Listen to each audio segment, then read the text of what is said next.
Konoha Year 47. Shinobi Bridge. As far as the eye could see, the place was strewn with ruins and debris, with large craters on the ground created by powerful ninjutsu, some still emitting green smoke. A cold mountain breeze occasionally blew, intensifying the already pungent smell of blood. It was obvious that a fierce battle had taken place here not long ago. On the desolate battlefield, 7 or 8 figures stood before a pile of rubble formed by huge stones. These 7 or 8 figures were all ninjas from Konoha, and most of them bore the insignia of the Konoha military police force on their clothing. Indeed, these ninjas were essentially from the Konoha military police, more precisely from the Uchiha clan of Konoha.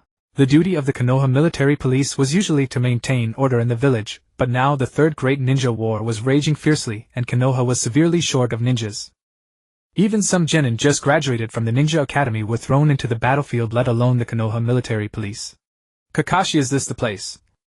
Uchiha Shursui, who was leading the team, surveyed the environment, then turned to look at the non-Uchiha boy standing at the front and asked. The boy kept his left eye closed, and a wound could be seen cutting through the entire eyelid, clearly showing that his left eye had been stabbed out by a sharp weapon. This person was none other than Kakashi, student of Minato Namikaze. Beside Kakashi stood another member of Team Minato, Rin Noira. The third member of Team Minato, Uchiha Obito, was not present, as he had been buried under the rubble before everyone. Kakashi nodded. This is the place. Please hurry and dig Obito out. Begin. Uchiha Shursui waved his hand, and the Konoha military police members stopped talking and immediately stepped forward, moving the rubble one by one, digging vigorously. Damn, Obito just died. The Shinobi Bridge battle just ended. How the hell did I transmigrate to such an awkward time? What no one knew was that one of the Uchiha clan members moving the rubble had a look of extreme discomfort on his face. This person was named Uchiha Ryujin, 12 years old, just graduated from the Ninja Academy at Genin, and had not awakened the Sharingan. He was considered an ordinary Uchiha clan member. On the surface nothing seemed different, but in fact 10 minutes ago the soul within this body had been replaced by another soul. Indeed, the current Uchiha Ryujin was a genuine transmigrator. Before transmigrating, Uchiha Ryujin liked watching anime. As one of the 3 most popular long-running shonen series, he was naturally very familiar with Naruto. Therefore, although he had just transmigrated, Uchiha Ryujin quickly and accurately determined the timeline he was in. It was an era of war. As an ordinary genin, he was completely insignificant in such a dangerous world. Ding! Divine sign-in system bound successfully. The host can sign in at special locations. The more special the location, the richer the rewards. Some locations can be signed in repeatedly, some only once. Please explore by yourself. Just as Uchiha Ryujin was moving a boulder, several mechanical electronic sounds suddenly rang in his mind. Uchiha Ryujin froze for a moment, then became excited instantly. My cheat finally arrived. Detected a sign-in location. Host, would you like to sign in? Then the system's inquiry sounded again in his mind. Sign in? What was there to hesitate about? Uchiha Ryujin immediately said firmly to the system in his mind. Ding! Congratulations, host. Sign-in successful. Reward Rinnegan. Rinnegan. Crash. The large boulder in Uchiha Ryujin's hand crashed to the ground, directly hitting his own foot, but the immense shock made him feel no pain. Because Uchiha Ryujin was completely stunned. Rinnegan. The system is too generous. First sign-in actually rewards Rinnegan. This is the ultimate form of the Sharingan. A super cheat. Uchiha Ryujin kept shouting in his mind, almost unable to resist jumping up. The significance of the Rinnegan in Naruto needed no explanation, just think of the mid-story big boss Nagato. Each of the 6 paths abilities was extremely overpowered. With Chibaku Tensei, even tailed beasts were nothing. Without a god-level ninja, one was invincible. Uchiha Ryujin never imagined that he would leap from an ordinary genin to such an overpowered powerhouse. The leap was too dramatic, leaving Uchiha Ryujin barely able to process it. Ryujin, what's wrong? A voice interrupted Uchiha Ryujin's thoughts. Uchiha Shursui tilted his head, looking at him, and asking. The others also looked at Uchiha Ryujin with grave expressions. It wasn't that everyone was overly nervous, but a fierce battle had just erupted here and enemies could appear at any moment. Is this Uchiha Shursui? Ryujin looked at the other person, and found him to be a boy about the same age as Kakashi. Shizui's age was not clearly specified in Naruto, so there is some controversy. Some people judge from the scenes where Shursui and Itachi appear together, guessing that Shursui is 3 to 4 years older than Itachi, which is one-sided. After all, Naruto is not a lit action drama. Judging age by appearance is unreliable. It is more reasonable to judge based on plot and background. Shursui appears in the memories of Killer Bee and Ao, and he once frightened a young Ao, so Shizui's age cannot be that young. Moreover, for a ninja to gain fame across the ninja world and even obtain a specific title, it is more reasonable in the war era. It is quite likely that Shursui became famous during the Third Great Ninja War. No. Nothing. Uchiha Ryujin quickly waved his hand and replied casually under Shizui's gaze. However, he saw that everyone was still staring at him intently. Uchiha Ryujin then realized that this was not his previous life, this was a world of ninjas. Although a genin strength was low, they were still warriors trained with countless sweat. How could they be unable to carry a stone steadily? A casual excuse was not enough to dispel everyone's suspicion. I'm just afraid to see Obito's, Uchiha Ryujin said in a sad voice. Everyone then realized that Uchiha Ryujin was afraid to see Obito's body, unwilling to accept the fact that Obito might have died long ago. Ryujin, we are all ninjas. It is our mission to defend the village at all costs. Even if we have to give our lives, Obito, even if dead, is a hero, Uchiha Shursui said seriously. No, Obito won't die. Kakashi gritted his teeth and said stubbornly. The others sighed slightly. Buried under such a huge pile of boulders, Obito was probably crushed into pulp. How could he still be alive? But they could understand Kakashi's feelings and said nothing more. Not bad, Kakashi. Obito is indeed not dead, he was saved by Uchiha Madara long ago. The only one who knew the truth, Uchiha Ryorin, could not help but think this in his heart upon hearing Kakashi's words. Of course, it was only a thought, he could never say it out loud. He continued like the others to carry stones one by one, his face still maintaining a sorrowful expression. Uchiha Ryorin did not want anyone to notice anything unusual for the time being. The Canopy Bridge Seinen actually gave me the Rinnegan. Is this place so special? However, Ryorin's mind was far from calm, entirely occupied by the Seinen system. In the anime, the Battle of Canopy Bridge holds great significance, as it marks the beginning of Obito's descent into darkness, and the start of Madaro's Moon Eye plan. But for the world of Naruto, Canopy Bridge is merely the location of a battle with no other special significance. Could it be? The specialness of Canopy Bridge is not due to the battle but because of Uchiha Madara hiding underground. Suddenly a flash of inspiration struck Uchiha Ryorin, and he understood. There was a secret base beneath the Canopy Bridge. Old Madara had been lurking in that base for who knows how long. Forget it, this question is meaningless. Now I am probably the only perfect possessor of the Rinnegan in the entire Naruto world, right? Uchiha Ryorin thought excitedly in his mind. Of course, he was not the only one with the Rinnegan. Nagato had possessed it for many years.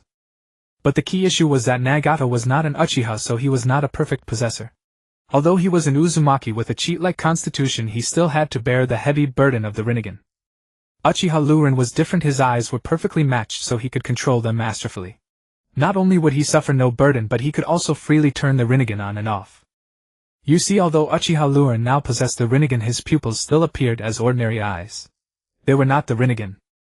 But whenever he needed to use the Rinnegan, he could instantly switch to that state with a mere thought. How convenient. While thinking about these things, he continued moving stones. Unknowingly, everyone had cleared all the rubble. But to everyone's great surprise, the pit was empty. There was no corpse of Obito. How can this be? Where is Obito? He was definitely buried here. Kakashi frowned, extremely puzzled. Kakashi, could you be mistaken? Uchiha Shursui pondered for a moment and asked. No, I'm sure this is the place, Kakashi said decisively. Kakashi, Obito must have been rescued. Great Obito is not dead, Rin exclaimed with hope. Yes. It must be. Someone must have saved Obito. Kakashi's eyes lit up and he nodded vigorously. Uchiha Shursui sighed inwardly. He wanted to raise an objection. If someone had really saved Obito, why would they pile the rocks back? Was it to cover up the tracks? That didn't make sense at all. But Shursui also knew that Kakashi and Rin had just found hope he couldn't bear to dampen their spirits, so he said nothing more. As for why Obito's body was missing, it was indeed strange, but with the war raging, this was not the time to dwell on such matters. Since they did not find Obito's body, Uchiha Shursui and the others did not linger.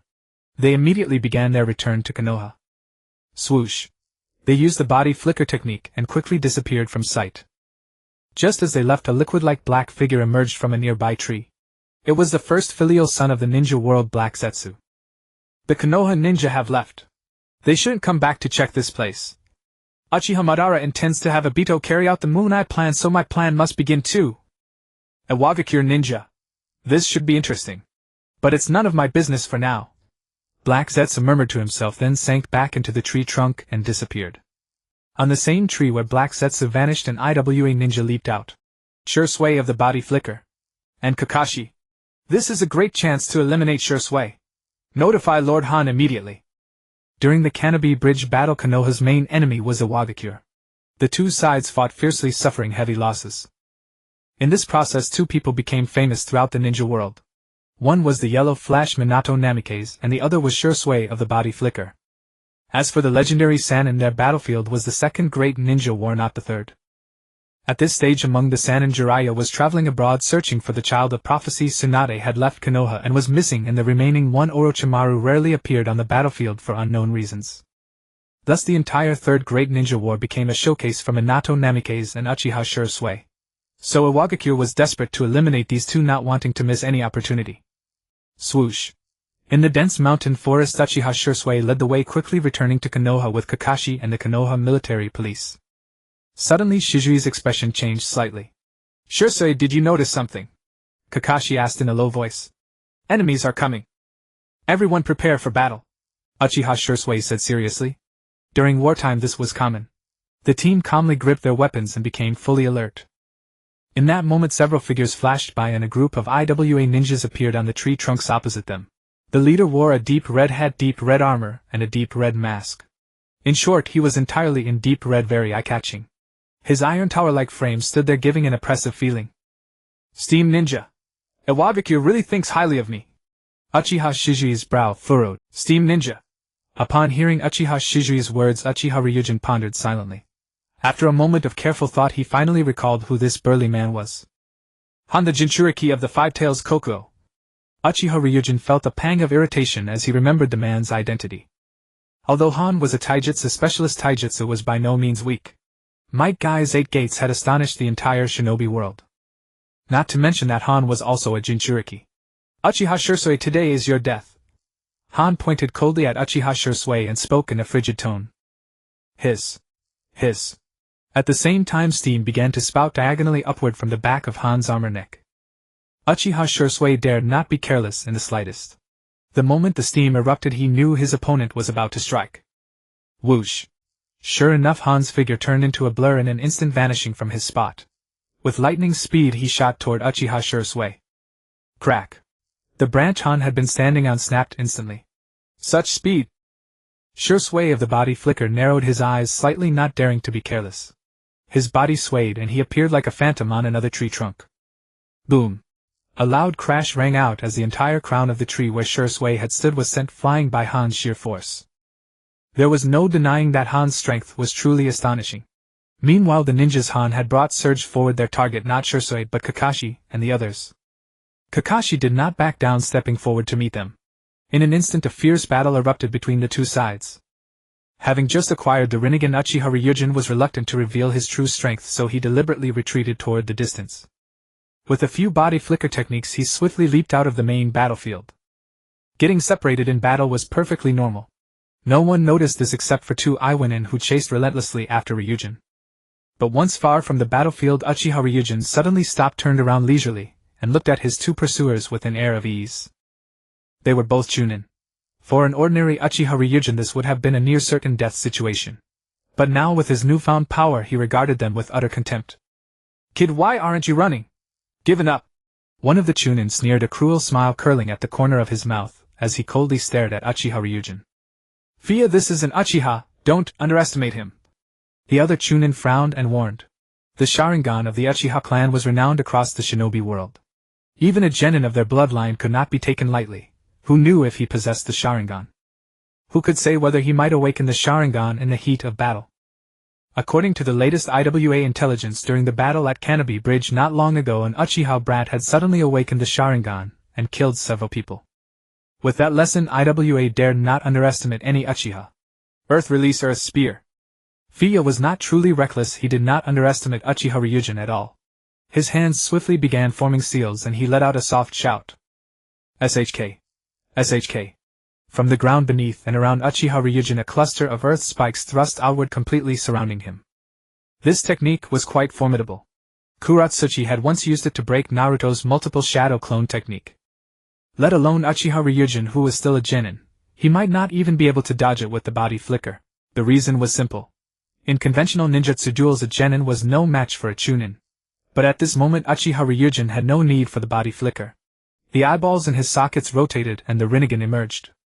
At the same time a repulsive force appeared. Uchiha Ryujin's body rose directly from the ground, hovering in midair. What kind of technique is this? Both Fia and his companion were stunned. This Uchiha could fly. Could he also use Lord Inoki's super lightweight rock technique? Almighty push. But before they could figure it out, Uchiha Ryujin extended his right hand and beckoned to them. A tremendous attractive force surged and Fia and his companion were involuntarily pulled toward Uchiha Ryujin. SHK. SHK. Two sounds of flesh being pierced by a sharp blade rang out. The bodies of Fia and his companion halted before Uchiha Ryujin. Their hearts had been pierced by long black rods. To their very last breath their eyes were wide open, filled with shock and disbelief. They could not fathom that two Chunin had been so effortlessly killed by a genin. Killing two Chunin this easily, the Rinnegan truly lives up to its name. Ryujin descended from the air and couldn't help but marvel. But as he assessed his physical condition he couldn't help but frown slightly. Just killing two Chunin using only one almighty push and conjuring two black rods, it consumed a full 20% of my chakra. The consumption was far greater than Ryujin had imagined. At this rate he probably wouldn't be able to fight for long with the Rinnegan. That's not right. I'm an Uchiha perfectly compatible with the Rinnegan. I shouldn't be burdened by it like Nagato. No, I didn't have any issues using the Rinnegan just now. The real problem is that I'm only a genin, my chakra reserves are too small. After some thought Uchiha Ryujin suddenly understood. He was just a lowly genin with extremely limited chakra reserves. The Rinnegan, an overpowered cheat, consumed an astonishing amount of chakra. This resulted in the awkward situation where Ryujin was currently lacking in mana. I thought I'd be invincible in the Shippuden era and could act recklessly, but it seems I was overthinking it. For now I'll have to play it safe and lie low. Ryujin pondered carefully and made a decision. With his current state, dealing with a Jonin was no problem, but against the Kage he wasn't so confident. Simply put, his mana pool was truly insufficient. After making the decision, Lu Rin casually tossed the bodies of Feiya and his companion onto the ground, then executed a transformation technique. Instantly he transformed into a completely different person. Having completed all of this, Uchiha Lu Rin began to return to the battlefield. After some thought he felt he could not disregard the fate of Shursui. After all, the village knew that Shursui had led the team to search for Obito's body. The fact that someone like Shursui had died yet Lu Rin returned alive was hard to believe. There would undoubtedly be countless troubles. Moreover, Lu Rin could hardly contain his desire to test the power of the Rinnegan. Thus Lu Rin decided to go back and take a look. If Shursui could handle everything he would naturally refrain from intervening. If Shursui fell into a dire situation he wouldn't mind stepping in from the shadows. Of course, everything was still predicated on preserving his own safety. By the time Uchiha Lu Rin appeared, the battle between both sides was nearing its conclusion. Konoha's side was quite tragic. Aside from Uchiha Shursui and Kakashi, almost everyone else had been eliminated. Kakashi was currently severely injured and had been captured by two Iwagakure shinobi. Unfortunately, although Kakashi had acquired Obito's Sharingan, it had only just been transplanted, and he could not use it at all. However, even if Kakashi could use the Sharingan, it would be futile as there was a significant disparity in strength between the two sides. As for Shursui, he had created 4 copies of himself, each standing in different directions confronting Han. The body flicker Shursui truly lives up to its name. Han looked at the body flicker Shursui with admiration. Despite fighting for so long, he had never been able to find Shizui's true body. However, if you continue like this, that little brat will die. Han sneered coldly, quickly transforming into his tailed beast form. With a swift motion he launched a tailed beast ball towards Kakashi. Shizui's expression changed. He certainly could not stand idly by while Kakashi was struck down. He activated the body flicker technique, appearing right in front of Kakashi. At the same time his ocular powers shifted and a massive green half-giant instantly appeared, shielding Shursui within. Susanoo, activate. What? What is this thing? The appearance of the half-giant Susanoo left everyone present dumbfounded. They had never seen such a bizarre and terrifying technique. They could hardly believe that ninjutsu could reach such heights. Susanoo was not a common ability. Many ordinary shinobi would not even recognize it. Is this Susanoo? Han's eyes revealed intense wariness and shock. Is this the legendary Susanoo? The Uchiha clan of Konoha was indeed terrifying. This giant surpassed ninjutsu, representing a higher level of technique. At that moment Han's resolve to eliminate the Uchiha was more determined than ever. Boom! Under the gaze of everyone, the tailed beast ball Han launched struck Susanoo with tremendous force, unleashing an overwhelming energy shockwave. The surrounding Iwagakure shinobi could not withstand such a powerful energy shockwave and quickly activated their body flicker techniques to retreat. Yet such a powerful tailed beast ball was completely blocked by Susanoo.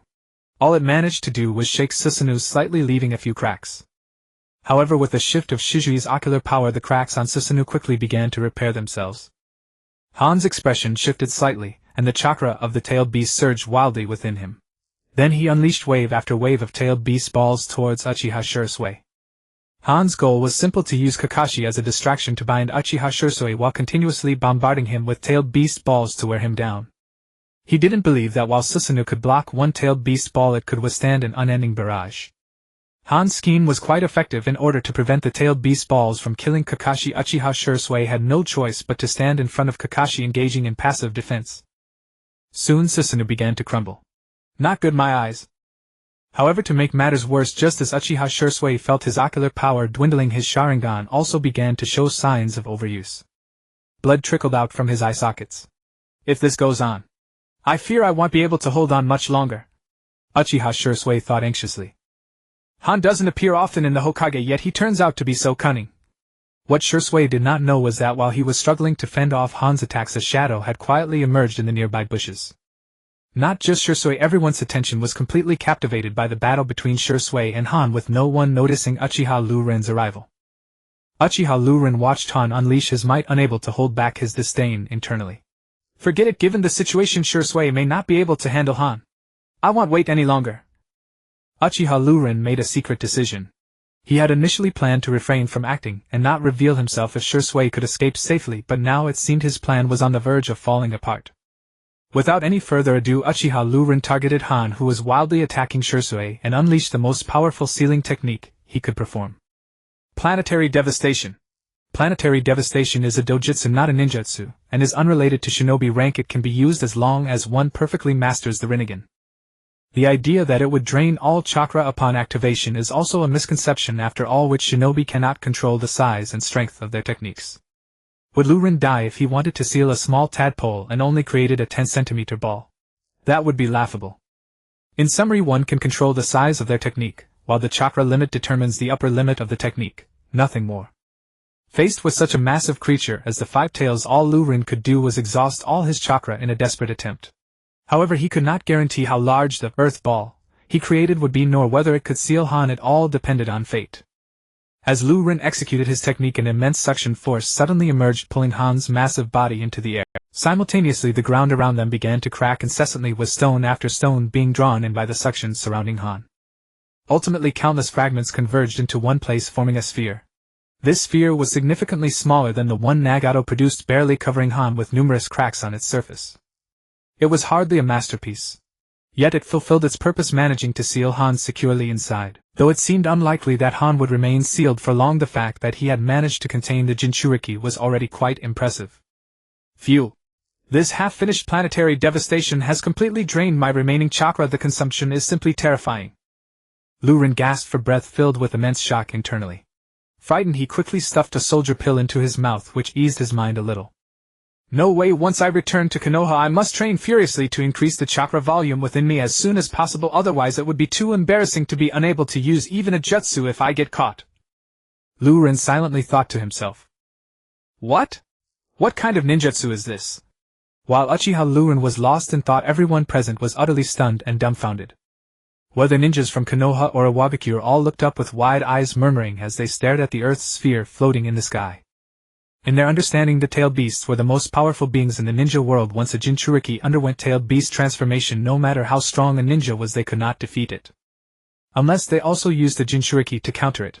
But who could have imagined that the Five Tails Jinchuriki Han would be sealed by such an unheard-of sealing technique? This is too shocking. Whoosh!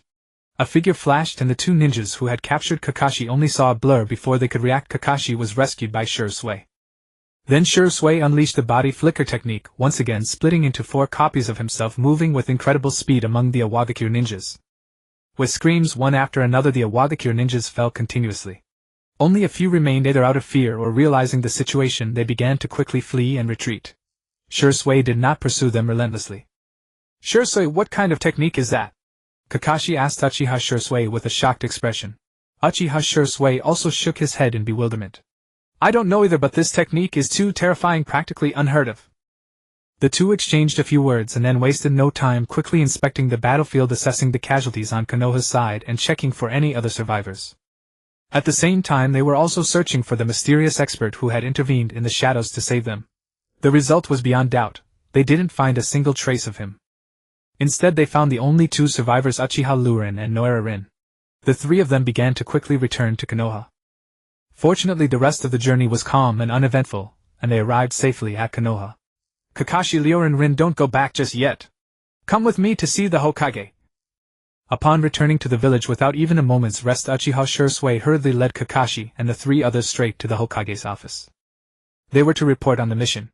Hiruzen Sarutobi held Uchiha Shursui in high regard. Upon hearing the report from his subordinates, he immediately set aside his current affairs and summoned Uchiha Shursui.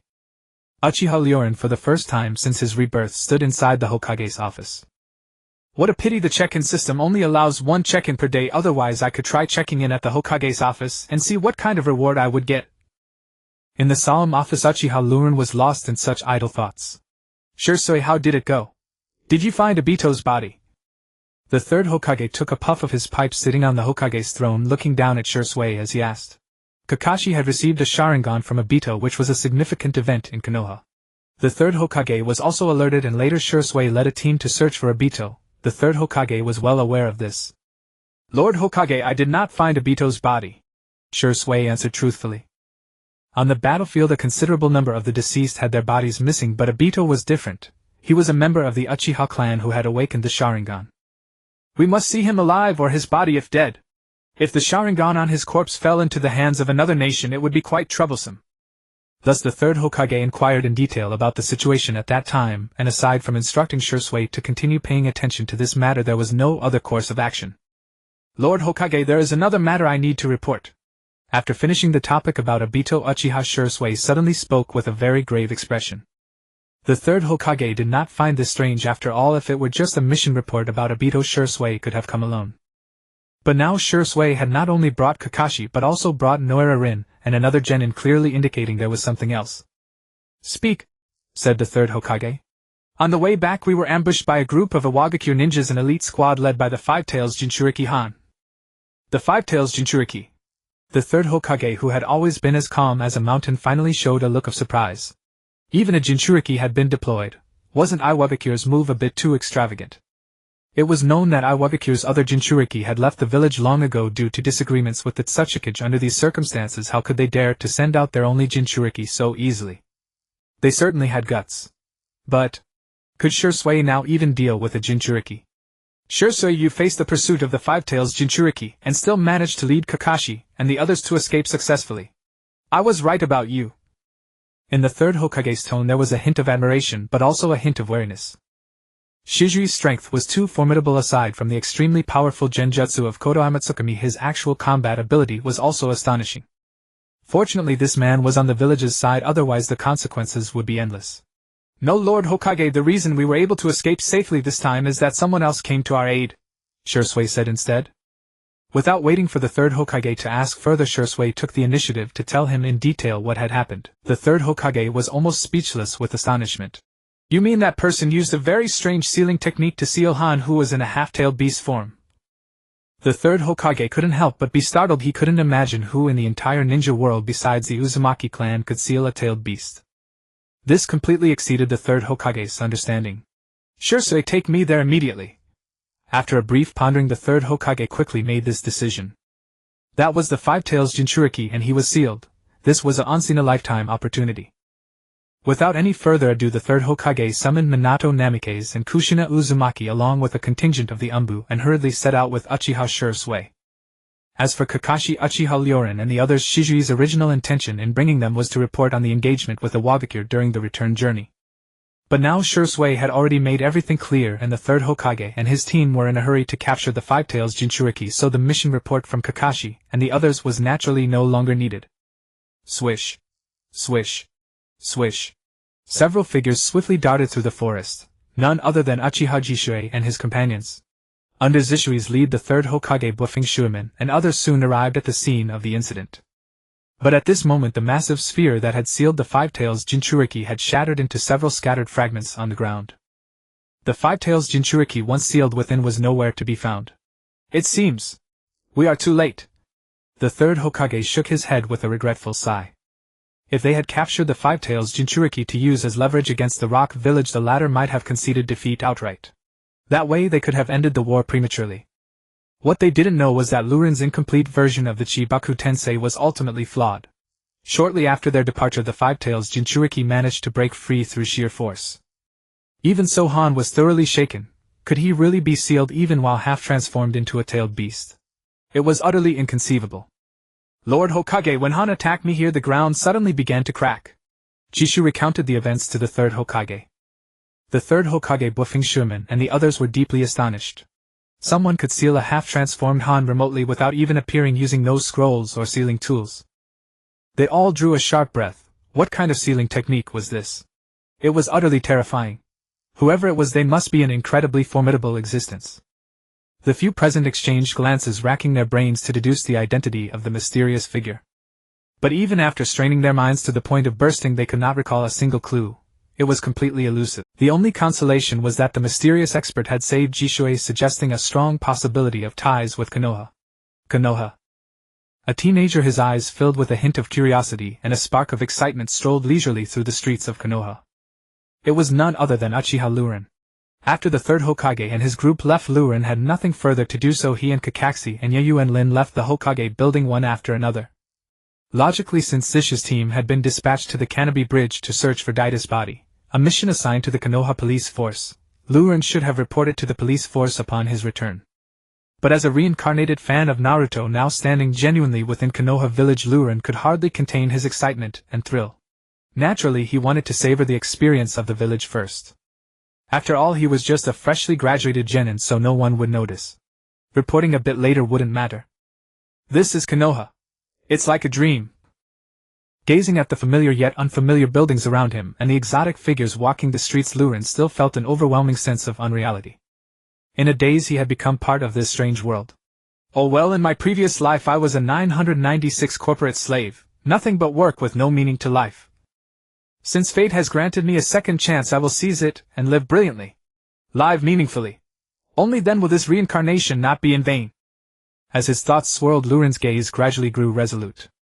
In a world like Naruto, one could either be a civilian staying out of the shinobi conflicts, or become a ninja struggling and rolling in the turbulent sea of the ninja world.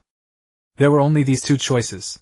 As a civilian, one would naturally avoid the brutal and dangerous battles of the ninja world, seemingly living a peaceful life. But without power, they were like lambs to the slaughter. Life and death would not be in their own hands. This was unacceptable to Luren. Moreover, as a genin of the Uchiha clan, he was already a part of the ninja world's chaos. Considering the Uchiha clan's current awkward position, only one path lay before Luren: become stronger. Only then could he escape being coerced by the Uchiha clan, by Konoha, and even by the entire ninja world. I will become the strongest, Luren silently vowed to himself. For someone with the divine sign and system, this was not a difficult task. Lord Shuimen. It's Bufing Shuimen. Lord Shuimen is back. Lord Sherman, you must become the next Hokage. Amid his thoughts, a sudden commotion among the crowd interrupted Luren's reverie. Luren followed the direction of the surging crowd and saw a sunny-looking boy with blonde hair approaching from the intersection ahead. It was none other than the legendary Yellow Flash Bufing Shuimen. To prevent the village from being left defenseless, Shuimen had used the Flying Thunder God technique to return immediately after inspecting the Chibaku Tensei sphere. As soon as Shuimen appeared, most of the villagers surged toward him with excitement and adoration, warmly welcoming him. Shuimen's prestige is truly high. Luren couldn't help but marvel. No wonder he could defeat the third Hokage's disciple Orochimaru to become the fourth Hokage of Konoha. With such a level of popularity, even if the third Hokage hadn't passed the title to Bufing Shuimen, Konoha wouldn't have allowed it. Thinking of Shuimen's tragic fate later, Luren couldn't help but sigh deeply. Shuimen was one of the few perfectly righteous characters among the Hokage, high-ranking, powerful, and practically godlike, yet he and Wishwan Jixinai both met a tragic end. This only strengthened Luren's resolve to grow stronger quickly. The ninja world was too dangerous, power reigned supreme. Ichiraku Ramen. Lost in thought while strolling, Luren suddenly found himself beside Ichiraku Ramen. Let's go in and try it. I wonder if their ramen is really that good. Luren hesitated for a moment, then strode inside. Boss, give me a bowl of ramen. Luren found an empty seat and said to the chef Shouta. Wait, At this time Shouta wasn't an uncle yet but more like an older brother. Luren! No sooner had Uchiha Luren sat down than a surprised voice rang out beside him. The voice was crisp and melodious. It belonged to a girl. Uchiha Luren turned his head instinctively and after a careful look recognized her. Shirihong. After all, in Naruto, Shirihong appeared as a mature beautiful woman, but now she was still in her youth. Yet she was already stunningly beautiful, catching the eye. The Uchiha clan is undoubtedly the foremost clan in Konoha, possessing its own territory where the daily lives of the Uchiha people generally take place. Moreover, due to their inherent arrogance and disdain for ordinary people coupled with some historical reasons, there exists a profound rift between the Uchiha clan and the village. They rarely visit the village to eat. Thus when Uzumaki Red saw Uchiha Flowing Blade, she felt a slight surprise. Upon seeing Uzumaki Red, Flowing Blade also sifted through the memories of his predecessor, and discovered that he and Uzumaki Red were actually classmates. However, the atmosphere within the Uchiha clan is somewhat skewed. Although the predecessor's talent was not remarkable, the arrogance and pride of the Uchiha clan were far from lacking. In class they looked down on others and the relationships with peers were not good. He and Uzumaki Red were merely nodding acquaintances. After their encounter at the ramen shop, Flowing Blade simply greeted Uzumaki Red politely without engaging in further conversation. He then began to eat noodles, oblivious to his surroundings. After leaving Ichiraku Ramen, Flowing Blade wandered around Konoha for a while before returning to report to the Konoha guard. In the afternoon he patrolled Konoha with others and thus concluded his day. However, on this day Uchiha Flowing Blade did not return to the Uchiha territory, as he usually did. After some contemplation he headed straight to the Konoha training ground. From now on, Flowing Blade needed to engage in serious physical training. During the afternoon patrol he had already clarified his future plans, which could be summed up in 4 words: train physical skills.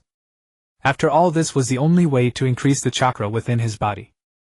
According to the teachers at the ninja school, chakra is a special energy formed by the perfect fusion of physical and mental energy, but this theory is actually incorrect. Chakra actually comes from a special energy of the God Tree. All the chakra within ninjas was originally gifted by the Sage of 6 Paths and has been passed down through generations. Although chakra is an external energy, the amount of chakra in humans is different based on various observations. A significant portion of the inherited chakra is dormant. Through relative physical and mental training, this chakra can be awakened.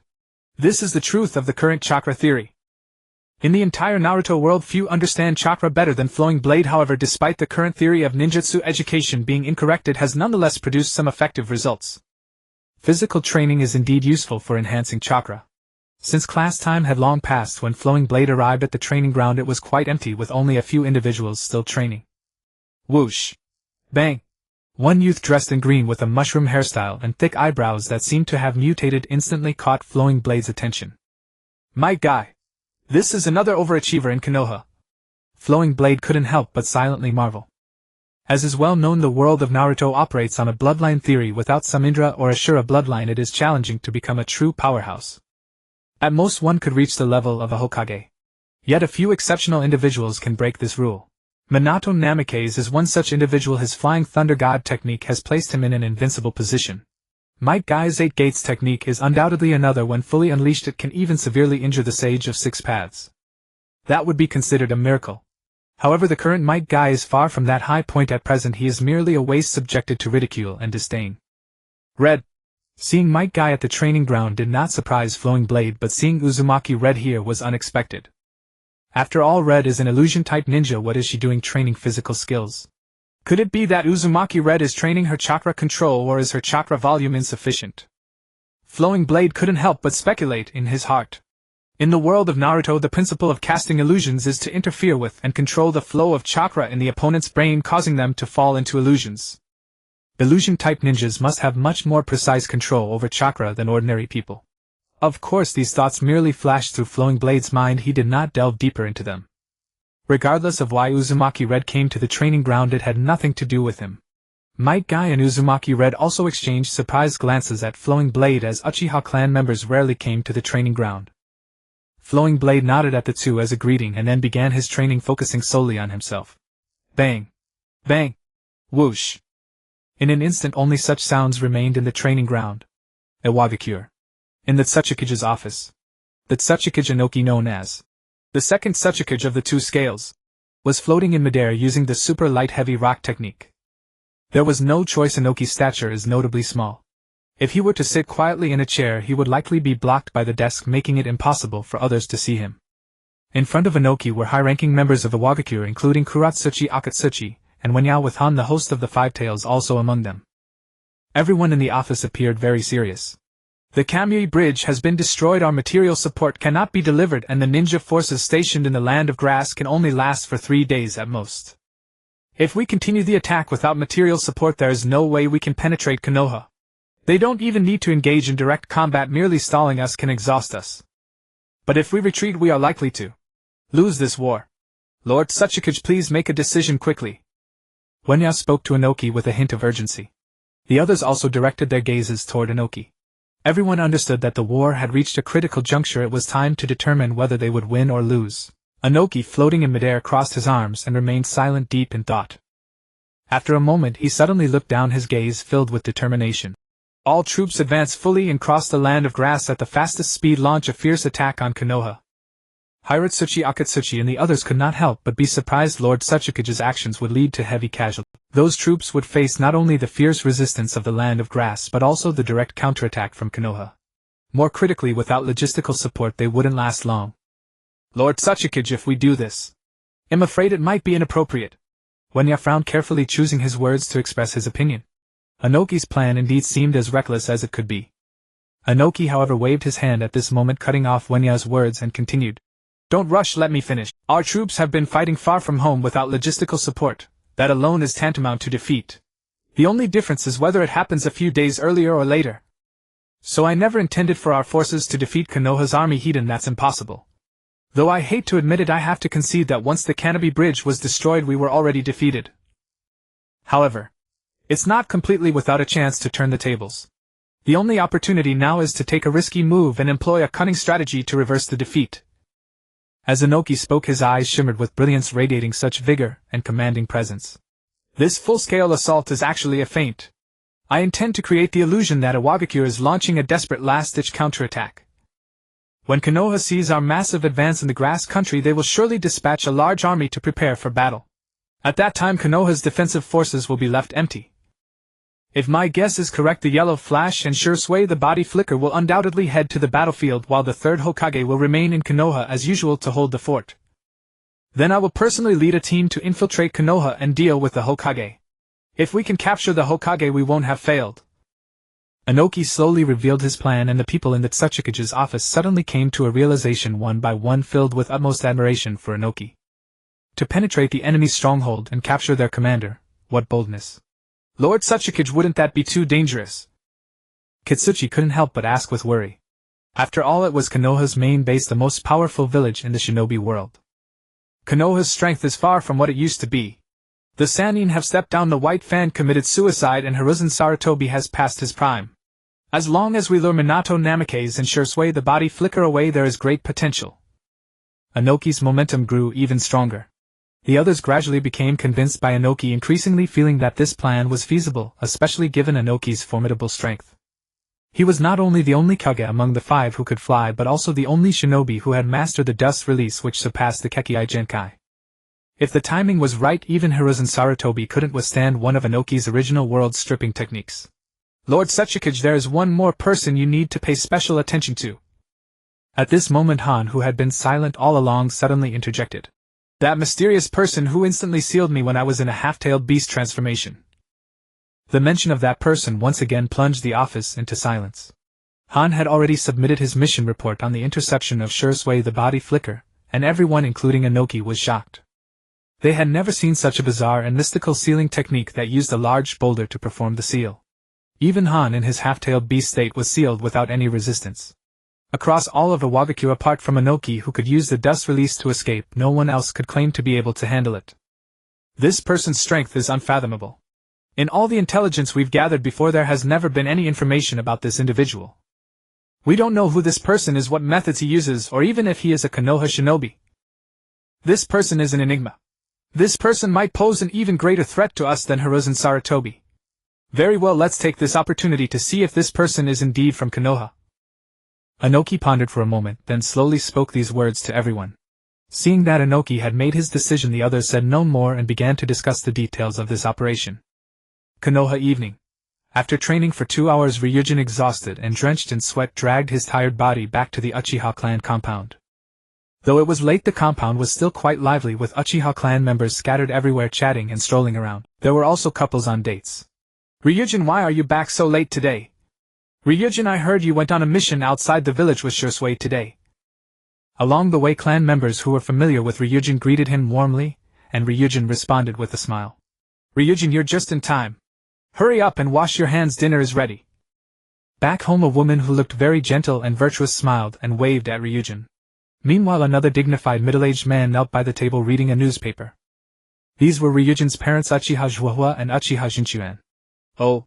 Ryujin paused for a moment, responded, and based on the memory of his previous life went to wash his hands, then returned to the table.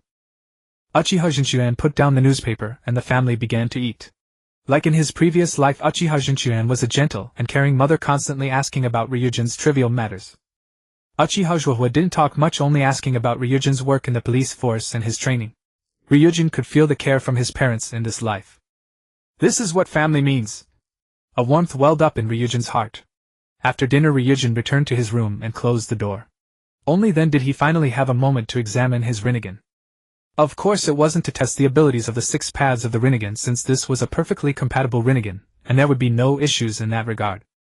Rather, it was to verify another conjecture of Ryujin's. As everyone knows, the evolution of the Sharingan in Naruto follows the order Sharingan, Mangekyo Sharingan, Eternal Mangekyo Sharingan, Rinnegan. The Rinnegan is the ultimate form of the Sharingan. Since Ryujin now possessed the ultimate form of the Sharingan, would the lower-level forms simply disappear? During the Fourth Great Ninja War, Uchiha Madara could freely switch between Eternal Mangekyo and Rinnegan. Of course, Madara's evolution was natural, while Ryujin's was a cheat from the system. The situations were different. So Ryujin wasn't sure and could only return to verify it himself. With a thought, the pupils in his eye sockets began to switch accordingly. After some experimentation, Ryujin discovered that he indeed had the Eternal Mangekyo Sharingan state, but unfortunately he had not awakened the corresponding abilities of the Eternal Mangekyo. Apart from Genjutsu, he had no other abilities, nor could he activate Susanoo. In essence, it was the same as not having it. "You're right, I was being greedy. Some abilities of the Eternal Mangekyo are incredibly overpowered. How could the system possibly give me a Bio-Negatron-free deal?"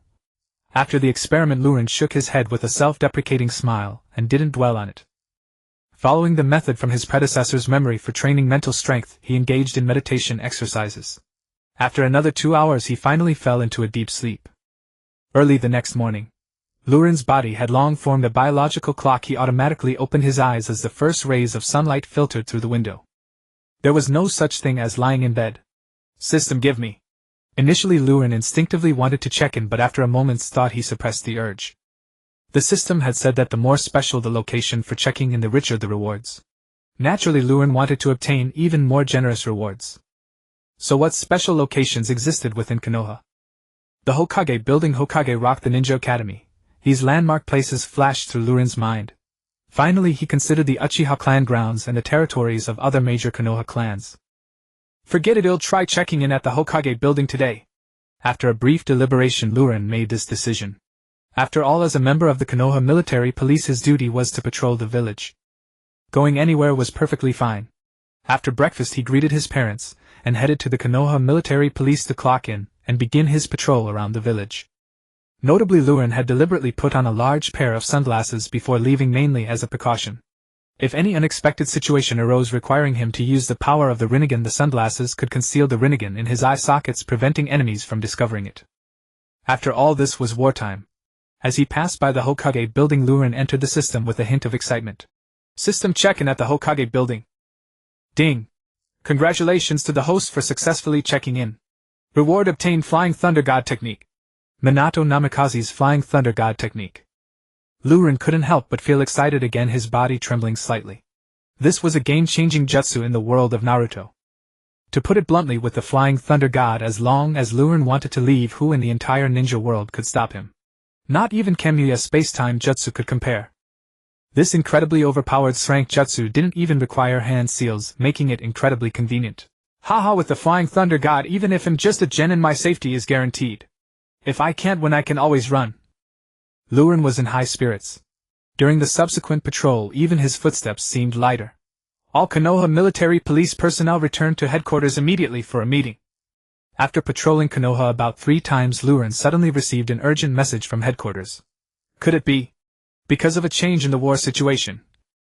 Luren pondered in his mind as he returned to the Konoha military police headquarters. But I'm just a genin. If the sky falls, there are taller people to hold it up. There's no need to be nervous. After a moment's thought, he dismissed it. Soon all members of the Konoha military police gathered at headquarters. The Captain Uchiha Fugaku was present along with Shunshin no Shursui and other high-ranking officials. But everyone's expressions were grim. The atmosphere in the building was oppressively heavy. According to frontline intelligence, the IWA Shinobi army is advancing toward Konoha through the land of grass. It's highly likely they're making a desperate gamble. The situation is critical. The Konoha military police must also dispatch forces to reinforce the front lines. We absolutely cannot let the IWA Shinobi army cross the land of grass. Squads 1 through 7 follow me to the battlefield. Squad 8 remain in Konoha. Everyone move out immediately. After everyone had arrived, Uchiha Fugaku made the corresponding assignments. I'm lucky. I'm staying in Konoha. Luren was a member of Squad 8. Hearing that he didn't have to go to the battlefield, he felt a surge of satisfaction. It seemed his luck was quite good. Immediately afterward, Uchiha Fugaku personally led the main force of the Konoha military police and departed. Numerous ninjas in the village also headed to the battlefield under the command of elite jonin. Even the Umbu had dispatched some of their members. In short, aside from the minimal defensive forces needed for daily operations, almost all of Konoha's military strength had been drained.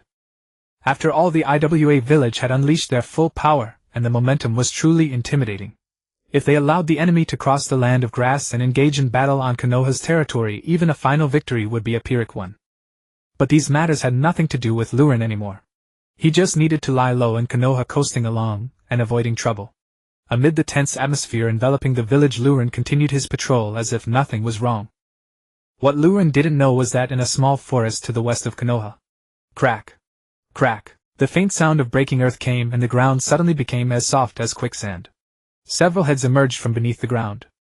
They were none other than the Tsuchika Jinoki along with Huangtu, Akatsuchi, and Bunya.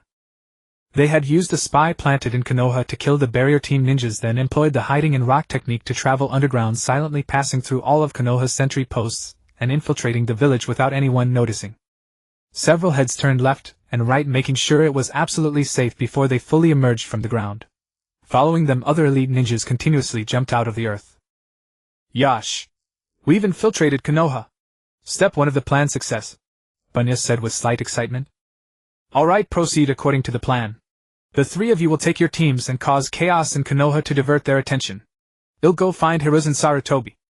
If anything goes wrong, evacuate immediately without waiting for me. I can leave whenever I want. Konoha can't stop me.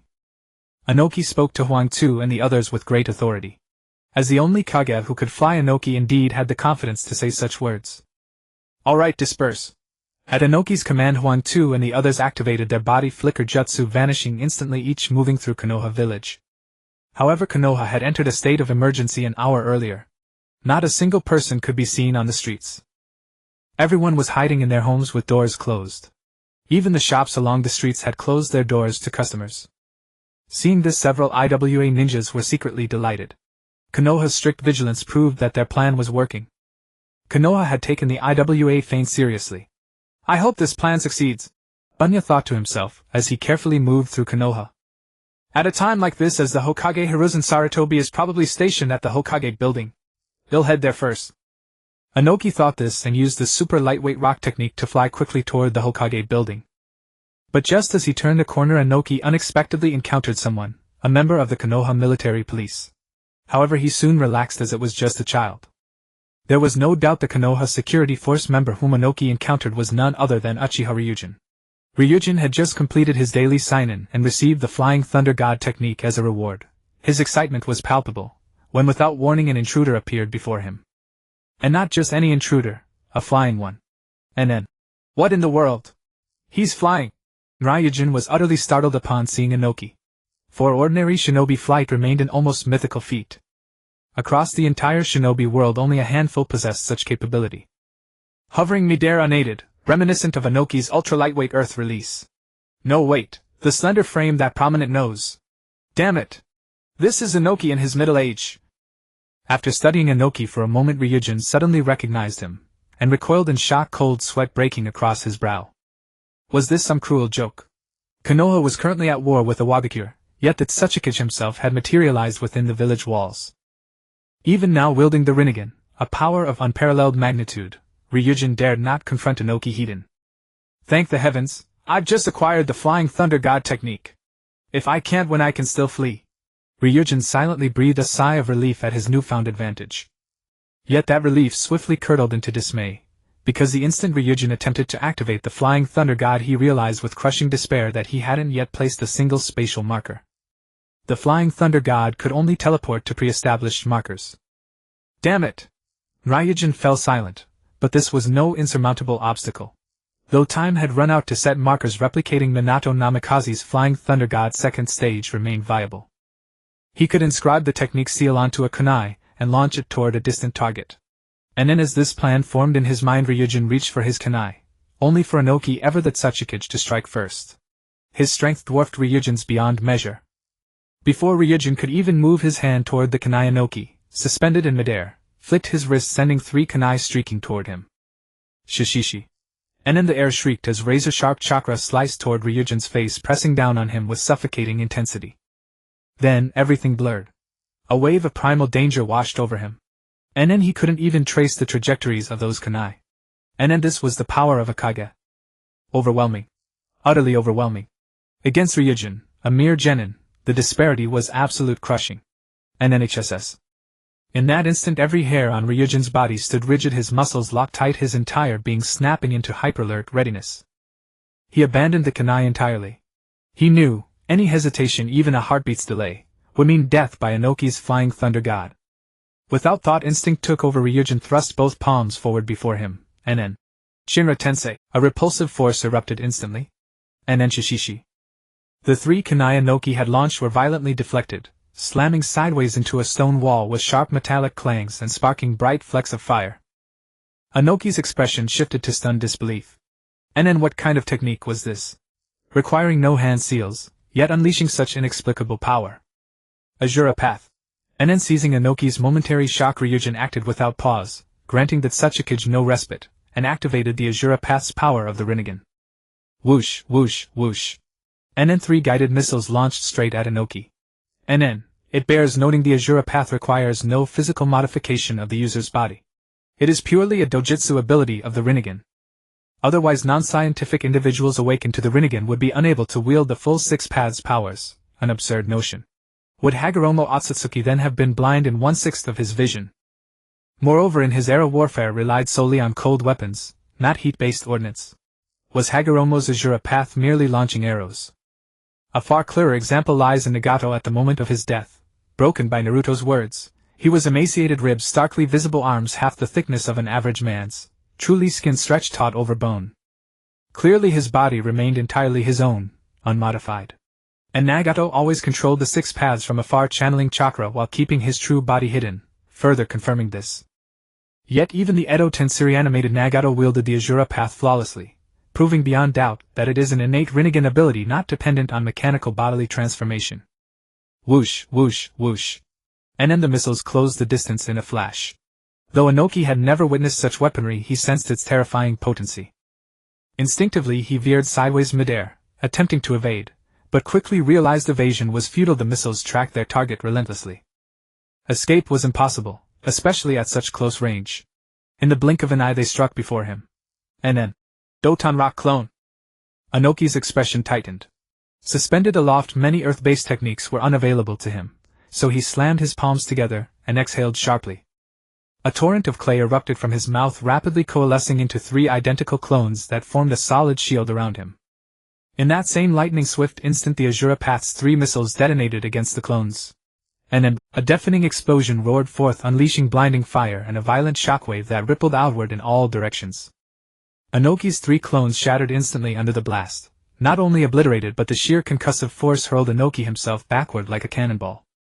He crashed hard against the wall with a thunderous impact. And then, unforgivable. Konoha harbors such a formidable warrior.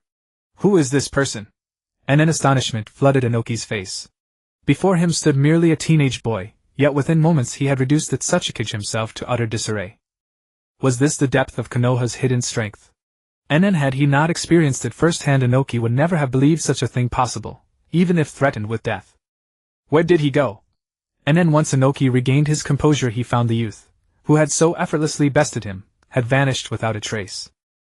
Even Inoki, peerless in prowess, detected no hint of his departure. The flying thunder god was in rank spacetime technique, leaving no discernible trace even for a Kage. I came here intending to abduct Hiruzen Sarutobi, yet I cannot even defeat a Konoha teenager. And then stunned Inoki's confidence crumbled entirely. Whoosh, whoosh, whoosh. And then silhouettes flickered into view. The Umbu, alerted by the explosion, arrived instantly, and surrounded Inoki in a tight formation. Moments later, Hiruzen Sarutobi leapt across rooftops using the body flicker technique, and landed directly before Inoki. And then, Inoki, your audacity knows no bounds. Hiruzen spoke, both shocked and furious, then paused, eyes narrowing. And then, no, Inoki appears battered and winded. Clearly he has just endured a fierce battle. Who among Konoha's ranks could possibly overpower him? Yet upon observing Inoki's soot-streaked face and ragged breathing, Hiruzen grew deeply puzzled. And then who in Konoha possessed such terrifying power? To be honest, both Inoki and Sarutobi Hizashi have overestimated Lu Ren's strength. Lu Ren is nowhere near as powerful as they imagine. Currently, Lu Ren does not have any certainty in suppressing Inoki. Setting aside the abilities of the 6 paths, even Lu Ren's strongest move, the 10,000 Stars of Earth Explosion, can be directly countered by Inoki's Dust Release. The 10,000 Stars of Earth Explosion is not invulnerable. During the Fourth Great Ninja War, Uchiha Itachi, Naruto, and Killer Bee combined their strengths to break through the 10,000 Stars of Earth Explosion used by the reanimated Nagato. With such a significant gap in strength between Lu Ren and Inoki, it would be easy for Inoki to counter the 10,000 Stars of Earth Explosion. As for the other abilities of the 6 paths, they would not have a notable effect. Take the Deva Path for example. The Deva Path's almighty push and universal pull seem infallible, yet they can also falter when faced with overwhelming power. After all, it is merely a form of great strength, nothing more. It can be countered. When Uchiha Madara successfully cast the infinite Tsukuyomi, the 6 paths pain attacked Konoha within Tsunade's illusionary world. At that time, the Ninetales Chakra Mode Naruto was fighting against Deva Path Pain, and the Deva Path used almighty push against Naruto. What was the result? Not only did Deva Path Pain fail to repel Naruto, but he was also thrown back due to the tremendous force of Naruto's attack. Although these events occurred within Tsunade's illusion, and were not real, they still adhered to the logic of the ninjutsu system. The illusions within Infinite Tsukuyomi only altered some developments and character identities, but the power system remained unchanged. It can serve as a reference. In summary, regardless of how powerful one claims to be, if faced with an overwhelmingly stronger enemy, one must submit. The reason Inoki is suffering so much at the hands of Lu Ren is partly due to Lu Ren's missile attacks being unexpectedly effective, and partly because Inoki is in the air, making it difficult for him to perform many defensive techniques. If he were on the ground, Inoki could easily use some earth-release defenses to perfectly block Lu Ren's missile attacks. However, once airborne, most of the enemy's attacks would be rendered ineffective. Lu Ren's ability to strike from the air is indeed a testament to his skills. Summoning technique. After a brief standoff with Inoki, Sarutobi Hizashi decisively bit his finger and slammed it down onto the ground. A circle of seals spread out. With a bang, a puff of smoke erupted and the Monkey King appeared before Sarutobi Hizashi. This is Inoki. The Monkey King's pupils slightly changed. Knowing Inoki's power, he transformed into the adamantine staff and flew into Sarutobi Hizashi's hand without waiting for more words. Sarutobi Hizashi tightly gripped the adamantine staff and thrust it towards the airborne Inoki. The staff instantly elongated and reached right in front of Inoki. Earth Release Rock Fist Technique. Inoki quickly formed hand seals and a massive amount of earth surged forth from his hands, instantly enveloping his right fist and forming an enormous and exaggerated earth gauntlet.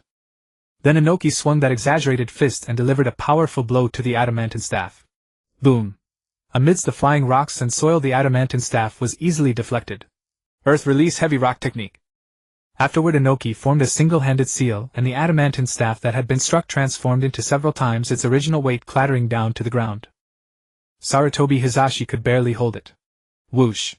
At that moment, Inoki swung his enormous fist down from the sky, delivering a thunderous punch towards Sarutobi Hizashi. The two engaged in a fierce battle. Boom, boom, boom. However, just then multiple loud noises and chaos erupted from other parts of the village, and Sarutobi Hizashi's expression grew serious, brows furrowing. It seemed the enemy was not just one. Iwagakure had launched a full-scale invasion, while Konoha's defenses were stretched thin. At this moment Sarutobi Hizashi realized that the full-scale offensive from the land of grass was a ruse. "Leave this to me, you all go assist elsewhere," Sarutobi Hizashi said solemnly to the surrounding Umbu members. "And find Danzo and Orochimaru right away." "Yes." Whoosh whoosh whoosh. The Umbu moved swiftly after Sarutobi Hizashi's orders. They immediately dispersed using body flicker technique, disappearing from sight. Only Sarutobi Hizashi and Inoki remained on the scene. Inoki's eyes gleamed. This was his opportunity. If he could capture or kill Sarutobi Hizashi before reinforcements from Konoha arrived, this mission would succeed. However, was achieving this truly so easy? Although Sarutobi Hizashi was old, he was once the strongest Hokage of Konoha, possessing 5 chakra natures and a wealth of ninjutsu, earning the title of Ninjutsu Doctorate. Despite showing disdain for Sarutobi Hizashi during the planning stages in the Tsuchikage's office, Inoki did not dare to underestimate him in his heart. The battle between Konoha and Iwagakure that unfolded in Konoha village officially commenced with the clash between Inoki and Sarutobi Hizashi. At this moment Konoha had fallen into a trap, with all important forces dispatched to the battlefield, leaving the defense weak and allowing Iwagakure to exploit the opportunity. Soon the entire village was shrouded in smoke. The situation was very grim. The Umbu and Konoha's defense forces were all engaged in fierce battles, and eventually even the old man Danzo had to mobilize the elite from the root. Initially he had intended for the village to suffer some losses to create an irreparable stain on Sarutobi Hizashi and Minato Namikaze's leadership for his future ascension to Hokage. But later Danzo could no longer hold back. If he didn't act soon, Konoha might really be finished, and then what Hokage would he be? This is so frustrating. Looking at the smoke-filled Konoha, Lurin felt like crying. He had initially thought that staying behind in Konoha would be a rewarding task, but now it was a direct invasion. Fortunately, Lurin possessed the Flying Thunder God technique and remained unflustered in the face of the invading Jonin and Chunin, moving with poise and foresight. Logically, Lurin should have been helping the Konoha guards evacuate the crowd, but he chose not to.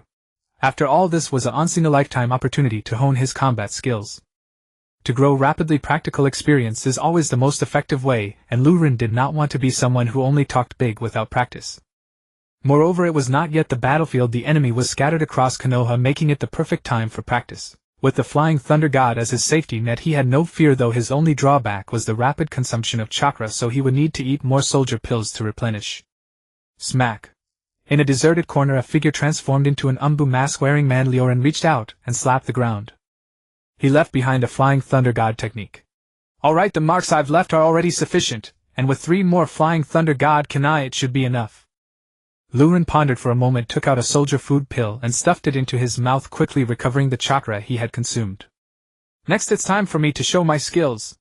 Lurin stretched his limbs, feeling a hint of excitement. After all, for someone like him who lived in a modern city in his past life, engaging in a real fight with real weapons was an entirely new experience. Recalling the battle with Oyuki, although thrilling, it was equally exhilarating, and just thinking about it made his heart race. Whoosh. With the body flicker technique activated, Lurin transformed into a streak of light and vanished. At the entrance of the ninja school. Clang clang. Sizzle sizzle sizzle. The sounds of metal clashing and flesh being sliced echoed continuously as several figures darted back and forth. After a fierce battle, the Umbu members here had been wiped out by the rock-hidden ninjas. There was no choice. The rock-hidden ninjas were too cunning, using the Earth Dragon hidden technique to traverse underground, silently surrounding the Leaf ninjas and concentrating their forces to annihilate them. Then they used the Earth Dragon hidden to conceal themselves. It was a rather despicable yet effective tactic. The Leaf village was already weak in defense, with ninjas fighting in small scattered groups, and the entire village was thrown into chaos, making mutual support impossible. Many Leaf ninjas had already been eliminated by the rock hidden using this method. Got it, Tieshan? Sense if there are any Leaf ninjas nearby. The leader of this small team when you instructed the sensing ninja in the group. Taizhan closed his eyes and conducted a sensing exercise. 800 meters southeast there are 4 Umbu ninjas. We can use the established tactics to annihilate them. Wait, a ninja is coming based on the chakra. I sense it's a genin. Genin. Wenyu and the others exchanged glances, revealing a hint of strange expressions. All 4 of them were skilled jonin who worked well together. Not only were they powerful, but they had also been forged through countless life-and-death battles, making it unlikely for an ordinary jonin to be their match. A genin was simply akin to an ant to them. Whoosh. A figure flashed, and they saw a genin wearing sunglasses appear before them. Without a doubt it was Lurin. Tieshan, don't waste time, kill him immediately and move on to the next location. Wenyu casually instructed Taizhan. Dealing with a mere genin was a piece of cake even for a sensing ninja. Understood. Taizhan replied, flipping his hand to pull out several kunai, and in a flash he used the body flicker technique to appear right in front of Luren. Utilizing Jonin-level taijutsu, he ruthlessly attacked Luren. "You're seeking death." Luren smirked coldly and with a thought activated the abilities of the realm of Azura, launching 2 missiles directly at him. At such a close distance the missiles arrived in the blink of an eye. Taizhan had no time to react, instinctively waving his kunai to defend. Boom! Amidst the deafening explosion, Taizhan was engulfed by a wave of heat, and was instantly blown into several pieces, scattering in all directions. Silence. The scene was deathly quiet. When Yu and the others were all stunned, they had initially thought it would be a piece of cake for Taizhan to kill a genin without a sweat. But who would have thought it would turn out completely the opposite? That genin had effortlessly killed Taizhan. What was that explosive attack? This genin had such terrifying abilities. In an instant, when Yu and the others no longer dared to underestimate Luren. Earth-style Earthstone Spear. When Yu was the first to regain his composure, rapidly forming hand seals. As the earth shifted, 4 extremely sharp earthen spears suddenly appeared around Luren. The earthen spears lunged at Luren from all 4 directions, simultaneously sealing off his escape routes in every direction. For ordinary body flicker techniques it would be nearly impossible to escape. Flying Thunder God. But for Luren it was no problem at all. Before the spears could pierce him, he calmly used Flying Thunder God to perfectly sidestep. Such incredible speed! When Yu and the others were once again astonished, this genin's body flicker technique was simply too fast, almost exaggerated, leaving them unable to react in time. Despite their numbers, not a single one was able to capture Luren's trajectory or determine where he had escaped to. Whoosh! The next moment they saw a flash before their eyes and Luren returned. Just like his earlier disappearance, his reappearance left everyone present baffled. Realm of Beasts. Without wasting any time, after appearing, Luren immediately used the abilities of the Realm of Beasts, summoning a group of summoned beasts. However, Luren's chakra was limited, and the summoned beasts he conjured were far less extravagant than those summoned by Pain. The beasts Luren summoned were roughly the size of dogs, along with birds the size of eagles. Instantly these summoned beasts, both airborne and terrestrial, charged toward Wenyu and the others. These summoned beasts equipped with the Rinnegan function like the Outer Path golems, requiring no individual capture. Of course, Luren could also capture and contract them, but the ones provided by the Rinnegan were sufficient. This person actually has so many summoned beasts. Wenyu and the others were once again astonished. While it's common for ninjas to have summoned beasts, most only possess one, yet this individual had a whole group. That was somewhat exaggerated. However, the group consisted of seasoned and powerful jonin, and faced with the onslaught of the summoned beasts, they remained calm and collected, employing their techniques to respond without panic. These summoned beasts posed no real threat to them. Luren was well aware of this. His purpose in summoning the beasts was not to kill, but to disrupt the enemy's vision and divert their attention. His true killing move was still the Realm of Azura. Boom, boom, boom. While the summoned beasts attacked Wenyu and the others, Luren summoned missiles again, ruthlessly bombarding them. Thus, utilizing the perfect combination of the Realm of Beasts and the Realm of Azura, Wenyu and the other 3 jonin found themselves trapped in a perilous battle. As for their counterattack, with Flying Thunder God they truly couldn't touch even a hair on Luren. Boom! Boom! Boom! The violent explosions continued for a while before subsiding into silence. When the smoke completely dissipated, the ravaged land and the tragic scene were revealed. Among the 4 jonin of Iwagakure, except for Wenya, the other 3 were all dead. Even Wenya was in a sorry state, severely wounded. If not for the fact that Luren had run out of chakra, Wenya would have died from that terrible cannon attack. A genin of Konoha is capable of this level. Wenya looked at the corpses of his comrades around him, feeling as if his worldview was about to shatter. Subconsciously he looked around, but the genin who had tormented them so miserably had vanished without a trace. Huff! 3 kilometers away on a deserted street, Luren used the Flying Thunder God technique to escape. As soon as he appeared, he began to gasp for air heavily. The fierce bombardment he had just unleashed on Wenya and his group had been greatly exhausting.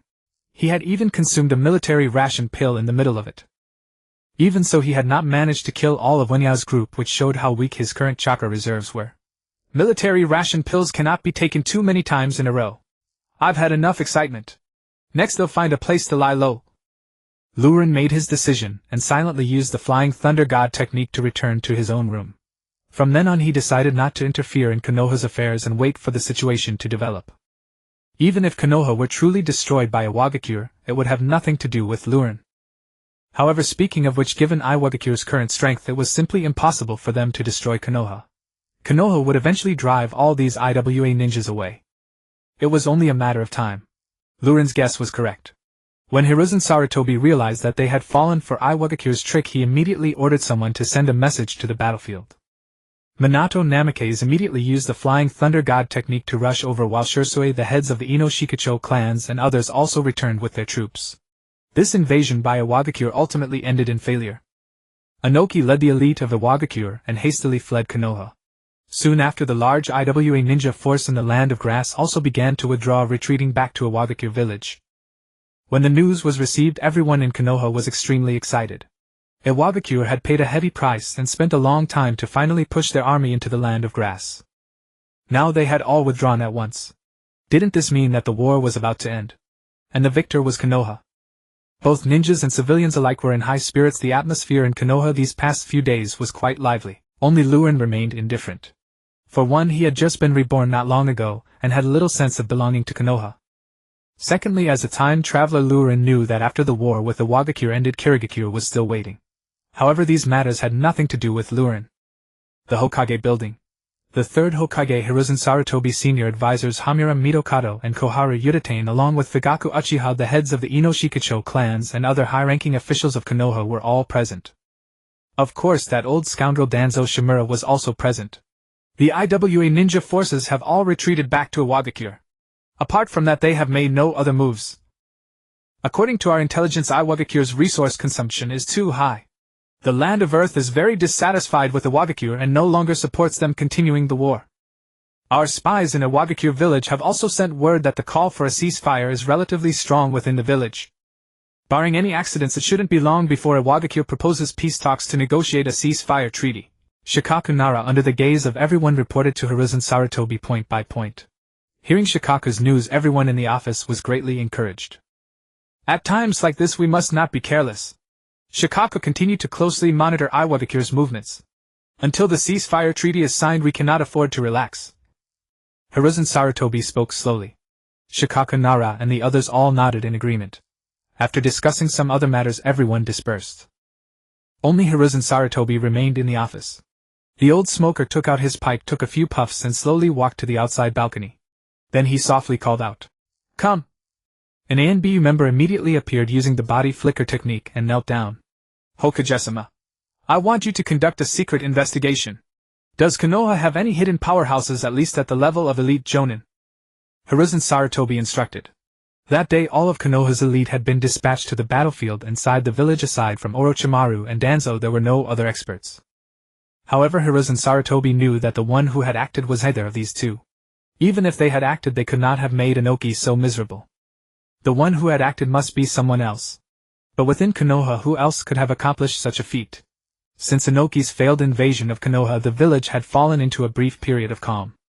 Luren continued to work as usual in the Konoha military police, taking advantage of his position to check in at various special locations in the village. System check-in.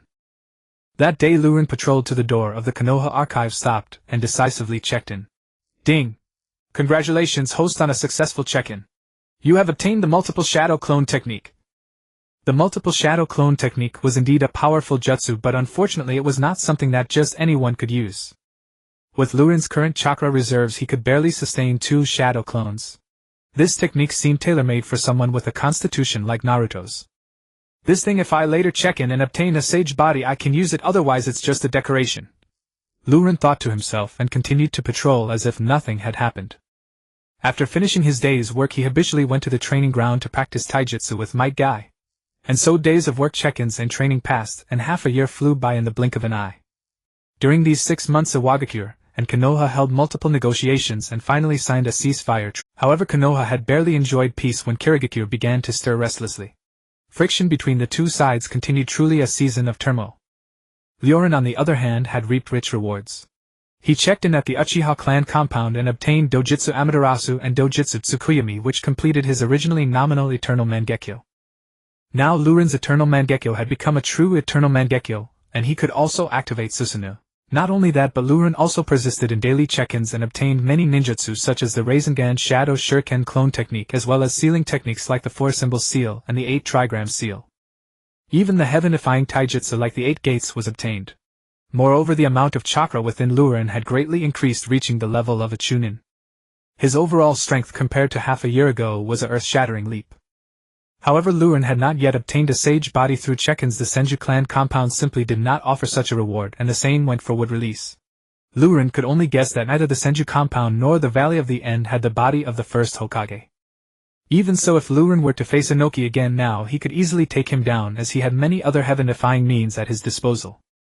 For instance, with Tsukuyomi and Amaterasu, even Inoki would have to kneel. Unlike the original Uchiha Itachi, who had merely activated the Mangekyo Sharingan without evolving it into the eternal Mangekyo Sharingan. Thus, whether it was Amaterasu or Tsukuyomi, they could not be used freely. Using them for even a moment would cause his eyes to bleed. Now, however, Luren possesses the eternal Mangekyo Sharingan awarded by the system, allowing him to use both Amaterasu and Tsukuyomi without any hesitation. It is worth mentioning that Luren signed up for half a year and not only acquired Amaterasu and Tsukuyomi. There were also other ocular techniques that could be used just as freely as Amaterasu and Tsukuyomi. However, those techniques were far inferior to Tsukuyomi and Amaterasu, and Luren didn't think much of them. They would probably rust away in the system space.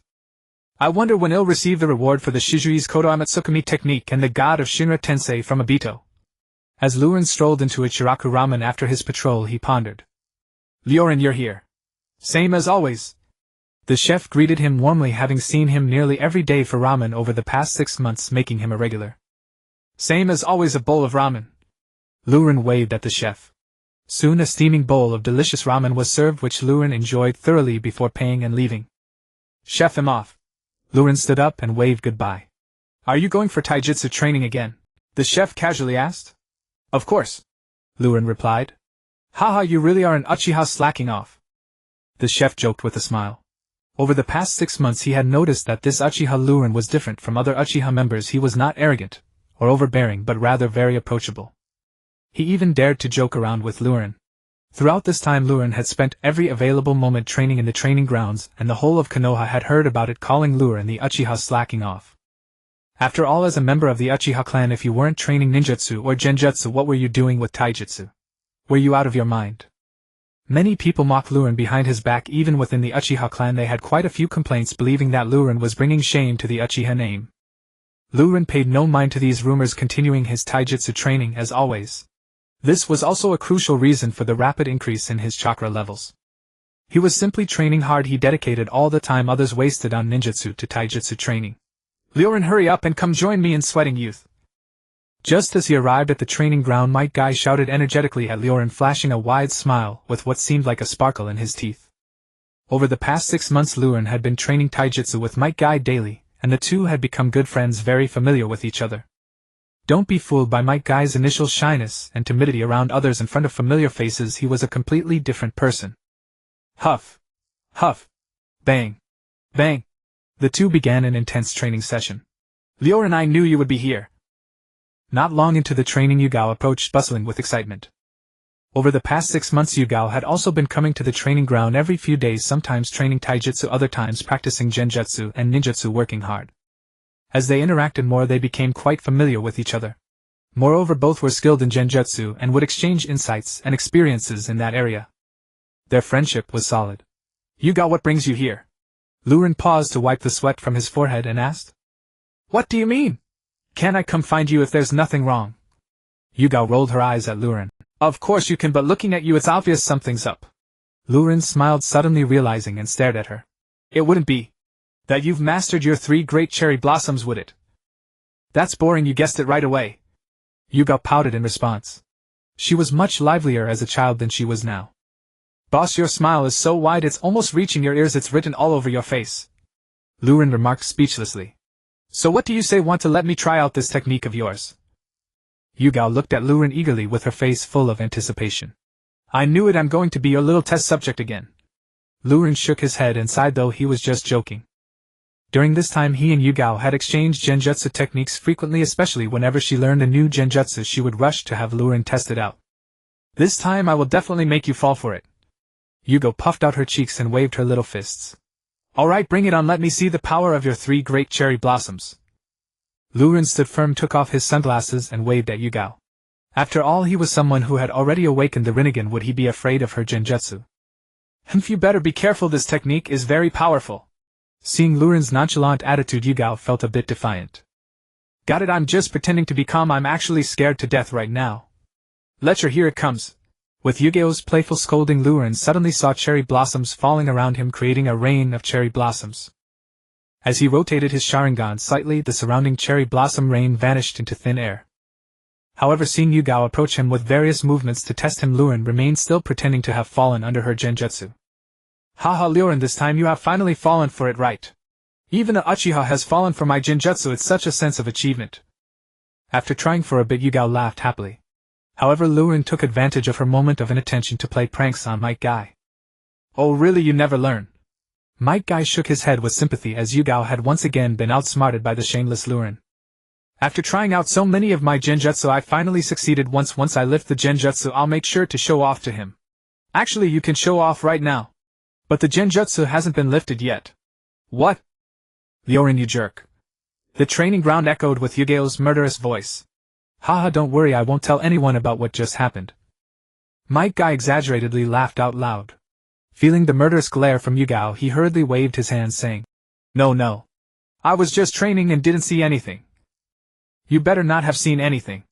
My genjutsu doesn't work on Luren but on you, Yu-Gi-Oh said with a menacing expression. Outside the training ground, Asuma clenched his fists involuntarily as he watched Luren frolicking with Yu-Gi-Oh. I am heading back now. See you tomorrow. Following his usual habit, Luren stopped after training for 3 hours, greeted Might Guy, and left the training ground. However, this time Luren did not return directly to the Uchiha clan but took advantage of the night to use the Flying Thunder God technique to arrive at the back mountain in an instant. Silently, without anyone noticing. Swish, swish, swish. After a few more movements using the body flicker technique in the back mountain, Luren finally stopped and said, System check-in outside Orochimaru's laboratory. Indeed, directly beneath where Luren stood was Orochimaru's secret experimental base. This was something Luren discovered after continuously monitoring Orochimaru for a while after obtaining the Third Hokage's telescope technique during his check-ins. Of course, he did this purely for the sake of checking in with no other intentions, much less any thoughts of reporting Orochimaru to Konoha.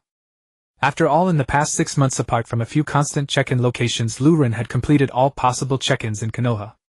He still needed to find new special check-in locations. Orochimaru's laboratory was undoubtedly one of them. Ding. Congratulations, host, check-in successful, reward obtained, forbidden technique, impure world reincarnation. Impure world reincarnation. Not bad, it's a powerful ninjutsu. Luren was quite satisfied with this.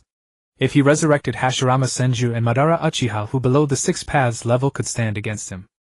During the era of the Fourth Shinobi World War, sweeping through the entire ninja world would be a piece of cake. Someone. At that moment, Luren's expression slightly changed. He said nothing and directly used the Flying Thunder God technique to leave the area. Swish. Swish.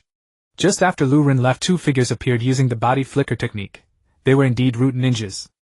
One of them was a sensory-type ninja. He carefully sensed the situation on the scene and his brows furrowed immediately. Strange, I clearly sensed someone here just now. How could they suddenly disappear? And there are clearly traces of chakra remaining here. Could it be that the other party sensed us in advance and left? The other root ninja asked. That doesn't make sense. Even if someone used body flicker technique to leave, I could still sense the direction of the chakra flow, and know where they went.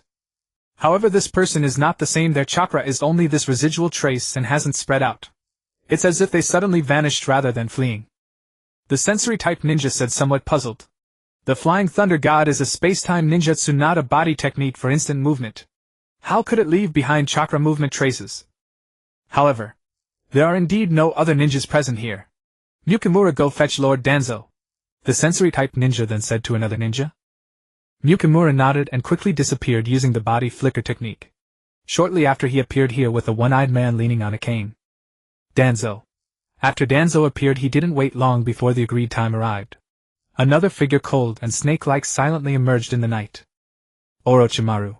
Is there any new progress in the experiment? Danzo asked, directly skipping any pleasantries. Transplanting the first Hokage cells is not an easy task. I hope you can speed things up. Danzo urged expressionlessly. You must understand, without my oversight this laboratory would have been discovered by the village long ago. In that case, Root should provide more support to me. Besides, the first Hokage cells can be compatible with the Sharingan. This is just my theory, and I also need some Uchiha clan members. Orochimaru extended his tongue to lick his lips. The war with the Wagakure has ended and we've lost the best opportunity. However, it's not peaceful now and there are still chances. They'll keep an eye out. I still need some other resources. Here is a list. Orochimaru handed Danzo a prepared note. Danzo took it, glanced at it, and put it away without saying a word, directly leaning on his cane to leave. However, after taking a few steps, Danzo stopped again and reminded Orochimaru. My people just said it seems there were ninjas here. You should be careful and not expose yourself. Is that so? It's no big deal. If exposed, I can always leave the village. Orochimaru chuckled. Danzo said nothing more and left with his men. Nonetheless, neither Danzo nor Orochimaru would have thought that this meeting had been clearly observed by Lurin through the telescope technique. It seems they haven't discovered my presence. After monitoring the movements of the two, Lurin was assured and directly put away the glass sphere interrupting the telescope technique. He was not a voyeur and was not interested in the secrets within Orochimaru's laboratory. He only needed to confirm whether he had been exposed. As for the collusion between Orochimaru and Danzo, Lurin actually didn't want to care about it. However, one thing was certain from Danzo and Orochimaru's previous conversation: they seemed to plan to capture some Uchiha clan members for experiments. Combining the storyline Lurin understood with the content of the conversation between Orochimaru and Danzo, Lurin could basically confirm that Danzo's current cooperation with Orochimaru was for Orochimaru to help Danzo implant the Sharingan onto his arm. Their transplantation of the first Hokage cells aimed ultimately at implanting the Sharingan. I hope they don't target my relatives and friends, otherwise I will have to be impolite. Lurin thought silently in his heart. After all, he had been reborn for half a year. He still felt a sense of belonging to his current identity as an Uchiha clan member. The care of his parents over the past 6 months had made it hard for Lurin to remain indifferent. He had truly come to regard Uchiha Takaharu and his wife as his own parents. There were also some new friends within the clan. Since Lurin had acquired immense abilities, he certainly would not stand by and watch those closely related to him fall victim to treachery. However, for other unfamiliar Uchiha clan members, Lurin truly couldn't be bothered. If they fell prey to Orochimaru and Danzo's schemes, he could only say it was bad luck. The next day, Lurin as usual clocked in, started work, and patrolled the area. Though the job was monotonous, chatting and laughing with clan members made it less dull. Have you heard? The ninjas from Konoha and Kirigakure had a localized conflict yesterday, resulting in casualties on both sides. Of course I've heard. The Kirigakure's AO led the team attempting to strike us from behind but was scared off by Sure Sway. Haha, AO. Isn't he the one who stole a Byakugan from the Hyuga clan? Even in front of us Uchiha he fled in terror. Our Uchiha are truly powerful. Konoha relies on us Uchiha. Alright, enough of these troubling matters. Who is Konoha's #1 beauty? Have you all voted? Lurin noticed that everyone was straying from the topic, so he quickly interjected to steer the conversation elsewhere. He knew that if he didn't change the subject forcefully, it would surely devolve into a complaint session about Konoha, leaving them all in a bad mood. During patrols they often treated the Konoha civilians with disdain, which only worsened the Uchiha's image among the villagers. It was a vicious cycle. Lurin had experienced it many times. Of course it's Yurei Kurenai. You're impressive, Lurin. I say you're always at the training grounds. It's not to impress Kurenai, is it? Once the topic of women came up, everyone eagerly shifted their discussion, engaging in lively debates and argument. The earlier unpleasantness was forgotten in an instant. Uchiha Lurin! Stop right there! A voice filled with frustration and anger suddenly rang out. Lurin and his companions turned to see a furious young man striding towards Lurin from another path. It was none other than Asuma Sarutobi, the son of the third Hokage. Ah, it's young Master Asuma. Why the anger? The Uchiha members said with a hint of mockery. This has nothing to do with you. Asuma shot a glare at them, speaking tersely. Don't think you can act tough just because you're the Hokage's son. The Uchiha members snorted in anger. However, despite their harsh words, they wouldn't dare confront the Hokage's son. Stay out of this. I'm here to find Uchiha Lurin. Asuma glared at the others, commanding them. Young Asuma was quite the ruffian. Lurin felt somewhat speechless. The middle-aged Asuma was easygoing and affable. He never expected the young version to be so brash. Recalling the events from the Hokage series, it seemed that Asuma really was a delinquent in his youth, frequently arguing with his father Sarutobi Hiruzen, and even running away from home. He's looking for me, let me handle this. Lurin greeted his companions and stepped forward. Standing before Asuma, he said, Speak your mind. Stay away from Kurenai. Otherwise don't blame me for being rude. Asuma threatened Lurin menacingly. You want me to stay away from Kurenai? Fine. Lurin raised an eyebrow, his face filled with disdain. Kneel and beg. You're asking for it. Asuma was furious and threw a powerful punch at Lurin. Lurin, however, coldly smiled and returned the punch, seemingly ready to trade blows. But at the moment their fists collided, Lurin instantly unleashed his Shinra Tensei. An overwhelming force emerged, sending Asuma flying. Bang! Asuma, caught off guard, fell heavily to the ground. Lurin activated his body flicker technique, appearing right in front of the fallen Asuma, his foot pressing down on Asuma's chest. With a look of disdain he said, "Do you have the ability to demand anything from me?" Silence. The scene was eerily quiet. Passers-by on the street were astonished, their eyes wide open in disbelief as they stared at Lurin, unable to hide their surprise. The Uchiha clan had just struck the son of the third Hokage. This was huge news. "Lurin, when did you become this powerful?" The two companions of Lurin were utterly speechless. Asuma was already a special jonin, and even they were no match for him.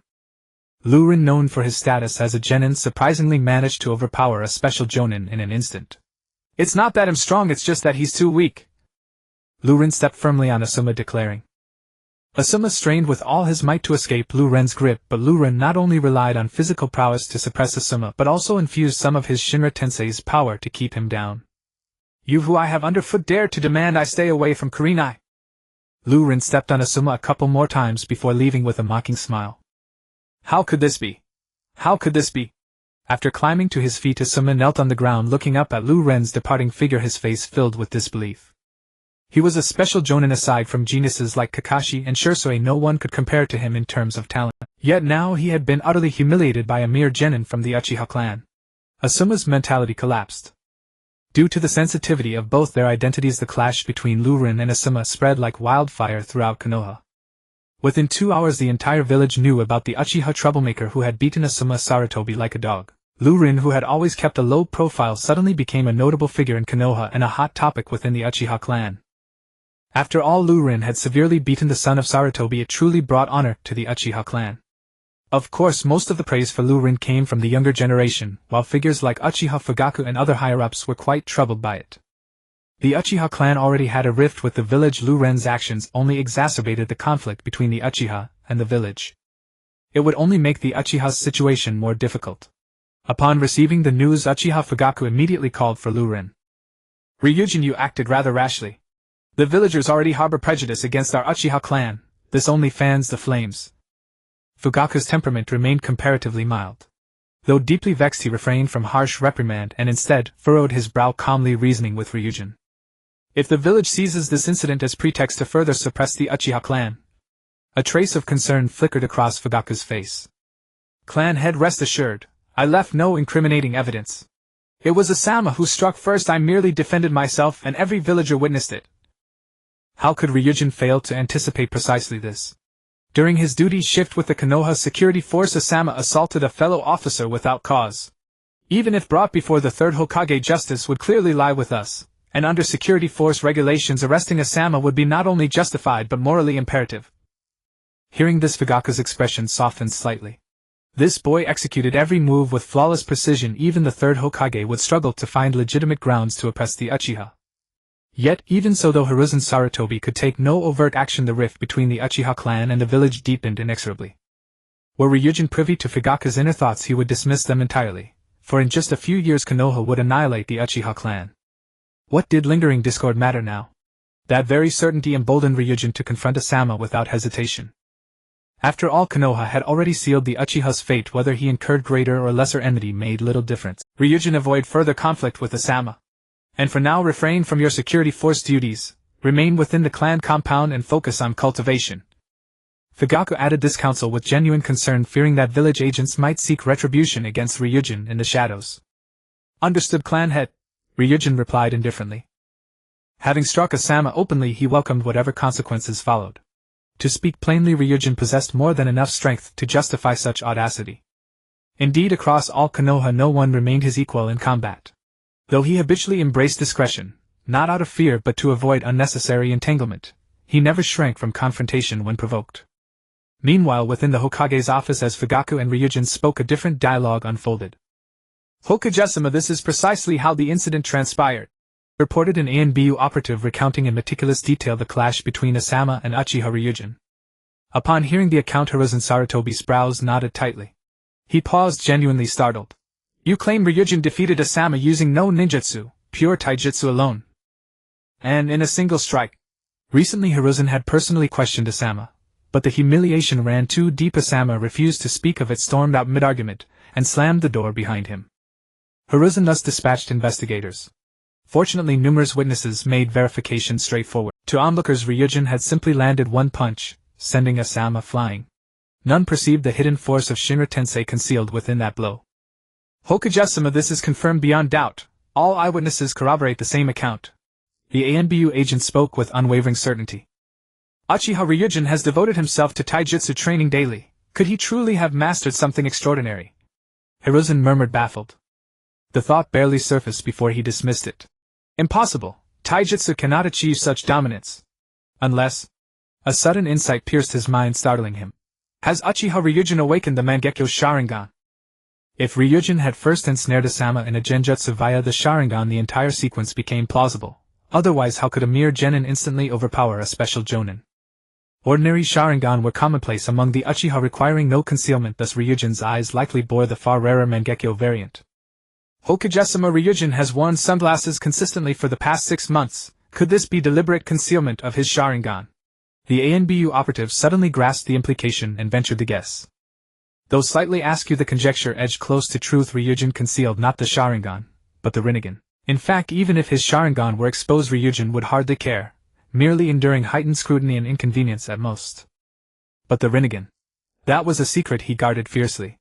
While the Sharingan might unsettle Konoha, the Rinnegan would draw the attention of Black Zetsu, and Nagato himself.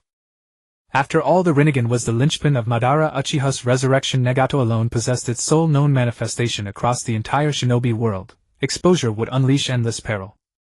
Can the Sharingan even cast genjutsu while obscured by sunglasses? Hiruzen mused aloud, pondering deeply. As a non-Uchiha, he lacked first-hand knowledge, either confirming nor dismissing the possibility. Yet, synthesizing multiple clues, Hiruzen concluded the probability of Ryujin having awakened the Mangekyo Sharingan remained substantial. I must devise a means to test this hypothesis. Hiruzen muttered, his composure fraying. As a veteran surviving the Second Shinobi World War, he understood the Sharingan's terror all too well. You may withdraw, he instructed, waving the ANBU operative away while continuing to reflect. Given the delicate tension between Konoha and the Uchiha, any action demanded meticulous, unhurried strategy. No margin for error. Creak. Moments later, the office door swung open. Danzo entered unceremoniously, leaning on his cane. Danzo, what brings you here? Hiruzen regarded him impassively. You've surely deduced my purpose, the matter of Uchiha Ryujin. You and I share the same suspicion. Has he awakened the Mangekyo Sharingan? Danzo seated himself without invitation. What do you intend? Hiruzen asked gravely, neither denying nor conceding. Leave this to me, Danzo replied slowly. As Hokage, certain actions lie beyond your purview. Hiruzen fell silent. Danzo spoke truthfully. Indeed, entrusting this to Danzo as root division was the most fitting course. After all, root existed precisely to execute such shadowed tasks. Danzo, exercise restraint, Hiruzen cautioned after a measured pause. I am well aware, Danzo replied curtly, then departed, cane tapping against the floor. Uchiha Fugaku kept his word and promptly informed the Konoha guard, resulting in Uchiha Ryubo not having to report to work for the following days. Naturally, Ryubo did not refuse such a privilege. With no work to attend to, he could dedicate all his time to training in taijutsu. Although Ryubo was not afraid of any ensuing troubles, he didn't want to offend the clan leader's good intentions. Furthermore, with the situation still stirring up a commotion, he preferred not to be the target of gossip. The moment he stepped outside, he remained low-key in the Uchiha clan grounds for a whole week before returning to the training field. Unfortunately, the Uchiha clan did not value taijutsu. There was no dedicated training ground for it within the clan. To train properly, he had to go to the village's training ground. Ryubo, you finally got let out, said Mike Guy, who had been sweating profusely as he paused his vigorous practice. Do you even know how to speak? What do you mean let out? It's not like I was locked up in a prison. Ryubo shot him an exasperated glare. Haha, as long as you're alright. But you really have guts to take on Asuma. I was worried about you for a few days, Guy said, a hint of admiration in his tone mixed with self-deprecation and a sense of melancholy. Currently he was ridiculed and bullied by everyone in Konoha, yet Guy could only endure it without daring to retaliate. It wasn't just him, even Guy's father Might Dewey was notorious in Konoha as a useless genin, enduring the same bullying and scorn. Their lives were rather miserable.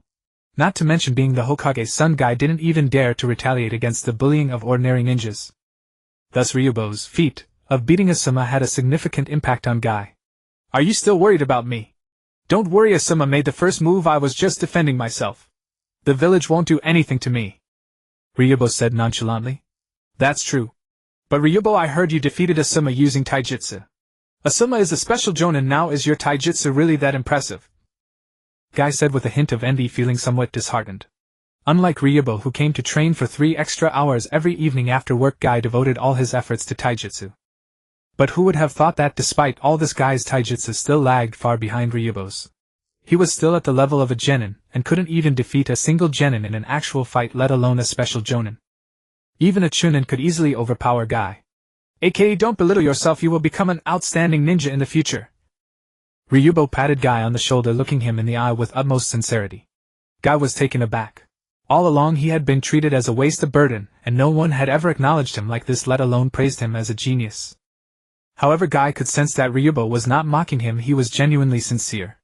Guy's heart stirred. You are truly a genius, Ryubo said meaningfully. A genius? What kind of genius am I? Guy replied, somewhat dispirited and self-deprecating. You are a hard-working genius. AKA, haven't you realized? You possess a quality that all other ninjas lack, an iron will. While others practice once, you can practice 10 times. This iron will is enough to make up for the lack of talent in cultivation. AKA, trust me, your future achievements will definitely surpass Asuma's. Hey. Big man, why are you crying? Ugh, and there's snot, how gross. Guy sniffled. Ryubo, no one has ever said these things to me, nor has anyone ever valued me like this. Alright, let's hurry and train. If Hong sees us, she'll think I've done something to you. Ryubo waved dismissively at Guy, pretending to be disgusted. Bang, bang, bang. Huff, huff, huff. The two of them began their enthusiastic training. After sweating through 3 hours of youthful exertion, Ryubo bid farewell to Guy and headed home as usual. Swish. However, as he passed through a deserted path, 2 ninjas suddenly appeared, blocking Ryubo's way. They wore masks on their faces. They were either from Root or the Umbu. However, Ryubo guessed it was more likely that they were from Root, as the third Hokage and Danzo had always cooperated in ruling Konoha, one openly and the other in the shadows. The third Hokage handled the bright public affairs, while Danzo dealt with the dark, unspeakable matters. To openly target the Uchiha like this was clearly not the third Hokage's style, but rather more aligned with Danzo's underhanded tactics. Uchiha Ryubo, Lord Danzo requests your presence. One of the masked ninjas with a pig-faced mask said expressionlessly to Ryubo. Ryubo guessed correctly, the newcomers were indeed from Root. Go back and tell Danzo that I don't want to go. Don't bother me again. Ryubo replied coldly. Within the Konoha system, Root actually belongs to the Umbu. However, this is only in terms of structure. In reality, Root is entirely Danzo's private organization. Moreover, because Root's methods are ruthless and dark, people fear Root far more than they fear the Umbu. But that was only for ordinary people. Ryubo completely disregarded Root. After all, his strength spoke for itself. Furthermore, in terms of organization, Root is merely a training unit for the Umbu, meant to train special tactical teams. Any activities outside of training conducted by Root are considered illegal. Theoretically, anyone can ignore Root's actions, and one could even report Danzo to the third Hokage for abusing his power and conducting illegal armed actions, etc. Of course, no one dares to do that. If you show disrespect to Root, they will definitely dispose of you immediately, and Sarutobi Hiruzen would only pretend not to see it. After all of Root's actions are tacitly approved by the third Hokage, and all of Root's powers are granted by him. Yet Ryubo dares to. How outrageous! Do you dare defy Lord Danzo's orders? A shocked and indignant voice rang out. The 2 Root members could hardly believe their ears. Root has always had the final say in Konoha. Who would dare to resist their orders? Yet this teenage boy was so dismissive of Root. How ridiculous! The Hokage has the authority to order me. The captain of the Konoha Guard has the authority to order me, but what authority does Danzo have to order me? Who does he think he is? Ryubo scoffed, his face filled with disdain.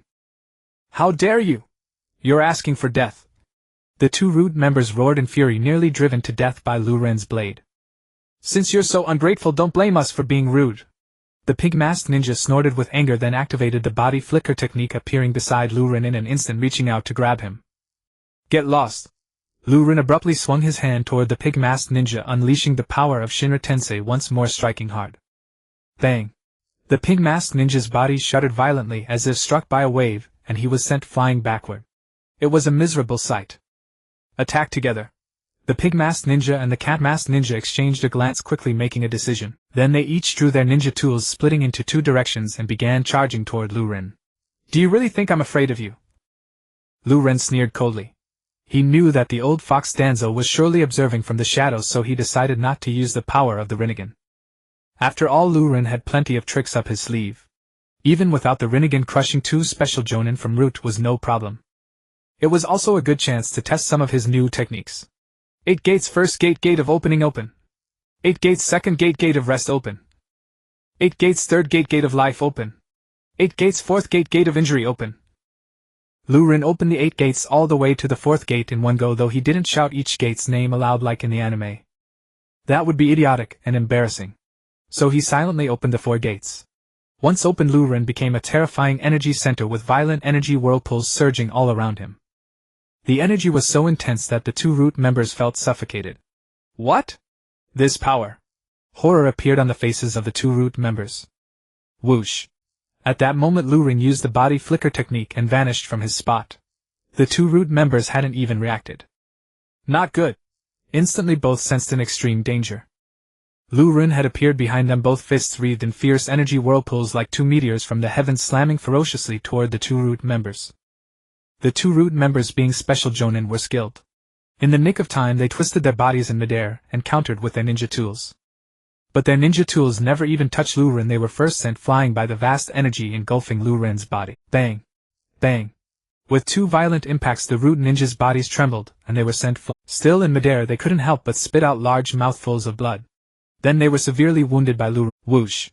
Before they could get up, Lu Ren, with the speed of the 4th gate, flew toward them before they could react. He kicked out twice, stomping on the throats of the 2 root ninjas, crushing them completely. The 2 root members were instantly killed by Lu Ren. Dead! Dead! Shingo and the other were taken out in an instant. The other root members hidden around all gasped in disbelief, unable to believe their eyes. This Uchiha Lu Ren was originally a joke within the Uchiha clan. He didn't practice ninjutsu or genjutsu but foolishly trained in taijutsu. Yet now this man was so monstrous. How can taijutsu be so powerful? What kind of taijutsu is this? Danzo was also stunned, his single eye wide open. If not for the 2 corpses lying there, Danzo would have doubted if he had seen correctly. Both Hiruzen Sarutobi and I were wrong. Lu Ren didn't defeat Asuma with genjutsu. He really just used taijutsu to beat Asuma. At this moment, Danzo had understood everything. Nevertheless, Lu Ren's wearing sunglasses was still suspicious, as he hadn't done so before. Danzo still wanted to test him. Of course, at this point Danzo had another desire: the taijutsu Lu Ren practiced. If Root could obtain the training method for this terrifying taijutsu. Danzo felt his breathing quicken just thinking about it. Uchiha Lu Ren! Danzo, leaning on his cane, walked step by step from the darkness to stand before Lu Ren, his single eye blazing with fervor. Little did we know we all underestimated you. Danzo, you old villain, finally decided to show yourself. Lu Ren glanced at Danzo and sneered coldly. Danzo was so provoked he nearly stumbled. He was a disciple of the second Hokage, a veteran senior in Konoha with great prestige. Not to mention being the leader of Root. Even Hiruzen Sarutobi, the third Hokage, treated him with respect, yet now a teenager was calling him an old villain. Danzo was almost fuming with rage.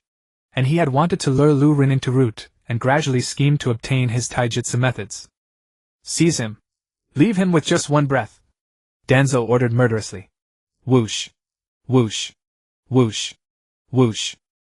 With Danzo's command, one after another Root ninjas leaped out from all around, surrounding Lu Ren in the center. Now, at the squad leader's order, all the Root members surrounding Lu Ren pulled out countless kunai shuriken and other ninja tools. They hurled them at Lu Ren. Whoosh. Whoosh. Whoosh. In an instant, Lu Ren was surrounded by a dense dark storm of ninja tools. In terms of pure taijutsu, even the strongest couldn't block all of them, not even with a taijutsu teleportation. No matter how fast you moved, you'd still get hit by a few, since the entire area around Lu Ren was filled with ninja tools, leaving nowhere to escape. Flying Thunder God. But at that moment Lu Ren vanished with a whoosh, disappearing with such strangeness and mystery. How can his speed be so fast? Danzo's pupils contracted sharply, unable to believe it. Lu Ren shattered Danzo's understanding of taijutsu, completely overturning his perception. So far Danzo had mistaken the Flying Thunder God for taijutsu, never thinking of the actual technique. After all, the Flying Thunder God was Minato Namikaze's exclusive technique, extremely difficult to master. Since the second Hokage created it, the only one in Konoha to master it was Minato Namikaze. Swish. As Danzo and his team searched for the trace of the flowing blade, Danzo suddenly sensed a wave of energy, a powerful pressure, advancing toward him. Danzo's expression changed slightly as he quickly turned around and threw several kunai. Clang! The kunai were instantly shot down by the flowing blade, but Danzo had already activated his body flicker technique and dodged. Boom! The figure of the flowing blade landed heavily, creating a large crater in the ground. Lord Danzo! Other members of the Umbu were startled and quickly acted, positioning themselves to shield Danzo. One by one they charged at the flowing blade. Swish! The flowing blade also charged toward the group of root members. In the state of the four gates opened, his strength surged, far surpassing that of an elite jonin, easily dealing with the group. After a flurry of chaotic sounds, all the root members were knocked to the ground by the flowing blade. Some were dead, some were severely injured. The flowing blade showed no mercy. At this point only Danzo remained on the scene. He stared fixedly at the flowing blade, never expecting him to be this powerful, having defeated all of his subordinates.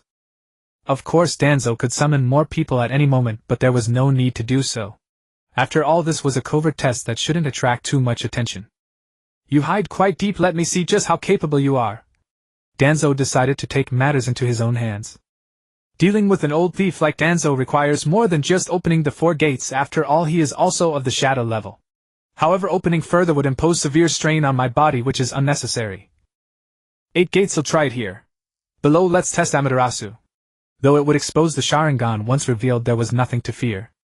As these thoughts flashed through his mind, the massive energy fluctuations emanating from the flowing blade vanished. In the blink of an eye, the flowing blade transformed from a raging emerald beast into an ordinary low-level ninja. What's wrong? Have you run out of strength?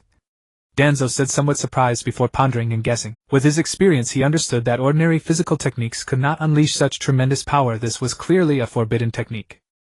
Such techniques generally have fatal flaws.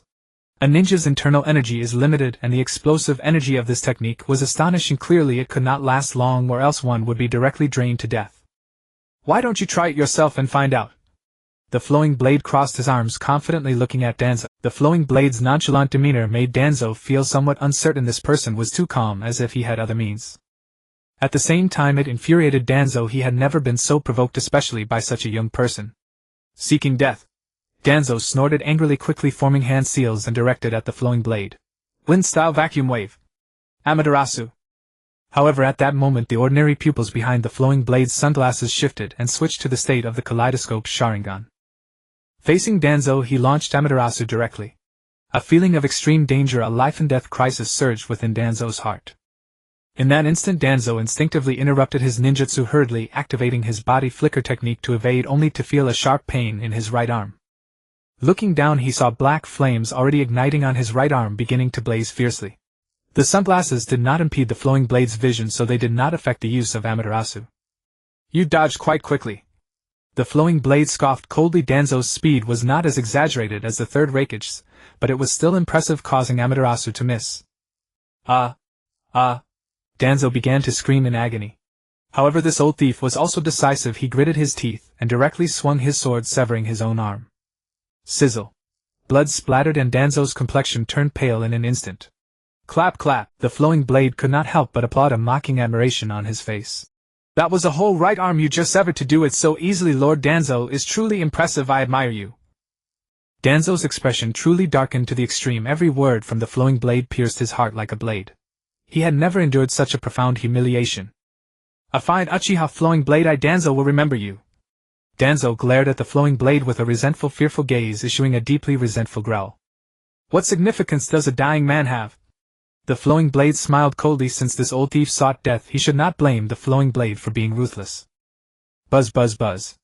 At that moment a mass of dark clouds suddenly appeared, completely surrounding the flowing blade, and then swiftly converging toward him. Is this the Oil Woman clan's insects? The flowing blade's expression remained calm. While others would certainly find such insect attacks troublesome, he could handle them with ease. Shinra Tensei. With a loud boom, all the insect swarm that approached the flowing blade were instantly scattered. However, when the swarm dissipated, that old thief Danzo had already vanished. You ran quite fast. The flowing blade scoffed coldly, walking away nonchalantly. After he left, several figures flashed by as the root members came to clean up the battlefield, recovering bodies and injured while also lifting the isolation barrier. Soon the traces at the scene were completely cleaned up, as if nothing had ever happened. Not long after the flowing blade returned home, Might Guy also arrived at his own home, a shabby low small house. Might Dai was chopping wood in the yard. Upon seeing this, Might Guy hurried over and took the axe from Might Dai. "Father, let me do it." Might Dai looked at Might Guy with some surprise. He felt that his son seemed to be in a different mental state. During dinner, Might Dai and Might Guy chatted, and he indeed found that his son was brimming with energy, as if he had been injected with a dose of adrenaline. "Son, what is your dream?" Might Dai asked meaningfully. "I want to become the strongest," Might Guy answered without a second thought. "But your talent is poor. You can't learn ninjutsu or genjutsu, only physical techniques." "It doesn't matter. I know my talent is not great, but I am also a genius. I am a hard-working genius. Others put in 1 unit of effort to train, I will put in 10 to make up for it. With this unyielding will, even if I can only practice physical techniques, I believe I can succeed." Might Guy was so full of vitality. Seeing the determination in Might Guy's eyes, Might Dai pondered for a moment, shook his head with a sigh, and made a decision. "Son, listen carefully. I once obtained a method of cultivating a physical technique called the 8 Gates by chance. Today I will pass this technique on to you." Root base. Danzo sat with a grim expression while a medical ninja was treating him. "Lord Danzo, the bleeding has been temporarily stopped. I have also collected blood samples and will cultivate a new arm for transplantation in the coming days." After a moment, the medical ninja stood up and reported to Danzo. "You may leave." Danzo said absent-mindedly. "Uchiha Lurin. What a Uchiha Lurin! I have never suffered such a great loss." Danzo gritted his teeth and spat out these words. "Who would have thought that the idol Uchiha actually possesses cage-level strength? He has been hiding so deeply. What is that terrifying taijutsu of his? How can it unleash such fearsome power? I have never seen anything like it. And what about that black flame at the end? It was equally terrifying. Could it be? That flame is Uchiha Lurin's dojutsu. Has he awakened the Mangekyo Sharingan?" Danzo's mind raced. After much thought, the possibility that the black flame was a Sharingan dojutsu was quite high. After all, Uchiha Lurin had not formed any hand seals, and the black flame appeared out of thin air, so it could only be the ability of his dojutsu. If I were to obtain those eyes... Danzo's lone eye gradually gleamed with intense light. This old villain had coveted the Sharingan for a long time. Originally he had favored Shijui's eyes, as the ability to alter others would greatly aid his ascension to Hokage. But now Danzo had set his sights on Lurin's Sharingan. Although Shijui's Kodoha Mitsukami was powerful, its cooldown period was too long, which frustrated Danzo. After all, becoming Hokage wasn't just about dealing with 1 or 2 people, one had to manage many. Kodoha Mitsukami thus seemed somewhat insufficient. However, if it were Lurin's eyes, they would elevate Danzo's strength to the strongest in Konoha, which would be far more useful than merely controlling the minds of a few people. Moreover, Uchiha Lurin, besides his dojutsu, he also has that incredible taijutsu. Danzo became increasingly agitated. "Lord Danzo, the Hokage requests your presence." While he was deep in thought, a root operative reported. "That hypocrite Hiruzen Sarutobi. He pretends to be so tolerant of the Uchiha clan in public, but his fear of the Sharingan is no less than mine." Danzo snorted. He didn't even need to think to know what Hiruzen wanted to discuss with him. That old fool must have already received news that he had fought Lyorin, and now he wanted to ask about the results of the reconnaissance. "I cannot let Hiruzen know that Lurin has awakened the Mangekyo Sharingan, otherwise snatching those eyes will be troublesome." Danzo frowned slightly and made a decision. He formed a single hand seal, then opened his mouth and spat out a clump of earth, forming an earth clone. However, Danzo was still uneasy. After all, Hiruzen was the Hokage, and there was a possibility that the earth clone could be seen through. After thinking for a moment, he used a vacuum wave to cut a wound on his palm, then smeared the blood onto the earth clone. He then performed a special sealing technique to completely seal the blood within the earth clone, finally putting his mind at ease. In this way, the earth clone now possessed Danzo's aura entirely enough to be mistaken for the real one. The earth clone then left the root base without a sound and arrived at the Hokage's office. "Danzo, I assume you have completed your reconnaissance on Lurin. What were the results?" Hiruzen asked directly without any preamble, taking a puff from his pipe. "The reconnaissance is clear. Uchiha Lurin has mastered a very powerful taijutsu. Even the jonin of my root are no match for him," Danzo said slyly, selectively forgetting the terrifying black flame Lurin had used at the end. "Oh, such a taijutsu exists." Hiruzen was surprised. He had originally thought Lurin was using genjutsu to cut corners. "It is a taijutsu that can temporarily burst the Bodhi's potential, but it's nothing but a crooked path." Danzo deliberately belittled it with a dismissive tone. Hiruzen fell into thought. With his extensive knowledge, he naturally knew that there was no way to gain power without a price. All such methods inevitably have fatal flaws. Half a year ago Uchiha Lurin was merely a freshly graduated genin. Now even if he had exceptional talent he could only have reached Chunin. And for a Chunin to unleash taijutsu at the level of a Jonin it was impossible to be without flaws. Then, has he awakened the Mangekyo's Sharingan? Hiruzen asked again. He did not use any genjutsu from start to finish. Danzo the old scoundrel answered by evading the main point. Although it was not a lie, it was definitely misleading. Lurin had originally thought that after using Amaterasu to destroy one of Danzo's arms the secret of his Sharingan would be exposed. But to his surprise several days passed without any news.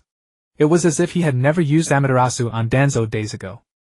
It can't be that because I was wearing sunglasses Danzo couldn't see the change in my pupils and thus couldn't guess that Amaterasu is a dojutsu, right? Lurin couldn't help but silently complain. Obviously Danzo wasn't that stupid. Then thinking about Danzo's obsession with the Sharingan, Lurin soon understood Danzo's intention. This old coin deliberately concealed my Sharingan. Could it be that he has taken a fancy to my eyes? At this thought a cold gleam flashed in Lurin's eyes. If Danzo was really so ungrateful he would destroy Root to kill Danzo if necessary. Unknowingly Lurin's footsteps stopped and his figure stood before the memorial stone. System sign in. Lurin entered the system and signed in. Ding! Congratulations host on successful sign-in. Reward Flame Fan. This reward is an item and has been stored in the system space. The host can view it at any time. The Flame Fan, commonly known as the Uchiha Fan, was Madaro's exclusive weapon. It was forged from a part of the Divine Tree and could execute the famous technique, Uchiha Reflection. Madara used this technique to even reflect Naruto's tailed beast ball, making it an extremely powerful weapon. However, after Uchiha Madara's death the fan fell into the hands of Obito, that traitor. It was only after Madara was resurrected later that it returned to him. This thing was taken away by Uchiha Madara when he left Konoha. It's not suitable to bring it out now. It seems he'll have to seal it in the system space for a while. After signing in front of the Soul Consolation Monument, Lurin continued his patrol around the village, and just like that the day's work came to an end. As usual, Lurin planned to go eat at Yao Ramen before heading to the training grounds. However, on the way Lurin was stopped by someone. It was Shiyuhong. Lurin, are you okay? Shiyuhong looked Lurin up and down, seemingly checking if he was injured. Lurin understood what Hong meant. He shrugged, looking relaxed and somewhat speechless. You all look like this, don't you think too little of me? It's as if Sarutobi Asuma could really do something to me. Thank heavens, it seems you really are fine. Hong sighed in relief. Of course I'm fine. Didn't you hear the rumors? I beat Asuma so badly he looked like a dog. Lurin chuckled. That's why I find it hard to believe.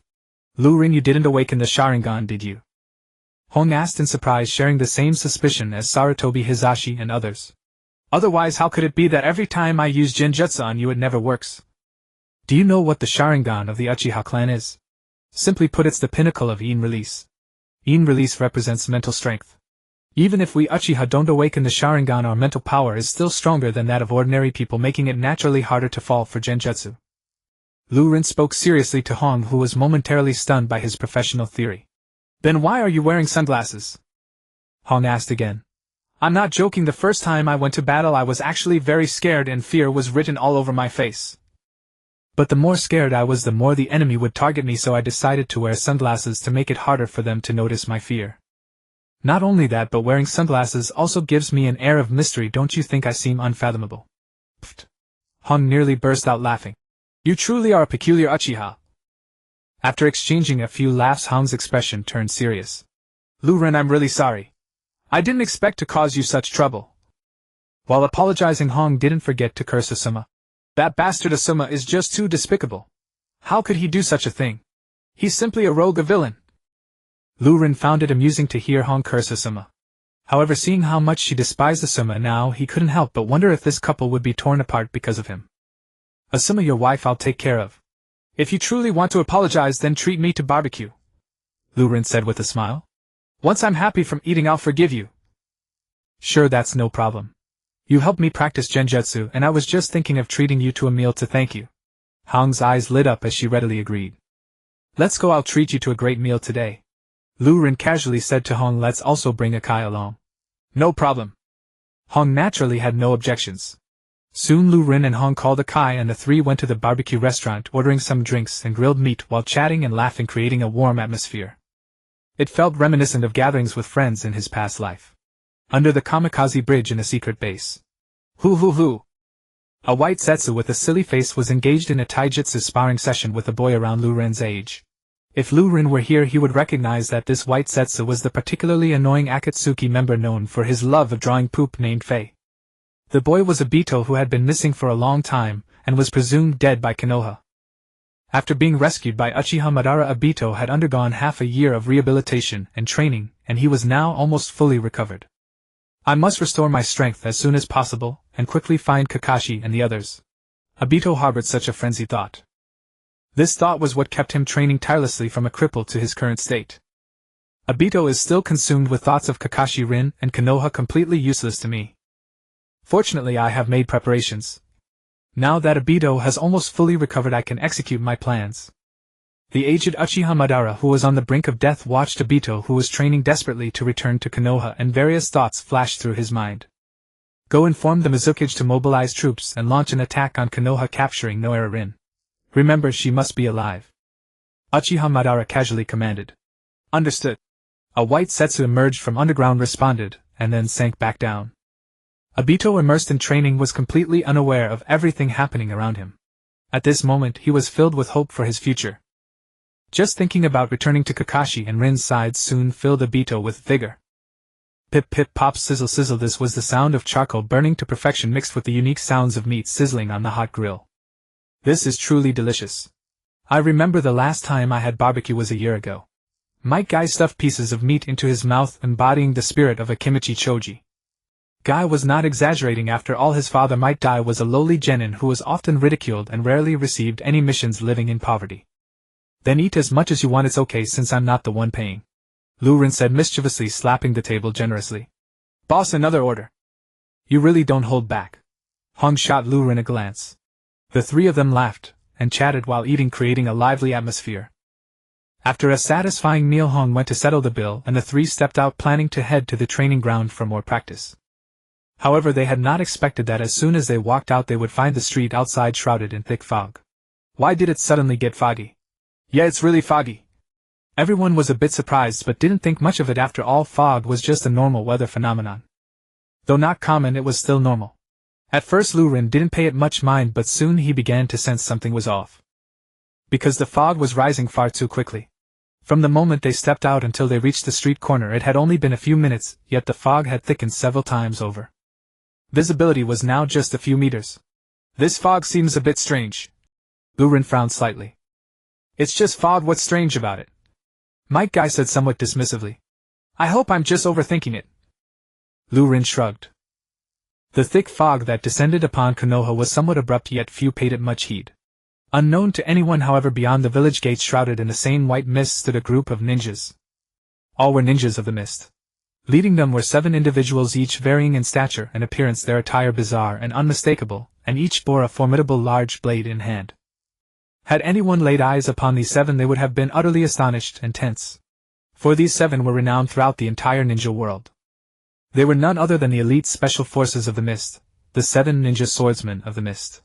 Each was a jonin of extraordinary prowess, and armed with their matching swords they were like tigers with wings. Together the 7 could bring down a small nation in a single night. And now they had appeared together outside the gates of Konoha. Behind them a squad of elite ANBU lay hidden in the dense fog, visible only to the mist ninjas themselves. Are the orders clear? Asked one of the 7 Haramii Juzo as he gazed ahead, calmly speaking to the mist ninjas. We 7 swordsmen will divert attention and create chaos in Konoha. Seize the opportunity to capture the girl named Rin Noera. Remember, this is a capture mission. If discovered by Konoha ninjas, prioritize misdirection and avoid prolonged combat. Yes, Lord Haramii Juzo. Came the mechanical, emotionless replies from within the mist. Then let us wreak havoc in Konoha. My executioner's blade is parched for blood, said Momochi Zabuza, his voice icy as he slung the massive blade over his shoulder with a clatter. Begin the operation, commanded Haramii Juzo. With a series of sharp whistles, the ANBU ninjas in the mist activated their body flicker technique, advancing toward Konoha. What's going on? The weather changed so suddenly and this fog appeared out of nowhere. Indeed, the sun hasn't even set. What's happening? Huh. 2 Konoha gate guards were baffled when from the thick fog hands silently reached out and clamped over their mouths. With a sharp slice, blades cut deeply across their throats. Blood spurted as the two Konoha ninjas were silently eliminated. The elite A and BU ninjas infiltrated silently under the cover of the fog. Of course, Konoha's ninjas were not to be underestimated. They quickly sensed something amiss about the dense mist. Investigation soon revealed that the sudden fog was no accident. It was the mist concealment technique of the hidden mist. Konoha had been secretly infiltrated by the mist. The news reached Hiruzen Sarutobi quickly, who was shocked and furious. Not long ago Inoki had led an invasion of Konoha, and now the mist followed suit. Was Konoha, the strongest village in the ninja world, really so easy to bully? Hiruzen Sarutobi immediately assembled his forces and ordered the capture of the infiltrating mist ninjas. However, the mist concealment technique, which used water release to create a vast white fog, provided excellent visual obstruction, making infiltration extremely convenient. Once ordinary ninjas lost their sight, only the strongest could sense chakra fluctuations to track the movements of mist ninjas. By the time Hiruzen Sarutobi and other powerful jonin combined their wind release techniques to disperse the mist fog, the mist ninjas had already completed their infiltration, scattering and hiding in every corner of Konoha. What's happening? The fog is dissipating again. Yes, this is too strange. This fog is definitely no ordinary one. Something must be happening. Even the dullest of the trio, Ryan, Might Guy and Kurenai Yuhi, who had been exploring the fog, now understood that this was no ordinary mist. The village is so quiet. No, there's fighting ahead. Their expressions shifted and they dashed ahead to see what was happening. But as they turned a corner and reached the source of the noise, they froze in astonishment. 7 tall figures, each wielding a different large blade, were strolling lazily as if Konoha were their own village. They were not blind. They recognized instantly that these 7 were not from Konoha. Who are you? Why have you come to Konoha? Kurenai Yuhi glared at the 7, her voice sharp and stern. The 7 ninja swordsmen of the mist. Kurenai, they're the 7 ninja swordsmen of the mist. Might Guy swallowed hard, feeling his mind explode. These were 7 immensely powerful jonin, each capable of killing all 3 of them in an instant. And now all 7 had come. The 7 ninja swordsmen. Kurenai gasped, sweat pouring down her face. She never imagined such legendary figures would invade the village, and that they would encounter them. Oh, little brats from another village know our names. Are we that famous? Said Momochi Zabuza, a hint of surprise in his voice. But then he sneered, his tone chilling. My executioner's blade has a few nicks. Drinking your blood will help the iron grow back. Kurenai and Might Guy felt their hearts tighten. Only Ryan remained perfectly calm, even taking a moment for an inner monologue. Was this the battle where Might Dewey was supposed to take down 4 of the 7 swordsmen in the original story? But due to the butterfly effect, Ryan and Kurenai had replaced the original companions who should have been with Might Guy. Whether Might Dewey would arrive in time was uncertain. But it didn't matter. With Ryan's current strength, even the 7 swordsmen were no match. What do we do? The 3 of us are no match for them. Maybe we should retreat at once and report this to the higher-ups. Might Guy and Kurenai whispered nervously. Retreat? Hey, if we let you brats escape, we never show our faces again. Momochi Zabuza sneered. With a whoosh, he charged at the 3 executioners, blade in hand, brimming with men. Damn, completely frozen by the other's presence, and overwhelming terror turned my body to stone. What to do? Am I to die here? Mai Teikai and Shirihong are only of the lower rank ninja level, standing before Pai Pa Shirzan, whose strength far surpasses theirs. They were simply stunned. They nearly fled in utter panic. During the Chunin exams, even a prodigy like Suisho had been so frightened upon first meeting Shiwan that he could not move. Needless to say, all the more so for Mai Teikai and Shirihong. One is a taijutsu specialist, the other an illusionist. Both fall far short of Suisho. Being frozen in fear was only natural. Pai Pa Shirzang moved with lightning speed, appearing before the 3 in an instant. He swung his execution blade and brought it down hard at their waists. He intended to cut all 3 down with a single stroke. Swish. But at that very moment, the 3 youngsters who seemed destined to fall beneath the blade became streaks of light and vanished. Boom. Pai Pa Shirzang's execution blade struck a tree as thick as a thigh and cleaved it in 2. The 3 figures reappeared in another direction. Standing beside them was another young man wearing sunglasses. It was clear that he had intervened and saved the 3. What? How can this be? The Rin Dao Chirinzhong, who had been watching for sport, were all taken aback. To have moved 3 people out of the path of Pai Pa Shirzang's blade in that instant, that was something they believed even they themselves could not do. Who was this mysterious man? At the same time, they couldn't help but glance at Lu Rin. After all, both men wore sunglasses. Of course, it was only a reflexive glance. They did not conclude any connection between Lu Rin and the stranger. It was merely a subconscious visual reaction. After all, wearing sunglasses proved nothing. What no one knew was that the mysterious savior was in fact Yunting Lu Ren himself. The Lu Ren who had been with Hong and Akai was only a clone produced by his bunch in art. When a thick fog enveloped Mu Yi, Lu Ren had sensed something amiss. As a precaution he made the switch. Neither Hong nor Kai detected a thing. Lu Ren's foresight had proved prescient. That maneuver was now coming into play. This man looks no ordinary, his blood should taste exquisite, right? Pai Pa Shirzang snorted and once more charged toward Lu Ren. Tianhao Amaterasu. Lu Ren showed no courtesy, unleashing his formidable ocular jutsu directly at Pai Pa Shirzang. As Pai Pa Shirzang moved, black flames suddenly erupted across his body. He fell to the ground screaming. No amount of struggling or rolling could put them out. The black flames remained utterly unaffected. Within only a few breaths Pai Pa Shirzang fell silent. He was burned away into nothing by that inhuman fire. Not a scrap was left. Only the ownerless execution blade lay alone on the ground. The scene fell into dead silence.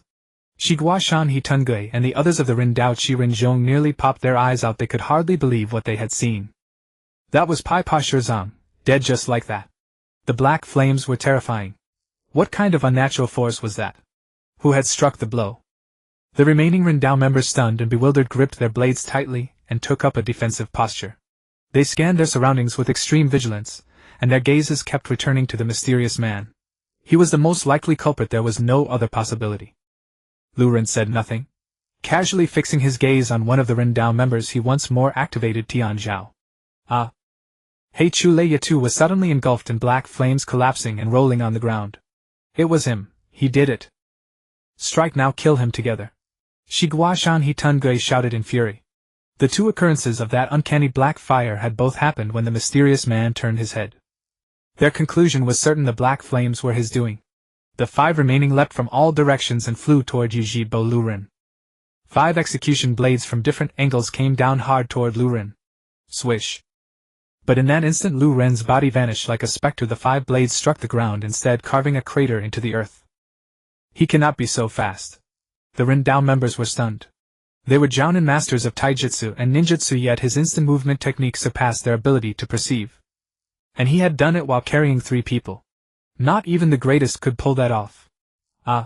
Startled anew, another Rindao member screamed and collapsed to the ground.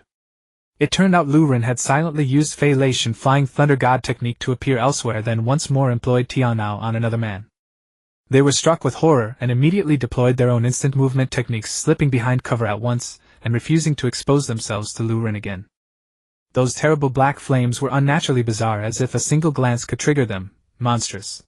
No one dared be Lu Ren's live target any longer. You two go first.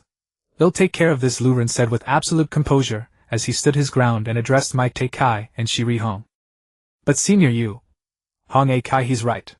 If we stay we will only be a burden. We should leave immediately. Lu Ren's clone spoke calmly and rationally to the two. Hong, Lu Ren is right, we will leave at once. Mai Te Kai nodded heavily in agreement. The 3 quickly used instant movement and disappeared.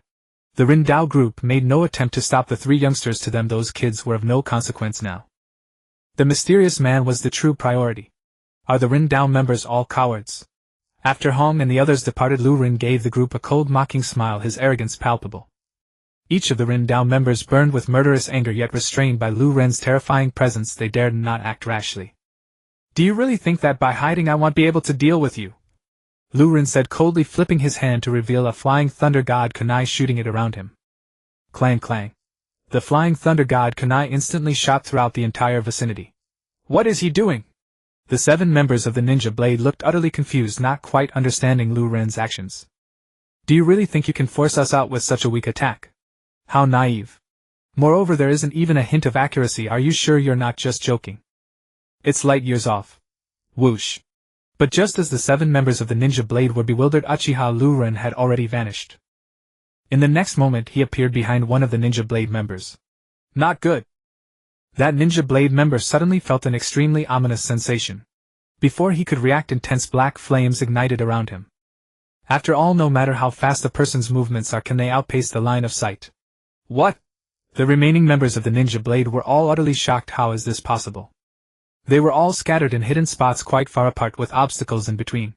Even the most powerful body flicker technique could not allow someone to teleport directly behind them. It would require multiple consecutive teleportations.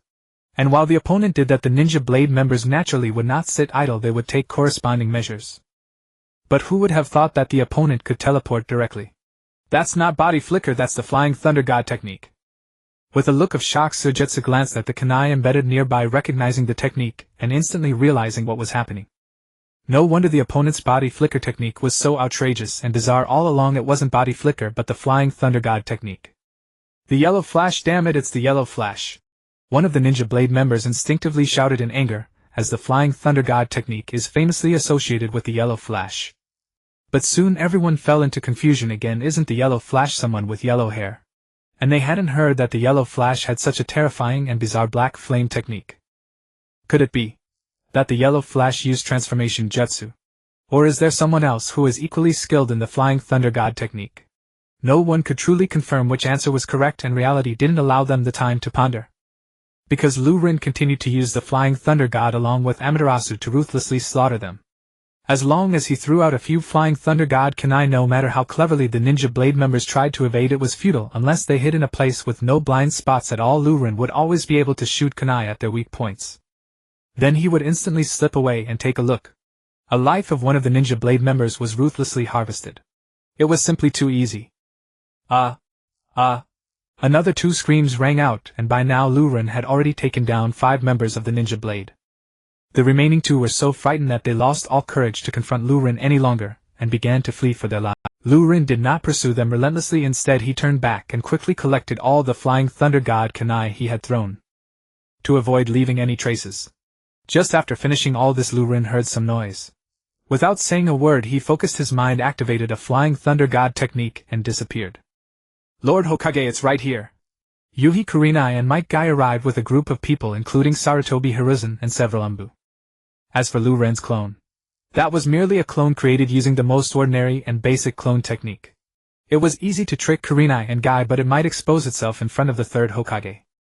So Lu Ren's clone found a random excuse to separate from Kurenai and the others, not following the two, to summon Sarutobi Hiruzen.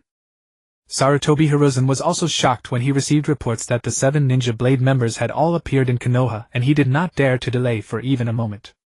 Immediately he rushed to follow Kurenai and Guy. However, when Sarutobi Hiruzen led the elite team there, he found that the scene was already completely empty.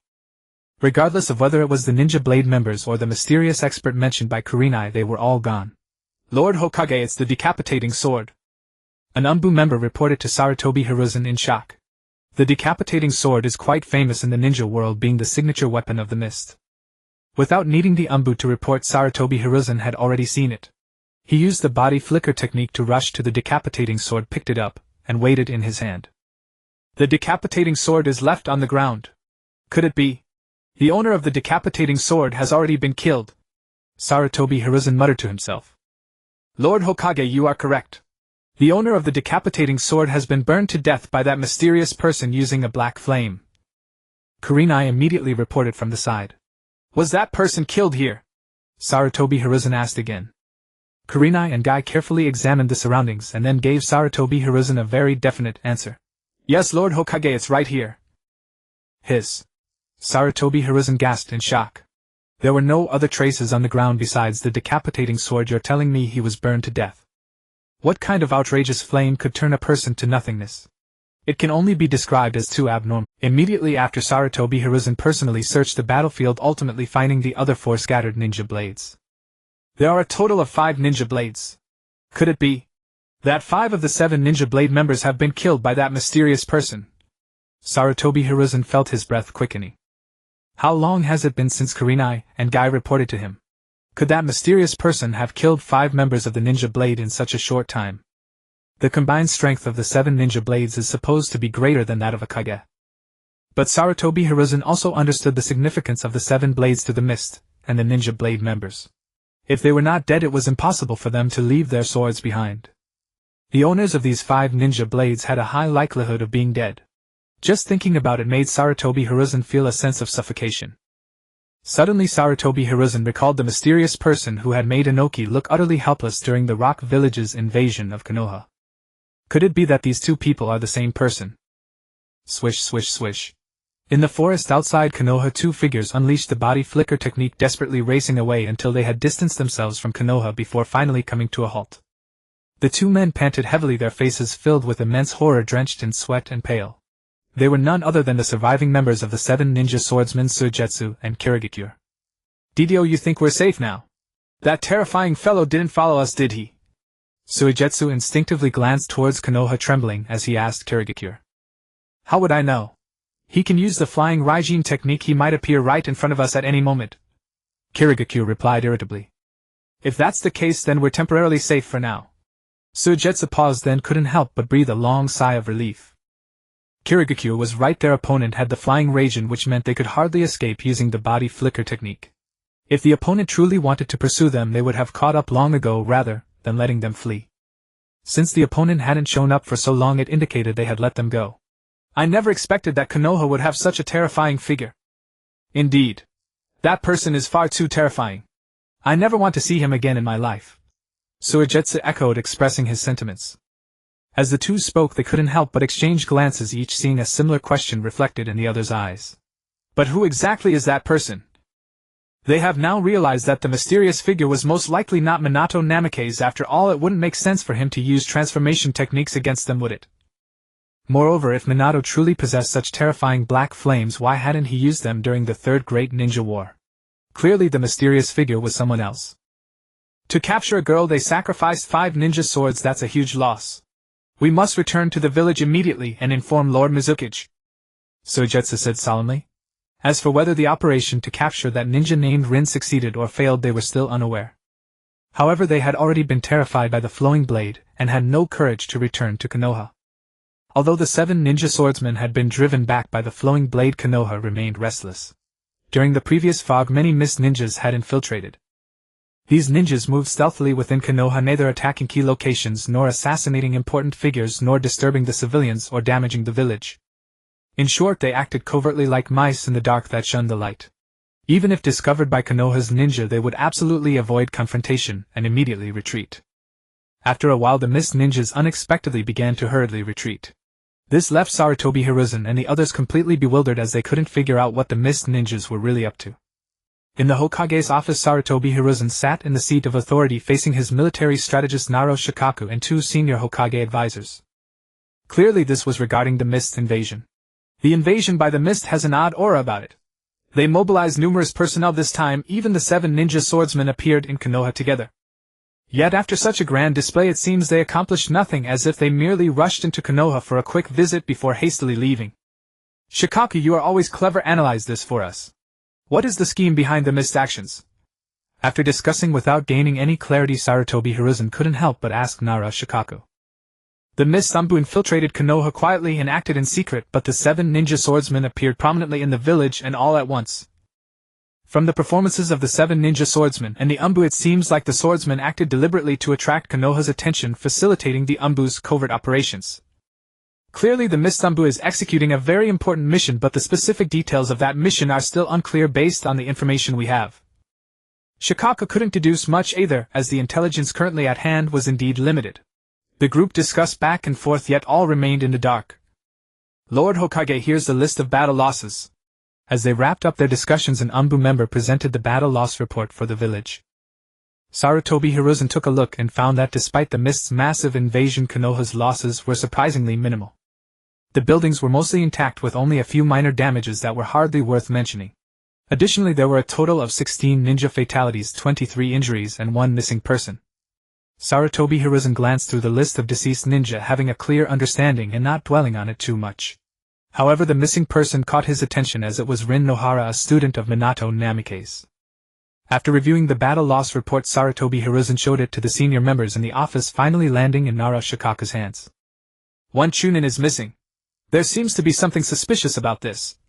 Nara Shikaku pondered briefly and made a conjecture. "The battlefield of this war is Konoha. Even if someone dies, the body should remain. How could someone go missing? Rin Nohara is very likely to have been kidnapped by the mist. Could it be that the mist went through all this trouble just for that 1 Chunin?" Everyone's brows furrowed deeply, mobilizing so many personnel just for a Chunin. What could be so special about that Chunin? However, the situation was urgent, and there was no time to slowly deliberate. Of course, there was also another possibility. This was merely a coincidence, and Rin Nohara had gone missing before, only to be discovered when counting battle losses. Though this possibility was extremely slim, it couldn't be dismissed entirely. How things would unfold remained to be seen. Naruto Shikaku immediately suggested to Sarutobi Hiruzen to investigate Rin Nohara's whereabouts. As for the mist ninjas, there were many of them, and since Minato Namikaze was currently absent from the village, it was unwise to pursue them. Bring Kakashi and Kimura Kunin here.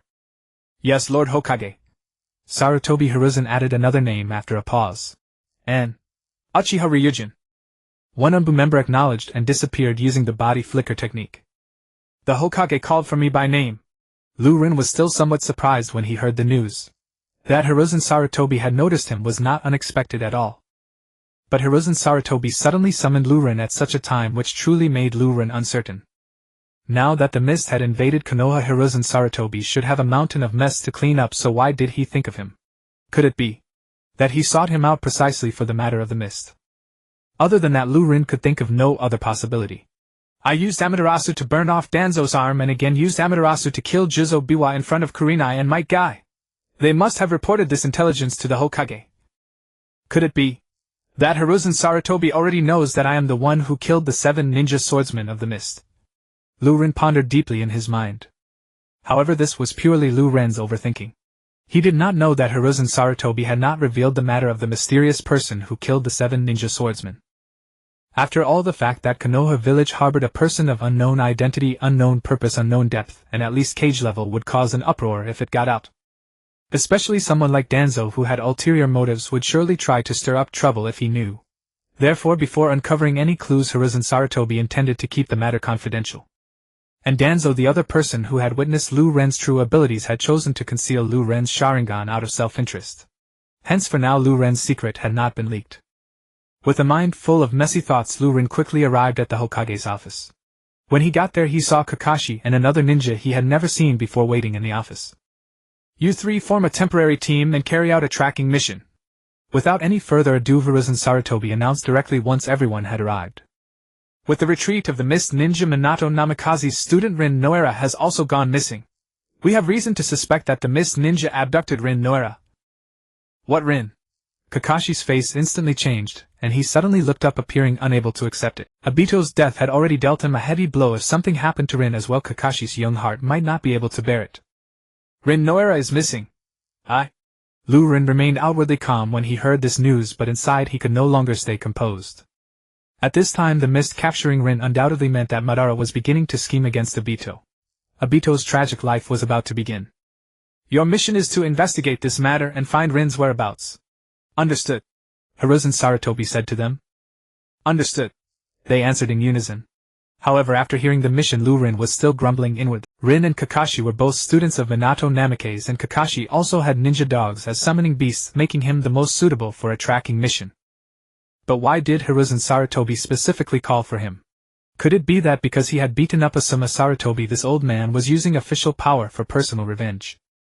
Although this mission was called a tracking mission, it actually carried considerable danger. Did he really think the mist ninja were just playing around?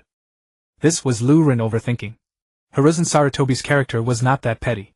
He had chosen Rin for 2 reasons. First, from the mission perspective. To begin with, it was uncertain whether Rin Nohara had been captured by the mist. Although the possibility was high, it was still just an inference. Therefore, Hiruzen Sarutobi needed this tracking mission to confirm. Note that this was a tracking mission, not a rescue mission. 1 team was sufficient. But considering the potential dangers, it was still necessary to select some capable individuals. Rin, who had defeated Special Jonin Asuma Sarutobi in a single move and whose strength had been confirmed by Danzo, was a reasonable choice on Hiruzen Sarutobi's list. Moreover, the village was already severely short of hands during wartime, and Konoha had just lost many people to the mist. It would be strange if Rin, a suddenly emerging expert, was not noticed. Another reason was that Hiruzen Sarutobi also wanted to take this opportunity to get a glimpse of Ren's true abilities. It was impossible for Hiruzen Sarutobi not to be curious about the taijutsu that could defeat Asuma Sarutobi. Hiruzen Sarutobi's motives for summoning Rin this time were indeed not entirely pure. No time to waste, set off immediately. Yes, Hokage-sama. The 3 received their orders and left. Since Kakashi was familiar with Rin Nohara and she had given him a gift during the Battle of the Shinobi Bridge, he directly took out that gift. Then he quickly summoned Pakken and began tracking. Whoosh! Whoosh! Whoosh! 3 figures swiftly moved through the forest, and soon left Konoha. Following Pakan's extraordinary sense of smell, the three tirelessly tracked over a long distance, eventually reaching the shore leading to the Land of Water. The Land of Water was surrounded by water, an island nation isolated by vast waters. To reach the hidden mist, one had to travel by water. This was only the first barrier. Even if one crossed the river and reached the Land of Water, the hidden mist was shrouded in thick white mist, which was the second barrier. It was very dangerous for intruders. I can smell the scent all the way to the water ahead. Now it's certain Rin Noira was captured by Mist Ninja and taken to the hidden mist. Let's go back and report, Pakan suggested to Kakashi. That's right, Kakashi, we must not act rashly. I know you want to save Rin Nohara, we all do, but this is not something the three of us can accomplish. We'll go back and report, the village will definitely not ignore it. Kimura Kuna also comforted Kakashi in this way. Kakashi was calmer than everyone expected. He nodded and said, let's go back. To rescue Rin Noira as soon as possible, the best way was to return to Konoha and plan carefully. The group once again used the body flicker technique and swiftly returned. Not good, the Mist Ninja are chasing us. However, shortly after they began their return, they suddenly sensed a group of Mist Ninja hot on their trail. Everyone's brows were furrowed. They had wisely stopped outside the hidden Mist village to avoid alerting the enemy, but unexpectedly the Mist refused to let them off. Even those who came to gather intelligence were to be silenced. It seemed that the Mist scheme this time must be of great significance. Paka, how many of them are there? Kakashi swiftly navigated the dense forest, while questioning his ninja hound. Paka twitched his canine nose, his voice turning grave. 12. 12. Both Kakashi and Kimura Hisao paled slightly. Only 3 of them stood against 12. They feared they might never return to Konoha. Kimura Hisao, Uchiha Ryuin, our situation is dire. If we continue fleeing blindly, the Mist Ninja will overtake and kill us. The odds of a successful breakthrough are negligible. Therefore I propose a plan. After a moment's solemn contemplation, Kakashi addressed the group with unwavering resolve.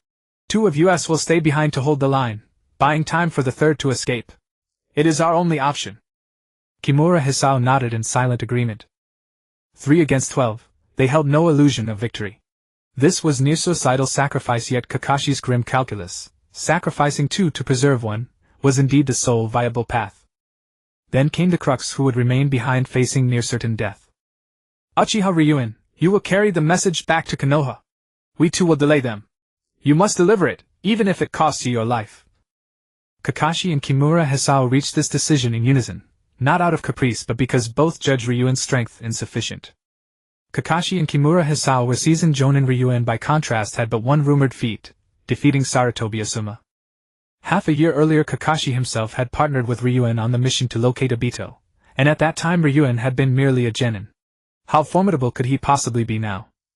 Such a shinobi would prove ineffective as rearguard. Understood. Stay safe, both of you. Ryuin offered no protest.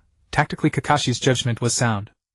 Without hesitation Kakashi and Kimura Hisao halted, laying deceptive traps and preparing ambush positions to stall their pursuers, granting Ryuin precious time to flee. Yet what neither anticipated was Ryuin's swift return, having slipped away only moments before. Possessing both power and principle, Ryuin could not stand idly by while Kakashi sacrificed himself to create an opening. That would be profoundly dishonorable. But Ryuin was stunned when, after the Mist Ninja caught up to Kakashi and Kimura Hisao, they did not strike, merely exchanged tense glances, then withdrew without a word. What in the world? Ryuin stood utterly bewildered. What manner of maneuver was this? Had a dozen shinobi orchestrated such a display merely to intimidate? Unable to fathom the Mist's enigmatic conduct, Ryuin ceased pondering, and silently departed once more from Kakashi and Kimura Hisao, resuming his solitary journey. Yet halfway along his route the Mist Ninja reappeared, pursuing him anew. With a flurry of shunshin they descended like falling rain, materializing instantly around Ryuin, encircling him completely. Your true target was me all along. Ryuin's eyes widened in sudden piercing clarity. These shinobi had never pursued the Konoha tracking team. Only Ryuin himself. Because he traveled alongside Kakashi and Kimura Hisao, the latter had mistakenly assumed the hunters sought the entire unit. But upon confronting Kakashi and Kimura Hisao, and finding Ryuin absent, they chose not to engage, vanishing instead to resume pursuit of Uchiha Ryuin alone. You aren't Miss Ninja at all. Ryuin's gaze sharpened, perception crystalline, seeing through the deception. Indeed, they had never declared allegiance to Kirigakure, nor worn its forehead protectors. In this volatile season their appearance alone had triggered an automatic assumption. Now attack! No words were exchanged. The moment blocked, they launched themselves forward without pause. Amaterasu! Ryuin responded without hesitation, activating his Mangekyo Sharingan, weaving Shunshin with lethal precision, darting between strikes and fixing each foe with a searing black flame gaze. Ah! Ah! Screams tore the air as one assailant after another collapsed, consumed utterly by black flames until naught remained. Yet after incinerating 8, Ryuin ceased using Amaterasu, his ocular chakra depleted. This exhaustion bore no relation to Uchiha Itachi's limitations. Itachi's eyes, still undeveloped, suffered grievous strain from forced use. Ryuin's fatigue was purely physical, no damage incurred, only temporary weariness. Rest would restore his capacity fully. His ocular technique has reached its limit. Seeing Amaterasu falter, the attackers surged forward anew, exultant, emboldened. Without my dojutsu, do you truly believe I am powerless? Ryuin sneered contempt, an icy resolve etched across his face. From their brief clash he had assessed them, elite jonin, even special jonin, but none approached Kagiti or strength. Shinobi of such caliber no longer commanded his respect. Facing the remaining 4, Ryuin instantly unlocked the 4th gate of the 8 gates, unleashing a terrifying surge of chakra-infused vitality. Whoosh! He became a blinding streak, charging headlong into their formation. In a whirlwind of motion, 2 fell instantly, the other 2 lay grievously wounded. Speak, whose hand commands you? Ryuin fixed the last 2 survivors with a glacial stare. He spared them not for mercy, but solely to extract truth. A fearsome dojutsu.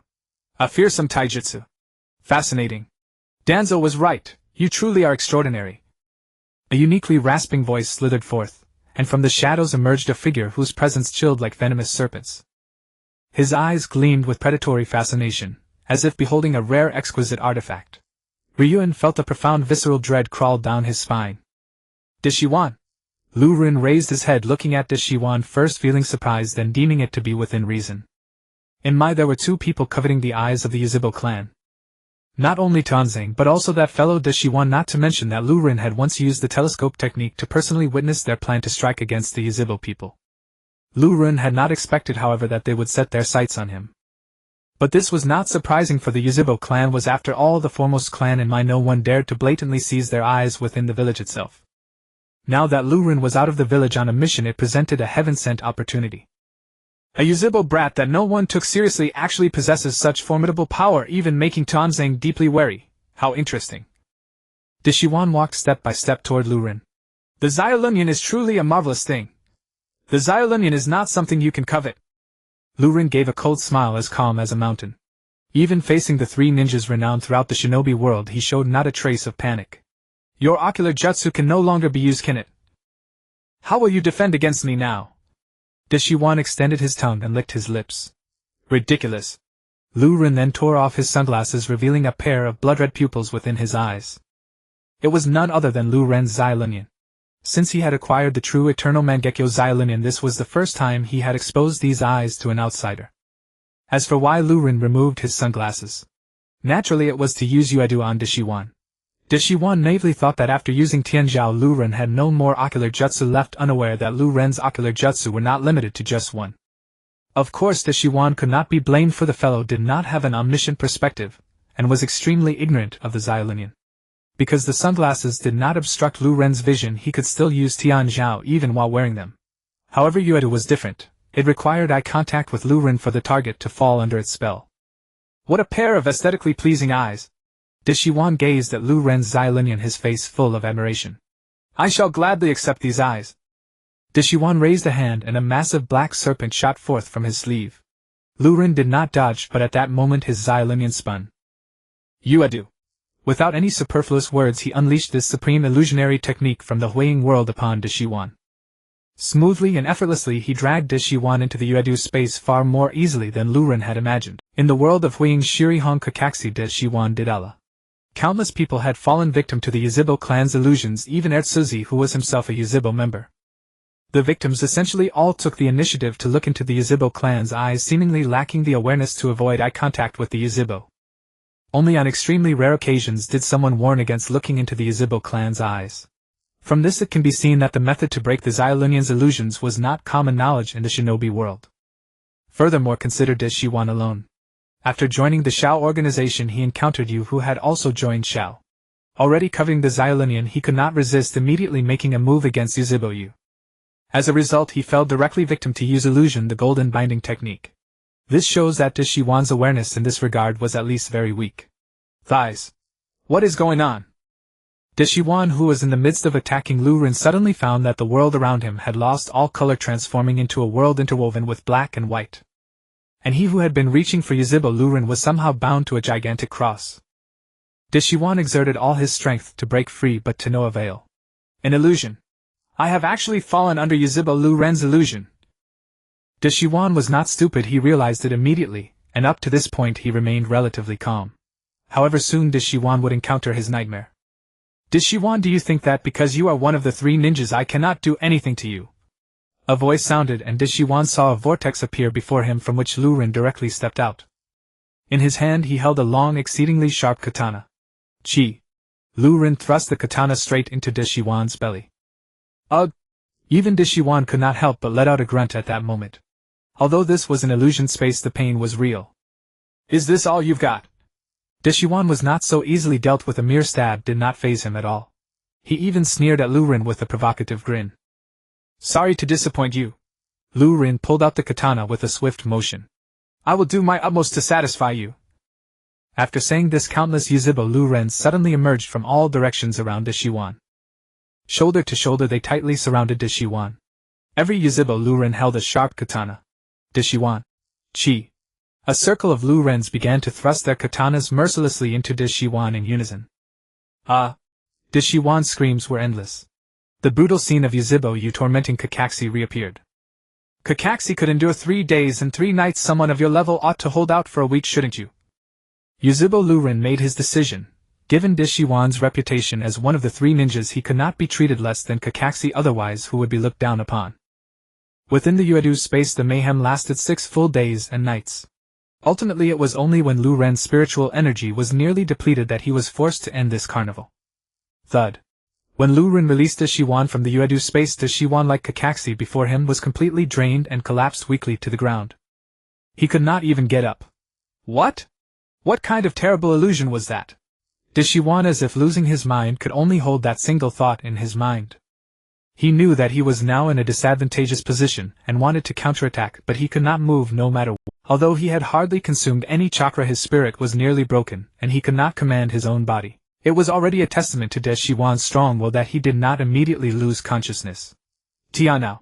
At that moment Lu Ren mercilessly unleashed this killing move upon Deshiwan. Swish. Under the eye of Flowing Blade a fierce black flame ignited on Orochimaru's body, and he immediately let out a wretched and powerless scream. Normally Orochimaru would employ the Great Snake Substitution technique, using his substitute to shield himself from the black flame attack of Flowing Blade. Thus he would have been able to escape. However, after being tormented for 6 days and nights in the Tsukuyami space, Orochimaru's spirit was on the verge of collapse, rendering him unable to perform even such a simple ninjutsu. And so under the gaze of Flowing Blade, Orochimaru continued to burn until he was completely incinerated. What Flowing Blade did not know was that at the moment his body was engulfed by the black flames, Orochimaru had exhausted the last remnants of his consciousness to split off a small white snake that burrowed underground. Because the small snake was sheltered by Orochimaru's body, Flowing Blade did not notice this. Even so, Flowing Blade did not truly believe he had killed Orochimaru. Having seen the anime, he knew how difficult it was to eliminate Orochimaru. It could be said that unless all the cursed seals left by Orochimaru were destroyed, he could resurrect at any moment. As for whether Orochimaru had left any cursed seals on others during this time, Flowing Blade had no way of knowing. Yet he felt that Orochimaru would not be so easily killed by him. Forget it, even if Orochimaru isn't dead, what does it matter?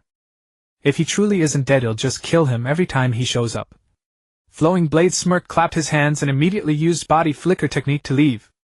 As if nothing had ever happened. On the way, Flowing Blade met up with Kakashi, and they began discussing the strange individuals who had been pursuing them.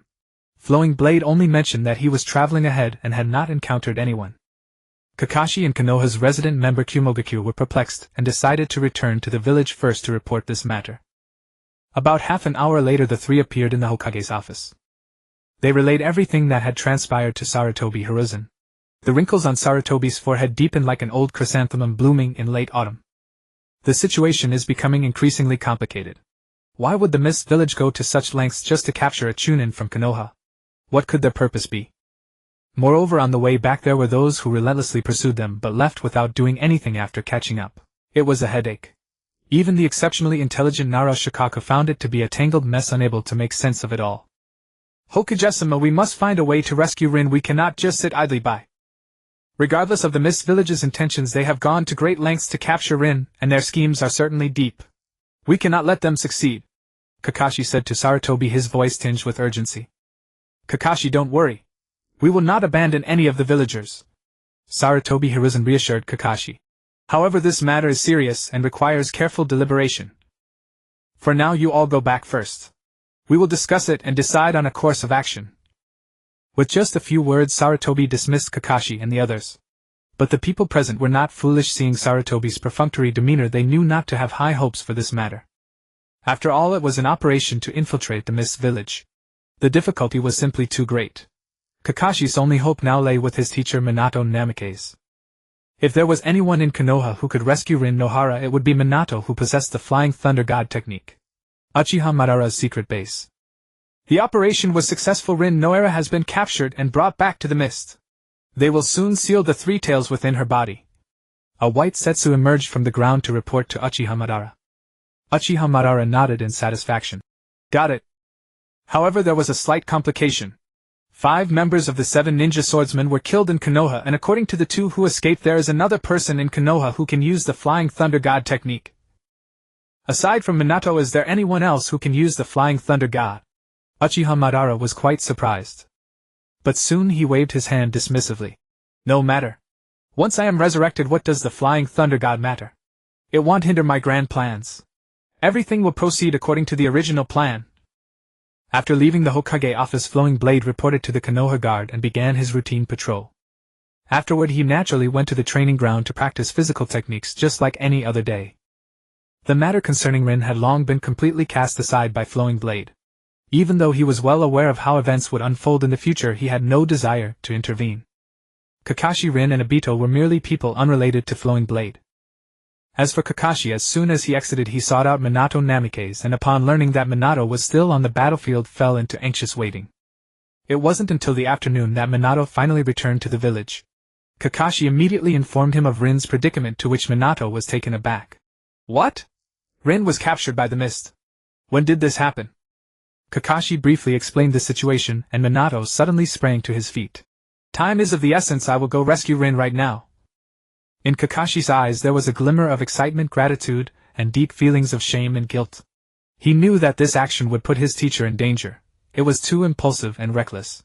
Yet, having just lost Obito, Kakashi could not control his emotions. He could not afford to lose Rin again. After all, Kakashi was still just a 12-year-old child. Though he had reached the level of Jonin in skill, his mental maturity still had its shortcomings. Lord Minato, the Hokage requests your presence. Just as Minato was about to set off, a member of the Umbu appeared before him. Minato contemplated briefly and without much hesitation followed the Umbu member to the Hokage's office. Minato, are you planning to go to the mist to rescue Rin Nohara? Sarutobi Hiruzen glanced at Minato. Lord Hokage, Rin is not merely my student, she is a shinobi of Konoha. Now that we know she has been captured by the hidden mist, how can I stand idly by? Seeing Hiruzen Sarutobi's firm opposition, Minato Namikaze grew instantly anxious. Master Sarutobi, it is not that I wish to disregard your counsel. I simply cannot abandon my student to peril. The hidden mist abduction of Rin reeks of deeper design. I fear it is an elaborate trap. As the yellow flash, you bear the weight of Konoha's safety. Rash action is unthinkable. Yet how can I watch helplessly as my student faces mortal danger? Minato's voice rose, edged with urgency and anguish.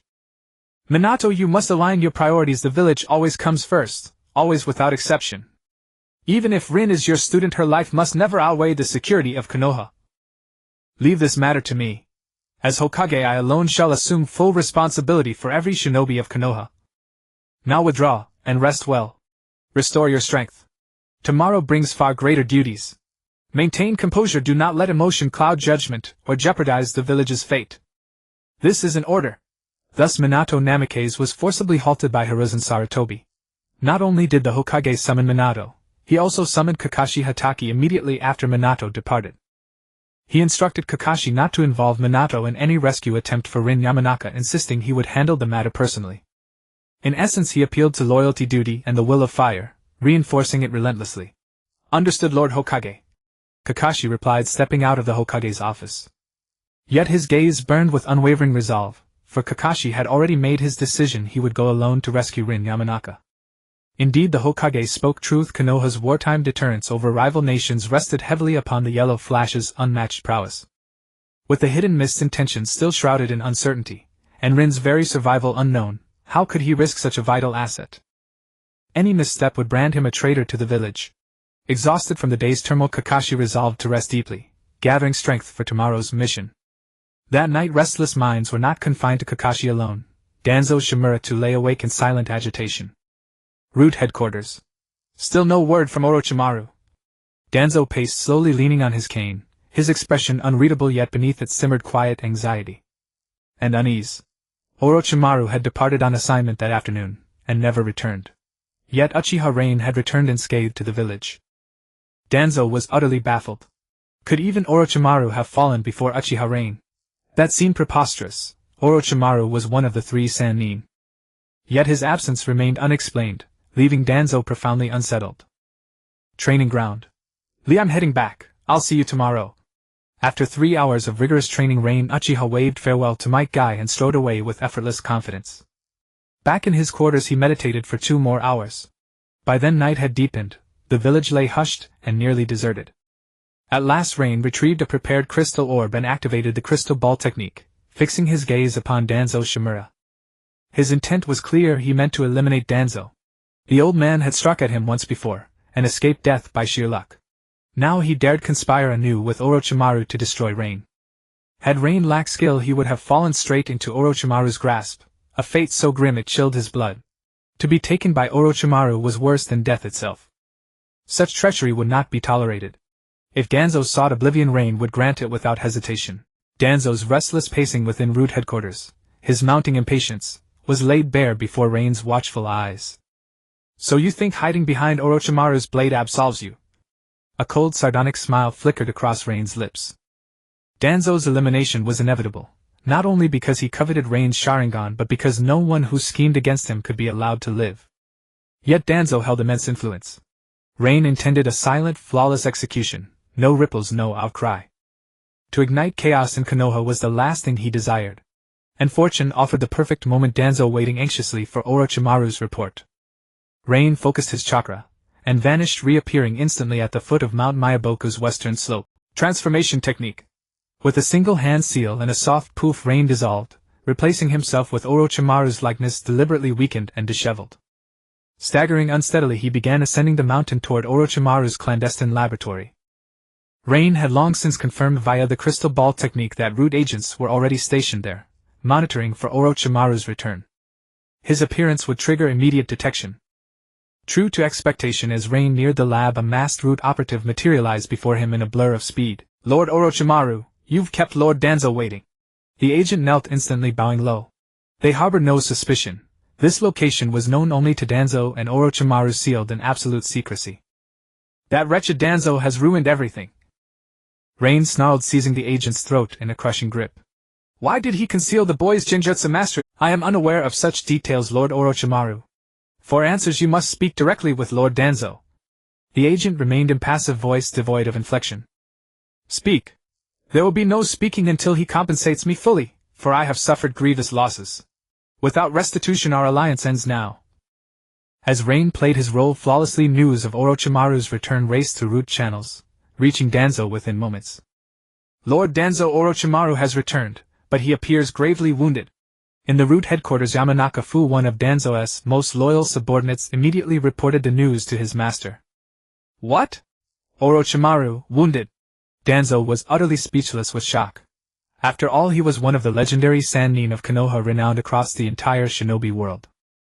Not even Danzo himself could claim superiority over him, nor could even Orochimaru's own teacher, the third Hokage Sarutobi Hiruzen, be certain of victory against him.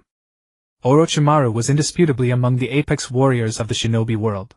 Yet even such a peerless master had been injured by Uchiha Ryujin. Could Uchiha Ryujin truly be this terrifying? Could it be? Orochimaru did not engage Ryujin at all. Was he instead wounded by some other unforeseen calamity? That would explain why Uchiha Ryujin returned to Konoha unscathed. Danzo mused inwardly, seizing upon a plausible justification. Lord Danzo Orochimaru seems furious. He openly accused you, declaring that you have ruined him utterly. Yamanaka-fu relayed the scene, Orochimaru's demeanor, his rage, and his damning words. Danzo's brow furrowed deeply, like a withered chrysanthemum blooming in late autumn. From Orochimaru's reactions, whatever had transpired, whatever trials he had endured, was undeniably tied to the mission to capture Uchiha Ryujin. I'll go myself, to demand answers. Unable to contain his mounting anxiety and confusion, Danzo swiftly departed for the mountainside, accompanied by several personal guards. Orochimaru, what exactly happened? How did things deteriorate to this state? Danzo stared incredulously at Orochimaru's battered, disheveled form and pressed urgently for answers. What use is knowledge to a man already on death's threshold? Ryujin replied coldly, a faint chilling smile curling his lips. Danzo instantly sensed something amiss. With instinctive vigilance he recoiled 2 swift steps, retreating behind his guards. Yamanaka-fu and the other root operatives formed a tight defensive ring before Danzo's eyes locked onto Ryujin like soldiers facing imminent annihilation. You are not Orochimaru, then who are you? Danzo's lone eye blazed with shock and fury as realization struck. Very well, I shall grant you clarity before your end. Ryujin dispelled the transformation technique, revealing his true visage. Uchiha Ryujin. You! Danzo gasped, nearly bursting his eye from its socket, his face contorted with utter disbelief. Uchiha Ryujin had impersonated Orochimaru, turning Danzo's own scheme against him, luring him here. What did this mean? It meant their clandestine conspiracy, their secret pact, had been fully exposed. This revelation stunned Danzo far more than Orochimaru's death ever could, for betrayal of such depth demanded infinitely greater cunning than mere assassination. How did you get here? Where is Orochimaru? Did you kill him? Danzo fired off 3 desperate, lethal questions in rapid succession. Everything, every twist, every reversal, pushed Danzo to the brink of collapse. Humph. Too many empty words. Die. Ryujin exhaled a contemptuous snort, his pupils world-shifting instantly into the Mangekyo Sharingan, and unleashed Amaterasu directly upon Danzo. Yet this wily old fox had already suffered Amaterasu's wrath once before, and thus approached this confrontation with extreme caution. The moment Ryujin's killing intent surged forth in those words, Danzo launched himself into the body flicker technique, fleeing without waiting to confirm whether an attack had even begun. Whoosh! In the blink of an eye, Danzo vanished entirely, leaving Ryujin's Amaterasu uncast. Pathetic coward, daring to dream of becoming Hokage. Preposterous. A look of profound disdain flickered across Ryujin's face. Kill him, cover Lord Danzo's retreat. Yamanaka-fu roared, leading the root agents straight toward Ryujin. Simultaneously, Yamanaka-fu raised his hand in the distinctive seal of the Yamanaka clan's secret technique, the mind-body switch technique. That hand sign, mind-body switch. Ryujin, intimately familiar with the jutsu's initiation sequence, ignored the others entirely, reaching out only toward Yamanaka-fu. Shinra Tensei. An overwhelming force erupted upon Yamanaka-fu, his body convulsed violently, and slammed backward. The technique shattered before it could take hold. At that very instant, an Aburayan clan member began summoning swarms of insects, dark clouds surging toward Ryujin. I'll deal with you lot after I've finished with that old fox. Ryujin sneered. Flying Thunder God. Whoosh. He vanished from sight, utterly unnervingly, as if he had never existed there at all. Whoosh. Whoosh. Leveraging pre-placed Flying Thunder God markings and kunai hidden throughout the village, Ryujin effortlessly intercepted Danzo. Descending like a thunderbolt from above, he blocked Danzo's path. I had no quarrel with you, you chose to provoke me. And now you reap what you've sown. Ryujin's expression darkened like storm-racked skies. Slaying me brings you no gain, quite the contrary, my survival serves your greatest advantage. Danzo, realizing escape was futile, ceased running. Then let us strike a bargain, surely your long concealment within Konoha serves some deeper design. I wield immense authority in Konoha, and command root. Through me you may achieve countless objectives. Danzo appealed to reason, weaving persuasion with pragmatism. I'm afraid I have no interest. Ryujin's voice was glacial. Wind release, Amaterasu. Before Danzo could so much as flinch, Ryujin severed his incantation with searing black flames. The old fox attempted to flee via body flicker, but Ryujin denied him even that chance. Amaterasu pursued him relentlessly, unyielding, inescapable. How could such a man possibly evade it? In an instant Danzo crumpled to the earth, reduced to ash by Ryujin's infernal fire. At this moment Orochimaru had yet to transplant the Sharingan arm onto Danzo, thus Izanagi remained beyond his reach. He possessed but a single life. Lord Danzo! Lord Danzo! Yamanaka Fu and the others arrived moments later, only to find Danzo lying motionless, half-consumed by charred ruin. They stood frozen, minds reeling in disbelief. That treacherous old fox is dead. Now, it is your turn. Without another word, Ryujin activated the 8 gates and charged headlong into the root ranks. After a brief and dazzling battle, almost all the root members present were slain by Lurin. The disparity between the two sides was so vast that these root operatives were mercilessly killed by Lurin without even a chance to send a message. Only 2 remained, Shanzhong Feng and Yunitsugen.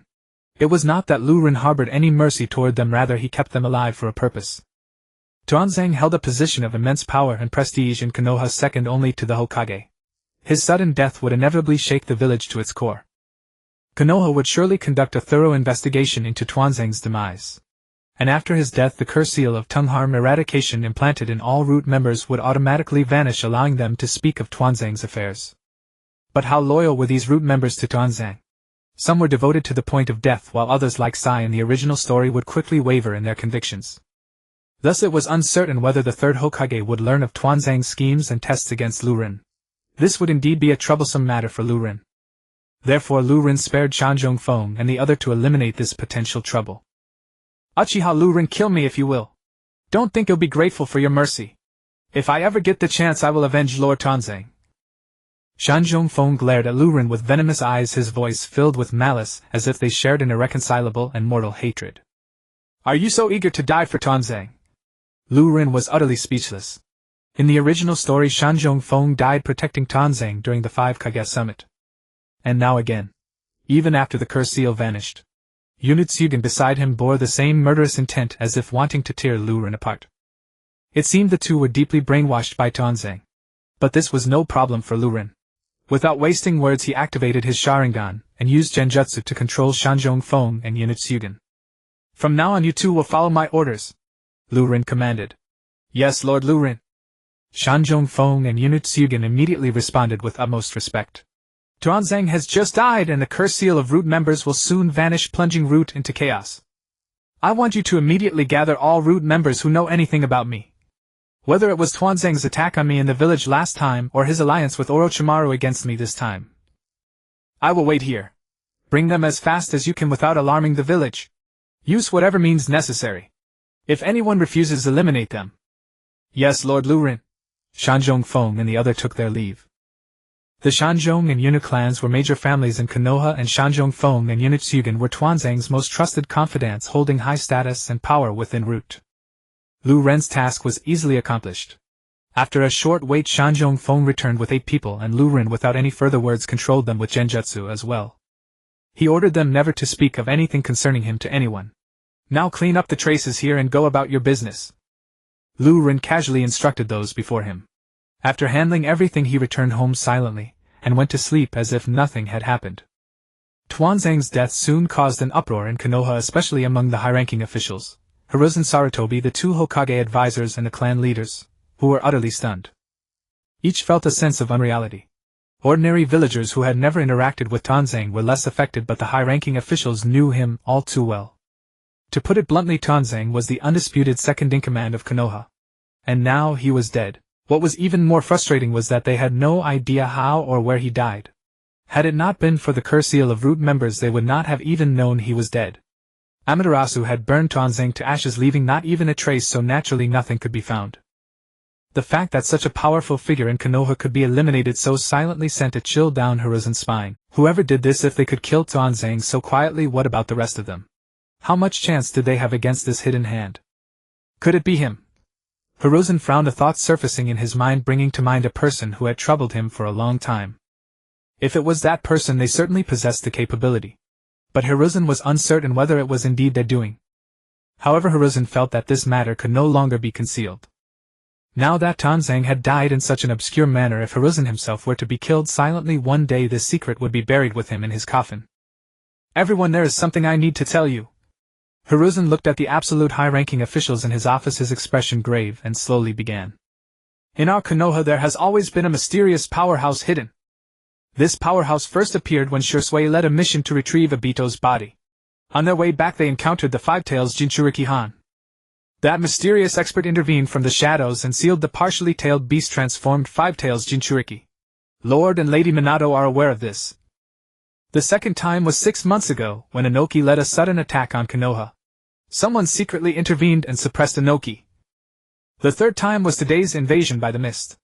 I haven't told you this, but the mysterious expert killed 5 of the 7 swordsmen of the Mist. Hiruzen's words shook everyone in the office. Sealing a partially tailed beast Jinchuriki suppressing Inoki killing 5 of the 7 swordsmen, such power was suffocating to even imagine. Even Hiruzen himself could not accomplish such feats. Nor could Minato Namikaze, the current strongest in Konoha.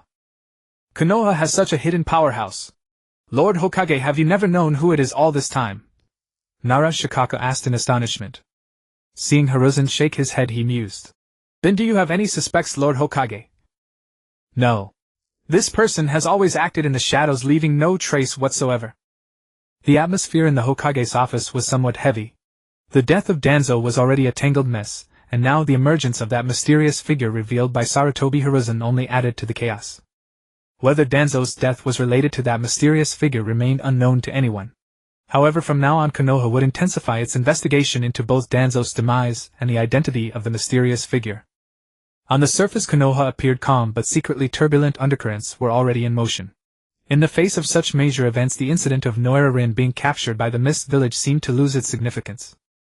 No one even noticed that Kakashi had quietly left the village. After eliminating Danzo, Lu Ren's life quickly returned to tranquility. Thanks to his control over all the root members who were aware of him using the Sharingan, not a single piece of information leaked out. Konoha conducted a thorough investigation but found no clues particularly regarding Uchiha Lu Ren. However, other actions taken by Root soon came to light under Konoha's comprehensive investigation. This included the collusion between Danzo and Orochimaru. Orochimaru's secret laboratory was also exposed. While the higher-ups of Konoha were shocked, they were also caught off guard to discover that Orochimaru had also gone missing. The timing of Orochimaru's disappearance coincided perfectly with Danzo's. According to the confessions of Root members, this timing happened just as Danzo was conspiring with Orochimaru on something.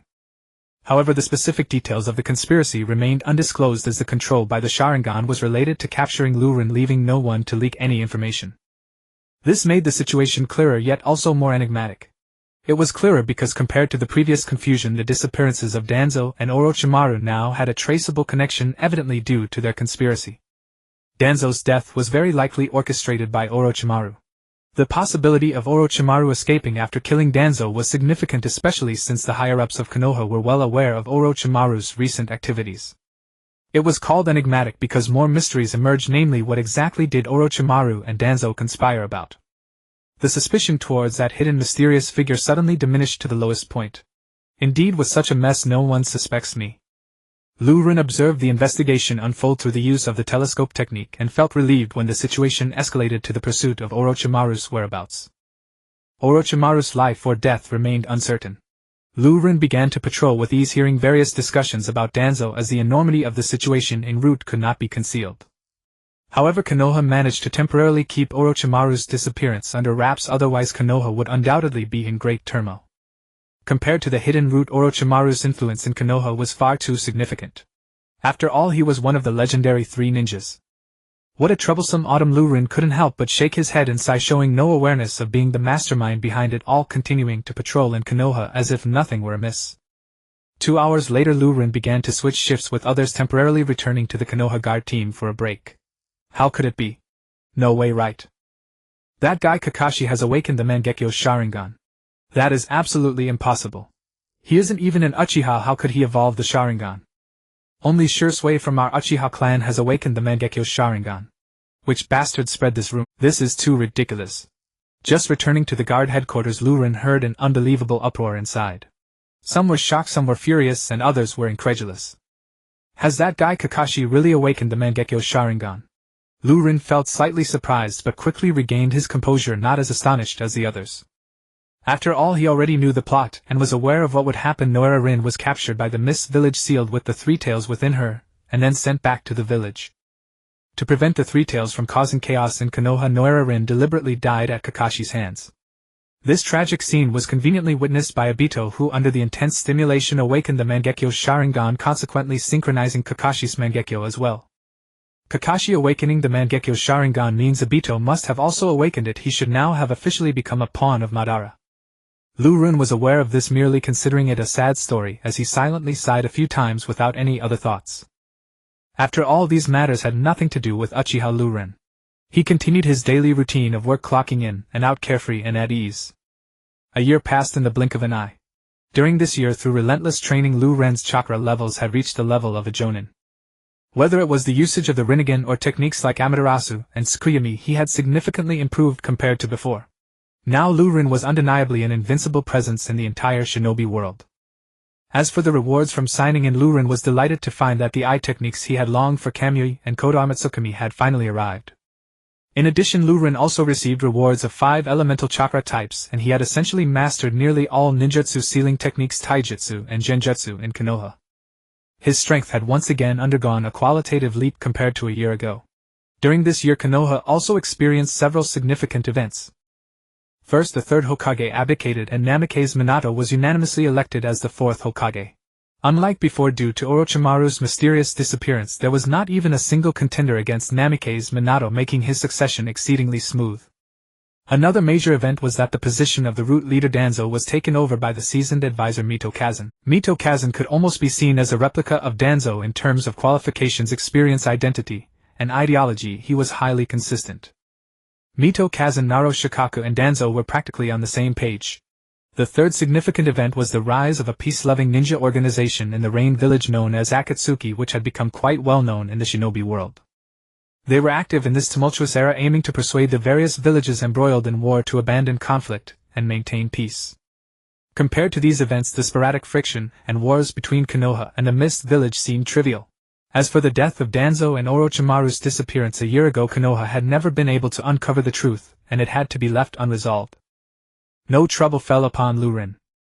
The rain in Amigekyo never ceased. A drizzle fell incessantly, shrouding the sky in gloom, not a single ray of sunlight piercing through even at midday, making the atmosphere unbearably oppressive. Thud. Thud. Thud. On the muddy road, a group of people sprinted through the rain. Leading them were 3 figures, one with yellow hair, one with red hair, and one with blue hair. They were none other than the 3 leaders of the Akatsuki, Yahiko, Nagato, and Konan. Just moments ago, the Akatsuki had received word that a village had been ravaged by war, and they immediately rushed to provide aid without a moment's delay. To stop war, to uphold peace. As the Akatsuki members swiftly passed by, a spatial vortex suddenly appeared on the street where they had just been running. A figure wrapped in a grotesque-faced white setsu emerged abruptly from the vortex. At the same time, a strange being, half white and half black, with a pitcher plant-like growth on its body, surfaced from the ground. Unmistakably, it was Uchiha Obito, now active in the ninja world under the name of Uchiha Madara, along with his trusted partner Black and White Setsu. Nagato and the others are off to maintain peace again. Their conviction is truly unwavering. Black and White Setsu spoke to Uchiha Obito, watching the retreating backs of the Akatsuki. Obito did not reply, but the single eye exposed in his mask seemed to flicker with a hint of displeasure. Over the past year, following Uchiha Madara's instructions, Obito had been tasked with guiding Nagato, the possessor of the Rinnegan, to facilitate the Moon Eye plan. Yet the results were far from ideal. Nagato was too naive. No, to be precise, the entire Akatsuki was too naive, almost foolishly so. How could peace possibly exist in this world? Obito, you shouldn't have taken it upon yourself to alter Madara-sama's plan. Black and White Setsu said with some dissatisfaction. According to Madara's plan, they were to employ a strategy of deception and manipulation toward Nagato. However, Obito had made his own decision and directly revealed the truth to Nagato. As a result, they were dismissed as frauds by Yahiko and the others, making progress excruciatingly slow. It doesn't matter. Obito's voice was cold and expressionless. When they realize that everything they believe in is nothing but a farce, they will come to agree with me. You already have a plan. Black and White Setsu turned his head in surprise, looking at Obito. Of course. Otherwise, do you think I would have kept Kirigakure in constant conflict with Konohagakure? Obito said with confidence. Sounds like a remarkable plan. I truly look forward to it. Black and White Setsu chuckled. Konohagakure. Hospital. Wah. Wah. Wah. The loud, vigorous cries of a newborn baby echoed endlessly, even penetrating through the closed door and spreading far down the corridor. The corridor outside was already filled with many members of the Uchiha clan, for this day marked the birth of the son of Uchiha Fugaku, the clan leader. This was a momentous occasion for the Uchiha clan. He's born. He's born. Chief, the baby is here. Listen to that voice, so full of energy. The Uchiha clan members outside were all ecstatic as if a great joy had befallen their own homes. Ha! Uchiha Fugaku let out a long sigh of relief. Beside Uchiha Fugaku, Uchiha Itachi, who had always worn an expressionless face, also showed rare excitement and delight. Creak. The door slid open and a nurse appeared before the crowd holding a baby in her arms.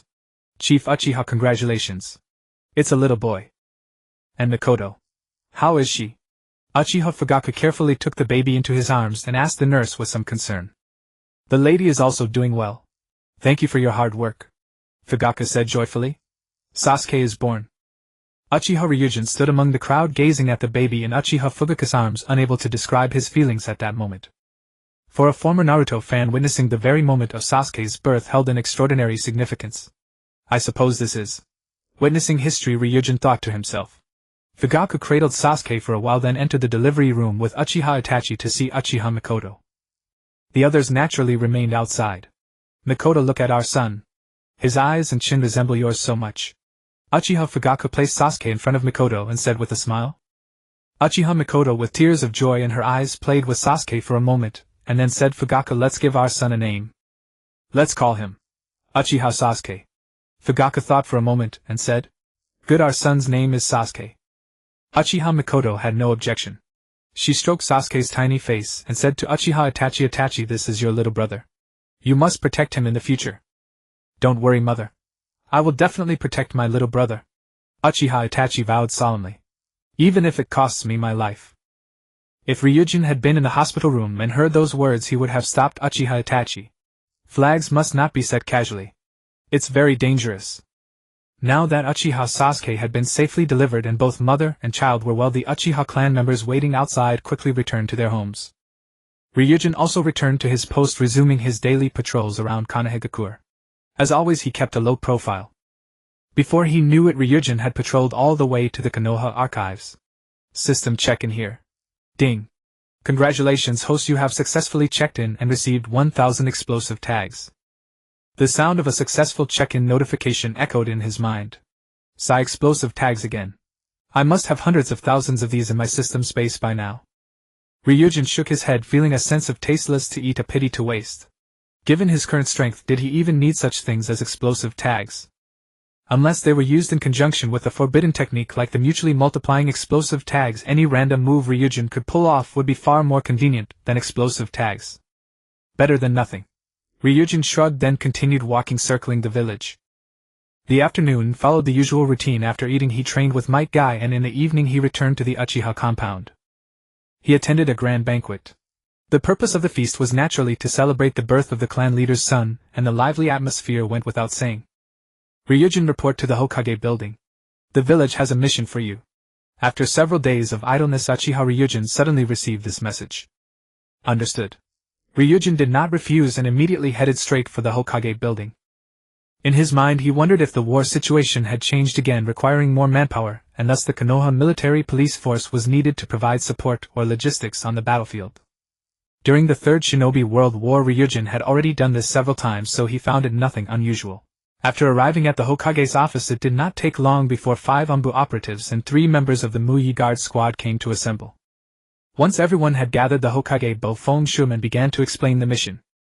A few days ago, an organization called Shao, a peace group, came to Muyi requesting that they mediate between our village and Wu Yin in the ongoing war. At first we did not take it seriously, but today Wu Yin sent word they are willing to accept Shao's mediation and have agreed to hold truce talks with us. At those words, everyone, including Lu Ren, was greatly surprised. Shao was merely a civilian organization from Yu Yin, hardly an official body. Indeed, none present had ever heard of it. Frankly, when Mu Yi first received Shao's mediation request, they dismissed it with disdain. Does Shao truly imagine itself a formal authority? Who could have expected that Wu Yin would actually agree to be mediated by Shao? Since Wu Yin consented, Mu Yi was eager as well. In truth, Mu Yi had repeatedly sent truce overtures to Wu Yin throughout the past year. But Wu Yin had consistently ignored them. This was now a golden opportunity, one Bo-Fong Shuman would not let slip. Since Wu Yin has accepted Shao's mediation, Mu Yi has no reason to refuse. I have decided to accept Shao's mediation and travel to Yu Yin village to negotiate a ceasefire with Wu Yin. Now depart. At Bo-Fong Shuman's command, the 8 of them, including Lu Ren, hesitated not a moment. They formed his personal guard and swept off toward Yu Yin village. Of course, given Bo Feng Shuimen's strength, he did not truly need such an escort, but this was a negotiation between two villages and the display could not be lacking. A village's prestige had to be upheld. Arrangements required meticulous care. This was a matter of face not to be treated lightly. The party followed Bo Feng Shuimen out of Muyi and sped through the forests. Their destination was an unnamed desolate hill on the border of Yuyin. This place belonged to neither Muyi nor Wuyin, the ideal neutral ground for talks. Lu Rin, trailing Bo Feng Shuimen and the others in a restless daze, could not help but wonder to himself. I wonder if this trip will yield any good places to register or mark a sign-in. Lord Hokage, we have long sought a ceasefire with Wuyin, but they have ignored us. Now they suddenly accept Xiao's mediation. Could this be a trap? On the road, one of the Umbu raised this concern. According to our intelligence, the Xiao organization genuinely favors peace. Their consistent creed is to resolve conflicts through dialogue and exchange rather than by force. Their reputation remains intact, and moreover this negotiation is not to be held in Wuyin but in Yuyin. I think there is reason for hope. Besides, Wuyin's Rendao Qirinzhong lost 5 members a year ago. Their strength has been grievously weakened.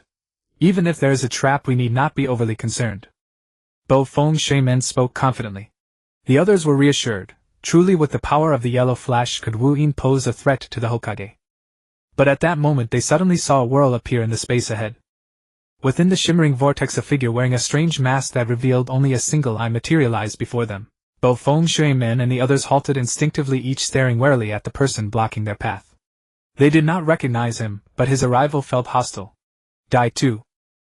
Only Lu Rin immediately recognized the newcomer. For that reason he was puzzled. What on earth was Dai Tu up to showing himself now? Who are you? Why do you block our way? Bo Feng Shuimen, his face darkening, stared at Yuji Bo Dai Tu and demanded. Everyone felt that something was amiss. They had only just agreed to peace talks with Wuyin and already they were being intercepted en route. Who would believe there is no plot this time? Do not be anxious. I will not kill you, your lives will be spared for now. I have use for you, Dai Tu said. Dai Tu's voice was heavy and devoid of feeling, like a machine. The assembly's expressions shifted abruptly, equal parts stunned and furious. This masked man was unbearably brazen. To speak so boldly before the yellow flash and so many Umbu, unthinkable. Protect the Hokage. The guard captain ordered.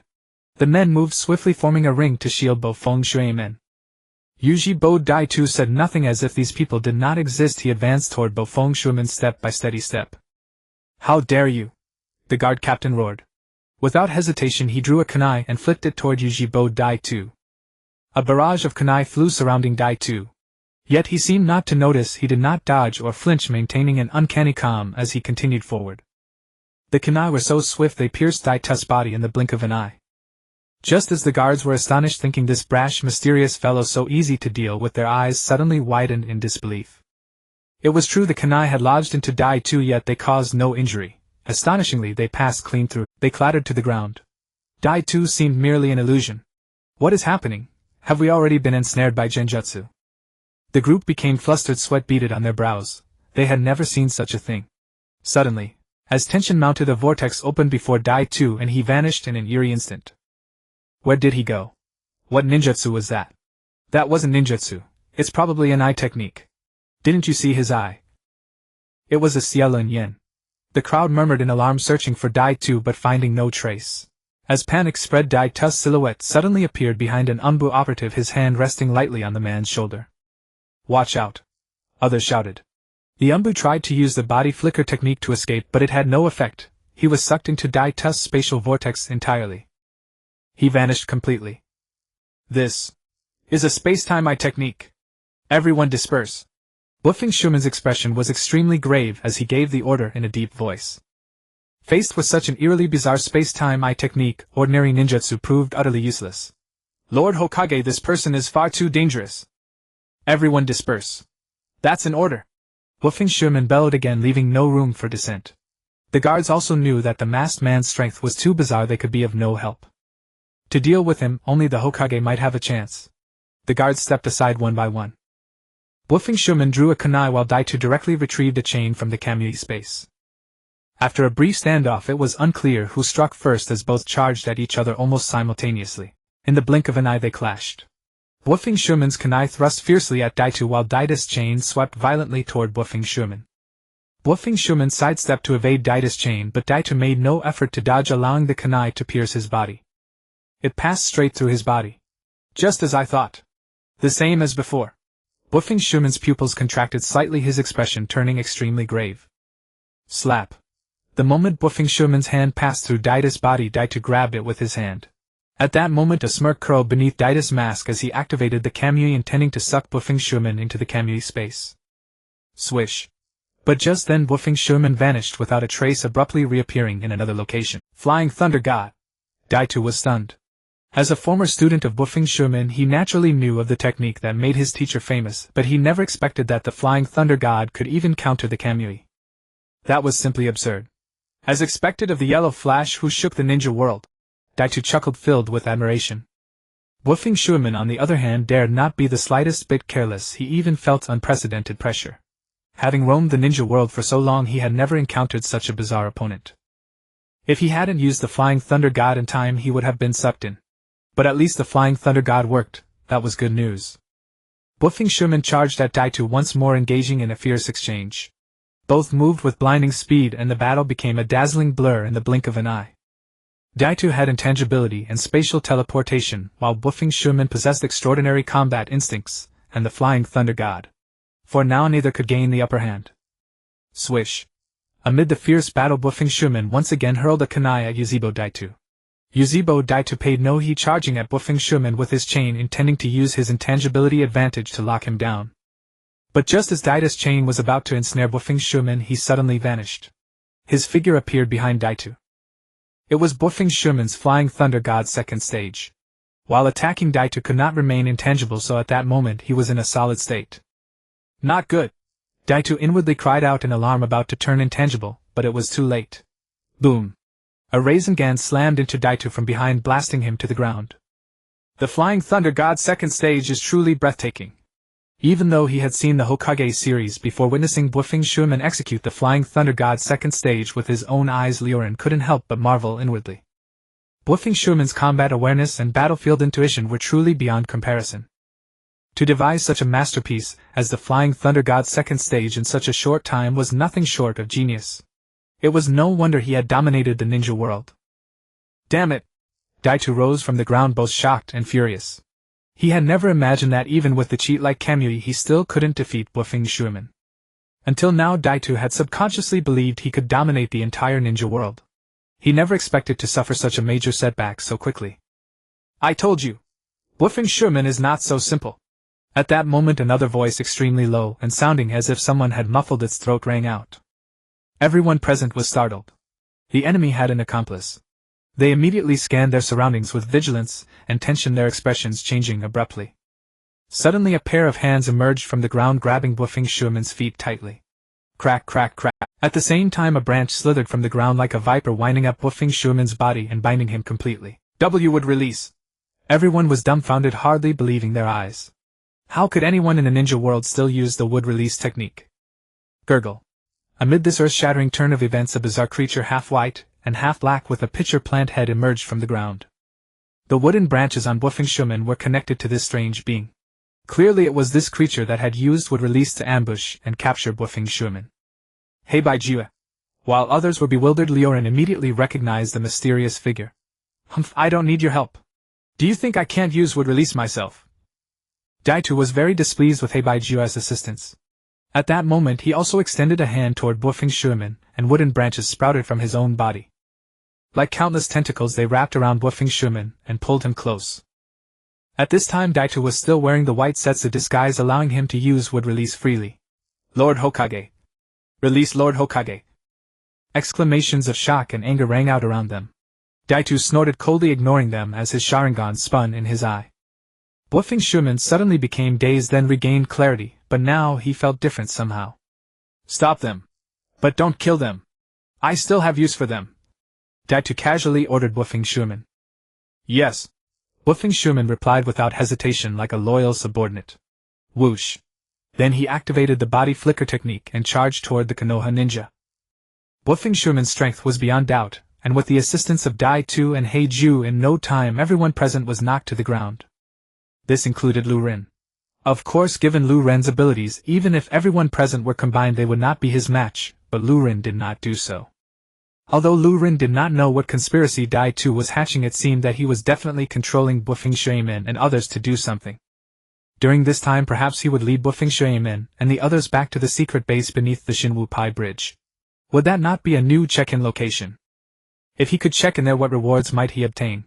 Just thinking about it, Lu Rin could not help but feel a bit excited. Now within Muyi all the places that could be checked in had been completed by Lu Rin, and he was extremely eager to find new check-in locations.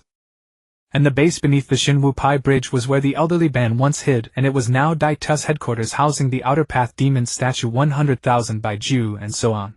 Such a special place would surely yield abundant rewards. Lu Rin was extremely expectant. As these thoughts flashed through his mind, Dai Tu had already cast a genjutsu to control all the ninjas of Muyi. Lu Rin thought for a moment, and directly preset a dojutsu. If he fell under the Xiaoluan Yan's genjutsu, he would use Bitianshin to directly dissolve the illusion. In the setting of Naruto, Bitianshin is the most powerful genjutsu, and currently no other genjutsu can match its level. Even if Dai Tu used his Wan Huatong to cast a genjutsu on Lu Rin could easily dispel it with Bitianshin. There was no problem with that. By the way, Lu Ren's Bitianshin dojutsu was a reward from the system, and it was different from Jishu's Bitianshin dojutsu. Lu Ren's Bitianshin had a cooldown of only 1 day. This was also why Lu Rin used it so unsparingly. It's your turn. Just as he finished presetting the dojutsu, Dai Tu came to Lu Ren's side, grabbed him by the collar, and lifted him up. Then he roughly took off Lu Ren's sunglasses. Subsequently, Dai Tu's eyes directly met Lu Ren's eyes, and as his Xiaoluan Yen spun, Lu Rin immediately fell under Dai Tu's genjutsu. But at that very moment the Bitianshin that Lu Rin had preset activated, instantly dispelling Dai Tu's genjutsu, and restoring him to normal. Neither Dai Tu nor Hei Baiju noticed this. In the blink of an eye, everyone present was controlled by Dai Tu. Transformation technique. Dai Tu quickly formed hand seals and with a puff transformed into a ninja of Muyi, blending into the Muyi team. You're really causing trouble. Why not just use the transformation technique to become Bufing Shuimin and be done with it? Why go to all this trouble to control him? Hei Baiju couldn't help but complain on the side. What do you know? Only a Bufing Shuimin who has performed the Feilation technique will be more convincing. Dai Tu said irritably. Bufing Shuimin had an excellent reputation in the ninja world, even his opponents greatly admired him. If he suddenly did something bad, it would likely raise suspicion that someone was impersonating Bufing Shuimin. But if Bufing Shuimin used the Feilation technique, it would become an ironclad fact, and no one would doubt it. After all, in the entire ninja world aside from Bufing Shuimin, no one else could use the Feilation. Feilation. There seems to be another mysterious person in Muyi who can also use Feilation. But it doesn't matter, this matter is a secret, and no one knows except us. Hei Baiju nodded and said in agreement. A year ago, 5 of the 7 ninja swordsmen were killed in Muyi, and the remaining 2 fled to Wu Yin, reporting the details to the 4th Mizukage Goju Shirtsang. At that time, Goju Shirtsang was already under the control of Uchiha Ban. No matter what, reporting to Goju Shirtsang was equivalent to reporting to Uchiha Ban. Therefore, Hei Baiju and Dai Tu also knew about this.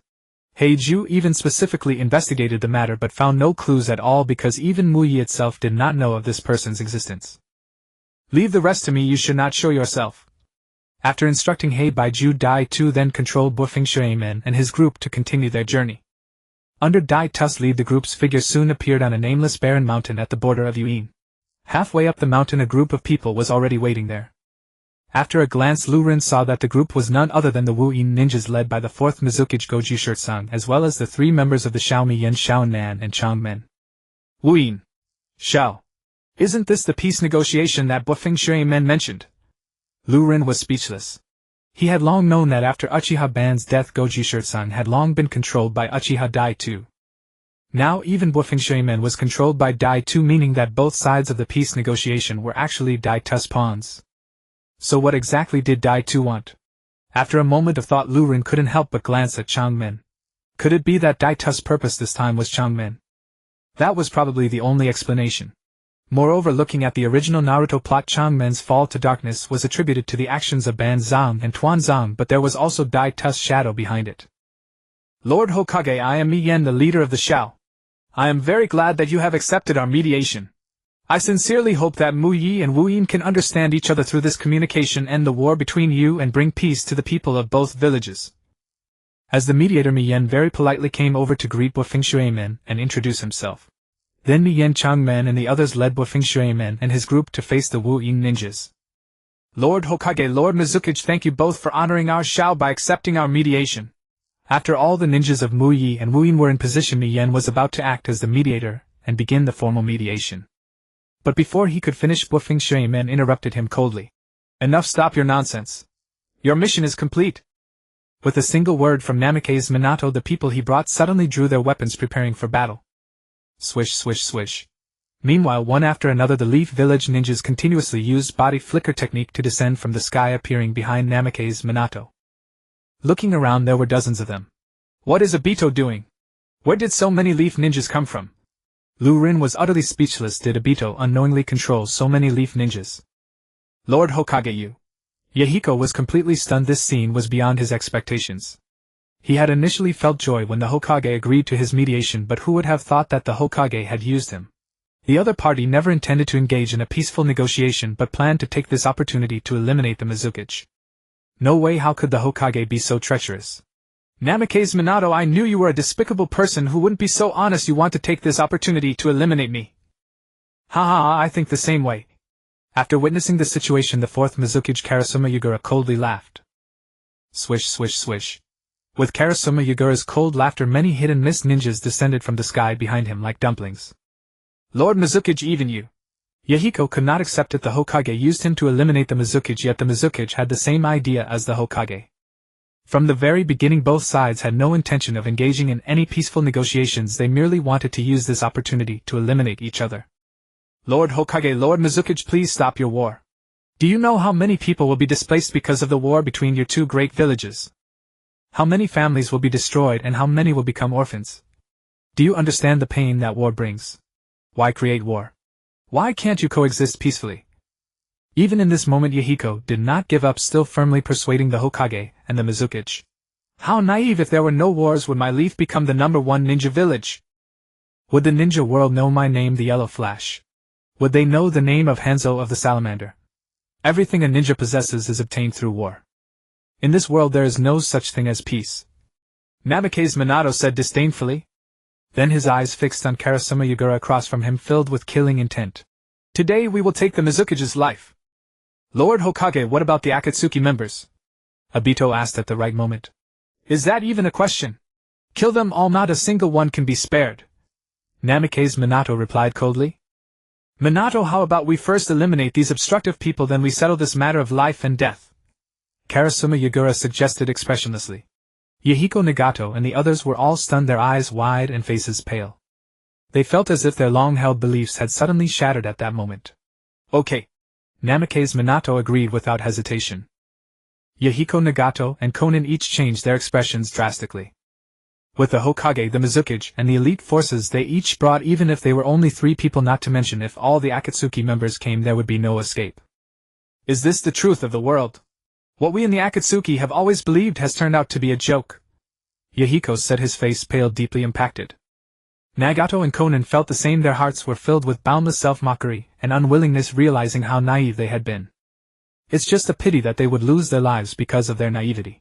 So these Akatsuki members were truly your real targets. At this serious moment, a voice suddenly rang out. A young man dressed in the Leaf Guard uniform looked at another Leaf Umbu and spoke. Swish. All eyes on the scene turned to the Leaf Guard member. Their expressions varied. Those controlled by Obito remained cold and expressionless. Yahiko, Nagato, and Konan looked at Obito, their faces showing shock and bewilderment. What do you mean by that? Yahiko asked, confused, looking at Uchiha Lu Rin. Don't you understand? Whether it's the leaf or the mist, they have all fallen under an illusion. They are being controlled. Lu Rin shrugged and said to Yahiko. So that's how it is. Yahiko and the others were shocked and showed an expression of disbelief, hardly believing their ears. The Hokage and the Mizukage are top figures in the ninja world. Who could have such a grand scheme? Sir, is all of this under your control? Who are you and what is your motive? Konan fixed her gaze on Uchiha Obito, asking in a deep voice. She did not doubt Lu Ren's words, because as soon as Lu Ren revealed the truth, the Hokage and the Mizukage had stopped their actions, instinctively looking at this person, waiting for this person's command. It was evident that they had indeed been controlled by him. How could it be? You weren't affected by my illusion. This is impossible. Uchiha Obito was utterly shocked. He did not answer Konan's question but stared blankly at Lu Ren. That was a Mangekyo Sharingan illusion. Even a Jinchuriki could be perfectly controlled, yet this person was fine. In this world there is nothing impossible. Lu Rin said casually. Who exactly are you? Obito growled at Lu Rin in anger and frustration. Someone you are unworthy to treat as a pawn. Lu Rin shrugged casually. Since you've set your sights on me, consider yourself unfortunate. Originally Lu Rin had intentionally fallen into the trap, cooperating with Obito in the performance, merely hoping to follow Obito to his secret base. Just to sign in. Nothing more. But now it seemed that this was no longer possible. After using them, Obito would most likely directly kill them to silence them. Whether Namikaze Minato would survive was still uncertain, but the lives of these small fries were probably not going to be spared. In such a situation, Lu Rin would naturally not continue to play along with Obito. He had no interest in being toyed with. As for the narrative Obito had orchestrated after an initial period of bewilderment, Lu Rin fully grasped its implications. Clearly Obito's intention was to provoke Nagato, shatter his convictions, and thereby gain absolute control over him.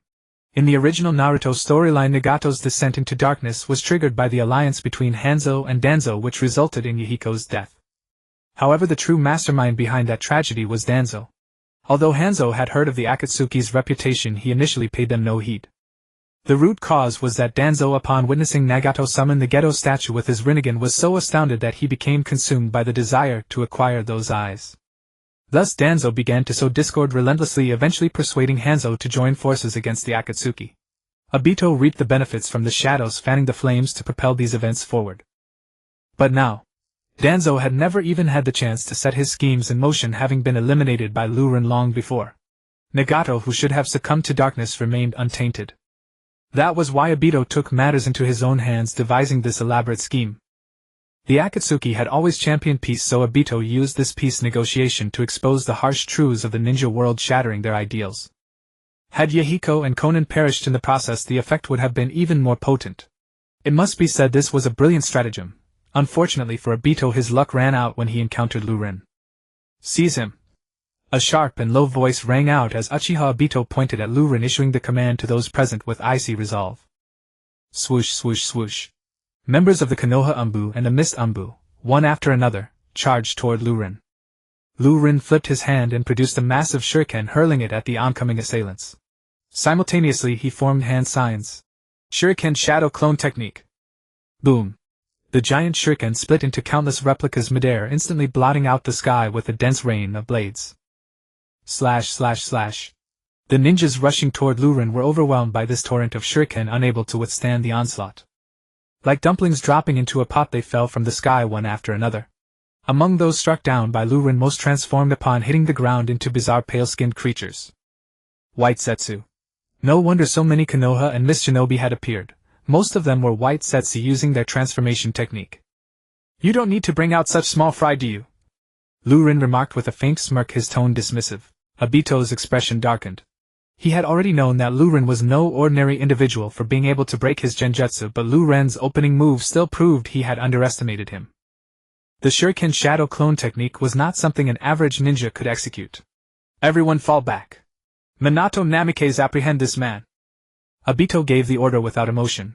Upon hearing the command, Minato Namikaze turned and strode toward Lu Rin without a word or hesitation. Rustle, rustle. The sound of fluttering garments heralded the arrival of Nagato, Yahiko, and Konan, who appeared before Lu Rin using the body flicker technique. Though they did not know who Lu Rin was, after a brief moment to process the situation, they gradually understood what had transpired. This peace negotiation was nothing but a trap set for them. And it was this very person who had exposed. He had done them a great favor. Seeing Lu Rin targeted by Obito, the three of them naturally would not stand idly by. They resolved to fight alongside him and break out together. We'll cover you. Find a chance to escape first. Yahiko spoke in a low voice to Lu Rin. Nagato and Konan said nothing, but their resolute expressions echoed Yahiko's sentiment. Lu Rin could not help but sigh inwardly. How innocent and kind-hearted Nagato, Yahiko, and Konan were at this moment. Truly good people. Thinking of their eventual fates, he could not suppress a pang of melancholy. And what about you? Can the three of you handle a situation like this?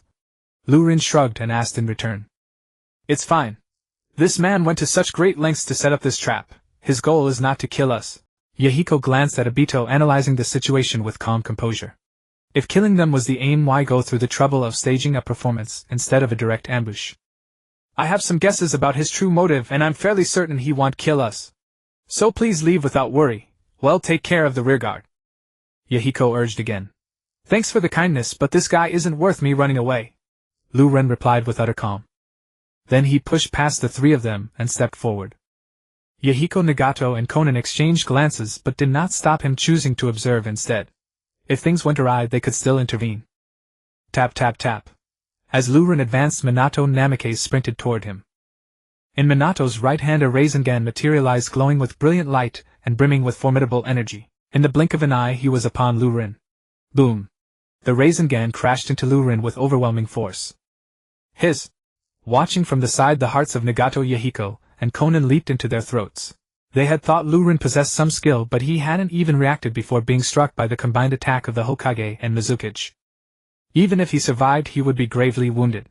Yet, in the next moment, an astonishing sight unfolded. Minato's Rinnegan passed straight through Lu Ren's body. As if Lu Ren were nothing but an illusion. Kamui? How is this possible? Obito, witnessing this, was so shocked he nearly stumbled, barely suppressing a cry of disbelief. It was as if he had witnessed the most impossible thing in the world. Kamui was his unique ocular ability. In theory, no one else in the ninja world could use it. How could this person before him possess it as well? It's impossible. Could it be?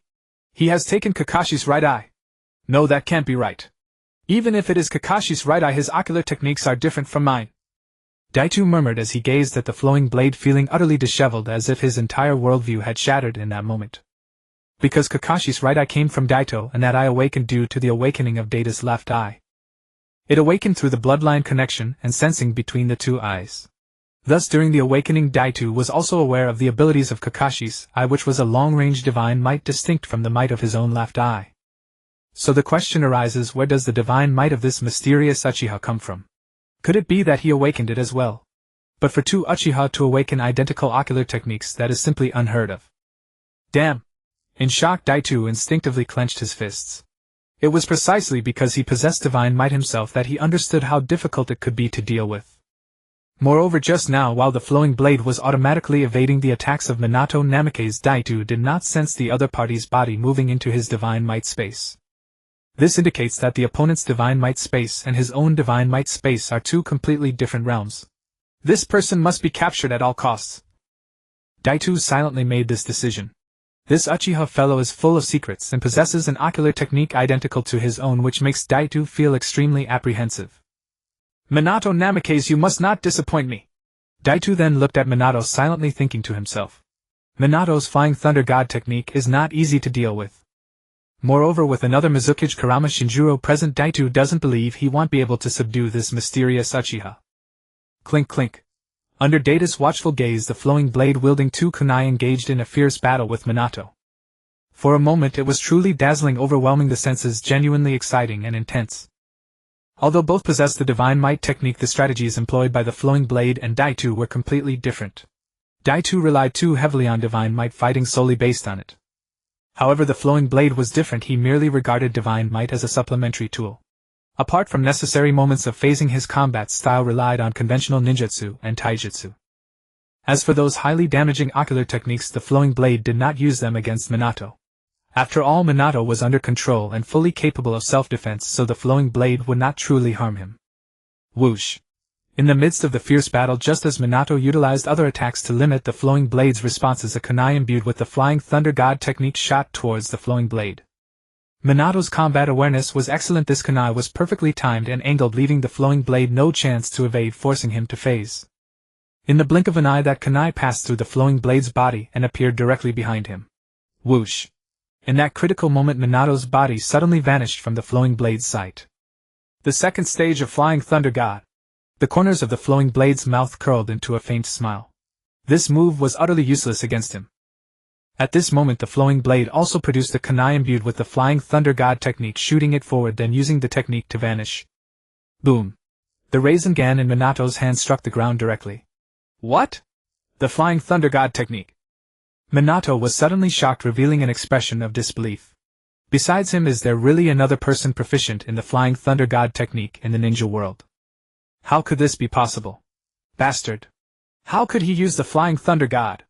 Data's eyes widened in shock, unable to articulate his surprise.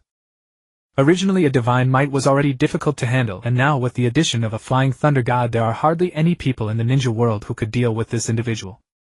However, after his shock, Daitu quickly reacted, recalling that a year ago, when the mist invaded Konoha, the one who killed 5 of the 7 ninja swordsmen was none other than this person before him. Damn! Who exactly is this guy? Daitu truly felt overwhelmed. This person is so powerful yet has remained silent in Konoha for all these years and no one has known of his existence. What could he be after? How did you learn the Flying Thunder God technique? Minato's voice filled with shock rang out as he fixed his eyes on the flowing blade. Self-taught. The flowing blade casually replied. Then using his long-range divine might he absorbed the kunai that Minato had thrown into the divine might space. From the start of the battle until now the flowing blade had paid particular attention to this point. As soon as Minato launched a Flying Thunder God kunai he would immediately absorb it into the divine might space. He aimed to give Minato no opportunity to use the Flying Thunder God technique. Now only a single mark of Minato's remained on the ground. What no one knew was that this was not an oversight or neglect by the flowing blade, but a deliberate act on his part. Shadow Shuriken technique. With the flowing blade's voice, a rain of shurikens once again shot towards Minato, surrounding him in a storm of shuriken. Faced with such a wide-range attack, Minato would naturally not waste energy resisting. He instinctively used the Flying Thunder God to dodge. In a flash he disappeared and reappeared at the only mark on the ground. However, at that moment an unexpected turn of events occurred. Just as Minato reappeared, a hand suddenly emerged from the ground, grabbing his ankle. Not good! A sense of foreboding flashed through Minato's mind before he could react, and he faintly heard a voice whispering, "Heart decapitation technique." He felt a blur before his eyes, his body swayed and was entirely buried underground with only his head sticking out. Bang! The shadow clone that the flowing blade had quietly ambushed there also dissipated, turning into smoke and vanishing. Minato was thus taken care of. Now Minato was completely restrained, unable to use even a bit of his ninjutsu, rendering him no longer a threat. Minato. His frustration at this moment was beyond imagination. After 3 battles he had never failed in the entire ninja world, yet unexpectedly faced 2 setbacks in such a short time. And both were due to the same technique. Water release, water severing wave. Just as Lu Ren was about to restrain Bo Feng Shui Men, a faint voice reached his ears. A sense of danger instantly struck his heart. Chi. At that moment a waterline so sharp that it could pierce through steel plates shot directly from Goju Shirtsang's mouth toward Lu Ren. Lu Ren naturally entered a state of intangible transformation, the waterline passing straight through his body. TSK Tisk, isn't sneaking an attack shameful? Lu Ren's face wore a deeply sarcastic smile as he turned his head to gaze at Daitu from afar. Although it was Goju Shirtsang who struck as the Mizukage, he was a person of status, and should not have resorted to sneaking. It was most likely Daitu who had ordered Goju Shirtsang. A hint of blush flickered across Daitu's face, which was wrapped by Baiju Fei. He considered himself at the apex of the ninja world, playing the puppet master, treating countless lives as chess pieces in a grand scheme to manipulate the entire shinobi world. Resorting to such a despicable tactic was somewhat embarrassing. But now there was no other choice. Both Shinwei and Fei Leishan were enough to make a ninja appear and disappear without a trace, rendering them immune to most attacks. This person actually possessed both of these extraordinary techniques. If not for unconventional methods, Daitu could never have kept him here. Tit for tat, you used a clone to ambush Bo Feng Shui Men, isn't that the same? Daitu said stubbornly, but he knew deep down that the two were completely different. Lu Ren gave a contemptuous smile. But can such a mere water release technique harm me? Normally of course not. But don't forget where we are. This is the rain village, which rains all year round. You must have felt how heavy the humidity is in this entire village. The moisture in the air is far greater than elsewhere. In such an environment, how long do you think this water release technique can last? Daitu said confidently. Others couldn't understand the implication, but Lu Ren understood perfectly. Probably only he and Daitu knew that the intangible state of Shinwei had a time limit. Daitu intended to use this weakness of Shinwei through Goju Shirtsang to break Lu Ren's Shinwei. By doing this you're exposing your own weakness as well. You've gone to great lengths to deal with me. Lu Ren's face showed not a trace of panic, as calm as if discussing a trivial matter. Let's go help him, Xiao Nan, who had been observing from the side, whispered to Mi Yan and Chang Min. Although it seemed to her that Goju Shirtsang's attack had completely failed to harm Lu Ren, listening to the conversation between Lu Ren and Daitu, it seemed that technique posed a great threat to Lu Ren. As sharp as she was, she immediately sensed something amiss and decided to support Lu Ren. Stop them! Daitu had been keeping an eye on Xiao Nan and the others. Seeing their restlessness, he immediately barked orders at the Baiju and other ninjas under his control. A crowd rushed toward the three of them. "You two cover me!" Xiao Nan whispered to Mi Yan and Chang Men, and then a large number of papers flew from her body like fluttering butterflies converging behind her. Forming a pair of wings, Xiao Nan directly flew into the sky, soaring over the ninjas blocking them, heading toward Goju's shirt Sung. "Stop her!" Dai Tu ordered sharply. The ninjas on the ground immediately shot a volley of shuriken kunai and other weapons at Xiao Nan in the air. Chi chi chi chi. Chi chi chi chi. Xiao Nan also shot out a large number of paper shuriken from her body, blocking all the incoming shuriken and other attacks. Seeing this, Mi Yan and Chang Men launched an even fiercer assault on the ground forces, greatly relieving the pressure on Xiao Nan in the sky. They could no longer effectively intercept her. Xiao Nan smoothly flew to the sky above Goju's shirt Sang and unleashed a barrage of paper shuriken at him. Humph! Dai Tu snorted coldly, clapping his hands together. With a crackling sound, a large number of branches suddenly burst from the ground. They intertwined to form a barrier between Goju's shirt Sang and Xiao Nan, completely blocking her paper shuriken. At the same time, many branches stabbed fiercely toward Xiao Nan. Faced with such an attack, Xiao Nan's paper release could not withstand it. She could only spread her wings and retreat awkwardly. The three of them fell into a siege. "Just protect yourselves, they can't do anything to me," Lu Rin couldn't help but say to Mi Yan and the others. He had been about to use a countermeasure, but before he could, Xiao Nan and the others had already lost their patience. However, seeing the three in a tough battle, Lu Rin decided to end it quickly. With that thought, his expression darkened and he looked up sharply at Goju's shirt Sang, his Mangekyou spinning violently. Tian Zhao. Goju's shirt Sang instinctively sensed a great crisis, more precisely a life-and-death crisis. At that moment, almost instinctively, he instantly released the tailed beast chakra from within his body. A flame-like crimson-tailed beast chakra cloak enveloped his entire form. Sing! Almost the moment Goju's shirt Sang was wrapped, a jet-black terrifying flame burst forth on his tailed beast chakra cloak. Ah! Goju's shirt Sang fell to the ground screaming in pain. His attack on Lu Rin naturally ceased. Impossible! Dai Tu was dumbfounded. While undergoing intangibility under attack, could this person actually launch an attack on someone else? To Dai Tu, who also possessed Shinwei, this was a worldview-shattering situation. As everyone knew, Shinwei could not attack others while in the intangible state. Once an attack was launched, one must become solid. But this kind of attack referred only to conventional attacks, not including ocular techniques. After all, Shinwei itself was an ocular technique. If ocular techniques also caused Shinwei to solidify, then Shinwei could never achieve intangibility. It was completely contradictory. So would using two ocular techniques at the same time conflict with each other? Lu Rin proved with his actions that they did not conflict. His current intangibility was only the ocular technique of his left eye, while Tian Zhao was activated with his right eye without interfering with each other. And this terrifying black flame, what kind of technique is it? Could it also be an ocular technique? One eye for Shinwei. One eye for black flame. Even this was possible. Shinwei doesn't come in pairs. Dai Tu's mind was buzzing, he was completely disoriented. Under the gaze of the crowd, Goju's shirt Sang rolled on the ground for a while before finally ceasing its struggles. Its tailed beast chakra cloak completely burned away.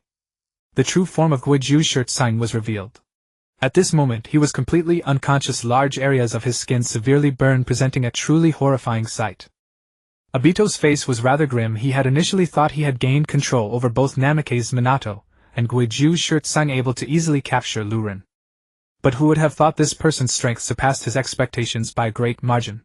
Namikaze's Minato had at least exchanged blows with him for a while Goju's shirt Sang was awkwardly defeated in an instant. Thinking of this person's abilities, the Flying Thunder God, the Shining Might, and that terrifying black flame, that might be a dojutsu. Obito felt a chill run down his spine. Against such an opponent, he had no confidence in victory. Obito, this enemy is too tricky. Your plan is completely ruined. We should retreat quickly. At this moment, the Akatsuki member inside Obito suggested bleakly. Shut up. Obito snapped at the Akatsuki member, his gaze firmly fixed on Lu Rin, not daring to relax in the slightest. That unpredictable black flame was something he had no idea how Lu Rin activated, posing a tremendous threat to him. It could be called a dojutsu, but one eye wielded Shining Might while the other wielded black flame, which seemed unreasonable. If it wasn't a dojutsu, he clearly hadn't seen the opponent forming hand seals. It was simply bizarre. Obito thought to himself that against such a powerful enemy, ordinary techniques were of no use. He no longer wasted words and clapped his hands. Crack, crack, crack. From the ground, branches of wood broke through the earth, attacking Lu Rin like venomous snakes. Lu Rin easily evaded using the Flying Thunder God technique, instantly appearing in another location, far outpacing the speed of the wooden branches. Humph. Flying Thunder God. What a hassle. Obito snorted coldly. Although he lacked long-range Shining Might, using would release at this moment was no worse than long-range Shining Might. He split off several branches, gathering all the Flying Thunder God Kunai on the ground together, and drawing them into the Shining Might space. In this way Lu Ren's Flying Thunder God was effectively neutralized. He doubted that the Flying Thunder God could teleport to another spatial dimension. Crack, crack, crack. Meanwhile, under Obito's control, large swathes of wooden branches erupted from the earth, continuously attacking Lu Ren, surrounding him from all sides. The speed was exceptionally fast, and in the blink of an eye Lu Ren was encircled. At this moment Lu Ren could not utilize the Flying Thunder God Kunai because all around him was blocked by wooden branches. He also could not use Shining Might for spatial transfer, as his body would be solidified when moving into Shining Might space, and any transfer would result in immediate injury. According to Obito's estimation, Lu Ren could only rely on intangibility, or that terrifying black flame at this time. However, regardless of which technique he chose, Obito could continuously regenerate the wooden branches, using would release to launch an unending attack on Lu Ren to break through. If the opponent used black flame, burning one of his wooden branches would prompt Obito to create 10 more. He didn't believe that the black flame was limitless. As for intangibility, it was the same. Obito would also control the branches to constantly grow, writhe, and pierce through with relentless attacks. When the time came, he could similarly break through intangibility. Now let's see how you will break through my technique, Obito thought confidently as he gazed at the countless wooden branches. What Obito could think of, Lu Ren could naturally also conceive. At this time the Flying Thunder God was useless, as was Shining Might and Amaterasu, but it didn't matter. Lu Ren had other means.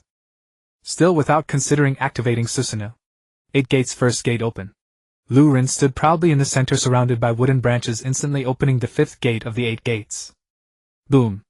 Obito suddenly felt an immensely powerful surge of energy erupting from within the wood nest. The wood nest was suddenly breached by a person. Then a figure surged out from that breach, radiating an overwhelming power that left Obito feeling breathless. What is this terrifying power? Obito gasped, once again shaken by Lu Ren's formidable abilities. Tsukuyomi. In the moment he burst out from the wood nest, Lu Ren immediately focused on Obito's eyes, unleashing this incredible illusion technique.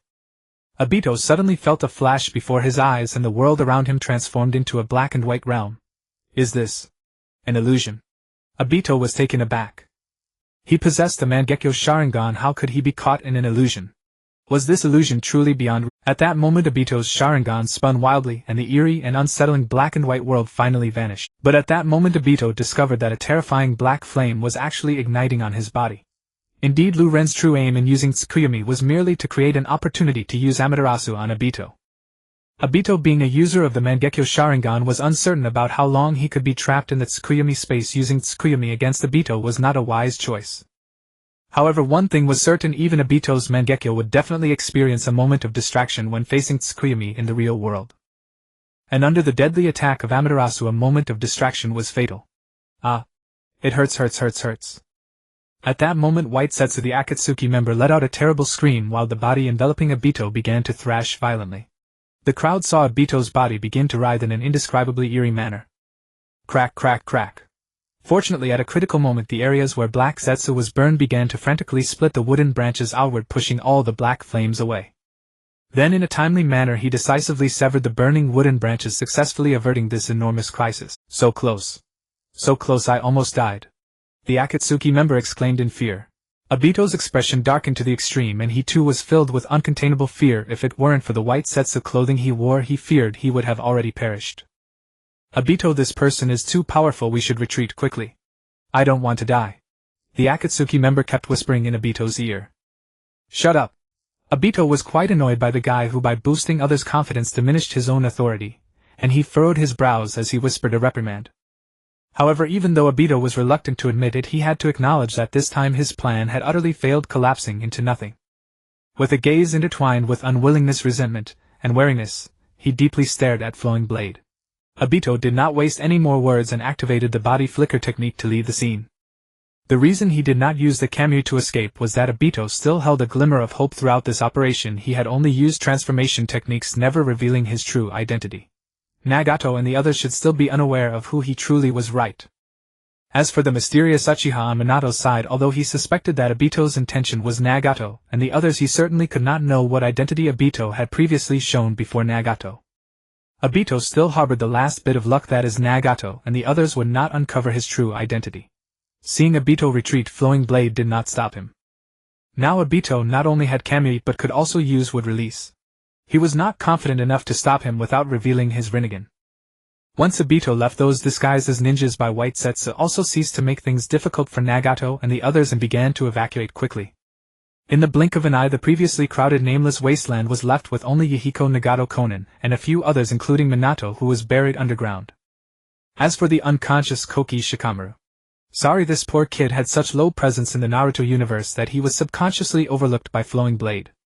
My lord, we truly owe you this time, otherwise our Akatsuki organization might have faced total annihilation. After Obito led his men away, Yahiko and the others sincerely thanked Flowing Blade. No need for thanks, I was just unwittingly drawn into this. Flowing Blade waved his hand as if he had merely done something trivial. May I ask your name so we can know who our benefactor is? At this moment Nagato looked at Flowing Blade and spoke. Uchiha Flowing Blade. After a brief contemplation, Flowing Blade revealed his true identity to Nagato and the others. After all, they had already seen his real appearance, and being part of the Konoha guard squad, it didn't really matter whether he disclosed his name or not. If the other party truly wanted to know, they could find out easily. Yahiko and the others were unaware that Flowing Blade already knew them, and each took turns introducing themselves. After a round of small talk, they had officially made introductions. By the way, do you know why that guy impersonating a Konoha Umbu would set you up? After chatting for a bit, Flowing Blade inquired. I already have a guess. Yahiko replied, his eyes sparkling and his tone solemn. He exchanged glances with Nagato and Konan, finding that they all shared the same affirming look, thus tacitly understanding that they had the same suspicion. It should be some guy calling himself Uchiha Madara, Yahiko said solemnly to Flowing Blade. About a year ago, that guy suddenly approached Nagato claiming to be Uchiha Madara, the guide of the Rinnegan, wanting to recruit Nagato. However, he was too extreme and radical, and we have always been wary of him, not giving him any opportunity to exploit Nagato. I suspect that this operation was orchestrated by that person, with the aim being Nagato. If you hadn't disrupted it in time, Nagato would likely have become his puppet. Yahiko spoke eloquently, expressing his suspicion. Although it was merely conjecture, his tone was quite assertive. After all, Obito's scheme was rather bizarre, controlling such a significant setup with the Hokage and Mizukage just to stage a play in front of a few people like Nagato. It simply did not make sense. However, if the matter concerning Uchiha Madara was tied in, everything would suddenly make sense and the logic would be perfectly coherent. It was not surprising that Yahiko and the others made such a deduction. Hearing Yahiko's words, Flowing Blade couldn't help but chuckle. Obito had truly shot himself in the foot this time. This failed operation had successfully made Yahiko and the others increasingly vigilant. In the future, it would not be so easy for Obito to set up Nagato and the others again. However, Flowing Blade did not expose Obito's identity, who knew if there were any hidden White Zetsu around. He did not want to reveal his prophetic awareness and attract the attention of Black Zetsu. Flowing Blade, what are your plans next? After a brief exchange, Yahiko began to look at Flowing Blade and inquire. Naturally, I will bring Lord Hokage back to Konoha. What about you? Flowing Blade retorted. Yahiko thought for a moment and exchanged glances with Nagato and Konan. We plan to escort Lord Mizukage back to the mist and inform them about Lord Mizukage being controlled. Flowing Blade did not find this strange. The Akatsuki was still a righteous organization at this time, so such actions were naturally not unusual. Moreover, the Mizukage had originally come at their invitation to participate in peace talks. Given such a significant incident, they had the obligation to escort the Mizukage back. After the two parties reached an agreement, Yahiko and the others took Koki Shikamaru, who was still unconscious, while Flowing Blade approached Minato, who was buried underground. If I just dig you out like this, you would definitely attack me, right? Flowing Blade shrugged and said somewhat awkwardly. Looking again at the other former Konoha Umbu and guards lying unconscious or dead on the ground, Flowing Blade felt it was somewhat troublesome. Minato said nothing, merely coldly staring at Flowing Blade. He was still under Obito's control, and seeing Flowing Blade as an enemy, he certainly could not be brought back to Konoha this way. That would be purely asking for trouble. After a moment's thought, Flowing Blade made a decision. He first looked into Minato's eyes, and as the Sharingan in his pupils rotated, he activated a technique of Kodaamatsukami. Not only did it dispel Minato's illusion, but it also altered his relevant memories. In simple terms, in Minato's memory, the one who uncovered Obito's scheme and repelled Obito's men was no longer Flowing Blade, but a mysterious figure who suddenly appeared. As for Flowing Blade, along with the other Umbu, he had all become pawns of Obito, attacking the three leaders of Akatsuki under Obito's control and ultimately being knocked out by the Akatsuki leaders. After replacing Minato's memory, flowing blade finally dug him out from underground. He himself lay down honestly on the ground, acting as a corpse like the other surviving Konoha ninjas. Not long after finishing all this, Minato regained consciousness. He recalled what had just happened and was drenched in cold sweat. Who on earth is that guy who can use space-time ninjutsu? Why did he go through such elaborate schemes? What was his true purpose? Minato thought back to the events and was truly filled with cold sweat. If it hadn't been for that mysterious person suddenly appearing and disrupting the plan of the masked man, he, the Hokage of Konoha, would have become the other party's puppet. This place is no longer safe. I must return to the village immediately and inform Konoha of this. Briefly organizing the memories in his mind, Minato Namikaze quickly woke the unconscious Konoha ninjas on the scene. He infused chakra to disrupt and dispel the genjutsu they were under, then led the group back to Konoha in haste. It is worth noting that Ryujin only used Kodo Amatsukami to replace a segment of Minato's memory, nothing more. He did not use Kodo Amatsukami to constantly control Minato. Thus the chakra within Minato's brain remained in a normal state. Unlike Yugura Karatachi, whose chakra in the brain was always abnormal, which was detected by Ao's Byakugan. Even after returning to Konoha and facing scrutiny from the Hyuga clan, Minato would not reveal any flaws. Moreover, the Hyuga clan would not casually investigate Minato. Of course, even if they did investigate, they would find nothing. The incident Minato encountered during the peace negotiations quickly stirred up Konoha, and the masked man came into the spotlight of all high-ranking officials in the village. According to Minato's description, this person possessed a mysterious and unpredictable space-time ninjutsu, as well as would release in the eyes of the Uchiha clan. Even Minato had fallen into this person's hands. It was too dangerous and terrifying. However, precisely because of this, the mysterious person who saved Minato became even more astonishing to everyone in Konoha. That person not only easily defeated Minato but also instantly killed Yugura Karatachi and drove the masked man away in disgrace. Truly overwhelmingly dominant. When Hiruzen Sarutobi and the other experts in the office finished listening to Minato's detailed account of Ryujin's battle against various masters, they couldn't help but nod repeatedly. The identity of the mysterious person was essentially confirmed. A year ago, the 7 ninja swordsmen of the mist invaded Konoha, and the mysterious person killed 5 of them. According to witnesses like Kurenai Yuhi and Might Guy, the mysterious person used a kind of domineering black flame. And according to your description, Minato, the mysterious person also used a black flame to repel the Mizukage and the masked man. These 2 black flames should be the same technique. So based on my inference, the mysterious person who saved Minato today is the same one who has been hiding in the village all along. Hiruzen paced and pondered in front of everyone, and this view was unanimously agreed upon. After all, there were only so many powerful figures in the shinobi world. The 5 Kage essentially represented the highest level of current ninjas, and above them at most there was the demigod Hanzo. Under such circumstances, a powerhouse surpassing the Kage level was extremely rare. Having just one such person was already fortunate. How could they encounter 2 in succession, both showing goodwill to Konoha, rescuing the village, and mastering the same black flame? This possibility was too low. The mysterious person who acted this time was the very same one who had been hiding in Konoha. This was the most plausible conclusion. I never imagined that the mysterious person not only mastered space-time ninjutsu but also Minato's Flying Thunder God technique. It's truly incredible. Thinking of the might of the mysterious person described by Minato, everyone present felt a suffocating pressure. This was a powerhouse far beyond them, of a different level altogether.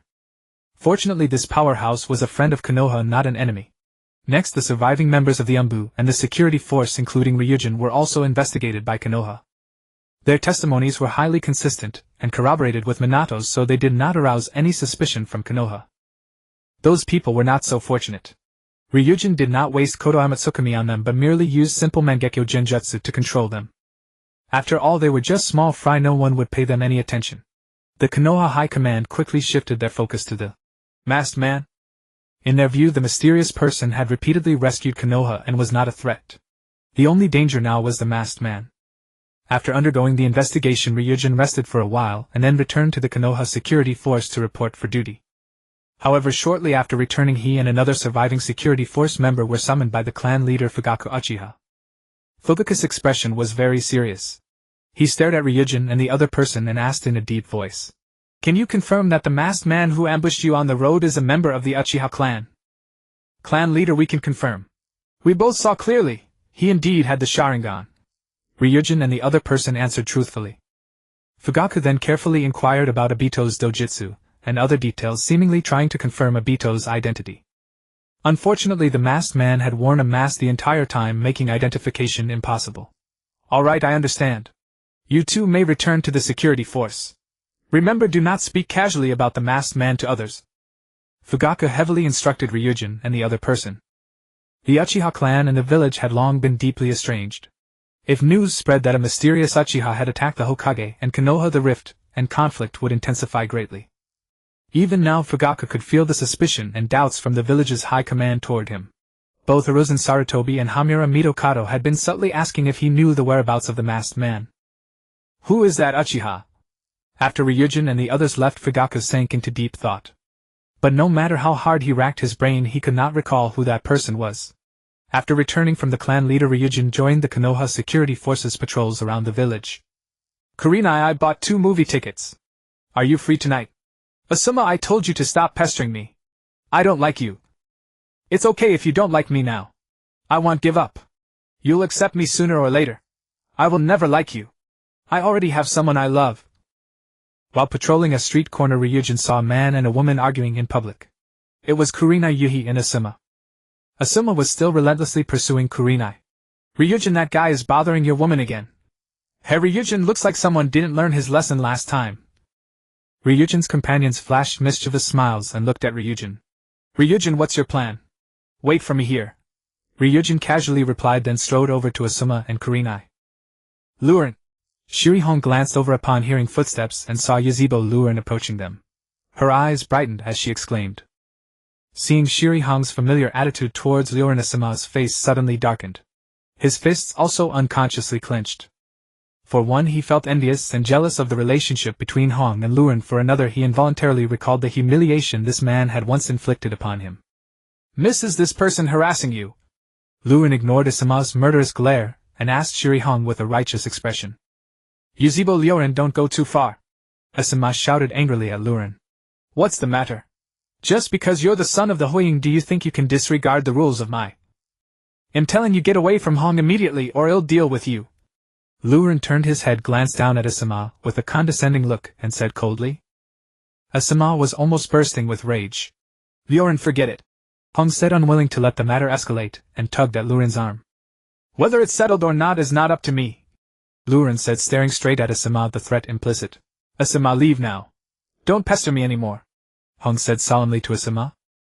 Asuma's face flushed deep red. In his youthful arrogance, he could no longer hold back and let out a roar. This is too much. With a whoosh, he threw a fierce punch straight at Luren. Seeking death. Luren muttered with a hint of disdain. He employed the same tactics as before, ostensibly using taijutsu but secretly adding the power of Shiluo Tianjin. Asuma was once again sent flying by Luren. Exactly like a year ago. How? How is it still the same? Asuma couldn't believe it, couldn't accept it. When he was a Tokubetsu Jonin, he was no match for Luren, and now he was a Jonin. Unexpectedly, it was still the same. Luren leisurely walked up to Asuma, reached out to brush the dust off Asuma's clothes, and said softly, From now on, stay far away from home. Otherwise, every time I see you, I'll beat you. Bang. After saying this casually, Luren delivered a heavy punch to Asuma's stomach. Asuma was knocked over by the punch, curled up, clutching his stomach, unable to get up. All right, it's settled. After doing all this, Luren walked over to Hong as if he had done nothing more than a trivial matter. Luren, want this? Cause problems? Hong asked worriedly. What problems? I was only acting according to the duties of the security force. Luren looked completely unconcerned. Hong thought back carefully. It was indeed Asuma who had struck first, so Luren was in the right. I hope this time I can finally get rid of Asuma. Hong couldn't help thinking. By the way, Hong, I think I heard you say earlier that you have a crush on someone. Luren suddenly asked with a sly grin. None of your business. Hong froze completely, then after a few seconds ran away like a thief. Asuma, quite a pathetic sight. A voice suddenly rang out behind Luren and the others. Luren and the other security force members instinctively turned to look, and were all startled. Especially the other 2 security force members. They were not only surprised and astonished, but clearly showed great unease and tension on their faces. Lord Zilai. They looked at the rogue ninja with long white hair and the word oil on his forehead protector, and couldn't help feeling a sense of awkwardness. Even the proud Yuzhibo clan members couldn't maintain their arrogance when faced with a ninja of the Sanren's caliber. Especially for ordinary low-ranking Yuzhibo members, even more so. Moreover, in this awkward situation, Zilai was a student of the Third Hokage, yet Luren had just beaten the Third Hokage's own son. Lord Zilai. Asuma showed a look of shame and embarrassment, hastily scrambling up from the ground, wishing he could disappear into the earth. It's just a beating, no big deal. Don't be discouraged. Who hasn't been beaten when they were young? Zilai couldn't help laughing at Asuma's expression. He seemed to recall the time when he was beaten black and blue by a certain violent woman. And back then he was also unconvinced by the genius Dashuan challenging him many times only to be thoroughly trounced. But you little guy are quite interesting. Your taijutsu is actually this powerful. Zilai walked over to Luren with some curiosity. The other two Yuzebo members beside Luren grew even more nervous. Luren, however, remained calm and composed. I've devoted all my time to training in taijutsu, so naturally I have some proficiency in it. A Yuzebo who specializes in taijutsu training, interesting. Zilai muttered, then laughed. Go on, don't mind me. With that he turned and left directly. It seemed he had no objection at all to the My Security Force bullying Asuma just now. And indeed it was true. Although Luren had beaten his teacher's son, in Zilai's eyes it was just a matter among children. Given his current status, he wouldn't casually intervene. Lord Zilai, please wait. Luren suddenly called out from behind. Lord Zilai, do you still have any signed copies of Shinra Tiantang? Luren ran up to Zilai and asked. As a fan of the Hokage, since he had encountered Zilai, how could he not ask for a copy of Shinra Tiantang? It was extremely collectible. Oh haha, so you're actually my fan. Zilai hadn't expected to encounter a fan asking for an autograph right after returning to the village, and immediately showed a smug expression. Although I'm happy to meet a fan, are you sure it's okay to read Shinra Tiantang at your age? Zilai reached out and ruffled Luren's hair. Luren disdainfully swatted Zilai's hand away. Lord Zilai, I'm not looking down on you, but you definitely can't drive as well as I do. When it comes to being a veteran driver, I dare to claim the top spot in the entire ninja world, and no one would dare claim second. Drive. Veteran driver. Zilai didn't understand why Luren suddenly brought up this irrelevant topic, but he could sense a strong contempt from Luren's eyes. And the aura of a kindred spirit. Being in my teens, I'm not a child anymore, it's fine to take a look. Perhaps sensing the presence of a kindred spirit, Jiraiya changed his attitude, saying, However, I don't have a signed book on me right now, but that's okay. It'll be in Konoha for a while, so I can sign it for you later. Then it's settled, Lord Jiraiya. It's a promise. Jiraiya waved his hand at Luren and sauntered away. After Jiraiya left, Asuma glared at Luren with a look of humiliation, resentment, and anger for a moment before quickly leaving the place. Phew. That was nerve-wracking, I was really scared just now. The two companions beside him couldn't help but sigh, as it was indeed Luren who had been bullying Asuma earlier. Relax, what level of ninja is Jiraiya? Would he bother with our petty matters? Luren replied nonchalantly. He continued to patrol the village as if nothing had happened. However, he was secretly pondering whether Jiraiya's return to the village was simply a visit or if he had some other purpose. Both possibilities were plausible. After returning, Jiraiya focused intently on gathering materials in various women's bathhouses and clothing stores, enjoying himself and losing track of time. Teacher, you're back.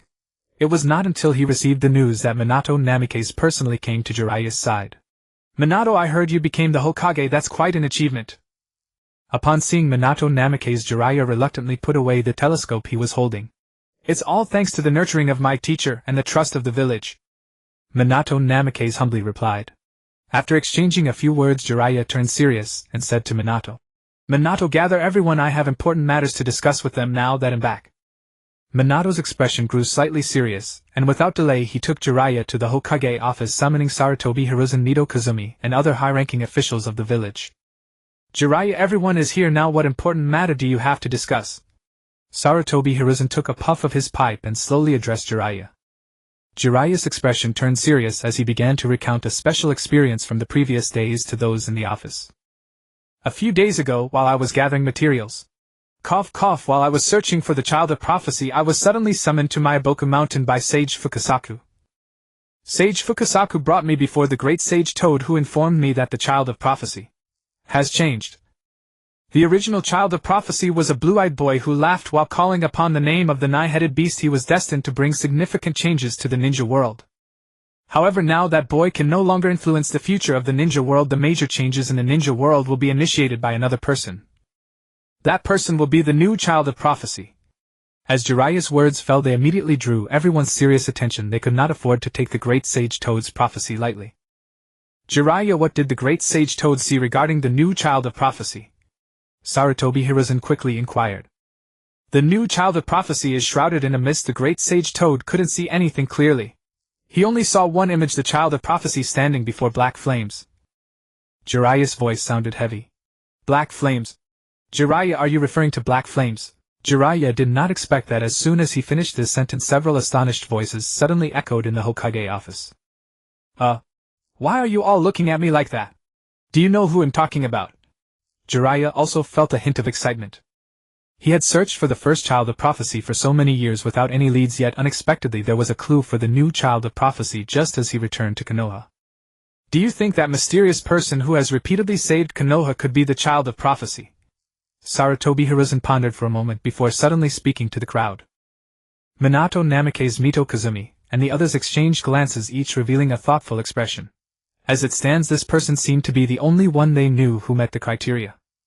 After all, black flames had hardly been seen used by anyone other than this person. Mysterious person? What mysterious person? Only Jiraiya looked confused. He had been wandering around the ninja world for the past 2 years and had not heard anything about any mysterious person. Sarutobi Hiruzen, Minato Namikaze, and the others informed Jiraiya about the mysterious person. After hearing it, Jiraiya was also quite surprised and confused.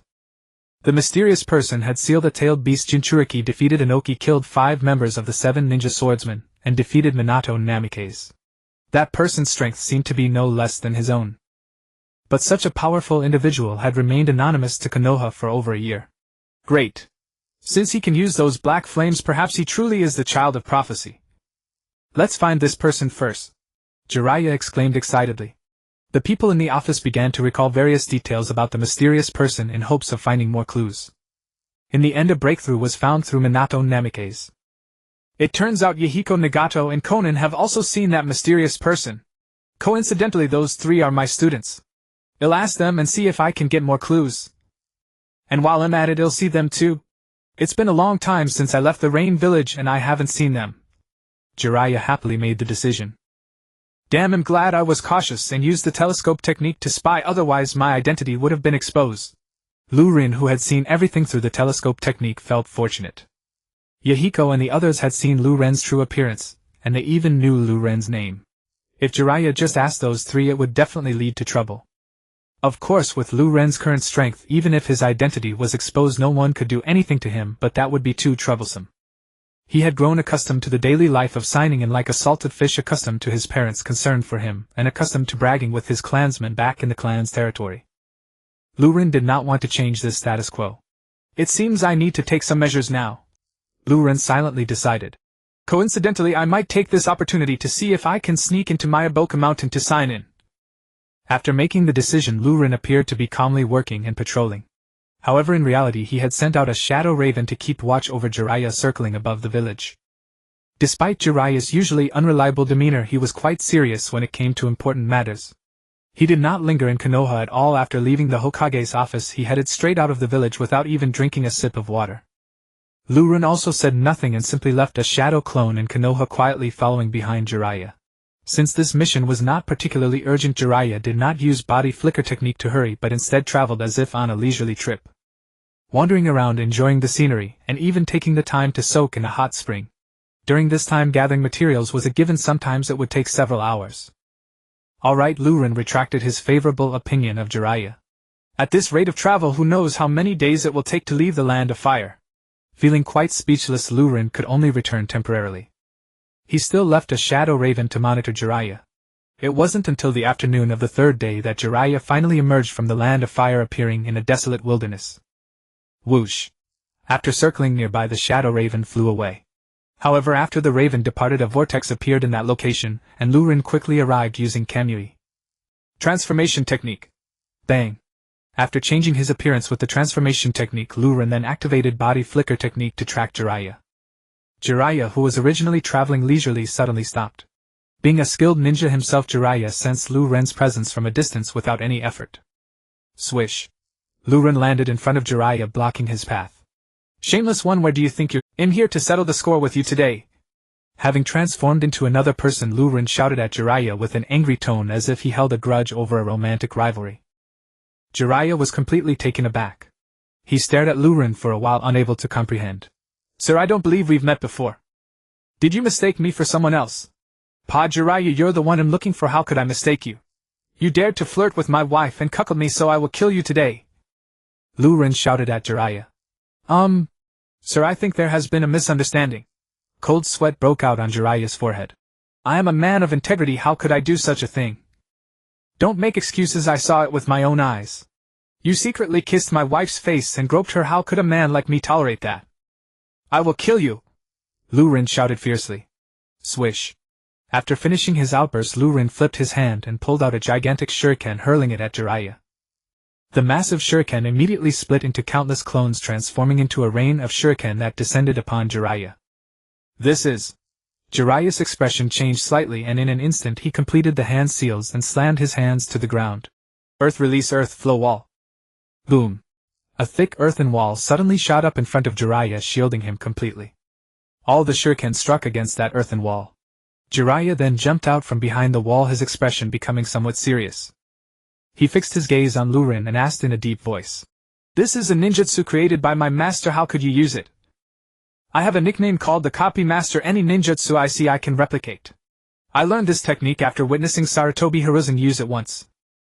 Luren spoke nonsense. Nonsense. Quickly confess who you are and what your intentions are. Jiraiya said sternly to Luren. If you defeat me you will naturally know. Luren provocatively replied to Jiraiya. His purpose in intercepting Jiraiya this time was twofold: first, to prevent Jiraiya from meeting Yahiko, and the other second, to engage in a battle with Jiraiya, forcing him to summon the toad from Mount Myaboku. Then Luren would secretly leave a Flying Thunder God technique marker on the toad from Mount Myaboku, allowing him to infiltrate and sign in. Therefore fighting Jiraiya was essential. Moreover, he aimed not only to fight but to leave Jiraiya in a state of disarray, unable to defend himself, and compelled to summon a summoning beast. You are correct. If you defeat me you won't be able to avoid telling me. Jiraiya snorted coldly, unleashing his taijutsu and charging at Luren. Tap tap tap. In an instant Jiraiya closed the distance, and was right in front of Luren. So fast. Luren was slightly taken aback. Jiraiya, as one of the legendary three ninjas, could clearly demonstrate his prowess in taijutsu, easily outpacing Luren. Rinnegan. In the blink of an eye Jiraiya had formed a glowing blue sphere in his hand. Rinnegan. I'm sorry, but I can do that too. Luren smiled lightly, also producing an identical sphere in his right hand. How can this be? A look of surprise appeared on Jiraiya's face, and his seriousness deepened as he lifted the Rinnegan and dashed towards Luren. Luren raised his Rinnegan too, prepared to clash with Jiraiya Hiden. However, just as they were about to collide, Luren inexplicably turned slightly and activated Kamui. Jiraiya passed straight through Luren's body. What? Jiraiya had been tricked by Luren and exposed his blind spot. Luren had already turned around, seizing this once-in-a-lifetime opportunity, and struck Jiraiya's back fiercely with his Rinnegan. However, being one of the legendary three ninjas, Jiraiya would not fall so easily. In that critical moment Jiraiya's Rinnegan dissipated, and he clapped his hands together. Ninja Art Needle Jizo! In the blink of an eye Jiraiya's white hair suddenly erupted, completely enveloping him. In simple terms, at that moment Jiraiya had transformed into a ball of spikes. Sizzle. Especially when Luren approached Jiraiya's hair transformed into sharp blades piercing towards Luren. Luren paid no heed and continued to press the Rinnegan forward with great force. Surrounding the Rinnegan was a powerful vortex of energy, repelling all hair that entered its vicinity. In such a lightning-fast moment, Jiraiya's hasty execution of this move was indeed a bit rushed. His defense was adequate, but he did not have enough time to harm Luren. Just as the hair blades thrust out, Luren's Rinnegan had already been pressed against them. Boom! A powerful wave of energy erupted. Jiraiya was instantly sent flying by Luren. However, after a few bounces he stabilized himself on the ground. Most of the Rinnegan's attack had been defended by Jinchizan, which did not cause Jiraiya significant harm. Yet Jiraiya's gaze towards Luren was filled with gravity and surprise. This person had suppressed him in such a short time, their strength was unfathomable. Fire release fireball. Jiraiya quickly formed hand seals and unleashed a torrent of flames towards Luren. Luren was immediately engulfed by the overwhelming flames. Although Jiraiya's fire technique was somewhat inferior to Uchiha Madara's, it was still much more powerful than that of an average ninja. When has a fire release technique ever killed anyone? Luren shrugged and remarked nonchalantly. Given his current chakra level, he naturally would not choose to clash Hiden with Jiraiya. That would be extremely unwise. Thus Lu Ren swiftly produced the flying thunder god kunai, and shot it towards Jiraiya. Whoosh! The kunai flew out from the sea of flames aimed directly at Jiraiya's face. Jiraiya's expression turned serious, a hint of surprise crossing his face. He could not fathom the significance of Lu Ren shooting this kunai under such circumstances. Did he think this would injure him? That was utterly impossible. Just as this thought flashed through his mind, Jiraiya suddenly saw a blur before his eyes. A figure abruptly appeared before him. No doubt it was Lu Ren. This is Minato's flying thunder god. Jiraiya's pupils constricted slightly. Zing! Zing! Zing! Lu Ren's hands crackled with electric energy and overwhelming pressure of thunderous might emanating from him. At the same time it felt as if 1,000 birds were chirping in his ears, nearly driving him to the brink of madness. Kakashi's Chidori? Jiraiya felt a headache coming on. Although this mysterious person hadn't used many techniques, each one was a signature move of a Konoha ninja. Who is this person? As these thoughts flashed through his mind, Jiraiya immediately activated body flicker technique and dashed to the side. Lu Ren's Chidori missed its target. No wonder you're Jiraiya, you managed to dodge that. Lu Ren exclaimed, his face filled with admiration. He had utilized the flying thunder god to almost instantly appear before Jiraiya. Most ordinary ninjas would not have been able to react in time, and would have been struck down by Lu Ren's Chidori. Yet Jiraiya managed to dodge perfectly. Such strength truly justified his title as one of the legendary Sannin. It seems that if I do not display some real power, I won't be able to compel you to summon the toads from Mount Maiboku. Lu Ren made a decision at that moment. He removed his sunglasses, revealing his pair of crimson charing. Lu Ren had long since planned to use the Kodoha Matsukami to alter Jiraiya's memories, making him mistakenly believe he had already met Yahiko and the others. Moreover, the information he obtained from Yahiko and the others completely matched that of Namikaze Minato. Only then could he ensure absolute success. Thus he had no fear of revealing his Sharingan. Jiraiya was taken aback. Sharingan. You are of the Uchiha clan. This was something Jiraiya had never expected in that moment. He finally understood why this person possessed so many ninjutsu. Defeat me and I'll tell you everything, but for now you haven't defeated me yet. Lu Ren said coldly, a smirk on his face as he locked eyes with Jiraiya. Kamui. This time the Kamui was a long-range one. Crack. Lu Ren severed Jiraiya's head, causing it to fall lifelessly to the ground. Bang. However, at the moment the headless corpse hit the ground, it erupted into a cloud of blue smoke and transformed into a piece of wood. Jiraiya had activated the body replacement technique just in time. What Jiraiya did not know was that Lu Ren held no intention of killing him, thus the long-range Kamui was delayed, leaving Jiraiya with time to react. Otherwise, even if he did not die, he would have been severely injured, and it would have been impossible for him to evade with just a simple body replacement technique. Even so, Jiraiya broke out in a cold sweat and instinctively touched his neck. A sudden sense of life and death crisis surged in his heart. If he had hesitated even a moment longer, his head would have been gone. More crucially, he had been on the edge of death and did not even know what technique Lu Ren had used. This person was truly too dangerous. Hiding, are we? Jiraiya, are you too afraid to face me directly? Lu Ren spoke with a deliberately arrogant tone, surveying the empty surroundings. Earth, release Yellow Spring Swamp. In the distance a voice whispered, and the ground beneath Lu Ren's feet suddenly transformed into a swamp. Lu Ren's body lost balance in an instant. Lion's Mane technique. Following that, Jiraiya used the body flicker technique to leap out, his hair transforming into a waterfall that flew out. In this fleeting moment, Jiraiya ensnared Lu Ren completely. To Lu Ren it felt as if his feet softened, and as soon as he stumbled he was tightly bound by white hair. He could not even use the flying thunder god in time. Moreover, since the binding was not an attack, the close-range Kamui did not automatically transport his body into the Kamui space. Naturally, as Lu Ren now possessed sufficient strength for self-preservation, he planned not to use the power of his Rinnegan unless absolutely necessary, thus techniques like Shinra Tensei were not even considered. Even so, to be captured by Jiraiya in such a short time, one had to admit that the legendary Sannin was truly deserving of their title. They were indeed not beings that ordinary people could compare to. Fortunately, Lu Ren still had many other abilities. Now can you answer my questions? Jiraiya asked, tightly binding Lu Ren with his hair, his expression grave. Fearing the long-range Kamui's harm, Jiraiya dared not appear right in front of Lu Ren, but instead positioned himself at Lu Ren's side. Although the long-range Kamui was merely a brief glimpse of an attack, Jiraiya quickly deduced that it was a type of eye technique. Therefore he consciously avoided standing within Lu Ren's line of sight. Jiraiya, do you think you can capture me so easily? You underestimate me too much. The confident voice of Lu Ren echoed, showing no awareness of being caught. His methods exceeded Jiraiya's expectations by far. Thunderbird flow. As Lu Ren uttered this low call, lightning chakra began to ripple around him. At the same time, a web of lightning suddenly appeared around him. Both Jiraiya and his hair were within the attack range of that lightning web. If Jiraiya continued to restrain Lu Ren, he would surely be injured by Lu Ren's Thunderbird flow.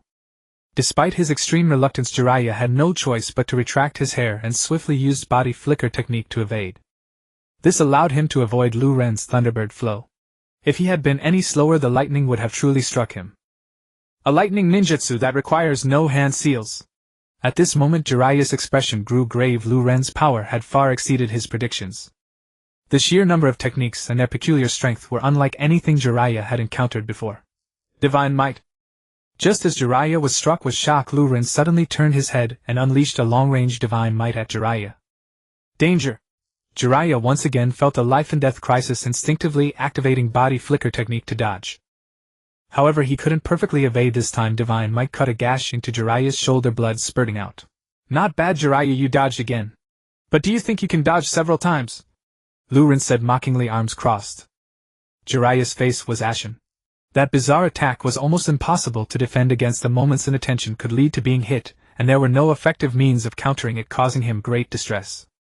Even though he had evaded twice in a row, Jiraiya had no confidence he could avoid a third. Though he didn't want to admit it, he had to acknowledge that he couldn't defeat this mysterious opponent alone. Huff huff. Realizing this, Jiraiya stopped hesitating and quickly began forming hand seals, slamming his hands to the ground. A circle of symbols spread out. Boom. As the smoke cleared, a massive figure appeared before Lu Ren. Holding a pipe and with a short sword at his waist, it was none other than Jiraiya's old friend Gamabunta. This creature had made contracts with Jiraiya, Minato, and even the future Naruto, effectively serving 3 generations of their family. Those eyes. Are you from the Uchiha clan? Jiraiya, what's going on? Gamabunta asked, somewhat baffled. I'm not entirely sure either. This enemy appeared out of nowhere. Gamabunta, be careful of his eyes, his ocular techniques are formidable. Also, he can use Minato's Flying Thunder God technique. Furthermore, Jiraiya explained seriously from atop Gamabunta. You're so verbose. Gamabunta muttered impatiently, then leapt forward like a small mountain, charging at Lu Ren. Given Gamabunta's massive size, he couldn't move quickly. Lu Ren didn't even need to use Flying Thunder God, simply evading with body flicker technique. During this process, Lu Ren silently left a Flying Thunder God technique mark on Gamabunta. Next, it's time to take down Gamabunta. To take down a giant like Gamabunta, ordinary methods won't suffice. I need to show my true skill. It's time to test my Susanoo. Ever since I obtained the true Eternal Mangekyo Sharingan, I haven't experienced what it truly feels like. Kid, do you only know how to run? Gamabunta shouted at Lu Ren after failing to catch him several times. Hee, if I didn't run, it would be you who would be running. Lu Ren replied with a smile, and without further ado his Mangekyo spun. A massive blue energy began to coalesce and swirl around Lu Ren, and in the blink of an eye a giant blue energy figure appeared in front of Gamabunta and Jiraiya. The blue giant, clad in armor and wielding a great sword, made Gamabunta's 17-meter frame look like that of a child. Susanoo. Jiraiya, this Uchiha can use Susanoo, why didn't you tell me earlier? Gamabunta exclaimed, completely dumbfounded at the massive figure before him. Boom. Jiraiya barely had time to respond before Lu Ren commanded Susanoo to kick Gamabunta away, not even needing to use his weapon. In that moment, Gamabunta's massive body was kicked away like a sandbag, rolling several times on the ground. Jiraiya, I'm out of strength, I'm going back. If you can't handle it, go hide in Mayaboka Mountain, don't overdo it. Gamabunta said, sprawled out on the ground. Heaven have mercy, the once mighty Gamabunta couldn't even withstand a casual kick from Susanoo. Boom. After saying that, Gamabunta vanished into smoke, fleeing back to Mayaboka Mountain in disgrace. At this point, Lu Ren's plan was halfway complete. Next, he only needed to use the mind transfer technique to replace a segment of Jiraiya's memory, then he could safely head to Mayaboka Mountain to check in. Dealing with someone of Jiraiya's caliber, there was naturally no need for Susanoo. Lu Ren immediately reverted from Susanoo's state. Sir, with your strength, if you wanted to kill me, I doubt I would have lasted this long. Jiraiya wasn't foolish. Seeing Lu Ren dispatch Gamabunta in an instant only confirmed this realization. Since you know this, why don't you just surrender? Lu Ren raised an eyebrow. Haha, that's out of the question. In one of the legendary 3 ninjas, I have my pride. Jiraiya decisively rejected Lu Ren's kind suggestion. Lu Ren had no more time for words, directly brandishing a kunai and charging at Jiraiya. Jiraiya, unwilling to show weakness, charged back at Lu Ren as well, their kunai clashing in the air. Ding! A clear metallic sound rang out as sparks flew. Then Jiraiya followed up with a kick aimed at Lu Ren. What Jiraiya never expected was that this simple kick would send Lurin sprawling to the ground. However, after hitting the ground, Lurin immediately transformed into a block of wood. Not good. Jiraiya instantly sensed danger, but it was already too late. Snap. A hand settled firmly upon his shoulder. Jiraiya, you've lost. At that moment a relaxed voice rang out. Jiraiya turned, and there stood without doubt the mysterious opponent with whom he had been locked in battle. I admit defeat, wholeheartedly and without reservation. Jiraiya was no sore loser. His opponent had used the substitution technique to divert his attention, then appeared behind him, utterly silent, utterly undetected. He had been undone completely. Had his foe wished to kill him, he would have died 100 times over. Yet one thing baffled Jiraiya above all: how with his mastery and vigilance could anyone slip so silently to his blind spot, unfelt, unheard, unseen? Could it be yet another formidable technique? Jiraiya knew full well, he bore no Flying Thunder God mark on his back, nor had any Flying Thunder God kunai been thrown.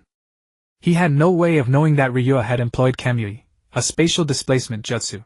Though Ryua had demonstrated Kamui's intangibility, and its long-range spatial slicing before Jiraiya, he had never used it for self-teleportation. Thus Jiraiya remained wholly unaware of this ability, allowing Ryua to appear behind him with effortless precision and subdue him outright. Since you've lost, accept your fate. Ryua smiled faintly. His Sharingan eyes whirled, and instantly activated the technique Tsukuyomi Bitenjin. He implanted a carefully crafted memory directly into Jiraiya's mind. Once the memory took root, Jiraiya immediately believed he had located Nagato and his comrades, and extracted precisely the intelligence he sought from them. In essence, it aligned perfectly with what Namikaze Minato had described: no contradictions, no additional revelations. Jiraiya now ambled leisurely back toward Konoha. Now, I may safely journey to Myobokuzen to register. Watching Jiraiya recede into the distance, Ryua felt a quiet thrill stir within him. He carefully attuned himself to the chakra signature of his Flying Thunder God mark, and instantly pinpointed Myobokuzen's exact location. Yet Myobokuzen lay far from his current position. Attempting the Flying Thunder God technique across such a vast distance risked failure. His chakra reserves might not sustain it. Even if successful, the chakra expenditure would be staggering, an act of profound recklessness. So Ryua abandoned the Flying Thunder God, and opted instead for a far more reliable method: Kamui. Kamui was quite simply the ultimate tool for long-range spatial transit. With resolve, crystallized concentric spatial vortices spiraled open within Ryua's left eye, and in an instant he vanished entirely into the void. Myobokuzen. A serene mist-shrouded clearing beside a clear flowing stream. Boom. Boom. Boom. Two colossal toads engaged in fierce sparring. One wielded a slingshot-like weapon, the other brandished twin blade. They were none other than Gamabunta's brothers Gamahiro and Gamaken. Deep in their training, they were suddenly startled by a thunderous thud, and there loomed Gamabunta himself appearing abruptly nearby. But Gamabunta was grievously weakened, collapsing onto the ground the moment he materialized, breathing raggedly, clearly wounded. Gamahiro and Gamaken instantly halted their bout and rushed over. Gamabunta, what happened? Are you hurt? Don't ask. Gamabunta gasped weakly. Where is Elder Fukasaku? I must report urgent matters to him. The two brothers dared not delay, immediately guiding Gamabunta toward Elder Fukasaku. Upon hearing of Gamabunta's injury, both Elder Fukasaku and Elder Shima hastened to his side without hesitation. Gamabunta recounted in detail how he had been summoned by Jiraiya, and then confronted by a Uchiha who had awakened the Susanoo. Elder Fukasaku and Elder Shima listened in grim silence, their expressions darkening markedly. The Uchiha, truly a name fraught with peril. Elder Fukasaku sighed heavily. Peace in the shinobi world may soon be but a memory. He recalled vividly how the great Toad Sage had once recounted the tale of Indra, the Uchiha progenitor, who had renounced his father Hagoromo Otsutsuki's vision and risen in defiance against him. He also remembered well the Warring States-era betrayal of Konoha by Madara Uchiha, and understood fully the terrifying power sealed within those eyes. Throughout history, the Uchiha had stirred chaos across the shinobi world, restless, unyielding, unwilling to fade into quietude. Even now, diminished and estranged from Konoha, they lingered in uneasy ambiguity. Should they ever reclaim such overwhelming power, Elder Fukasaku felt genuine dread. Danger! An intruder has breached Myobokuzen. Mid-thought, Elder Fukasaku's expression shifted sharply. Just moments ago his Senjutsu senses had detected an unauthorized presence within Myobokuzen itself. Such an intrusion had never occurred before. After all, few even knew Myobokuzen's location, and fewer still could penetrate its sacred barriers. How could anyone enter so stealthily, so utterly undetected. Without hesitation, Elder Fukasaku and Elder Shima launched themselves forward, vanishing in a blur of motion. The intruder who had slipped into Myobokuzen, of course, was Ryua. Using Kamuyu's spatial translocation, he had entered Myobokuzen as effortlessly as stepping through a doorway. The moment he arrived, a profound sense of clarity washed over him. Mountains rose serenely, waters gleamed pure, and spiritual energy coiled like mist through the air, a true celestial sanctuary. To dwell here, even an ordinary mortal would live free of illness, blessed with longevity. No wonder the great Toad Sage has endured so long. Ryua murmured instinctively, when a system prompt chimed inside his mind. Sign and location detected. Would the host like to register? The notification snapped him alert, and without pause he responded. Register. Ding. Registration complete. Reward acquired: Perfect Tier Myobokuzen Senjutsu. Perfect Tier Senjutsu. Ryua's pulse quickened. Across the entire shinobi world, who among them possessed senjutsu worthy of such a title? Even Hashirama's peerless senjutsu left visible patterns upon his face when entering sage mode, let alone Jiraiya, whose features warped grotesquely during transformation. None of them attained perfection. So, what did true perfection look like? With a thought, Ryua activated sage mode, and his body remained utterly unchanged. Not a single pore dilated, not a hair shifted. Is this natural energy? It's just like the spiritual energy of heaven and earth in cultivation novels. No wonder they call it immortal art. Lu Ren felt the immense energy surging through his entire being, a sense of profound satisfaction washing over him. The only regret was that entering sage mode demanded a perfect balance of natural energy, physical energy, and spiritual energy, each constituting exactly 1/3 of the whole. If natural energy exceeded 1/3, the caster would turn into a frog. The perfect sage art Lu Ren had acquired allowed him to instantly harmonize these three energies. However, given the limited amount of chakra within him, this perfect sage mode could not last long. A few minutes at most, and it would be over. After all, sage art chakra was built upon one's own chakra. Yet even so, once he entered sage mode, Lu Ren's ninjutsu and taijutsu would be amplified dozens of times, an utterly astonishing feat. What is this chakra? How do you know sage art? A voice shocked beyond measure interrupted Lu Ren's thoughts. Immortal Shinzwa, Immortal Shima, and Gamabunta all appeared before him. Immortal Shinzwa, sensing the sage art chakra radiating from Lu Ren, widened his eyes in astonishment. How had this intruder mastered the sage art of Mount Myoboku? They had never taught such art to anyone like him. As for Gamabunta, he did not recognize Lu Ren's current form, for Lu Ren had used the transformation technique to assume a different appearance. If he had kept his previous look, Gamabunta would have recognized him, and Mount Myoboku would surely contact Jiraiya to inquire about him, which would only bring trouble. And Lu Ren had always detested trouble. Of course, covering his eyes went without saying. The Uchiha identity was too distinctive to use for causing mischief outside. It would be nothing but self-inflicted trouble. Sir, who exactly are you? Immortal Shenzuo's eyes locked onto Lu Ren as he spoke in a low, commanding tone. No need to be tense. I mean no harm to Mount Myoboku.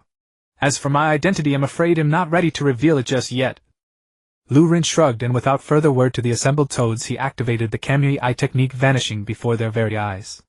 This is space-time ninjutsu. No wonder he could infiltrate Mount Myoboku. Immortal Shinzwa sighed in exasperation. Since the intruder possessed space-time ninjutsu, even if they wanted to stop him, they simply couldn't. The toads exchanged bewildered glances, then reluctantly dispersed one by one. After discussing the mysterious intruder who had broken into Mount Myoboku, they found no useful information, and had no choice but to let the matter drop.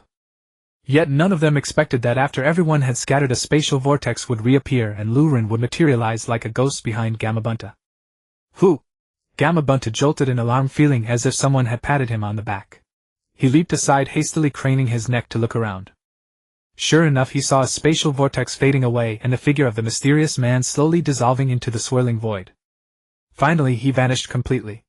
Gamabunta puzzled over it for a long time, unable to comprehend why the intruder had suddenly appeared again. Just to pat him on the back. He examined his body meticulously but found no injury whatsoever. What Gamabunta did not know was that Lu Ren had returned solely to erase the Flying Thunder God mark he had left on. If the toads of Mount Myoboku discovered the mark, given their relationship with Konoha, they would surely notify the village, and that would spell trouble. Trouble, after all, was best kept to a minimum. While Gamabunta stood there utterly bewildered, Lu Ren had already slipped out of Mount Myoboku with perfect composure. Not a bad haul. Lu Ren was quite satisfied with his trip to Mount Myoboku. As he ambled leisurely along, he pondered deeply. Since signing in at Mount Myaboka had granted him the sage art of that sacred land, what about the Ryuchi Cave or the Shikatsu Forest? Though the main sacred land appearing in Naruto was Mount Myaboka, these three great legacy sanctuaries were on equal footing. The other two sanctuaries should be similar to Mount Myaboka. The more Rin thought about it, the more feasible the plan seemed. All he had to do was find Orochimaru and Tsunade, force them to summon Nanda and Katsuyu. He hoped that a year ago Orochimaru hadn't really been burned to death by him. The Wind Country. An endless expanse of yellow sand stretching boundlessly. But in an inconspicuous spot amidst the vast desert, a man stood with both hands pressed to the ground. The stretch of desert before him began to churn and roll like violent waves, a spectacle of terrifying intensity. Beneath the surging sand waves, a layer of golden substance slowly solidified on the surface. Indeed, it was gold. Thank goodness the Fourth Hokage's magnet release can control gold sand, otherwise the village's financial crisis would be unsolvable. Maji watched the Fourth Hokage Raza toiling away at gold panning, and sighed inwardly. The hidden sand village was already extremely impoverished due to the endless desert. While other villages might not be crippled by a single war, the sand village was truly on the verge of collapse. To make matters worse, the Wind Country had slashed its financial support for the sand village at this critical moment. Forced by circumstance, Raza the dignified Kazekage had to use his bloodline limit to earn money for the village. What a tragic plight. Bloodline limits were so rare. Was this what they were meant for? Shush. Suddenly figures flickered as several sand ninjas appeared beside Raza using the body flicker technique. One of them reported urgently. Lord Kazekage, it's bad. Shikaku has been resurrected. What? Of all times. Both Raza and Maji's faces turned pale. Shikaku's Jinchuriki Bunpuku had died over 2 years ago, and the Shikaku sealed within him had perished alongside him. However, tailed beasts were beings of pure chakra, they would eventually revive after death. But the exact time of revival could only be approximated. No one could pinpoint the moment. Based on past experience, Shikaku's revival should occur within the year. In theory, Raza should have stayed in the village to guard against this, since only he could suppress Shikaku. But the village's financial crisis was urgent, and Raza had no choice but to steal time to pan for gold. As for Shikaku, he could only silently pray that his luck wouldn't be so bad as to have the beasts revive while he was away. Yet fate proved that Raza's luck was not so good. Return to the village. With such a catastrophe, Raza abandoned gold panning and rushed back to the village at top speed. But when they arrived, all they saw was a scene of utter devastation. Shikaku had vanished without a trace. What's that noise? I can sense an immense power hidden within the forest ahead. What is it? Having just finished his affairs and about to return to Konoha, Rin was suddenly drawn by an inexplicable colossal commotion. Boom. Boom. Boom. He could distinctly feel the ground trembling with each impact, as if some tremendous force was rhythmically hammering the earth. Moreover, as he looked around, the trees in the forest were being ruthlessly battered by a great power, collapsing one after another. Crack. Just then a massive tree was snapped in half by a shadow and a colossal creature charged out of the woods. Is that Shikaku? Rin recognized the raging bear before him at a glance. No, to be more precise, it's Shikaku in a berserk state. Rin shook his head inwardly. Though he found the situation somewhat odd, he had no intention of getting involved. After all, it had nothing to do with him. Boom. Boom. Boom. The ground shook relentlessly. The Shikaku that had burst out of the forest spotted Rin and instinctively charged toward him. Having just been resurrected and attacked by the ninjas of Sunagekure, Shikaku was already in a state of pure fury. In this condition, any ninja that appeared in his line of sight, regardless of who they were, would be instinctively torn apart. Detected activation of a special check-in event. Special check-in event: one-tailed Shikaku has appeared. Simply keep Shikaku fixed in one place for over 30 minutes to create a new check-in point, Shikaku's location. Just as Rin was about to use Kamui to leave the check-in system, in his mind suddenly chimed with this prompt. Rin was stunned for a moment, then excitement surged within him. The unique nature of tailed beasts in the Naruto world went without saying. He had actually considered checking in at a tailed beast's location before, but he had unfortunately discovered that no such place existed in the ninja world. At present, all tailed beasts were safely sealed inside their Jinchuriki. He couldn't very well check in beside a Jinchuriki, could he? Rin had never expected that this problem would one day find a solution. Keep a tailed beast immobilized for 30 minutes. Rin couldn't help but smile. Even before he could use Genjutsu to control a tailed beast. Now that he had also acquired Sage Mode, he could use sealing techniques like the Sage Art Myojinmen to seal a tailed beast. For a tailed beast that ordinary ninjas regarded as a catastrophic monster, Rin no longer considered it much of a threat. Boom. Boom. Boom! In the blink of an eye, Shikaku charged right up to Lioren, swinging its front paw fiercely toward him. But the paw passed straight through Lioren's body. Caught off balance, Shikaku stumbled and slammed its claw into the ground, gouging out a massive crater. Then, even more enraged, Shikaku turned around and charged at Lioren once more. Lioren had initially planned to control Shikaku with Genjutsu, but he decided against it. He wanted to test the Sage Art Sealing technique Myojinmen. However, given Shikaku's current frenzied high-speed movement, Myojinmen could not be used immediately. He would first need to incapacitate Shikaku. That was simple. He stood there motionless, neither dodging nor evading. When Shikaku reached him, his pupils shifted and Susanoo materialized instantly. With a casual kick, he sent Shikaku flying. The raging beast was sent tumbling away. Roar! Shikaku was far more resilient than Gamabunta. One kick would have left the toad unable to rise, but Shikaku rolled twice and was still hopping mad. It opened its mouth wide and an unimaginably terrifying energy condensed within. A tailed beast ball was launched straight at Susanoo. Of course, Susanoo had no need to fear Shikaku's tailed beast ball, but there was no point in a heated clash. It would only waste chakra. Inside Susanoo, Lioren simply threw a Kamui Shuriken at the tailed beast ball. A spatial vortex appeared and instantly transported the attack into another dimension. He had effortlessly neutralized Shikaku's strongest attack. Then, controlling the Susanoo giant, he slashed Shikaku down with a single stroke and promptly raised a foot to stomp. Boom! Shikaku was pinned beneath Lioren's foot, looking like a mere toy crushed underfoot. Shikaku struggled and roared desperately beneath the Susanoo giant's foot, but its efforts were utterly helpless and powerless. It could not break free by even a fraction. Its roars grew weak and feeble. In just a few moments, Shikaku was overwhelmed. Even Gamabunta could hold his own against Shikaku. Among tailed beasts, its strength was not particularly formidable. After all this, Lioren leisurely retracted Susanoo. The Shikaku on the ground was now too weak to move. At that moment, with a mere thought, Lioren instantly entered Sage mode and calmly performed Hand Seal's Sage Art Myojinmen. Whoosh! Whoosh! Whoosh! Several red torii gates descended from the sky, firmly binding Shikaku to the ground. Lioren clapped his hands, feeling immensely pleased.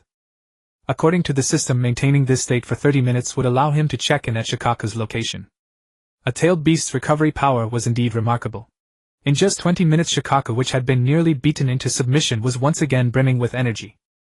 Unfortunately, Myojinmen was a sealing technique specifically designed for tailed beasts capable of suppressing their chakra.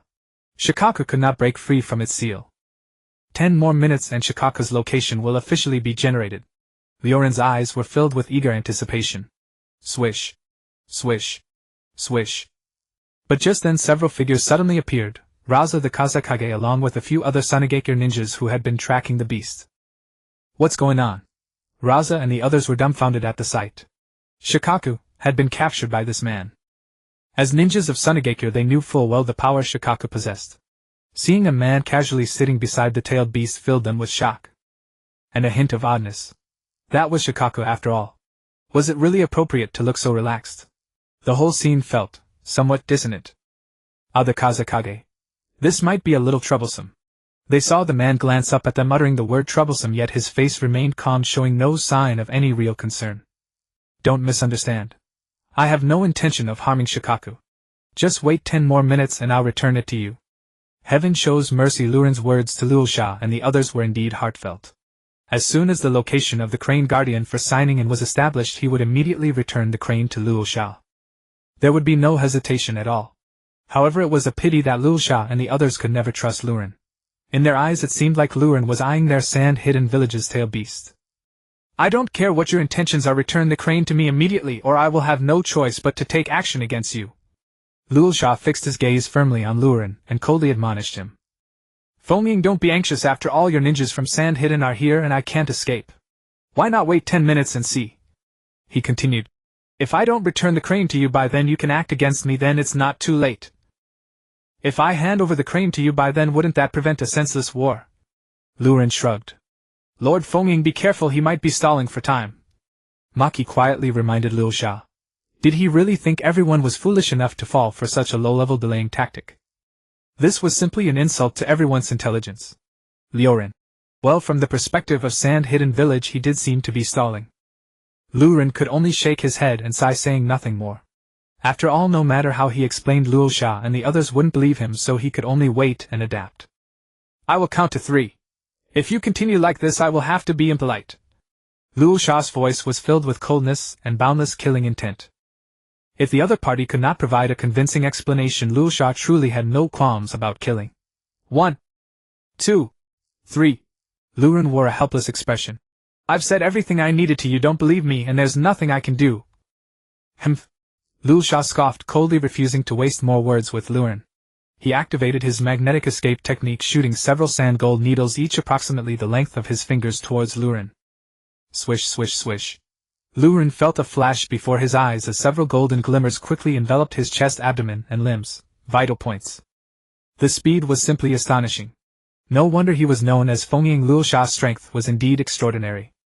However, Luren did not even move. The ability of his divine might to phase manifested, allowing the sand gold needles to pass right through his body and land on the ground. What? Luo Sha was taken aback, and Maki and the others were also stunned. They had never seen or heard of such a phasing technique.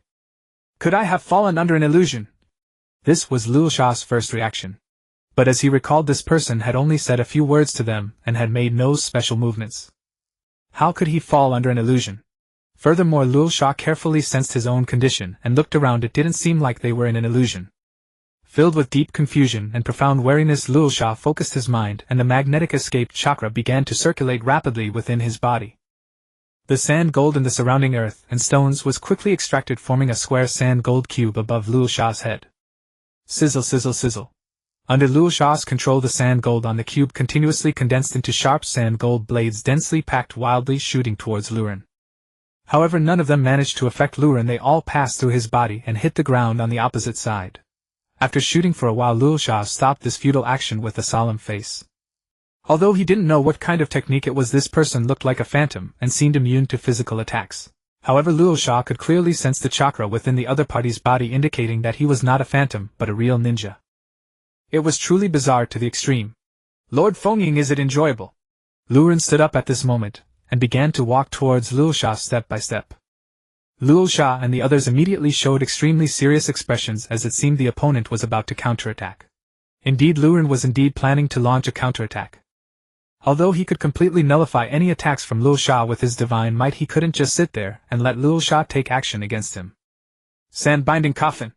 Luo Sha extended his hand towards Luren, and boundless sand gold surged like waves towards Luren, trying to engulf him in a torrent of sand. This move was not an attack but a binding technique.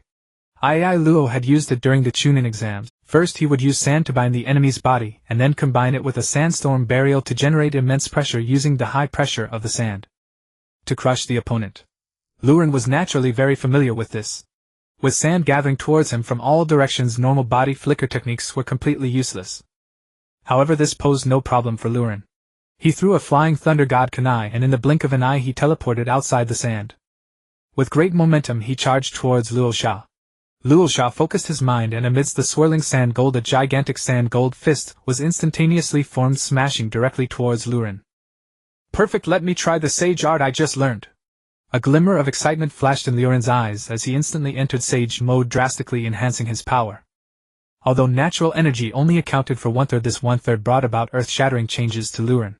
Facing Luo Sha's sand gold fist, Luren neither dodged nor evaded but directly swung his fist towards the sand gold fist. Seeking death. This guy is simply courting death. To directly use physical techniques against Lord Fengying's magnetic escape. This guy must be crazy. Maki and the others couldn't help but sneer inwardly. Even Luo Sha couldn't help but feel a flash of anger. He was directly countering his magnetic escape sand gold with a bare fist. This person must be underestimating Fengying too much. In the blink of an eye, Luren's fist collided violently with Luo Sha's sand gold fist. Boom. To Luo Sha's astonishment, his sand gold fist was unexpectedly shattered by Luren's bare hand.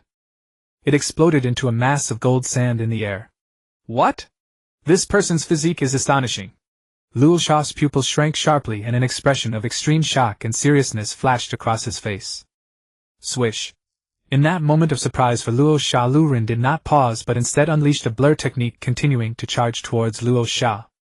The speed was simply at its peak, faster than Luo Sha's body technique. Fortunately, Luo Sha's combat experience was exceptionally rich. He remained calm and clapped his hands together. Magnetic escape sand gold rain. A vast array of fine needles formed from sand gold obscured a range of dozens of meters, shooting towards Luren like a torrential rain. It could be said to completely envelop Luren. This move not only had an extensive range, but also allowed Luo Sha to continuously recycle the sand gold using magnetic escape. Theoretically, as long as Luo Sha had chakra, the attacks could be endless. Although Luo Sha had no intention of doing so, it must be said that this maneuver was indeed an effective method against the phantoms of Shui. Swish. In the blink of an eye, the large area of sand gold needles had turned Lu Ren into a beehive. Lu Ren's body technique appeared utterly vulnerable against such an onslaught. However, before Luo Sha could revel in his success, he saw that the mysterious person who should have died on the ground had transformed into a withered branch. Substitution technique. Luo Sha was taken aback. Such a basic ninjutsu could break his sand gold rain. What a joke. Even shadow-level ninjas couldn't accomplish this. Crack. Just as Luo Sha was astonished, a loud noise suddenly came from behind, and the soil was abruptly torn apart as a figure shot up from the ground. Without a doubt, it was Lu Ren. He leaped into the air and struck fiercely towards Luo Sha. However, Luo Sha was no pushover. He clapped his hands, and the sand gold cube that was originally suspended in midair rumbled towards Lu Ren. Lu Ren still did not dodge or evade, simply opening his right hand, a Rinnegan forming directly. At that moment, the sand gold cube also crashed down in front of Lu Ren, who pressed the Rinnegan against it. This was no ordinary Rinnegan, but a sage art Rinnegan. Boom! The sand gold cube was directly blasted into a massive pit, then Lu Ren forcefully sent it flying back. The sand gold cube was as tall as a person, entirely made up of sand gold, sufficient to crush a person into a mush. It was simply a colossal weapon. Unexpectedly, in front of this person, it seemed like a useless toy. The expression on Luo Sha's face grew increasingly grave. This person was exerting immense pressure on him. His hands began to clap fiercely on the ground, large quantities of sand gold being extracted by Luo Sha. Around him, waves of sand gold began to surge, presenting an imposing spectacle. I will hold this person off, you all get Shohei out. Luo Sha fixed his gaze on Lu Ren and shouted sternly at Maki and the others beside him. At the same time, the surrounding waves of sand gold surged madly towards Lu Ren. Hell's sand burial. Under Luo Sha's control, Lu Ren appeared like a small boat floating amidst turbulent waves. At any moment could be overwhelmed by the tides. This move was Luo Sha's true killing technique. He could control the sand gold to bury enemies over 200 meters underground. Then with a sea of sand gold he would crush the enemy, even the mightiest would be utterly obliterated. At that moment, Maki and the others no longer hesitated, charging towards Shohei to rescue him. They had previously been indecisive, not taking immediate action, mainly due to the fear that Shohei was something they could not control. If they really lifted the mysterious person's restrictions on Shohei, he would undoubtedly go berserk again. So relatively speaking, the better plan was for Lord Luo Sha to defeat and control that mysterious person. However, the current situation was far from optimistic. Lord Luo Sha had no confidence in defeating that mysterious person. Given this, they could only take the risk and rescue Shohei. But at that moment, Luo Sha discovered that the mysterious person was calmly standing still, seemingly without any intention to evade. Luo Sha suddenly felt something was off. Yet at this point he could only forcefully suppress that feeling of unease, continuing to control the sand, and fiercely swept towards Lu Ren. Soon the waves of sand gold completely engulfed Lu Ren. I did it! Luo Sha's face brightened as he thought to control all the sand gold to suppress Lu Ren. But at that moment Luo Sha suddenly sensed that there was no one under the sand. Shuriken Shadow Clone Technique. At the same time, a familiar voice echoed. Luo Sha instinctively turned his head and saw that the mysterious person who should have been suppressed beneath the sand had somehow appeared next to Shohei. With a flick of his hand he shot a giant shuriken towards Maki and the others. How could this be? How did he escape? Luo Sha was bewildered. He had clearly seen this person being engulfed by the sand gold. How did Lu Ren manage to escape? It was simple. He had used Shui to shift himself next to Shohei before being submerged by the sand gold. Boom! The massive shuriken emitted a puff of blue smoke, transforming into countless ordinary shurikens that densely filled the sky, shooting towards Maki and the others. Maki and the others instantly changed their expressions, as they were unable to cope with such a level of attack in their haste. In a critical moment, Luo Sha controlled the sand to form a sand wall in front of Maki and the others, completely blocking all the flying shurikens. Lord Wind Shadow, can this farce come to an end now? Just then a hand suddenly reached out from behind, holding a shuriken pressed against Luo Sha's neck. The icy blade startled Luo Sha, causing his body to stiffen, and he dared not move recklessly. Meanwhile, that mysterious person beside Shohei, having subdued Maki and the others, vanished into thin air. It turned out to be merely a shadow clone. When did? Shock was written all over Luo Sha's face. With his cultivation level, he hadn't sensed the opponent approaching from behind him. This was simply inconceivable. Of course, if Luo Sha knew that Lu Ren was adept at space-time ninjutsu, he would not be so astonished. After Lu Ren shifted away from the sandstorm using Shinwei, he used a shadow clone to attack Maki and the others to draw Luo Sha's attention. His real body then used Shinwei again to silently appear behind Luo Sha. It worked seamlessly. Just a short while ago, Jiraiya had been easily dealt with by Lu Ren in the same manner, and it seemed Lu Ren had discovered a new tactical application for Shinwei. After Ryu Ren held a blade to Rasha's neck, Ma-ji and the others dared not move rashly, nor did Rasha himself. The atmosphere instantly became tense to the extreme. So we promise not to act recklessly. Please release the Kazakage-sama first. Ma-ji swallowed hard and spoke solemnly, gazing at Ryu Ren. Even if you did act recklessly, what good would it do? Ryu Ren chuckled lightly. Ma-ji and the others were rendered speechless. Indeed, this mysterious man's strength was simply overwhelming. Even Rasha had been effortlessly defeated by him. Even if they all joined forces, they might not be a match for this person. Moreover, now that the Kazakage himself had fallen into this man's hands, what right did they have to negotiate terms with him? So what exactly is your purpose? Rasha, true to his status as a village's shadow, remained calm and composed even in the face of life-threatening danger. As for my purpose, I'm not at liberty to disclose for now. However, I can assure you of one thing: I have no intention of taking Shoha. So rest assured. Even if you don't trust me, it doesn't matter. In a little while I'll return Shoha to you. Ryuren said lightly. Ryuren had said similar words before, but at that time Rasha didn't believe such nonsense at all. But now, Rasha began to believe a little. After all, this mysterious man could have killed him but chose not to. With that, Ryuren gently removed the shuriken from Rasha's neck, trusting that Rasha knew when to yield. Just as Ryuren had expected, despite lingering suspicion, confusion, and intense vigilance, Rasha did not continue to attack him. The atmosphere grew strangely still. Under the watchful eyes of Rasha and the others, Ryuren blatantly sat down beside Shoha once again. Rasha and Ma-ji said nothing, simply staring at Ryuren the entire time. Location of Shoha check-in point generated. Only when the system's prompt echoed in his mind did Ryuren stand up. Kazakage-sama, now I'll return Shoha to you. Ryuren said to Rasha, clapping his hands together. Myojinman release. The red torii gates that had been suppressing Shoha dissipated instantly. Roar! Shoha, suppressed for a full half-hour, lunged at Ryuren in a rage. But Ryuren easily dodged using the body flicker technique. Now Shoha is yours, Kazakage-sama. With these words, a vortex appeared in Ryuren's eyes, and soon his entire body was drawn in and vanished. As for the check-in, since his check-in opportunity was already used up, he would have to wait until next time to sign in here. Rasha, Ma-ji and the others exchanged bewildered glances, utterly baffled. They hadn't expected that mysterious man to actually leave just like that. So decisively. Without doing anything at all. Then what was the point of him suppressing Shoha? But now was not the time to ponder over these matters. Rasha clapped his hands together and began to control a massive storm of gold dust sweeping toward Shoha. Man and beast commenced a brilliant and exhilarating battle. Although this was not Sunagakure, and there was no endless desert around, severely limiting Rasha's strength. One must admit that Rasha was indeed extraordinary. Even under these conditions he defeated the rampaging Shoha and sealed it within the black tea kettle. Alright, let's return to the village. Rasha took a few deep breaths, then called out to Ma-ji and the others, turning back towards Sunagakure. I must find a new Jinchuriki immediately. Rasha thought to himself as he traveled. And that mysterious man from before, I must find out who he is. But that person seems truly unwilling to be an enemy of Sunagakure, and his strength is too great. I must proceed with caution.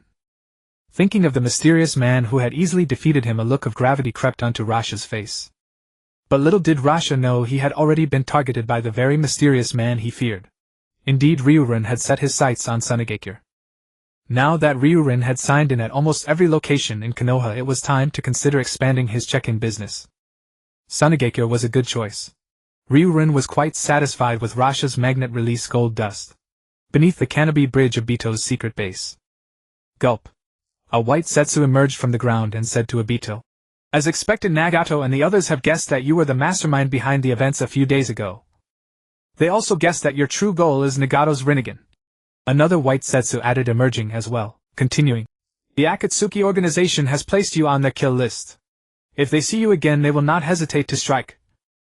Obito's brow furrowed deeply. The very thing he least wanted to happen had come to pass. After all, there were few fools in the shinobi world, especially not among the three leaders who had built and expanded the Akatsuki from scratch. They were naive and kind, but that didn't mean they lacked intelligence.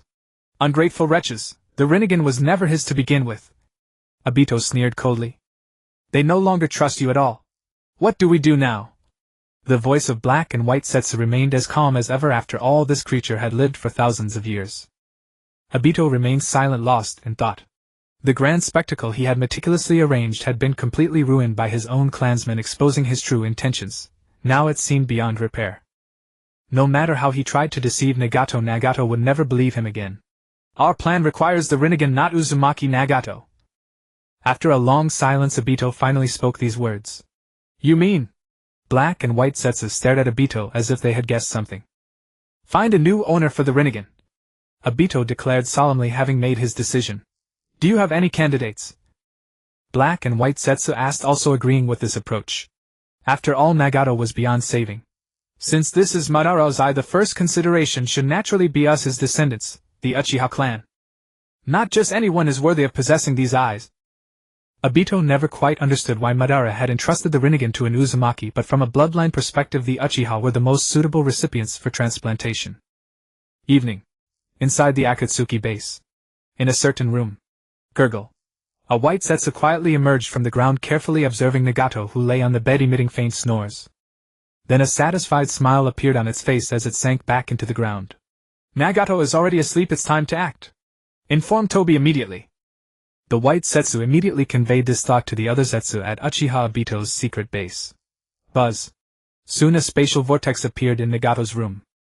Obito, wearing a mask, silently appeared beside Nagato's bed. Nagato, I shall reclaim these eyes, you are not worthy of them.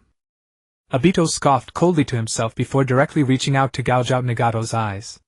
Ah! Nagato's scream echoed painfully in the silent night sky. Nagato! Nagato! Yahiko and Konan rushed in first, and the first thing they saw was a masked man being drawn into a spatial vortex. It's you! What did you do to Nagato? Yahiko barely had time to shout at Obito before Obito completely vanished into the vortex. The two hurried over to check on Nagato's condition, and saw blood pouring from his eye sockets, which were deeply sunk. It was evident that his eyes had been forcibly taken. Uchiha Obito! Yahiko angrily roared at the sky. With both of Nagato's eyes taken, hadn't his life been ruined? Konoha Hokage's office. Sarutobi, Hiruzen, Namikaze, Minato, and Jiraiya were all present. It's unfortunate that the information obtained from Nagato and the others is the same as what Minato gathered here. We can't find any more leads on that mysterious person for now. Jiraiya shared all the intel he had received from Yahiko and the others with Sarutobi and Minato. Sarutobi merely nodded, taking a puff from his pipe, not too surprised. After all, Minato had been at the scene as well and had experienced the same events what Nagato and the others saw. Minato must have witnessed too. Moreover, that mysterious person seemed intent on keeping their identity hidden, wearing a mask the entire time. Thus, aside from this person's ninjutsu and techniques, gathering more information was quite challenging. Teacher Minato, since that mysterious person can use the Flying Thunder God technique, should we try investigating from this? After some discussion, Jiraiya began to make his suggestion. Everyone expressed general agreement with this proposal. After all, the Flying Thunder God technique was in rank space-time ninjutsu developed by the second Hokage, and was recorded in the Sealing Scroll. The Sealing Scroll was kept by the Hokages of Konoha throughout the ages. Any technique wanting to be leaked had to go through the Hokage. This would indeed significantly narrow down the scope of their search. As for that black flame, so far no one knew what kind of technique it was. Either Minato nor Yuhi Kurenai and Might Guy had any idea about its specifics. They had simply seen the opponent suddenly ignite with that flame. It sounded like a technique from the Uchiha clan, but with so many extraordinary individuals in the shinobi world, no one could be certain. We passed this trial without leaving any traces. Having observed everything through the telescope technique, Rairin felt completely at ease. As per routine, after 2 hours of meditation training, Rairin turned off the lights and went to bed, entering a dream state. The next day, the first thing Rairin did after waking up was to leave a clone at home, while he himself used Kamui to appear at the recently generated Shikaku's location. New sign-in location detected. Shikaku's location. Would you like to sign in immediately? Sign in. Ding. Congratulations, host, for signing in successfully and receiving Shikaku's chakra as a reward. With this notification, Rairin immediately felt an immense amount of chakra energy surge within him. Where am I? Ha ha ha, you've broken the seal. Little brat, are you seeking death? At that moment a wildly arrogant laughter echoed and the tailed beast chakra within Rairin began to surge uncontrollably. In the blink of an eye Shikaku rushed out from within Rairin's body. Rairin. At this moment he felt somewhat speechless. Shouldn't the system have injected a thought into Shikaku to make him obey his master unconditionally? Am I possibly bound to a subpar system? Especially this Shikaku before him, which was much weaker than the one from Sunigakure. The reward the system gave him was only part of the One-Tails chakra, not the complete One-Tails. Or rather it could be seen as a miniature weakened version of Shikaku. Little brat, are you my Jinchuriki? Though I don't know why you broke the seal, you shall die. With a mad laugh Shikaku charged directly at Rairin with a palm strike. A pet dares to act so presumptuously before its master. You've truly gone too far. Rairin coldly chuckled, his thoughts triggering the sage mode as a Rinnegan formed in his hand, striking fiercely against Shikaku's incoming claw. Pet! I'm going to kill you! Shikaku was enraged by Rairin's words and increased the force of his strike, wanting to smash Rairin into paste. Boom! In the next moment Shikaku's palm collided violently with the Rinnegan, creating an overwhelming shockwave of energy. In that energy storm Shikaku's massive body was actually knocked back 2 steps. You little brat, you have some skill! Shikaku's expression became somewhat serious. Some skill? Hey, if a pet misbehaves today I will ravage you online! Rairin coldly snorted. Sage Art Supergiant Rinnegan. A Rinnegan nearly the size of a person appeared before Rairin. The terrifying energy made Shikaku feel a sense of suffocation, a shiver of dread. What terrifying power is this? Shikaku could only exclaim before being struck by Rairin's supergiant Rinnegan. Boom! Shikaku flew like a kite with its string cut, hurtling several hundred meters away and crashing through several trees. Then like a dead dog it collapsed on the ground. Swish! Suddenly a figure appeared before Shikaku, disdainfully poking it with a foot and asking, Are you dead? If not, get up. How outrageous! How could I be underestimated like this? Angry Shoha let out a low growl, then suddenly leaped to his feet, forming a tailed beast ball in his mouth and launching it towards Lurin. Oh, you're serious now? Even if you are, you're still just a little brother. Lurin scoffed with disdain, his body swaying as he vanished from sight. Along with the tailed beast ball that Shoha had just launched, it too disappeared from view. Boom! Just when Shoha was feeling dazed, the tailed beast ball he had sent out suddenly fell back onto himself. Poor Shoha, who had just been knocked away, didn't even get a chance to catch his breath before being sent flying again. What just happened? What did you do? Shoha rolled on the ground for quite a while before angrily shouting at Lurin. It's just a simple ninjutsu, nothing worth mentioning. Lurin shrugged nonchalantly, saying, In that critical moment, I used a Flying Thunder God technique to transfer the tailed beast ball back to you. You are indeed no ordinary person, quite impressive. But if you think that will make me bow down to you, dream on. Shoha scoffed coldly. Not bad, not bad. The more you act like this, the more it excites my desire to tame a pet. If you easily submit, it wouldn't be fun at all. Lurin said with great enthusiasm. Now let's begin our delightful performance of stylishly tormenting a bear. Stylishly tormenting a bear. It took Shoha a while to realize that the bear Lurin referred to was perhaps him. This was simply too much. I'm clearly a raccoon cat. For the first move, let you taste the flavor of barbecue. Lurin casually stated, activating Amaterasu against Shoha. A black flame shot up on one of Shoha's arms, causing him to scream in agony as he rolled on the ground, unable to suppress it with chakra. The black flame seemed to intensify. What? What kind of flame is this? Shoha's voice trembled with panic. Unless you cut off your hand, it's completely useless, you'll be burned to ashes. Lurin said casually, as if watching a show. You bastard! Shoha yelled angrily. Losing an arm was not a difficult task for him, it would grow back anyway. But such an act was humiliating for him. However, under the overwhelming pressure of Amaterasu, Shoha ultimately chose the option he least wanted to take and truly severed the arm engulfed in black flames.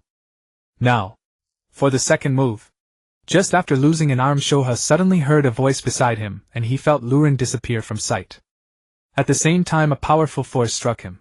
Shoha was sent flying through the air. Lurin had now opened the 6th gate of the 8 gates and was completely overwhelming this weakened version of Shoha. Bang! Even before Shoha could land, he was struck by another force, and sent flying once more. Thus Shoha became like a ball kicked around by Lurin in the air, and after countless kicks Lurin finally stomped him into the ground. Poor Shoha had already been beaten to the point of exhaustion. Who exactly are you? He gasped, glaring hard at Lurin. At this moment Ryorin's Sharingan swirled, the power of his gaze surging forth, as blue energy gathered wildly around him, summoning Susanoo. Then, as if handling a pet, Ryorin controlled the Susanoo giant to hold Shoha in front of his eyes. The previous tactics were insufficient to intimidate Shoha. It was the true divine-like presence of Susanoo that would instill him with the greatest shock. One must understand that the image of Susanoo is actually that of the legendary god Susanoo no Mikoto. As Susanoo appeared, Shoha began to tremble uncontrollably, a rather unpleasant memory involuntarily flashing in his mind. This is absurd. You are even stronger than that person from back then. Shi's voice was filled with despair and weakness. That person back then only had those terrifying eyes, but this guy in front of him could still trample him without even using those eyes. That person from back then, are you referring to Uchiha Madara? Ryorin asked with interest, realizing that this system reward seemed to carry the original memories of the tailed beasts from this world. It seems that during the Warring States period, the joint capture of the 9-tailed beasts by Senju Hashirama and Uchiha Madara indeed left a deep impression on the tailed beasts. Don't mention that name in front of me, Shoha said with a dark expression. Don't look at me like that, as if I would do anything to you. I'm not Uchiha Madara. Ryorin rolled his eyes and said, in my presence you are my pet, not a war machine. Shoha was taken aback and after a long pause finally said, is this how you treat your pets? Well, you brought this upon yourself. You came out shouting for a fight. Who else should I teach a lesson? Although the process was a bit convoluted, the outcome was still good. Thus Shoha was persuaded by Ryorin and obediently drilled into Ryorin's body. Of course, to prevent any unexpected situations, Ryorin added a bagua seal on Shoha. Alright Shoha, now lend me all your chakra, let me see what it feels like, Ryorin said enthusiastically to the Shoha inside him. You're already this strong, do you still need my chakra? Almost immediately Shi's distant voice echoed in Ryorin's spiritual space. It's rather cool, Ryorin said playfully. Besides, don't you find it boring to stay in there? Wouldn't it be better to play with me? Can I refuse? Shoha said with a hint of pride. You can give it a try. I'm actually quite curious about what interesting things will happen next, Ryorin said to Shoha in a very friendly tone. Shoha. The next moment Ryorin fully absorbed Shi's chakra, enveloping himself in a blazing light. Much like Naruto's Nine Tails mode. However, the color was not golden but a kind of cement gray glow. In terms of coolness it was indeed somewhat inferior to Nine Tails mode. Of course the power was significantly less as well. The original Shoha couldn't compare to the Nine Tails, let alone this weakened version. Ryorin tried it out. The various enhancements were slightly stronger than Sage mode but still limited. As for the other abilities, he retained them all. Whatever Naruto could do he could do as well, even firing tailed beast balls. Except that the power was somewhat weaker. The mission is accomplished. I never expected that one day I would become a Jinchuriki. After the experiment, Ryorin clapped his hands, feeling quite pleased. However, suddenly Ryorin thought of a rather interesting question. What if one day he managed to create all 9-tailed beasts, and completed the corresponding 9 Sainins, thus obtaining the chakra of the 9-tailed beasts? What would happen then? Would he directly become a weakened version of the 10 Tails Jinchuriki? A weakened 10 Tails would surely still produce the power of the 6 paths, right? If that were the case, wouldn't he reach the level of the 6 paths? Just thinking about it fills him with endless anticipation. Moreover, this plan is indeed feasible. Thinking of this, Ryorin's eyes couldn't help but shine with excitement. However, he suddenly couldn't help but ridicule his own idea. If he were to beat all 9-tailed beasts and then sign, and why not simply seal all the tailed beasts into his own body? Using the system to sign in seems a bit redundant. Moreover, with his current strength, capturing the 9-tailed beasts is indeed not a difficult task. However, Ryorin only thought about this idea after calming down, and analyzing it he decided to abandon this plan. Firstly, Ryorin didn't want to seize the nuclear weapons of other villages. Borrowing chakra is fine, but outright stealing would be a bit underhanded. Ryorin is not that kind of person. Secondly, if Ryorin were to do so, he wasn't sure whether he would end up controlling the 10 Tails or being devoured by it. Obito almost became a puppet of the 10 Tails. Ryorin cannot guarantee that he possesses the same perverse willpower as Obito. Moreover, at that time the 10 Tails was not truly the 10 Tails, the strongest 9 Tails had not yet merged with it. Thirdly, if Ryorin really became the 10 Tails Jinchuriki, he would have to constantly worry about whether Kagaya would come to him one day while he was sleeping and give him a heart extraction. That would be quite distressing indeed. Besides, Kagaya had worked hard for thousands of years just to resurrect her mother, and Ryorin genuinely felt a bit reluctant to destroy that. Kagaya's plight is not easy either.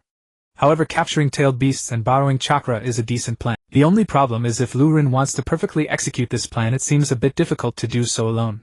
It's not that his strength is lacking but rather that he lacks sufficient intelligence capabilities. After all, if Lu Ren really wanted to carry out this plan and target the nine-tailed beasts one after another, he would definitely choose those Jinchuriki who have left their villages and are wandering in the ninja world.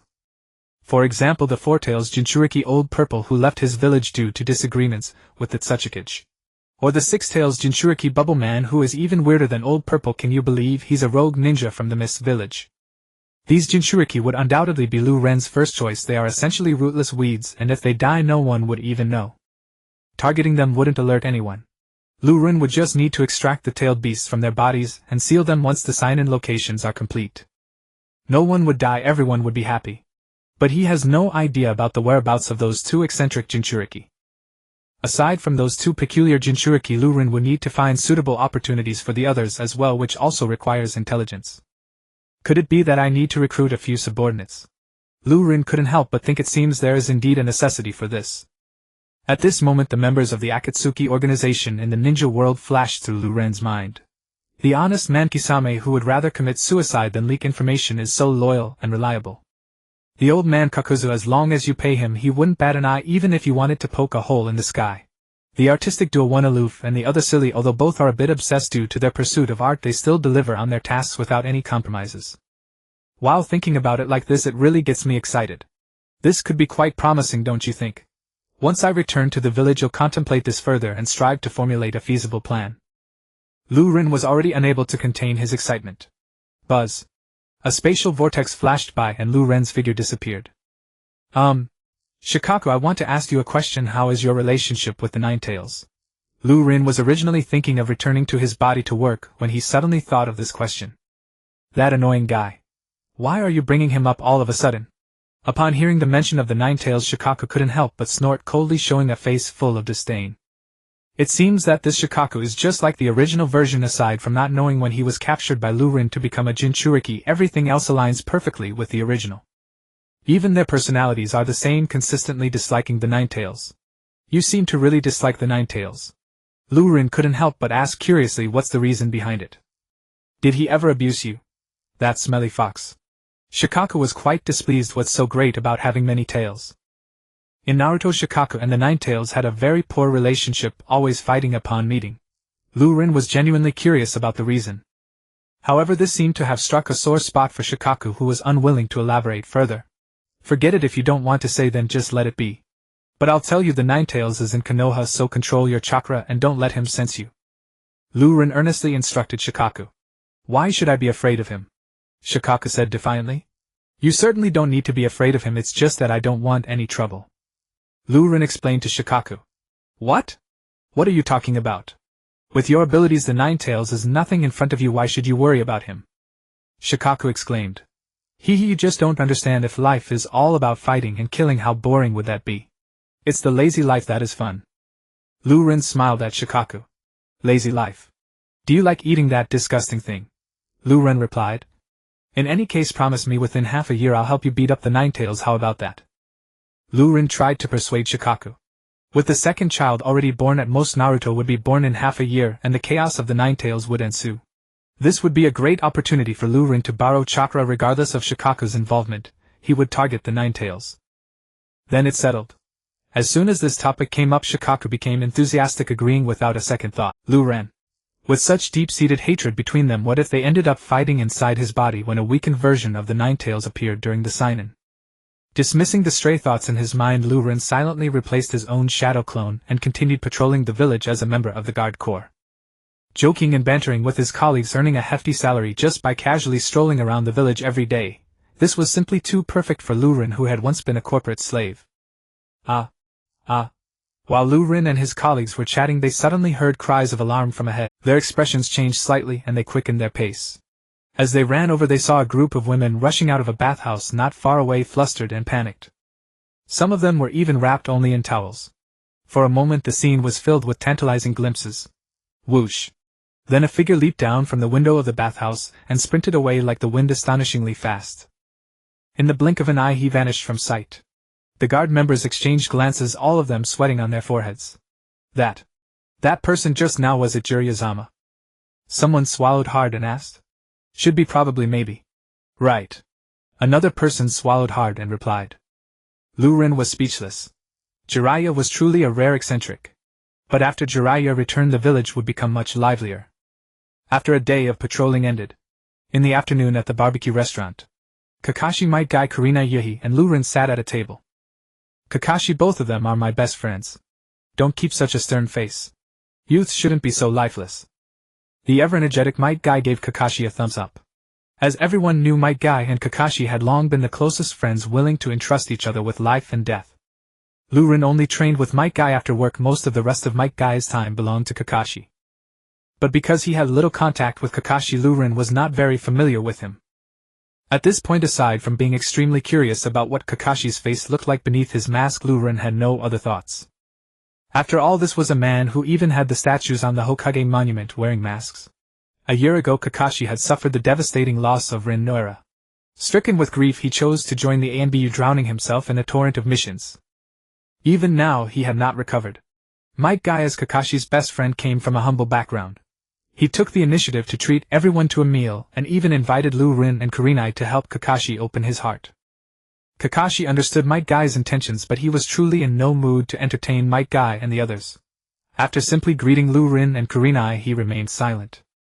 Kakashi, the barbecue at this place is pretty good. Eat up quickly or Lu Ren and Kurenai will devour it all. Kakashi, I've made considerable progress in my skills lately. After we finish eating, how about a youthful sparring match? Throughout the meal, Might Guy tried to ease Kakashi's heart, but it was not very effective. Kakashi, is Kushina-sama about to give birth? Kurenai asked a question that piqued Lu Ren's interest. Yes, my master's wife should be due in less than 3 months. Kakashi replied. As both a student and subordinate of Namikaze Minato, he interacted with him the most, so naturally he knew.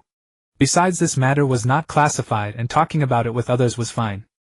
Oh, is that so? It's already that soon. Might Guy said absent-mindedly. Lu Ren, however, felt a stir in his heart. The Ninetales incident was less than 3 months away. He couldn't help but sigh softly. Was the end of Namikaze Minato's destiny approaching? But for Lu Ren, although he knew in advance the fate of Namikaze Minato and Uzumaki Kushina, he had no intention of interfering. To Lu Ren, both Namikaze Minato and Uzumaki Kushina were merely names, people with whom he had no connection. Except for his own family and close friends. Like that certain middle-school-aged boy with an unruly bowl cut and thick eyebrows, the life and death of others had nothing to do with Lu Ren. Lu Ren had never considered himself a savior. However, when the time came, he would suppress the Ninetales to generate the Kurama's location, which might change something. Whether Namikaze Minato lived or died would depend on his own fate. The meal ended quickly. Might Guy's attempt to relieve Kakashi's heart seemed not very successful. Kakashi still wore that deeply melancholic look, unwilling to say much. Kurenai, there's a new movie showing tonight. Want to go see it together? As they left, Lu Ren pulled out movie tickets he had prepared. Sure. Since we have nothing to do after dinner, let's all go watch a movie. Might Guy shouted excitedly from the side. Kurenai couldn't help but shoot Might Guy a sharp glare. Are you a pig? Even Kakashi in his current state couldn't help but lower his head and rub his forehead. What kind of weirdo had he come to know? Guy, can I seriously ask you one thing? Lu Ren said with a smile. Go ahead, Lu Ren. Given our relationship, I'll definitely help you. Might Guy thumped his chest loudly. Can I ask you to gracefully get lost? As far away as possible. Nah. Nanny. Guy, let's go. Kakashi, unable to bear it any longer, grabbed Might Guy, the meddlesome fellow, and dragged him away. Well, the nuisance is finally gone. Kurenai, let's go watch the movie. Lu Ren invited Kurenai. She nodded gently, a faint blush tinging her cheeks. That night, after enjoying a wonderful evening, Lu Ren returned to his room. After 2 hours of mental meditation training, instead of heading to bed as usual, he began to meticulously plan what his next move should be. The Ninetales incident, just over 2 months away, was an opportunity. He didn't need to worry too much about it. He just had to wait for the Ninetales to be released and then suppress it. But other matters required a plan. In fact, he had already formed a rough idea during his daytime patrol. Coming back at night was merely to sort out his thoughts and weigh the pros and cons. In the end, Lu Ren had determined his next course of action. Yagura, it seems we will meet again soon. Indeed, the first target for Lu Ren to take action against has been determined. It is the 4th generation of Mizukage Koori Shikaku.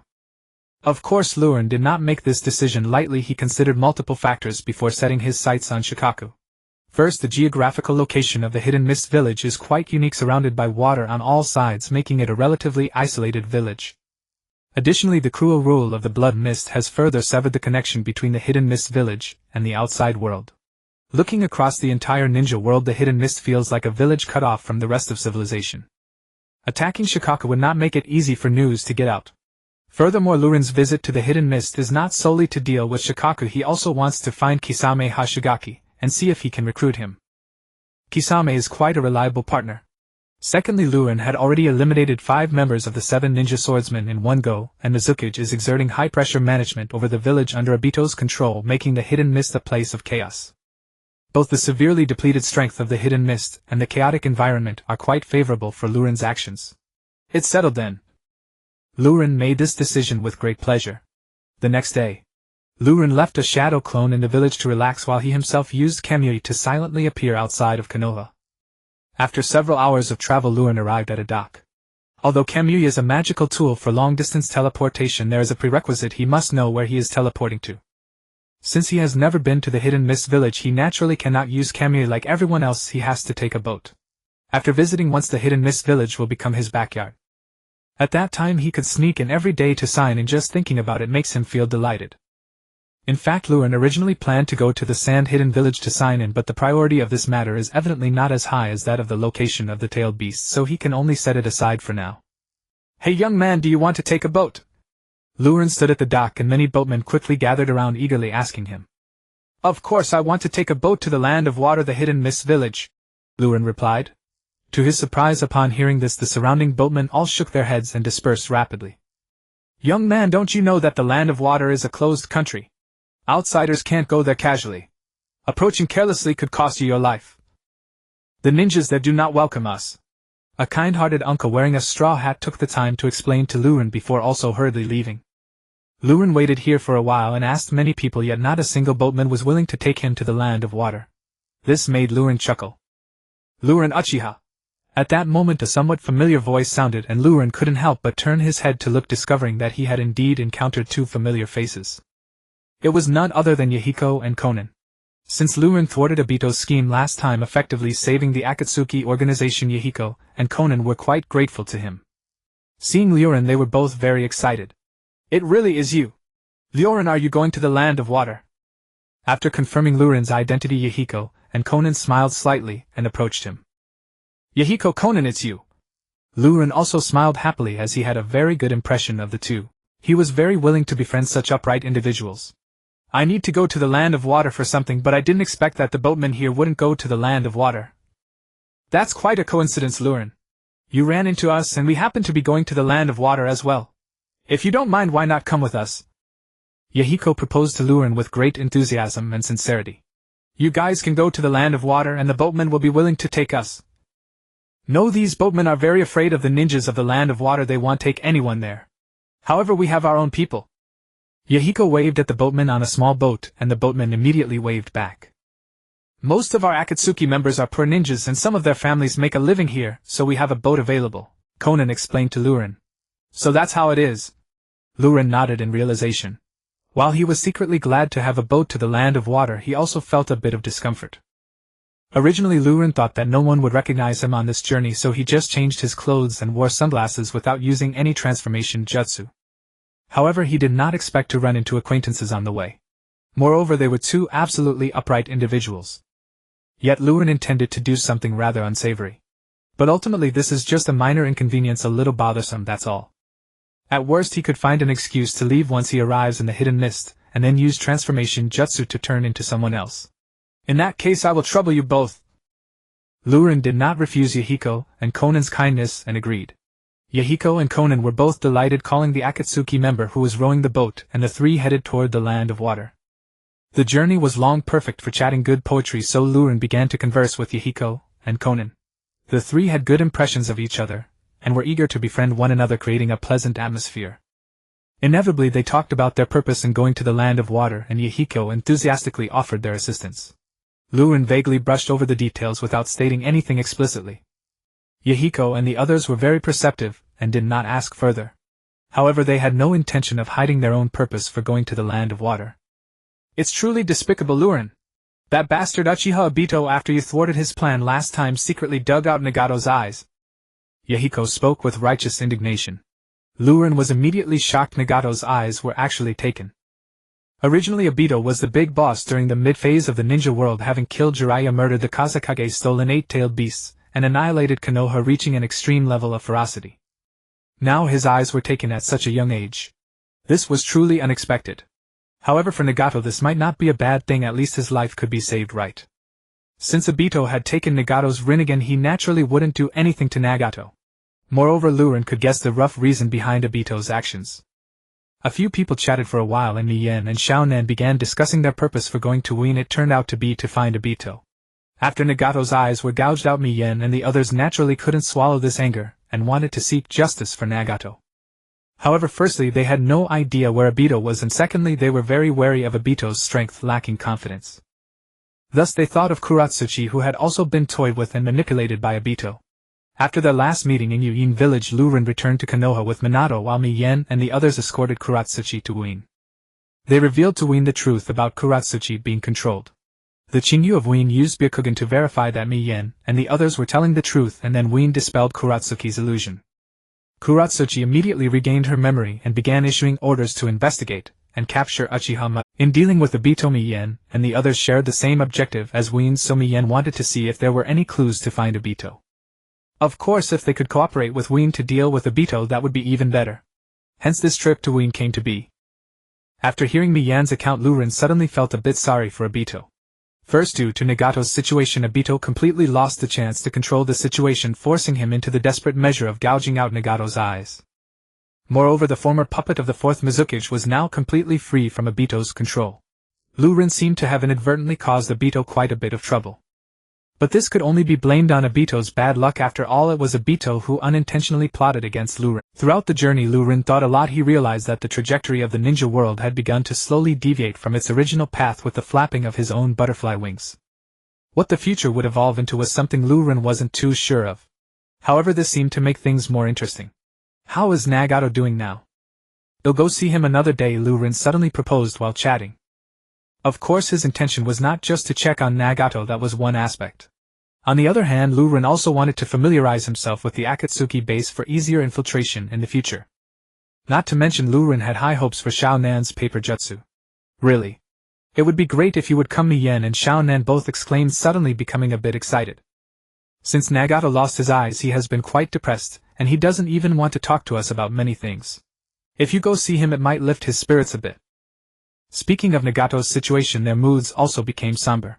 Nagato had become a shell of his former self, and their feelings were hardly better than his, perhaps even more painful. While chatting idly, they unknowingly reached the border of the land of water, where a thick fog began to envelop the vast sea. As long as they passed through the fog, they would formally arrive at the land of water. Since they had been to Wien before, Miyen and the others navigated with ease, and after entering the fog they did not act like headless flies but steered the boat to the dock. Because Miyen and the others had previously helped Wien, they were not met with any difficulty. After the situation was reported by the gate ninja, they were quickly granted passage. In fact, someone even specially guided Miyen and the others through the mist area to Wien village. Alright, Miyen, Xiaonan, I have other matters to attend to, so let's part ways here. By the way, you can leave Wien on your own once you've taken care of your business. There's no need to wait for me. The two naturally did not object, and after Luren turned to leave, they continued on toward Wien. After parting from Miyen and the others, the first thing Luren did was use transformation jutsu to become another ninja. He had come on Miyen and the others' boat, so he naturally couldn't use his real appearance to get into trouble. That would be deceiving Miyen and the others. Luren would never do such a thing. After transforming into a Wien ninja, Luren began to stroll leisurely through Wien village as if he were on a tour. While admiring the environment of Wien village, he silently took note of the general layout of the village. After all, he would be coming to this back garden for a check-in in the future. Some special locations had to be kept in mind. In any case, he was just a Wien ninja now and wouldn't attract anyone's attention, so he casually toured around. Without a care, Luren explored more than half of Wien village. The other parts of Wien are fine, rich in exotic charm, but the humidity here is a bit heavy. You'll need to get used to it. Luren casually commented on the environment of Wien village. Just as he turned a corner, he hadn't taken a few steps when a figure rushed toward him. All Wien people die. Kill you all. Upon seeing Luren, the person quickened their pace and rapidly closed in on Luren using body flicker technique. In the blink of an eye, they appeared right in front of Luren. At the same time they swung a fierce punch at Lu Rin. Lu Rin noticed that 2 bone spikes protruded from the person's wrist. Lu Rin did not even dodge, allowing the person's bone spike fist to pass through his body. Nanny!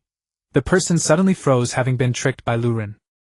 Before they could recover, Lu Rin swiftly threw a shuriken, directly slicing their throat, causing them to collapse to the ground with a thud. Dead beyond recovery. This assassination is truly bizarre. Lu Rin silently remarked, then glanced at the attire of the corpse on the ground, connecting it with the bone spikes. He suddenly realized the identity of this person. The Takazuki clan. Or rather the Kagaya clan. This is a race of madmen, Lu Rin thought to himself. Lu Rin didn't have much impression of this clan, just that there was Kagaya Kimimaro, and the Kagaya clan was wiped out by Wu Ying, leaving only Kimimaro. I wonder if the Kagaya clan is rebelling now. Lu Rin thought, somewhat speechless. Then he suddenly had a bright idea. If that were the case, why not take Kimimaro in? Kimimaro was fiercely loyal to Orochimaru, even sacrificing his life for him, and he possessed the extremely rare Shikatsumiyaku bloodline limit, making him very powerful. He could be considered a perfect subordinate. With the thought of finding Jun Malu arising, Lu Rin could no longer suppress such intentions. After all, given his strength, accomplishing this task would be effortlessly easy. The only concern was that Jun Malu had a terminal illness, one that even Orochimaru, a top scientist among the Hokage, could not cure. However, this posed no problem for Lu Rin. To be more precise, if Lu Ren's plan succeeded in the end, it would surely not be an issue. As long as he achieved the level of 6 paths and possessed the power of yin-yang release, healing Jun Malu would be a mere trifle. Determined, Lu Rin ceased his chatter and activated his body flicker technique, continuing forward. According to the Kagaya clan member who had just attacked him, it was evident that the battlefield lay ahead. Indeed, before long, faint sounds of battle reached Lu Ren's ears, where 2 groups of figures were entangled in an intense fight. It was the ninjas of the mist and the Kagaya clan. However, the Kagaya clan possessed formidable combat prowess. Their members fought like madmen, employing reckless tactics that were extremely ferocious. Moreover, the Kagaya clan's bloodline limit, the Shikatsumiyaku, was like adding wings to a tiger. Although not every Kagaya member reached the level of Jun Malu, possessing a bloodline indeed greatly enhanced their combat capabilities. Even if it was not a perfect bloodline, this brutal slaughter was overwhelmingly one-sided. Amidst the splattering of blood, muffled groans and screams echoed as the mist ninjas fell one after another. Hold on, Asada has already gone to report Lord Kagaya is coming personally. Once Lord Kagaya arrives, these traitors are doomed. Such hoarse voices intermittently encouraged their companions, seemingly rallying their spirits. Yet ultimately the outcome was unchangeable. All the mist ninjas were completely slaughtered by the Kagaya clan. The Kagaya clan members on site numbered over a dozen, each one drenched in blood. Coupled with their frenzied and bloodthirsty expressions, they resembled the psychopathic killers from movies, enough to frighten children. Kagaya. He brothers, killing ordinary ninjas is meaningless. We should aim for someone like Kagaya or Kara. One Kagaya clan member licked the blood on his lips, his eyes gleaming. Right, let's kill the Mizukage and Kagaya. Leader, don't say any more, I can't wait. The other Kagaya clan members responded enthusiastically, all looking eager. Lu Rin, witnessing this scene, felt speechless. Did these Kagaya clan members not consider their own fate? With their overwhelming combat strength, if they truly wanted to escape from the mist, the current strength of the mist could not stop them at all. Yet these individuals clearly never considered such a problem. They merely wished to indulge in a killing spree. Just as the Kagaya clan members were high-spirited, a mist ninja suddenly jumped down from the wall with calmness. The scene turned somewhat quiet as all the Kagaya members collectively turned to look at this mist ninja. A lone individual dared to show himself. Was this guy out of his mind? Do you know how to find Jun Malu? The ninja spoke nonchalantly, as if he completely disregarded these people. According to Lu Ren's memory, during the rebellion of the Kagaya clan, Jun Malu did not act alongside the Kagaya members but rather operated alone. The order given by the Kagaya clan leader was act according to your own will and kill all the mist ninjas you see. Jun Malu could be in any corner of the mist right now. Lu Ren wanted to search, but it wasn't easy. The major clans in the Hokage often had internal communication methods, making it far more reliable than Lu Ren aimlessly wandering around. Jun Malu? That little brat in our clan with the perfect Shikatsumiyaku bloodline limit, how do you know about him? The Kagaya clan leader questioned Lu Ren with a puzzled expression. Jun Malu was their clan's most perfect weapon. They had kept him confined within the clan territory, and never let him out. Let alone the mist ninjas, even many within the Kagaya clan were unaware of Jun Malu's existence. It was surprising that a mist ninja had come specifically searching for Jun Malu. This was truly unexpected. You only need to answer me if you know. There's no need for excessive chatter. Lu Ren said coldly. Leader, why bother with so much? Just kill him. Exactly, kill this guy. Let's enjoy the slaughter today, and ignore everything else. The other Kagaya members shouted wildly at the clan leader. At that moment the Kagaya clan leader grinned, revealing a sinister smile. That's right, today is a day for us to indulge in killing. We cannot ruin such a beautiful atmosphere. Why this person knew Junmaru or sought him was no longer important. Because today the Kagaya clan would be obliterated along with the village. Die. A Kagaya member standing beside the clan leader let out a low shout and swiftly charged at Lu. With a cawing sound, sharp bone spikes grew from his palms, fiercely thrusting toward Lu Ren's chest. Shinra Tensei. Without even moving, Lu Ren unleashed a long-range Shinra Tensei against this Kagaya member. Crack. The Kagaya member's head was directly severed. However, Lu Ren found the sight of a severed head in his Shinra space too disgusting, so he transferred the person's head into the Shinra space, and then immediately used the process Shinra to move it out. This entire process occurred too quickly, leaving the uninformed bystanders clueless about what had transpired. They only saw the Kagaya member who had attacked Lu Ren inexplicably have his head disappear. It was indescribably strange. Thud. 2 full seconds later, the headless body of the Kagaya member staggered forward a step before collapsing to the ground. The scene fell silent once again. Every Kagaya member was stunned by Lu Ren's bizarre yet formidable technique.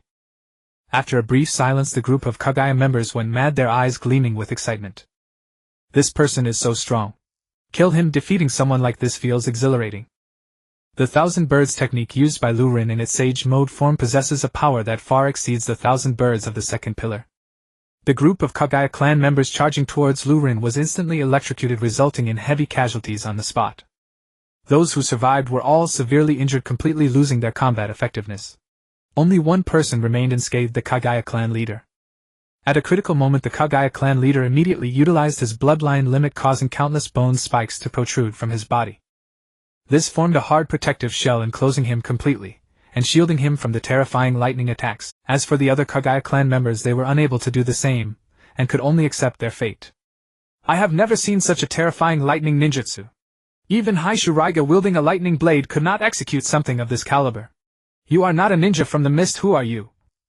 The Kagaya clan leader fully comprehended the situation at this moment, his eyes wide as he stared intently at Lu Ren. However, before Lu Ren could respond, the Kagaya clan leader licked his lips and said frantically, "No matter who you are, just kill him. Such a powerful being is hard to come by. Corpse bone line 10 finger-piercing bullets." A sharp sound of breaking air resonated as the Kagaya clan leader spread his hands towards Lu Ren, continuously launching a barrage of bone bullets. Each bone bullet was formed from the clan leader's finger bones, and under his control they fell like rain upon Lu Ren. This technique was quite powerful. Junmaru had used it against Gaara before, and even Gaara-san was nearly unable to withstand it. Any ordinary lightning ninja would surely kneel before such an attack. Yet Lu Ren stood calmly in place as if he had not seen the Kagaya clan leader's formidable assault. He neither dodged nor evaded. Is this guy seeking death? Has he not realized the danger? The Kagaya clan leader felt a bit puzzled. Under the watchful gaze of the Kagaya clan leader, the bone bullets pierced Lu Ren's body in an instant. The corners of the Kagaya clan leader's mouth curled into a cruel smile, thinking the man had turned into a pincushion and could not possibly survive. However, in the next moment he doubted his eyes as he saw those bone bullets completely pass through Lu Ren's body. All of them struck the ground behind him. Nani! The Kagaya clan leader froze, realizing this person was an illusion. But what was the chakra fluctuation coming from him? I refuse to believe it! The Kagaya clan leader, feeling both shocked and furious, continued to fire even more dense bone bullets at Lu Ren. Divine Might! At that moment Lu Ren unleashed a long-range Divine Might attack towards the Kagaya clan leader. Crack! Ah! The Kagaya clan leader cried out in pain, clutching his right wrist as he felt an inexplicable sense of crisis. Before he could react, his right hand had been severed. Impossible, my hand, how could it break? The Kagaya clan leader said in disbelief. To prevent Lu Ren from using that terrifying lightning ninjutsu again, the bone spikes on his body remained extended. Even at his wrists he was surrounded by sharp bone spikes. These bone spikes were incredibly hard, stronger than the ninja tools typically used, unbreakable by swords, especially when multiple spikes were combined. How could they break so easily? The Kagaya clan leader still could not understand how Lu Ren had severed his hand. Take me to find Junmaru or die, choose one. Lu Ren coldly glared at the Kagaya clan leader. Corpse bone line early fern dance. However, in response to Lu Ren, the Kagaya clan leader's voice was cold and merciless. Countless bone spikes began to erupt from the ground, piercing outward in a frenzy. The growth of these bone spikes was astounding. Within a blink of an eye, dense spikes spanned hundreds of meters. This was the most powerful technique the Kagaya clan leader could unleash. Junmilo had also used this technique in his battle against Gaara, nearly killing Gaara with a single bone spear as cover. If it hadn't been for a sudden illness that took his life at a critical moment, Gaara would have truly been game over. The power of this technique is evident. However, for Lu Ren, who possessed the divine might ability, even an attack of this caliber would be difficult to affect him. The moment the countless bone spikes shot upward, Lu Ren had already completed his phasing. Those bone spikes passed through his body, having no effect on him. Meanwhile, the Kagaya clan members lying on the ground were completely pierced by the clan leader's attack. Those who had survived were now fully dead, and the already dead were desecrated by the Kagaya clan leader, a spectacle of horror. As for the Kagaya clan leader himself, he sank into the forest of bones, completely vanishing from sight. The forest of bones from the early fern dance did not merely grow on the surface but also below ground, allowing for dual-directional growth. This enabled the user to traverse underground and will then suddenly emerge from any direction of the forest to launch attacks. Gaara had nearly fallen victim to this tactic at the hands of Junmilo. No wonder the corpse bone line bloodline limit is indeed troublesome. Lu Ren thought to himself, experiencing the power of this technique firsthand. In just a moment of thought, Lu Ren entered the immortal mode, and his perception instantly enhanced dozens, even hundreds of times. He reached a terrifying realm. The leader of the Hui clan, hidden within the underground bone forest, was instantly sensed by Lu Ren. All of his actions were laid bare before Lu Ren. Of course, the leader of the Hui clan had no idea of this. He quietly traversed beneath the bone forest, cautiously making his way to Lu Ren's back, and stealthily emerged from behind. Then an exaggerated bone spear instantly formed on his right hand, launching a thunderous strike at Lu Ren. At this moment, a cold and cruel smile appeared on the leader of the Hui clan's face. This strike would surely pierce the body of this person. But in the next moment, the smile on the leader's face froze. Shoha. Lu Ren sent a thought to Shoha, with whom he had already established communication, and he instantly entered the tailed beast chakra mode. A large hand made of Shu's chakra erupted from his body, gripping the leader of the Hui clan by the neck. It was as if he were grasping a chick, holding the leader of the Hui clan suspended in midair. What's happening? The leader of the Hui clan displayed an expression of disbelief. At this moment he realized that Lu Ren had seen through his movements in the bone forest. Moreover, the sudden emergence of chakra from the opponent's body. Could this person be a Jinchuriki? Boom boom boom. The Shoha chakra on Lu Ren's body surged, forming two legs that carried Lu Ren out of the bone forest. At this moment, Lu Ren used the tailed beast chakra hand to bring the leader of the Hui clan before him, coldly stating, "I do not have much patience. Take me to find Jemaru or die." "I will take you. There is no problem." The leader of the Hui clan replied with a slightly twisted and manic expression. His every move was no match for Lu Ren. Even without Lu Ren's urging, the leader would find Jemaru. After all, Jemaru was originally their Hui clan's secret weapon. "Lead the way," Lu Ren coldly commanded as he released the leader of the Hui clan. At the same time, he reverted from the tailed beast chakra mode. Swish swish. The two of them executed the body flicker technique and quickly vanished. Swish swish swish swish. Shortly after they left, a group of mist-hidden ninjas appeared at the scene. Leading them was a female ninja with long brown-purple hair that flowed like a waterfall, her long bangs covering her right. Dressed in a blue long skirt, her bare shoulders exuded an irresistible charm. It was Terumi Mei at the height of her power in the Mist Hidden. At this time, Terumi Mei was naturally not yet the Mizukage, but she was just as popular in Mist Hidden as the fourth Mizukage, Kagaya Yagura, with many supporters. Especially under the control of Obito, Yagura's original reign of terror had reached a cruel peak, along with the suppression of various bloodline clans. This left the Mist Hidden ninjas deeply disappointed in Yagura. Though the misunderstanding was cleared up and Yagura had been controlled, his prestige in Mist Hidden had already been nearly depleted. In contrast, Terumi Mei was the most talented ninja in Mist Hidden's history, possessing not only water, earth, lightning, and fire chakra attributes, but also the two bloodline limits of Dissolution and Boil. She was highly regarded as the next Mizukage. What is going on? Why are all these Hui clansmen dead? And this bone forest? This is the early fern dance. Seeing the ground littered with Hui clan corpses, Terumi Mei furrowed her brows in surprise and confusion. The early fern dance is a super killing move that only the leader of the Hui clan can deploy, incredibly terrifying, and very few in Mist Hidden could withstand it. The fact that the leader of the Hui clan resorted to such a great move indicates that he encountered an enemy strong enough, at least of the level of a Kage. But how many cage-level ninjas are there in all of Mist Hidden? More importantly, on the scene in the bone forest, besides the corpses of the Hui clan, there were no other bodies. This means that even after the leader of the Hui clan used this ultimate move, he still failed to kill the opponent. Instead, all the Hui clan members died. How much time passed from when Terumi Mei received the call for help to when she arrived here? Not long ago Terumi received a distress signal from a small Ombu team that had encountered a large group of Hui clansmen in a very dangerous situation and needed her support. Terumi didn't dare to hesitate, and immediately brought her people over without stopping, but she never expected to see such a shocking scene. All the Hui clansmen were actually dead. Terumi Midono, I checked that large group of Hui clansmen apart from their leader are all dead. A battered and bruised Ombu ninja approached Terumi to report. This person was Asada the ninja who had gone to seek Terumi's assistance. Terumi Midono, from the various traces at the scene it seems that this group of Hui clansmen went through 2 battles. The first obviously was the battle with Asada's team. In that battle, other than Asada escaping to inform us, everyone else was killed. After that the Hui clansmen engaged in a second battle.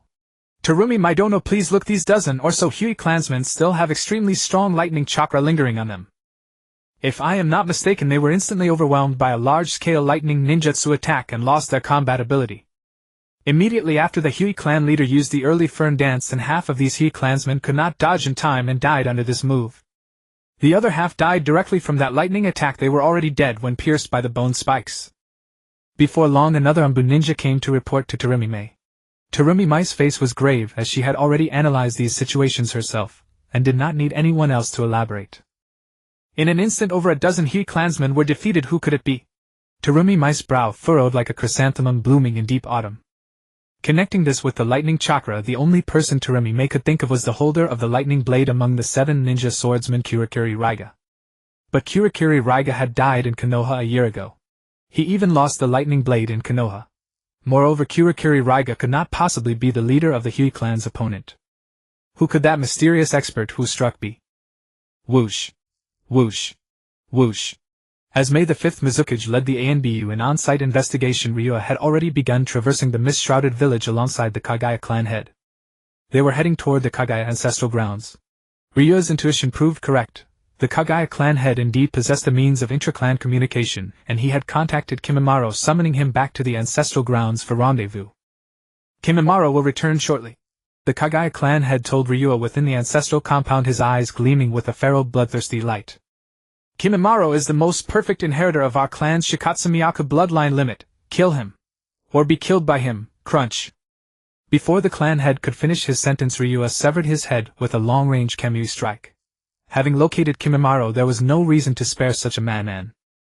Not long after, within the Kagaya ancestral compound, a pale-haired boy with 2 crimson dots upon his forehead appeared in the courtyard. Unmistakably it was Kimimaro. He glanced first at Ryua, then at the clan head's corpse lying beside him, gripped a bone blade tightly in his hand, and charged. Wait! Ryua suddenly called out. Kimimaro halted mid-stride, blinking wide, curious eyes at him. Why do you seek to kill me? Ryua asked softly, holding Kimimaro's gaze. The clan head said, I must slay every hidden mist shinobi I see. Kimimaro answered instinctively. Do you wish to do so? Ryua continued calm and unshaken. Kimimaro faltered. I don't know. From the moment Kimimaro gained consciousness, he had been confined within the Kagaya clan's prison cell.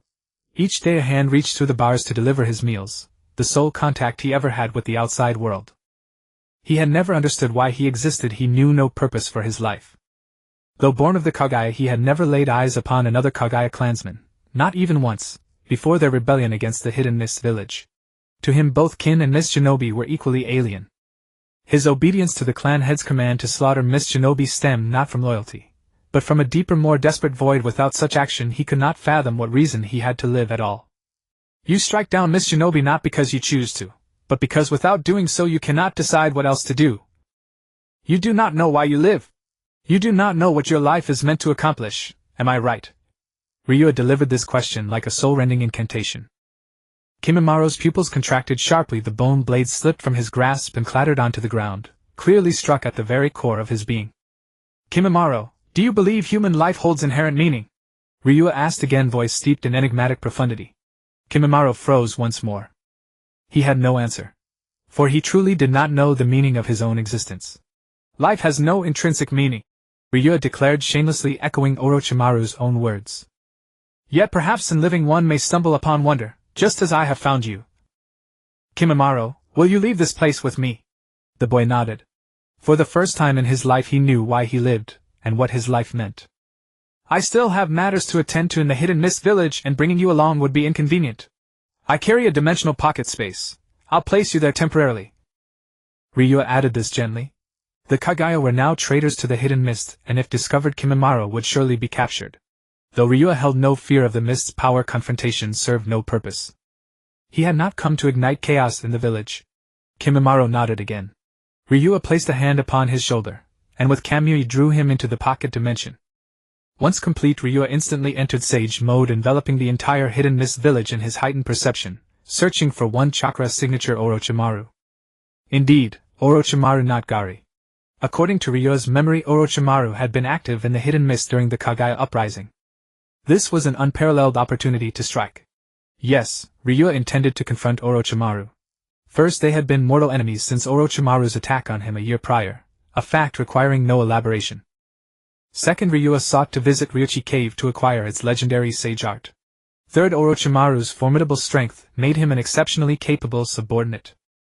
Of course, persuading Orochimaru to willingly serve him was virtually impossible, so Ryua resolved to employ the Tsukuyami variant known as Kodo Amatsukami, forcibly reshaping Orochimaru's will. In truth, Ryua rarely resorted to such divine-level genjutsu, unless absolutely necessary.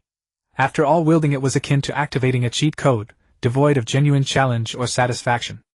Fourth, if Ryua intended to gather loyal retainers and pursue grander ambitions, he required a clandestine base, and Orochimaru excelled precisely in such endeavors.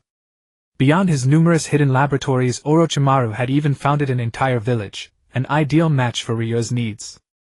Found you, Orochimaru! A spark of fierce anticipation lit Ryua's eyes. Through sage mode he had already pinpointed his quarry. A year earlier he had fought Orochimaru, and thus knew his chakra signature intimately. With sage mode alone, locating him was effortless. A Kamui vortex spiraled into existence, and Ryua vanished from the Kagaya ancestral grounds. At the entrance to the hidden mist village, a lone figure strolled leisurely along a forest path, as if wandering through his own private garden. Orochimaru. The Takazumi clan, a race that revels in slaughter, ought never to have existed. As he savored the mist-laced scenery, Orochimaru offered a languid commentary on the village's rebellion. Yet, that child was intriguing. The Takazumi bloodline limit shows promise. His thoughts drifted to the young Kagaya boy, no older than a few years. Unlike others of his clan, this boy lacked the grotesque pathological bloodlust, making him an unusually suitable vessel. Orochimaru, we meet again. A voice rang out behind him. Orochimaru stiffened instantly. Orochimaru could not help but be astonished. With his power, it was unthinkable that someone could infiltrate undetected to his very presence. This was utterly unimaginable. Had that person launched a surprise attack, it would likely have dealt a devastating blow to Orochimaru. He could not even guarantee he could evade. In the current ninja world, was there truly such a formidable expert? Who could it be? And from the tone of that voice, it seemed they had met before. Filled with these questions and extreme caution, Orochimaru slowly turned around, only to see a face that was both youthful and utterly unfamiliar. Orochimaru racked his brain, but he could not recall where he had encountered this person. Yet from this individual he indeed sensed a familiar aura. Sir, have we met before? Orochimaru stared at Lurin with a wary expression, a hint of gravity in his eyes. Of course we have. Not only have we met, but I almost killed you, Orochimaru. Yet you're like an indestructible cockroach. I saw you reduced to ashes and still you live. Lurin shrugged, his face full of admiration.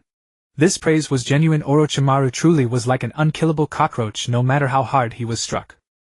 The dead demon-consuming seal was incredibly formidable, capable of subduing even the Ninetales, yet Orochimaru only paid the price of a pair of hands. Itachi Uchiha's Tatsuka blade was no less powerful than the dead demon-consuming seal. Which ninja could withstand it? Yet Orochimaru managed to escape from that supreme sealing technique. But tragically, after escaping, Orochimaru was reduced to ashes by Itachi's Amaterasu. Surely that would be the end. It was Amaterasu after all. Yet Orochimaru eventually revived successfully. Though his final resurrection seemed somewhat reliant on luck, Lurin believed that even if Sasuke had not resurrected him, Orochimaru would have found his own means. Such a formidable record left one in awe. It's you! Orochimaru's voice suddenly grew sharp, his face displaying shock, wariness, and resentment. The humiliation Lurin had inflicted upon him a year ago was etched into his bones. He, Orochimaru, who had roamed the ninja world for so long, had never been so humiliated. Yes, it's me, Orochimaru. Last time you escaped, but this time I won't let that happen again. Lurin said in a flat tone, as if discussing something trivial. Heh. Orochimaru laughed coldly, extending his tongue to lick his lips. Just relying on those eyes of yours. With that, Orochimaru said no more and abruptly opened his mouth wide, a black snake emerging from his throat. The black snake also opened its mouth wide, releasing multiple black snakes which repeated the same action. A torrent of countless black snakes formed before Lurin, a dark mass that blotted out the space ahead. The word torrent was no exaggeration, it merely described the scene. If an outsider looked from afar, they would truly believe that Kirigakure had suddenly been flooded, a black flood. There were so many black snakes. And the foremost snakes each held a Kusanagi blade in their mouths. Having learned from his previous encounter, Orochimaru no longer underestimated Lurin in the slightest, unleashing such a grand technique from the start. Indeed, this move was quite effective against Lurin's abilities.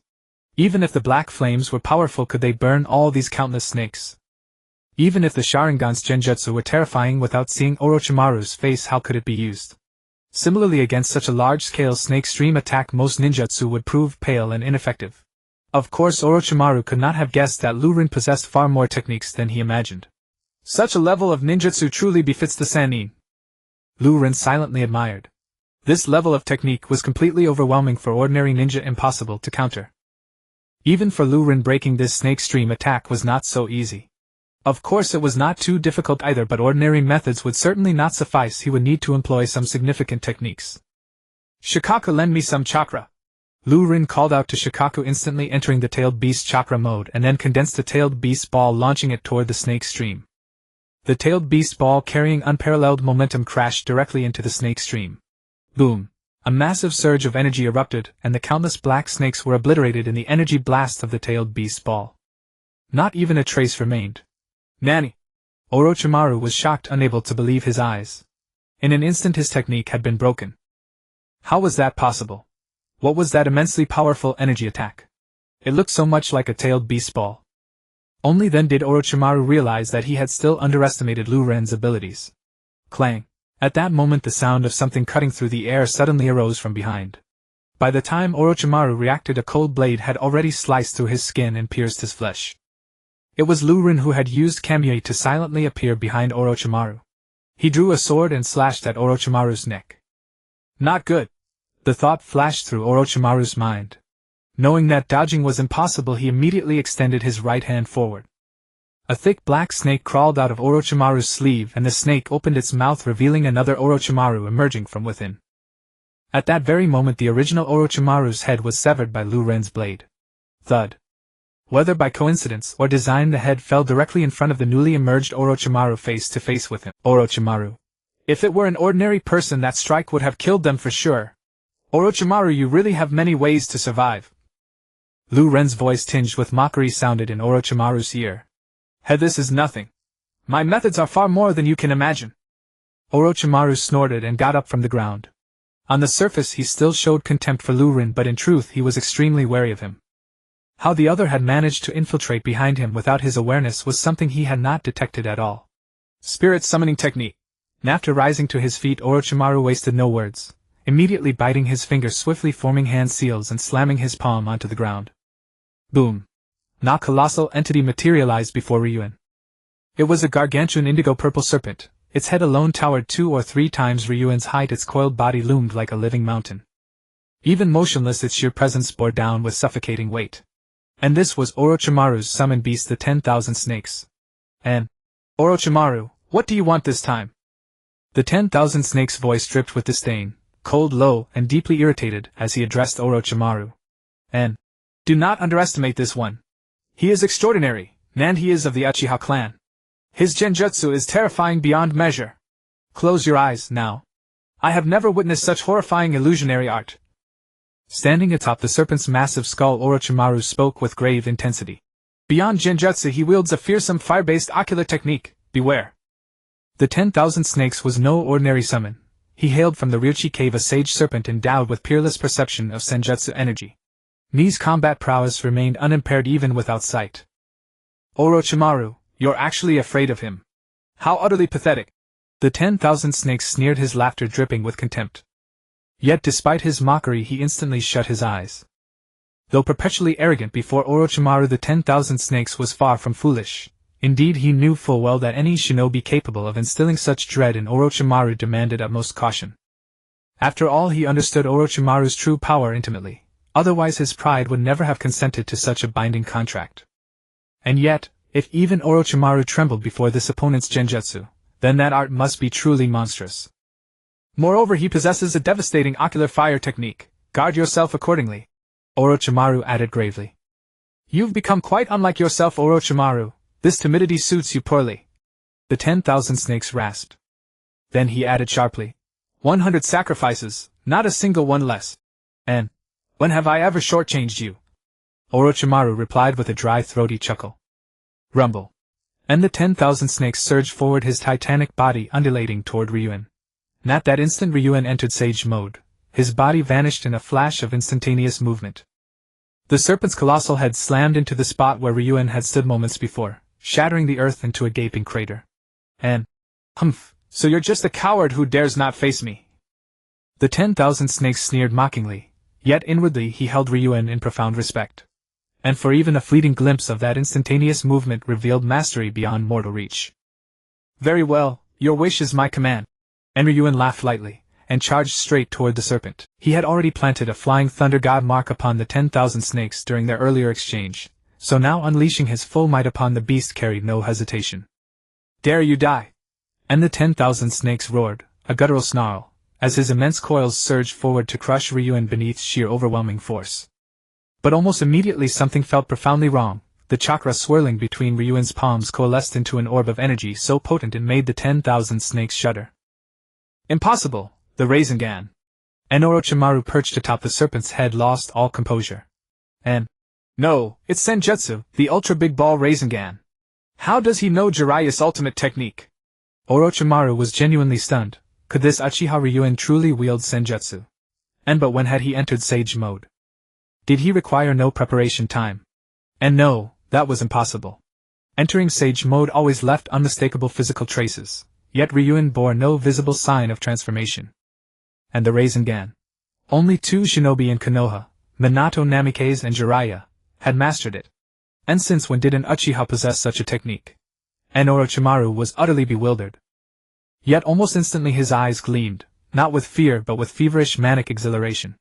And the more secrets Ryuin harbored the more intoxicated Orochimaru became. Such a body was the perfect vessel, rare, irreplaceable, exquisitely suited for his ambitions. And far superior even to that recent Kaguya brat he'd stumbled upon by chance. Crockham. A cataclysmic shockwave erupted, accompanied by a torrent of raw apocalyptic chakra. And the 10,000 snakes' colossal form was hurled backward, flipped end over end by sheer force. As he tumbled, his thrashing body sent violent tremors through the land, like an earthquake ripping across the earth. And the spectacle was staggering beyond belief. What manner of being is this? And the 10,000 snakes could scarcely believe his own senses, overthrown in a single blow by a mere shinobi. His worldview shattered. And, argh. You treacherous snake bastard Orochimaru! Why didn't you warn me? You've doomed me! With that furious, incredulous roar, the 10,000 snakes dissolved into a puff of green smoke, vanishing in utter humiliating retreat. He fled rather quickly, Ryuin remarked, shrugging. And this 10,000 snakes was nothing but a street thug, brutish, boastful, and utterly craven when confronted with real power. Edo Tensei. And Orochimaru's voice, rasping with dark excitement, cut through the air. Ryuin instinctively turned, only to see the earth split open before Orochimaru. 2 ancient coffins rose from the depths. And, hehehe. Uchiha Ryuin, this is a newly acquired technique of mine. Orochimaru flicked his tongue across his lips, his usual arrogance reasserting itself. Though Ryuin's abilities had unsettled him deeply, no matter how formidable, he could not possibly withstand this jutsu, infinite chakra, immortality. A cheat code level advantage, even at only 60% of their peak strength, these two would be terrifying. Clang. Clang. And the coffin lid swung open, and 2 warriors clad in warring state Sara attire emerged into Ryuin's field of vision. None other than Hashirama Senju, and his younger brother Tobirama Senju. And, what is happening here? Hashirama blinked, disoriented, scanning his surroundings in utter confusion. And, I'm dead. We've been resurrected, by Edo Tensei. Tobirama realized instantly, his brow furrowing in grim comprehension. Impure world reincarnation. Feijian, I told you long ago not to develop this forbidden technique, but you wouldn't listen. Now it's been used on us, hasn't it? Qianshou Zhujian glanced helplessly at Qianshou Feijian, and then his gaze fell upon De Shiwan who stood behind them. So it's you, young one, who summoned us? Qianzhou Zhujian stared at De Shiwan and asked. De Shiwan. Being called a young man was indeed a strange feeling. But considering that this person was from the Warring States era, being addressed like that seemed not so inappropriate. First Hokage, second Hokage, I apologize for disturbing your peace. De Shiwan chuckled, extending his tongue to lick his lips. However, I encountered an extremely powerful enemy, and had no choice but to do this. I also wanted to witness the prowess of the two Hokages. You have quite the nerve to target us. Qianzhou Fujian's attitude was much colder than Qianzhou Zhujian's. There was a faint hint of killing intent in his eyes. If it weren't for the fact that impure world reincarnation was his own creation, and he knew he would be completely controlled by the caster, Qianzhou Fujian would have surely attacked De Shiwan already. Second Hokage, if I told you that I did this to ask you to deal with the Yunting clan, what would you think?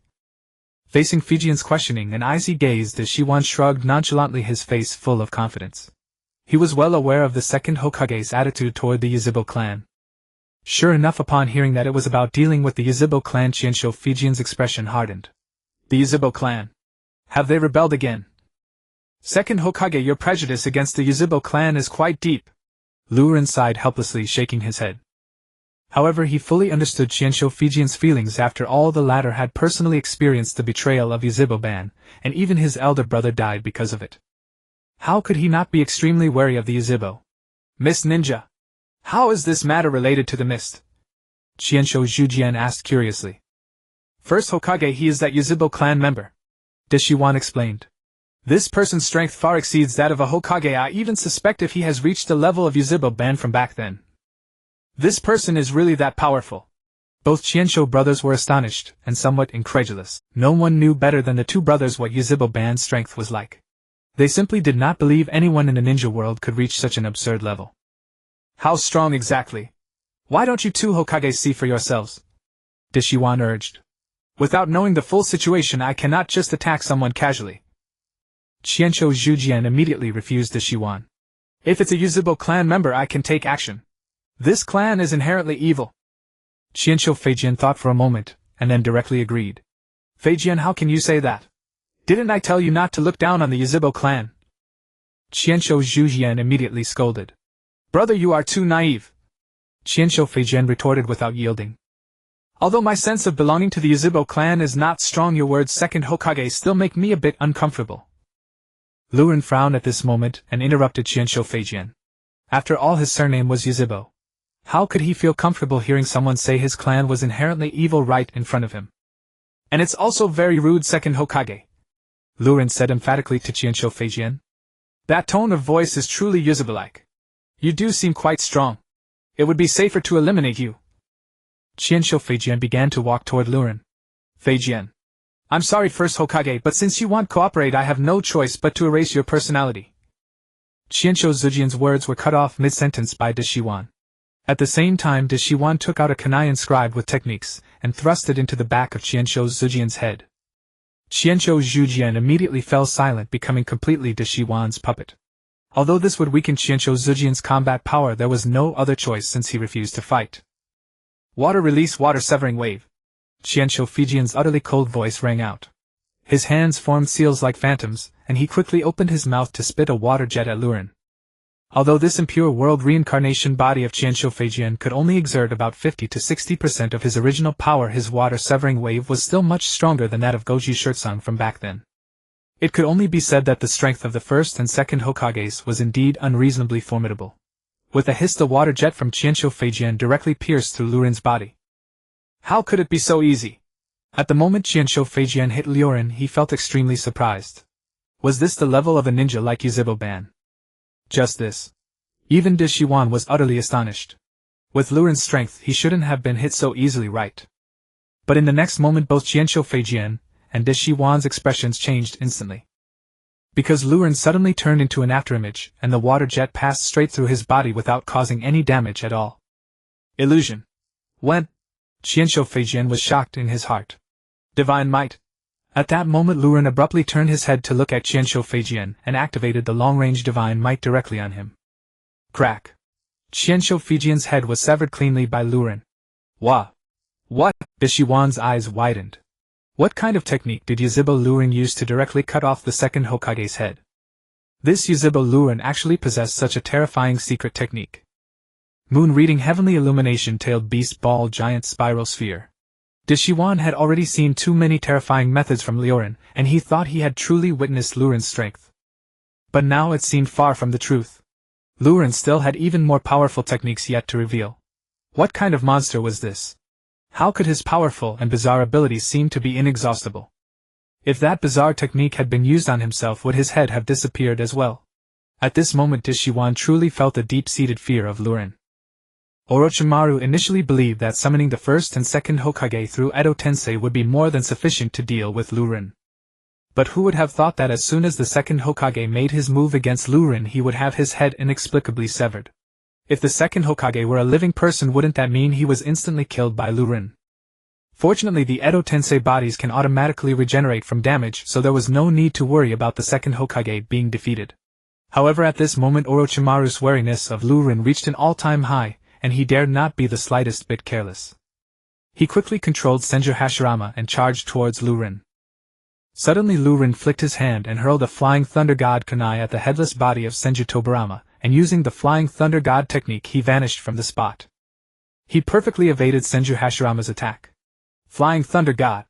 Orochimaru nearly exclaimed. Could Uchiha Lurin also use Flying Thunder God? Just as Orochimaru was shocked, Lurin instantly appeared in front of Senju Tobirama, reaching out to place his hand on Tobirama's shoulder. Since Senju Tobirama had just had his head cut off and was in the process of regenerating, he had no strength to resist and could only allow Lurin to act against him. It's useless. No matter what kind of damage you inflict on an Edo Tensei body, it will automatically regenerate. This is a waste of effort. Orochimaru thought coldly to himself as he watched Lurin make another move against Tobirama. Kamui. Lurin focused his gaze on Tobirama, activating Kamui, and a vortex of space appeared. Senju Tobirama, who had already regenerated half of his head, was completely absorbed into the Kamui space, disappearing as if he had never existed. Of course, the Kamui space is vast, allowing Lurin to control it freely. Lurin did not transfer Senju Tobirama next to Junmuro. However, Senju Tobirama was not a senseless killer. Even if he were transferred to Junmuro's side, Junmuro would not be in any danger. Edo Tensei second Hokage dealt with. Lurin clapped his hands as if he had accomplished something trivial. Indeed, he had not wasted much effort. Is this space ninjutsu? Orochimaru felt himself going numb. Uchiha Lurin had actually used another exceedingly abnormal technique. The second Hokage, whom Orochimaru had high hopes for, was thus transferred into another space by Lurin. Orochimaru immediately sensed that he had completely lost control over Senju Tobirama. No, to be more precise, he could no longer sense the contractual link between himself and Senju Tobirama. However, even if he retained control over Senju Tobirama, it would be useless. Senju Tobirama could not break through the spatial barrier to come out again. Now only Senju Hashirama remained. Would release. With a clap of his hands, Senju Hashirama summoned numerous wooden branches that erupted from the ground like a swarm of venomous snakes spiraling towards Lurin. Even in his weakened state, Senju Hashirama's wood release was far superior to the one used by Obito before. The two were not in the same league. The speed, hardness, and range of these wooden branches surpassed anything Obito could muster by several streets. Shikaku! Lurin instantly entered Tailed Beast Chakra mode and fired a Tailed Beast bomb directly at the mass of wooden branches. All the wooden branches that erupted from the ground were instantly obliterated by the Tailed Beast bomb, with countless wooden fragments scattering in all directions. The power was terrifying, equivalent to a typical ninja's shuriken throw. Kamui! The moment Lurin cleared the obstacles in front of him, he turned his gaze to Senju Hashirama and activated Kamui from a distance. Crack! Senju Hashirama's head was also severed by Lurin, and his headless body fell to the ground. However, in the instant that the headless body hit the ground, it turned directly into a wooden clone. It's a wooden clone! Lurin's heart stirred. Senju Hashirama truly lived up to his title as the god of shinobi. Even in a weakened state, he was not so easy to deal with. Especially after the other party had witnessed how Lurin dealt with Senju Tobirama, it was indeed not so easy to use the same technique again. Crack! After Lurin was deceived by Senju Hashirama using the wooden clone, Hashirama once again controlled the wooden branches and launched a fierce attack on Lurin. A large number of wooden branches erupted from the ground, again sweeping towards Lurin. However, this time Lurin was different from before, as he had activated Sage mode. Senju Hashirama's attack was too fast. Last time Lurin had reacted too late, and the surrounding area was covered by wooden branches. In the blink of an eye, he didn't even have time to throw his Flying Thunder God kunai. But now, thanks to the supersensory ability of Sage Mode and the enhancements to physical and ninjutsu capabilities, he was able to sense the wooden branches the moment they erupted from the ground. Swish. Lu Ren flicked his hand, shooting a flying thunder god kunai at Senju Hashirama, disappearing and appearing right in front of him. At the same time, he instantly formed a Sage Art Rinnegan in his hand and struck fiercely at Senju Hashirama. At this critical moment, Senju Hashirama quickly extended his right hand towards Lu Ren and a mass of wooden branches appeared, rapidly attacking Lu Ren. However, due to the incredibly short time frame after all, the Flying Thunder God technique only took the blink of an eye. The wooden branches had just sprouted when Lu Ren's Sage Art Rinnegan hit. Boom! All the wooden branches were instantly hit by the Sage Art Rinnegan, shattering into pieces.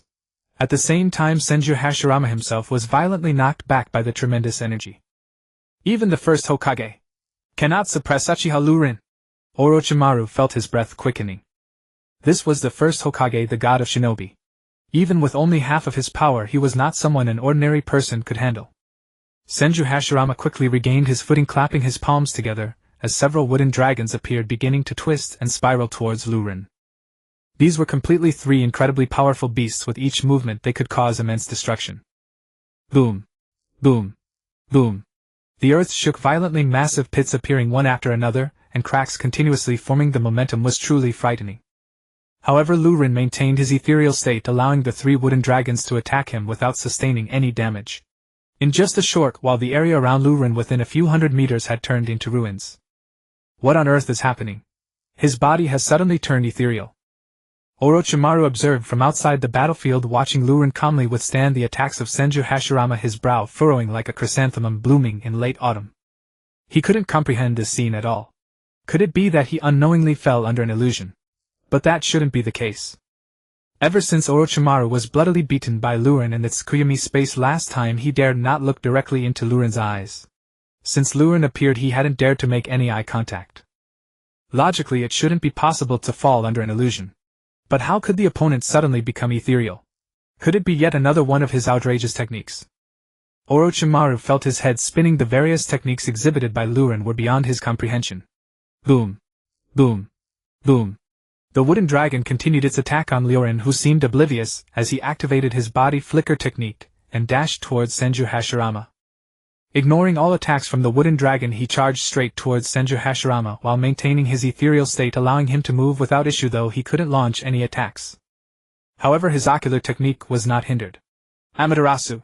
Lu Ren's Sharingan turned towards Senju Hashirama, and in an instant a terrifying black flame ignited on him. Clap! Senju Hashirama clapped his hands. Wood release! Crack! Crack! Crack! A large number of wooden branches erupted from his body, pushing all the black flames outward. Lu Ren's outrageous attack didn't affect Senju Hashirama at all. Yet it still served a purpose, at least causing him some trouble. It bought Lu Ren some time. Chidori! Crackle! A web of intertwined lightning descended from above, densely striking towards Senju Hashirama. Crack! Crack! Crack! But at that moment numerous wooden branches surged around Senju Hashirama. In an instant an impregnable defense was formed around Senju Hashirama. All the lightning from the Chidori was blocked by the branches, causing no harm to him. Even with the brief moment created by Amaterasu, it was still ineffective. Senju Hashirama was truly formidable. The god of Shinobi is indeed hard to deal with. Lu Ren couldn't help but inwardly commend. Clap! Senju Hashirama clapped his hands again. Would release advent of the world of trees. Crack! Crack! Crack! Instantly the entire ground began to heave, with tree after tree breaking through the soil, growing densely and rapidly. In the blink of an eye a forest was formed. Moreover, every tree within that forest was not static but twisted and coiled like venomous snakes, intertwining with one another. A great net was formed. Everything within that net would be mercilessly strangled to death by countless trees crushed into pulp. There would be no exceptions. Impressive First Hokage! But just as the world of trees continued to grow, a voice suddenly rang out from behind Senju Hashirama. Nani! When did this happen? Both Senju Hashirama and Orochimaru were shocked. How did he escape from the advent of the world of trees? They couldn't detect any signs at all. In such a high-level attack as the advent of the world of trees, Lu Ren certainly didn't use Kemui to transfer, as he would be solidified during the transfer. He would undoubtedly be crushed to death by countless trees. Maintaining an ethereal state wouldn't work either, as the strangulation from the advent of the world of trees would last for several minutes without issue. Luren directly utilized the Flying Thunder God to escape. But in a forest, how did Luren launch the kunai for Flying Thunder God? This brings us to the fact that through continuous battles Luren's combat wisdom had significantly improved. Since he had faced the issue of not being able to launch the kunai for Flying Thunder God before, to solve this problem Luren had previously sent out a shadow clone. That shadow clone had been hiding in the dark equipped with the Flying Thunder God kunai free to move and had remained outside the battlefield. Thus when the issue of launching the Flying Thunder God kunai arose, it was naturally resolved. Therefore when the advent of the world of trees began, at the moment countless trees broke through the ground, Luren used Flying Thunder God to instantly teleport out of the forest. He then utilized Kamui to silently appear behind Senju Hashirama. Not good. At the moment Luren's voice rang out, Senju Hashirama felt a sense of impending doom, and was about to react. But... crack. Senju Hashirama's head was severed by an inexplicable force. The first time Senju Hashirama used a wood clone to counter Luren's long-range Kamui. But this time, caught off guard, he fell straight into the trap.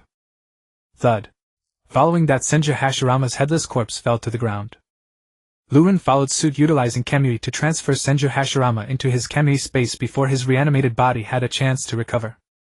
Although the process was slightly troublesome, Senju Hashirama was successfully dealt with by Luren. Orochimaru. So fast. Senju Hashirama was resolved so quickly. Even while using the advent of the world of trees. The strength of Luren far exceeded Orochimaru's understanding. Uchiha Luren, you truly astonish me.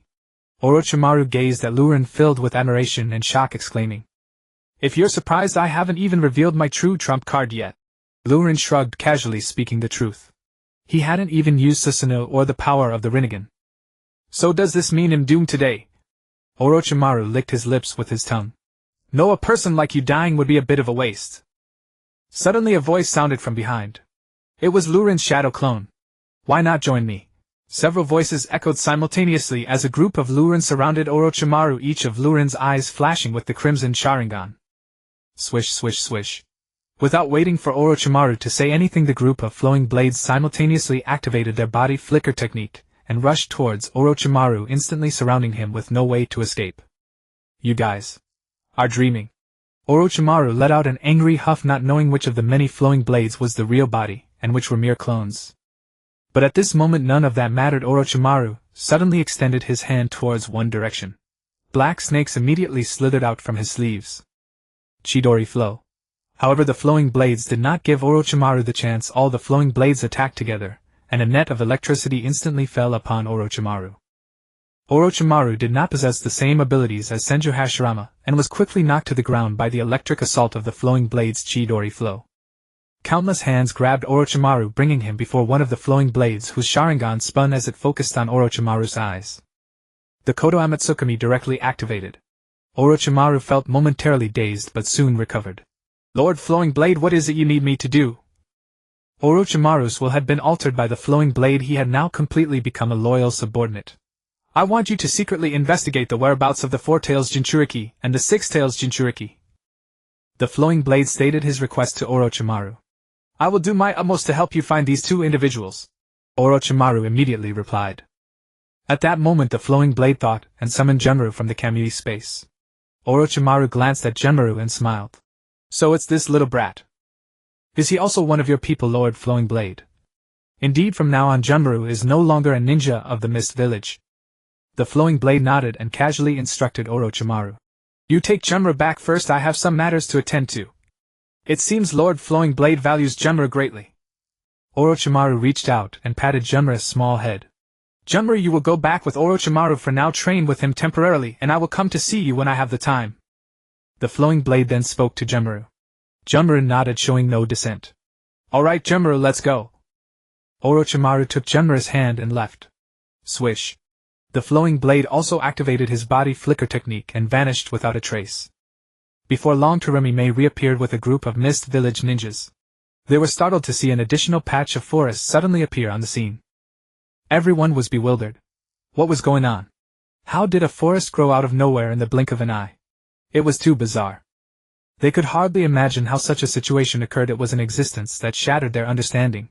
Within the edge of the Mist Village's forest, two figures were leisurely navigating through the woods, one of whom had a pitcher plant growing on his shoulder obscuring his head. The other figure was wearing a strange mask, white in color with many swirling patterns stacked together.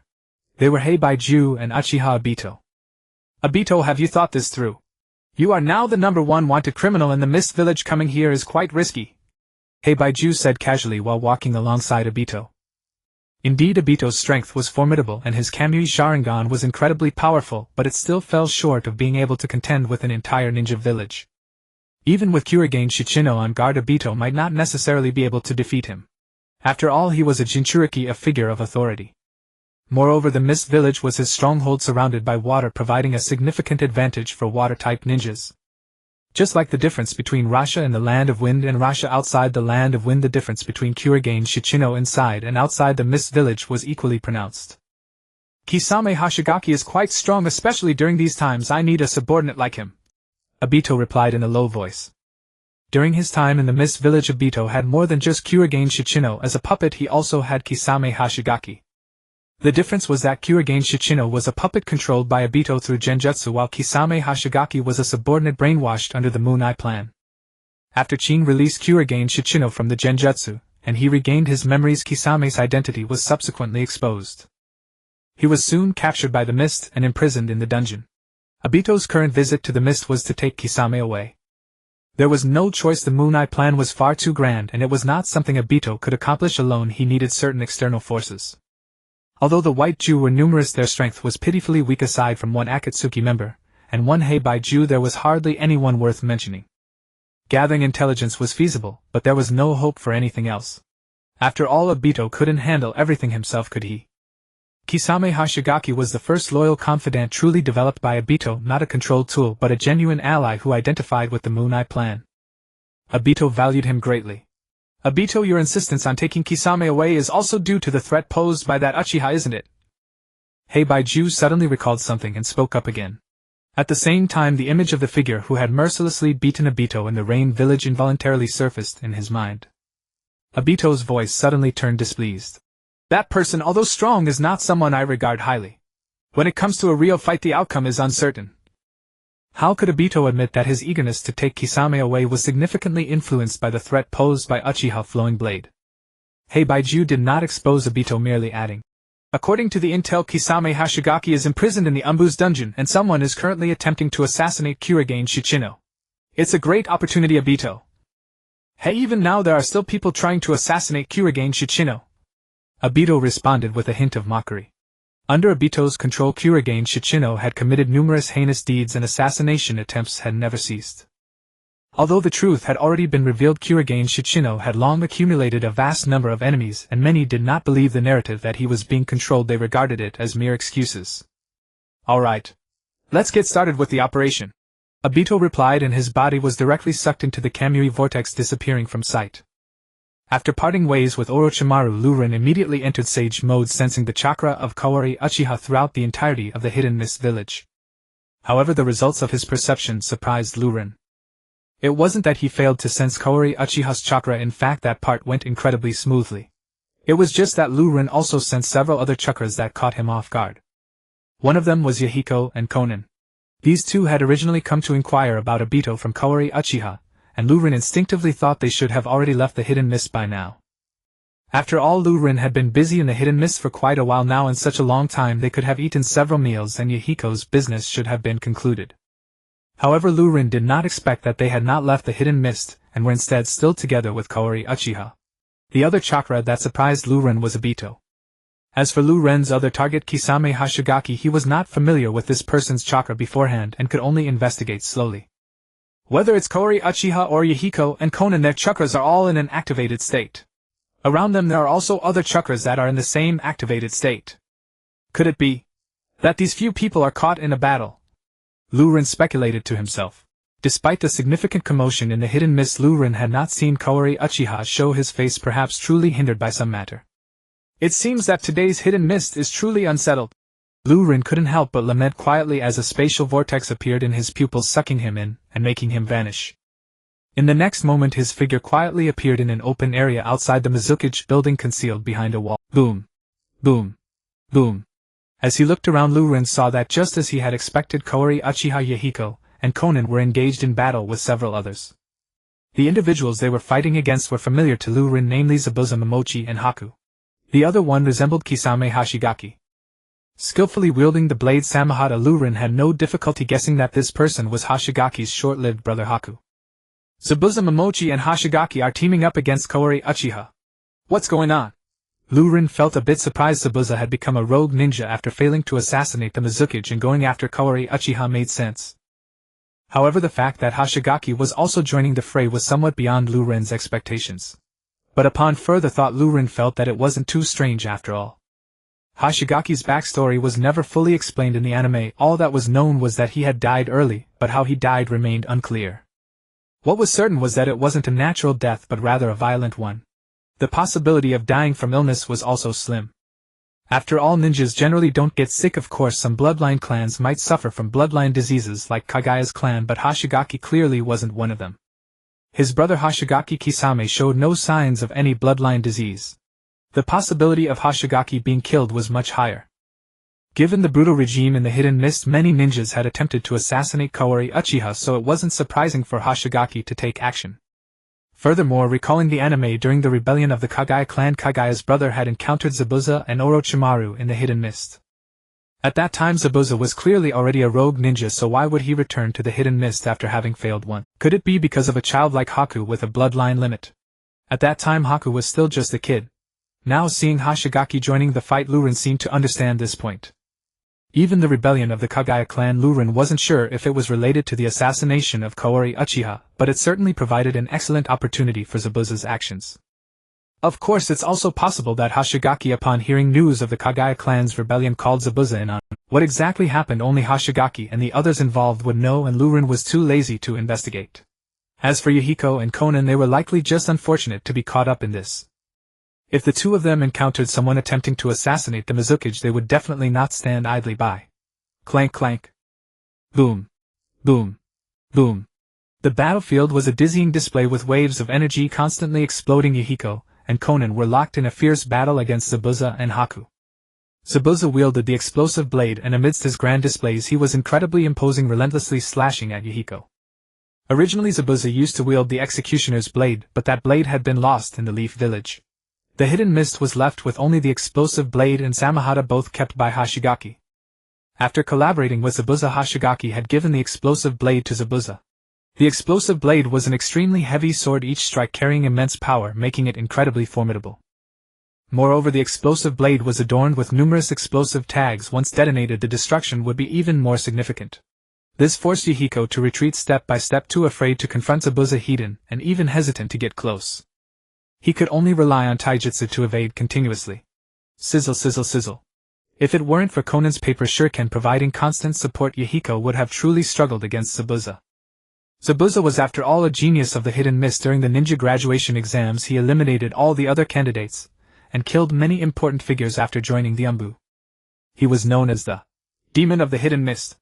His strength was naturally beyond Yahiko's capabilities. Although Haku's Ice Shield bloodline was formidable, he was still far too young to do more than assist in this battle. Thus the two teams were evenly matched. The same was true for Hashigaki, who was locked in a fierce battle with Kaori Uchiha. While Kaori Uchiha was powerful as the Mizukage, Hashigaki was also a rare genius of the Hidden Mist, and in terms of ninjutsu and taijutsu he was indeed not inferior to Kaori Uchiha. Though Kaori Uchiha was a Jinchuriki, the blade Samahata was the nemesis of Jinchuriki, entirely nullifying Kaori Uchiha's advantage in that aspect. If he wasn't careful, his chakra could be absorbed by Samahata. Hashigaki, I truly didn't expect even you to betray the village. At that moment, amidst the fierce battle, an extremely angry voice filled with disbelief rang out. At the same time, a figure descended from the sky. It was Terumi Mei. This day was far from ordinary for Terumi Mei, for the village was engulfed in the most severe rebellion in its history. Multiple bloodline clans, including the Kagaya clan, had simultaneously risen in revolt. Indeed, the rebellion was not solely the Kagaya clan's doing. Due to Kirigaku's prolonged and brutal suppression of the bloodline clans, their patience had long worn thin. With the Kagaya clan leading the charge, many other clans answered the call. Thus Kirigaku's shinobi were overwhelmed and occupied, unable to spare even a moment to notice that Ryujin and Orochimaru had been fighting for so long. In the Mizukage's absence, Terumi Mei expended great effort to lead the Kirigaku shinobi in suppressing the rebellion of the bloodline clans. After finishing the task, Terumi Mei dared not delay a single second and hurriedly returned to the Mizukage building to report to Yagura. Yet to her surprise, she found the Mizukage building cordoned off by Kirigaku shinobi. How could Terumi Mei not realize something was amiss? For years many had sought to kill Yagura, and clearly someone had seized the perfect opportunity of the Bloodline clan's rebellion to strike again. Terumi Mei wasted no time and forced her way in only to witness the scene she dreaded most. Terumi Mei, Hozuki Mengetsu and Zabuza Momochi both narrowed their eyes, sensing a headache approaching. Terumi Mei's strength was formidable. Now that she had returned to reinforce, their assassination attempt on Yagura was doomed to fail. With that thought, both shot furious glances at Yahiko and Konan. Had it not been for their sudden interference, they would have already succeeded and retreated. How else could they have been delayed until Terumi Mei's arrival? I have not betrayed the village. On the contrary, it is precisely for the sake of the village that I sought to eliminate Yagura. Hozuki Mengetsu retorted with righteous indignation. Terumi Mei, you have seen the damage Yagura has inflicted on the village during his tenure as Mizukage. Without him the village would be better. Everything I have done is for the village. Hozuki Mengetsu, the Mizukage was under the control of Uchiha Madara. This truth has been revealed. Terumi Mei explained with a frown. I do not trust Ao, nor do I trust you. I only trust my own eyes. Hozuki Mengetsu scoffed. Terumi Mei, no more words. Take down this traitor. Yagura commanded in a low voice. What else could Terumi Mei say? She began forming hand seals rapidly, then opened her mouth toward Hozuki Mengetsu. Water release water dragon bullet. A water dragon instantly materialized, surging toward Hozuki Mengetsu with overwhelming force. Hozuki Mengetsu slammed Samahata onto the ground and began forming hand seals with equal speed. Another water dragon formed in an instant, fiercely colliding with Terumi Mei's. The two dragons crashed into each other midair. Then they dissipated into nothingness. A look of caution crept onto Terumi Mei's face. Hozuki Mengetsu, as expected of Kirigakura's prodigy, still possessed such strength after battling Yagura for so long. Conventional techniques might not be enough to defeat him. Hozuki Mengetsu, if you persist in your delusion, I will show no mercy. Terumi Mei warned sternly. Do I still have a choice? Hozuki Mengetsu snorted, grabbing Samahata tightly. He then used the body flicker technique to rush toward Terumi Mei. Yahiko, Konan, leave these two to me. Yagura, now free, strode unhurriedly toward their battlefield. Since they were his guests, and he had spare strength, he could no longer let them fight. Yahiko and Konan, not wishing to overstep, said nothing and used the body flicker technique to withdraw from the battle. Yagura walked step by step towards Zabuza Momochi. Zabuza's face was resolute. He knew the situation was dire, as he was no match for Yagura.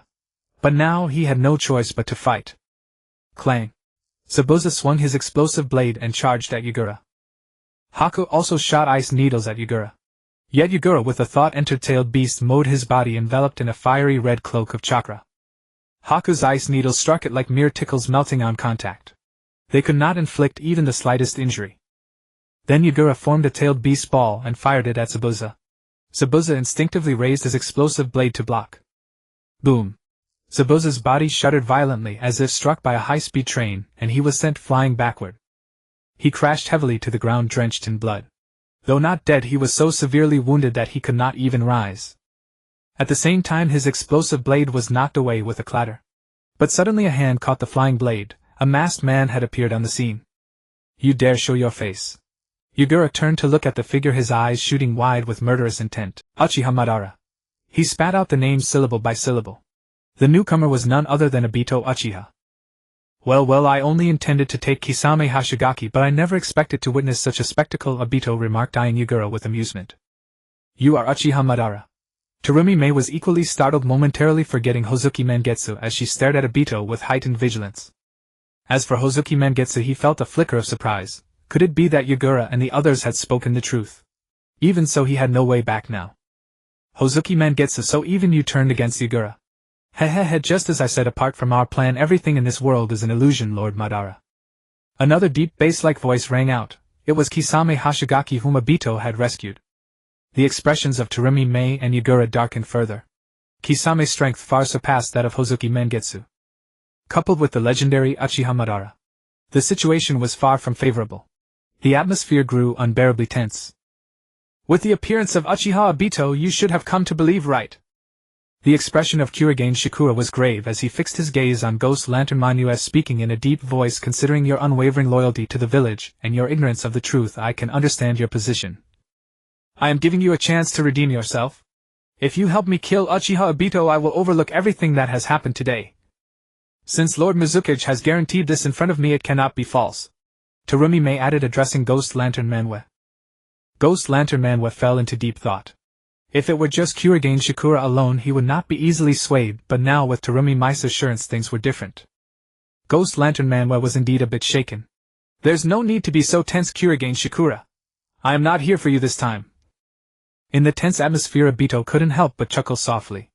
The Akatsuki member Kisame Hashigaki took steps toward Ghost Lantern Manue, extending his hand. The Samahata, it's time to return it to me, right? After defeating the Watermelon Mountain Pufferfish, Ghost Kisame became the new master of Samahata, always considering it his own. Moreover, Kisame's abilities were quite compatible with Samahata. Since he intended to leave the village with Obito, taking Samahata along was only natural. If you want to come and take it yourself. Ghost Lantern Man scoffed. Without the ninja blade his strength would greatly diminish, so how could he easily give away Samahata? He am afraid that I might accidentally take your life along with it.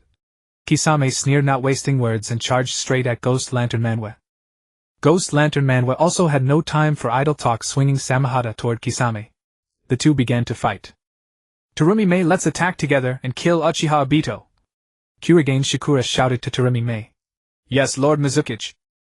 Terumi Mai responded, her hands swiftly forming seals, and she spat towards Obito. Dissolution Jutsu Dissolution Technique.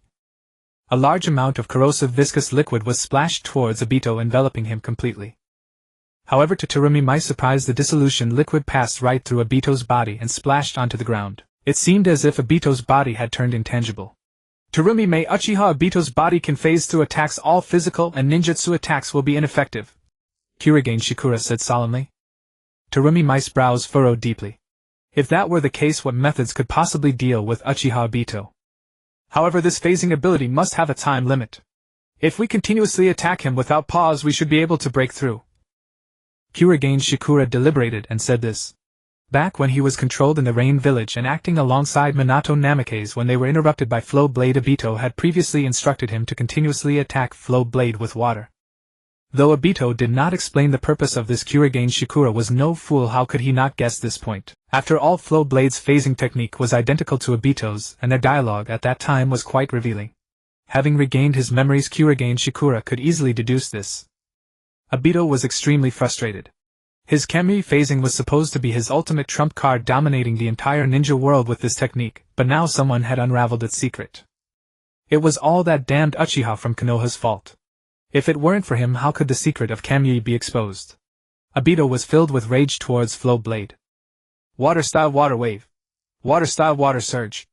After explaining the plan to Terumi Mai, the two stopped wasting words and quickly began forming seals, unleashing powerful streams of water towards Obito.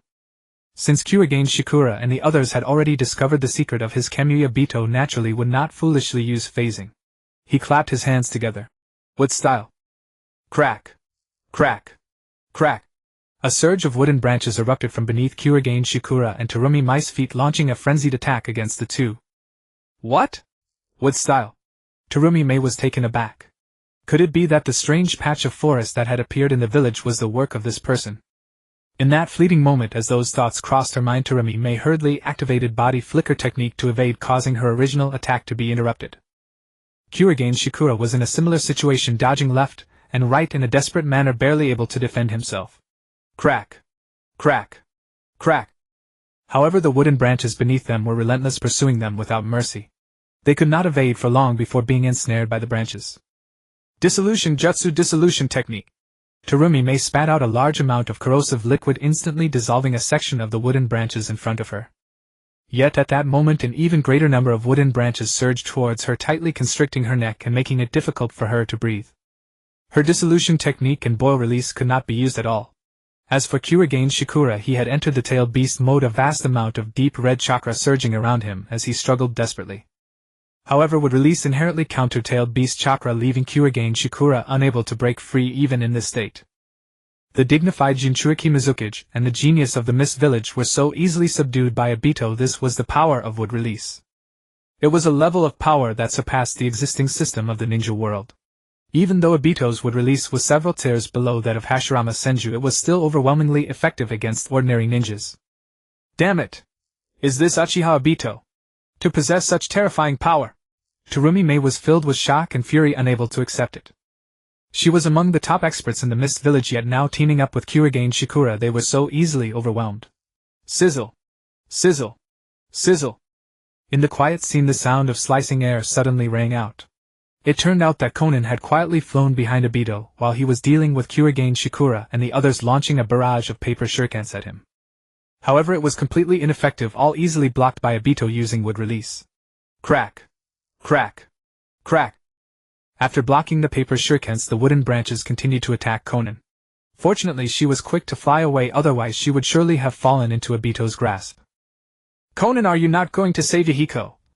Obito chuckled, beginning to control the branches to attack Yahiko. Konan's expression changed immediately, and she hurriedly flew down to help Yahiko fend off the branches, but they too were easily ensnared. Of course, Konan then transformed into countless sheets of paper, flying out to figure out how to rescue Yahiko, no longer paying attention to Obito. In the blink of an eye, all of Kurigane Shikura's group had been dealt with by Obito. Is this Uchiha Obito? How terrifying!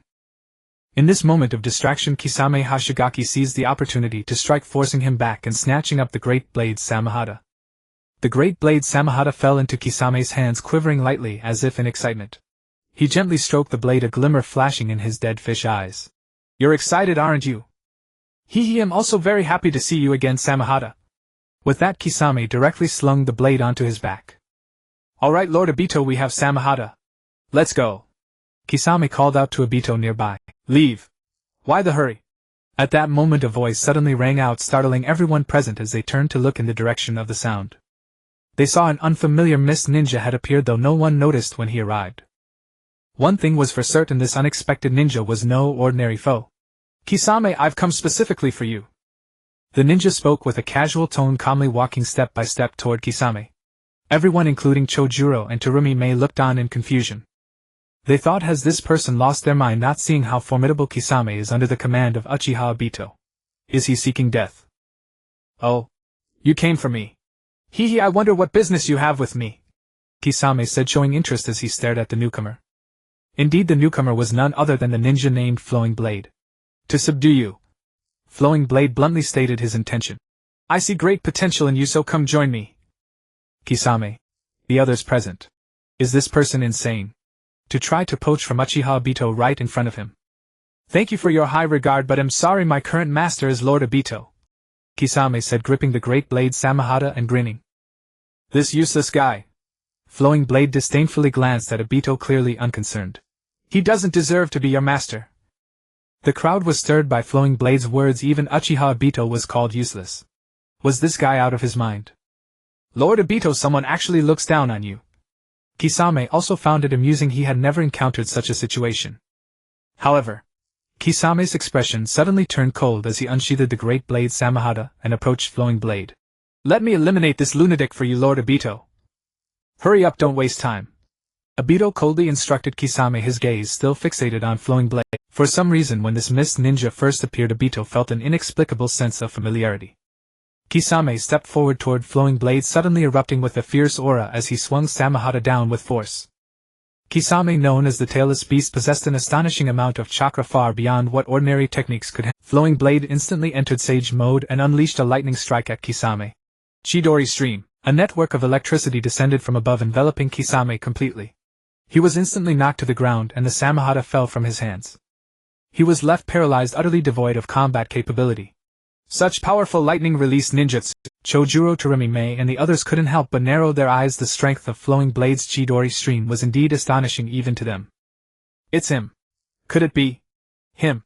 While Terumi Mei was astonished, a fleeting image of a mysterious lightning user who had defeated a dozen members of the Kagaya clan flashed through her mind. Could this person be the same? When did the mist have such a formidable figure? Obito was equally surprised. Defeating Kisame so easily showed this mysterious ninja's incredible power. However, if it was just this lightning release ninjutsu, Obito still didn't take it seriously. He let out a cold snort and clapped his palms together. Wood release. Crack, crack, crack. A mass of wooden branches surged up from beneath Flowing Blade, piercing and strangling toward him frantically. But Flowing Blade's figure mysteriously vanished without a trace. Of course, he had used the old trick previously, sending out a shadow clone that carried the flying thunder god kunai, allowing Flowing Blade to teleport to any place he desired. Kamui. Not only that, but after teleporting away, Flowing Blade wasted no time and immediately used long-range Kamui against Obito. Crack. A strange sound of an object being severed echoed.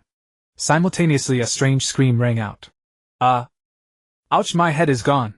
In that instant the mask on Uchiha Obito's face suddenly vanished, revealing his strange wrinkled half-face. At the same time white vines on Obito's body thrashed and struggled violently, appearing almost alive. The strange cries seemed to be emanating from those white vines. Combined with the sound and their writhing, it looked incredibly painful. Uchiha Obito! At that moment everyone saw Obito's true face, their expressions filled with disbelief. He was clearly just a child. Nonsense, Uchiha Obito. It's you. Again you. Uchiha Obito turned his head sharply, shocked and furious, his eyes fixed on Flowing Blade. Just at the critical moment Uchiha Obito sensed Flowing Blade's long-range kamui at the instant when the head of a Fei was severed. Although Flowing Blade's appearance had changed from before, Obito believed there couldn't be a third person in the ninja world capable of using the kamui technique. This person must be that Uchiha from Konoha. Dai-Tu had always been clad in Baiju's Fei, essentially wearing a natural bulletproof vest. Thus Lu-Rin naturally refrained from using Amaterasu against Dai-Tu again. The target was not Dai-Tu but a Fei. Therefore, after teleporting via Flying Thunder God, Lu-Rin directly unleashed a long-range kamui against Dai-Tu. Long-range kamui was a spatial ocular technique akin to spatial severance. Even if Dai-Tu wore Baiju as armor, it would be useless. Kamui could completely sever both a Fei and Dai-Tu together. However, Dai-Tu was not so easily dealt with. When the head of a Fei whom he wore on the outside was severed, Dai-Tu at that critical moment promptly ceased his attack on Lu-Rin and entered an intangible state. Thus he avoided the tragic fate of having his own head cut off. But poor Fei had his head precisely sliced off by Lu-Rin, bearing the calamity for Dai-Tu. Even so, Dai-Tu was drenched in cold sweat. He clearly hadn't seen Lu-Rin throw any Flying Thunder God kunai, so how did the opponent manage to teleport? Able to instantly escape from the wood-style attack without being detected aside from Flying Thunder God, Dai-Tu could think of no other method. Could it be that the opponent had already left a Flying Thunder God seal somewhere beforehand? That must be it.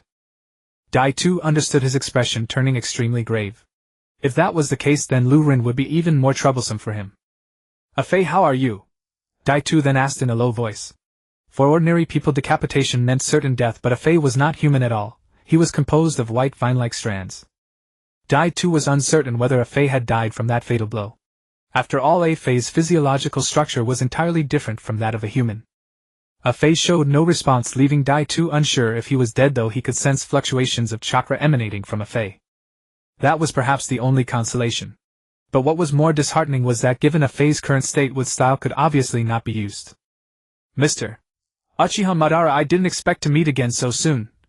Amidst everyone's gaze, Lu-Rin walked leisurely and calmly to stand opposite Dai-Tu. "Oh no, I should say Mr. Imposter of Uchiha Madara." Lu-Rin added another remark.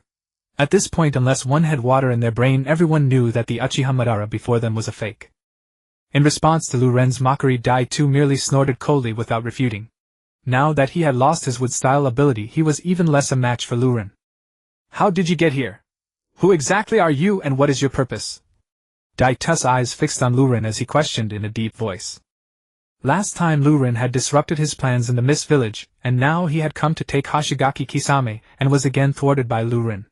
Could this man be specifically targeting him? But why? He never recalled having offended any clansman, nor did he remember such a figure existing within the Uchiha clan. As Dai-Tu asked, the others present also fixed their eyes on Lu-Rin, intensely curious about him. The impostor of Uchiha Madara was immensely powerful, as everyone had witnessed. But this man, upon his arrival, had somehow caused Uchiha Madara to suffer a great loss. And judging by Uchiha Madara's demeanor, he was clearly extremely wary of this man. Who exactly was this man? As for Yahiko and Konan, they fell into deep thought, feeling that this mist ninja seemed to give them a sense of familiarity. "My purpose. Haven't I already said it? I'm here for Hoshigaki Kisame." Lu-Rin shrugged, glancing casually at Dai-Tu. "So get out of my sight now, and I won't make things difficult for you." Dai-Tu's face instantly flushed red. When had he ever endured such humiliation? But even though he was trembling with rage, he dared not make the slightest rash move. Both Lu-Ren's long-range kamui and Amaterasu posed a fatal threat to Dai-Tu. He now kept his body in a constant state of intangibility, not daring to relax for a moment. There was no longer another Fei to serve as Dai-Tu's bulletproof vest. Hoshigaki Kisame didn't know what to say. Originally he had been absolutely loyal to Dai-Tu with no intention of betrayal. But now he realized that Dai-Tu had been deceiving him all along. "Do you really think I can't deal with you?" Dai Tu growled angrily at Lu Rin. Crack, crack, crack. At the same time, the ground around Lu Rin was instantly broken open and one wooden branch after another burst forth, attacking and entangling Lu Rin. Black and white setsu. A contemptuous smile curled at the corner of Lu Ren's mouth. The wood style of black and white setsu was far inferior to that of a fei. In the original story, a fei with Yamato attached could even use the smaller true several thousand hands. Facing black and white setsus wood style, Lu Rin was much more at ease. Using the extraordinary perception of Sage Mode, he instantly detected the hiding place of black and white setsu. Then with a flick of his hand he shot a flying thunder god kunai toward the location of black and white setsu. Whoosh! Lu Rin vanished on the spot, appearing in an inconspicuous position. With a thought, a Rinnegan materialized in his hand. He slammed it fiercely into the ground. Boom! Crack, crack, crack. The ground was blasted into a large crater by Lu Ren's Sage Art Rinnegan, with cracks spreading like a spider web in all directions. The spectacle was incredibly terrifying. In the crater lay a strange, all-white plant-like figure motionless. Its upper body was almost entirely obliterated by Lu Ren's Rinnegan. A truly miserable sight. Strangely, even in that state no blood flowed and there were no bones or organs. The others marveled, wondering what kind of creature this was. Only Lu Rin saw clearly that at the moment the ground was broken, a mass of black liquid seeped into the ground and disappeared. The black setsu and black and white setsu had directly abandoned the white setsu it had been inhabiting, and quietly slipped away. There was no choice. The white setsu had been blown to pieces by Lu Rin and was already dead. How did he know where I was hiding? As he fled, black setsu thought in shock. The expression on Obito's face grew increasingly grim, resembling a piece of black charcoal. Could this Uchiha be his nemesis? How long has it been since he made his appearance? A fei was finished and Heibaiju was also out of commission, leaving Obito as the lone commander. Currently Obito only possessed a single Rinnegan, and could not even activate his Susanoo. The only move he could rely on was Kamui. How could he possibly compete with his opponent? He was simply no match for his opponent. His only source of confidence was that he was continuously in a phasing state, making it impossible for the enemy to harm him. However, it was utterly impossible for Obito to inflict harm on Flowing Blade. Though he was reluctant to admit it, he had to concede that in the face of Flowing Blade his only option was to retreat. Who are you and what grievances do we have? Why do you keep thwarting my plans? Obito asked Flowing Blade in an extremely frustrated tone. Have you made a mistake? If I recall correctly, it was you who previously plotted against me, wasn't it? As for this time, I have already stated that my target is Kisame Hashigaki. You are irrelevant to me. Flowing Blade replied with a serious expression. We will meet again. After a moment of silence, a spatial vortex appeared in Obito's pupil, pulling him in. Obito vanished without a trace. The onlookers were stunned.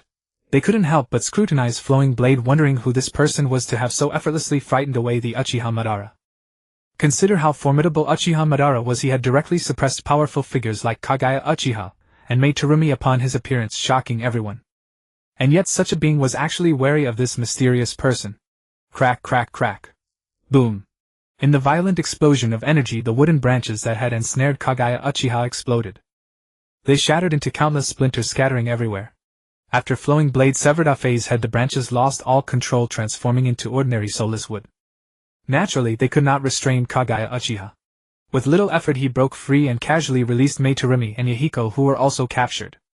Flowing Blade paid no heed to what Kagaya Uchiha and the others were doing, instead stepping towards Kisame Hashigaki. After some time to adjust, Kisame had regained some of his combat strength.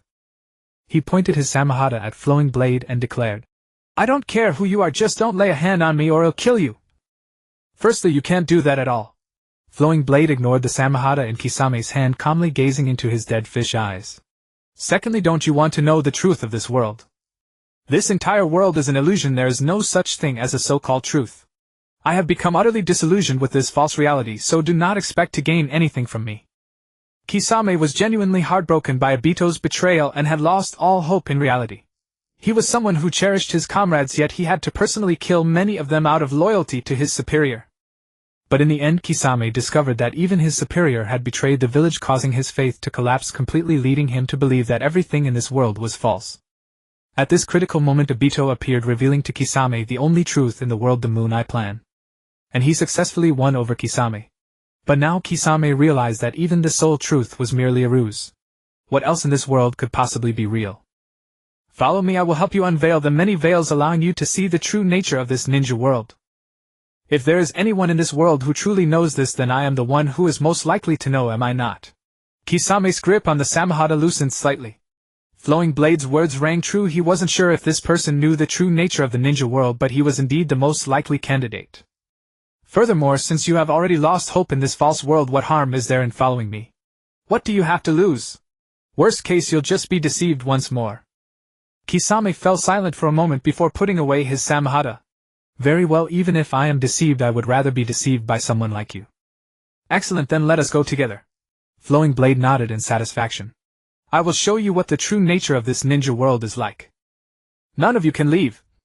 A cold voice rang out, and it was Kagaya Uchiha and Mei Terumi surrounding Flowing Blade like they were facing a formidable enemy. Kisame Hashigaki was a rogue ninja from the Mist Village, and this mysterious person actually wanted to take him away so brazenly. What did he consider the Mist Village to be? His own backyard. This was simply intolerable. Mist concealment technique. Kagaya Uchiha quickly formed seals, and an extremely dense fog condensed in an instant, enveloping an area of several dozen kilometers in front of the water shadow building. Flowing Blade gazed out only to see a white expanse before him, rendering visibility nearly impossible. Even with the Rinnegan he could not see. As the white mist rose, he essentially became blind. Moreover, given the unique geography of the Mist Village surrounded by water and high humidity, it was practically impossible for Flowing Blade to disperse the dense fog using ninjutsu. Fortunately, Flowing Blade was not entirely without options. All he needed to do was enter Sage Mode. The superhuman perception of Sage Mode was akin to using thermal imaging, making it no different for a master of his caliber than seeing through the thick fog. I do intend to take Kisame Hashigaki with me, but not now. Kagaya Uchiha, I came not only for Kisame but also for you.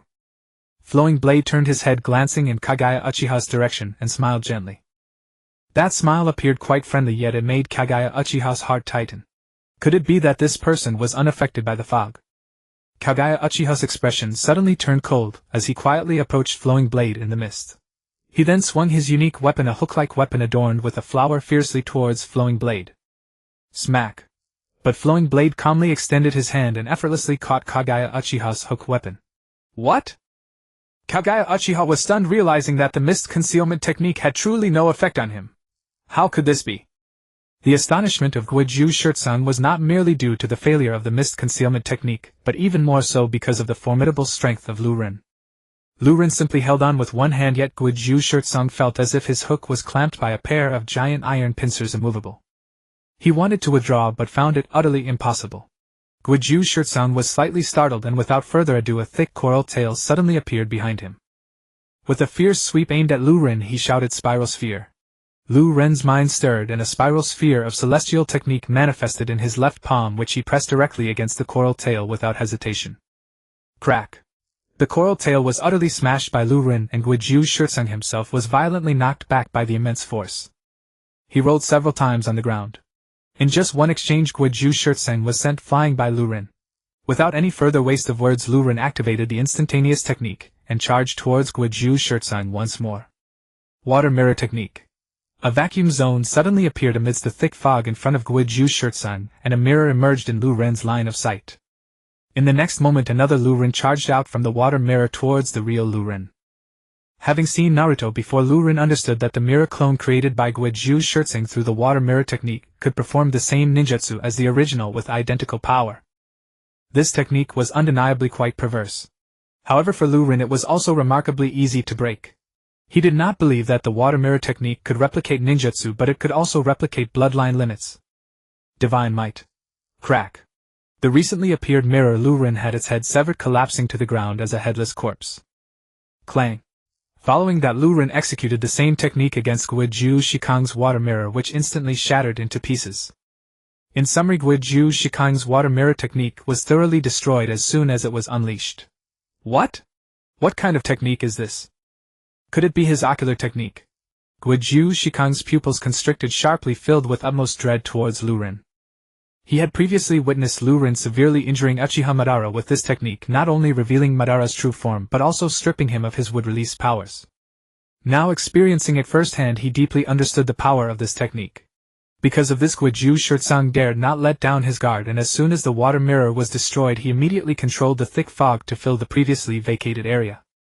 This caused the visibility between him and Lu Ren to once again be engulfed by the dense white mist. Having been controlled by Obito before Guizhou Shirtsung had some experience dealing with Sharingan, and this mist concealment technique was essentially a natural counter to the Sharingan. Although the mist seemed to have little effect on Lu Ren, it could at least prevent him from casting illusions on Guizhou Shirtsung. Right. Tap tap tap. Within the vast thick mist, Lu Ren charged towards Guizhou Shirtsung once more. Guizhou Shirtsung was not affected by the mist. He clearly sensed this moment, and realized that Lu Ren was no ordinary ninja and that conventional means could not contend with him. Thus he directly focused his mind and entered a half-tailed beast transformation state. At this moment his entire body was filled with deep red three-tailed chakra and three tails swayed behind him, while still maintaining a humanoid form. In this state Guizhou Shikang's power surged, allowing him to unleash tailed beast bombs, and the tailed beast cloak could help him withstand most attacks, making him quite formidable. When Lu Ren reached Guizhou Shikang's front, Guizhou Shirtsung launched a fierce punch at Lu Ren. The force was so tremendous that it made even Lu Ren feel a sense of suffocation. It was far greater than the power he could currently exhibit. Naturally, Lu Ren would not be foolish enough to trade blows with Guizhou Shirtsung, especially knowing that if he were to be hit by one punch, corals would likely sprout from his body.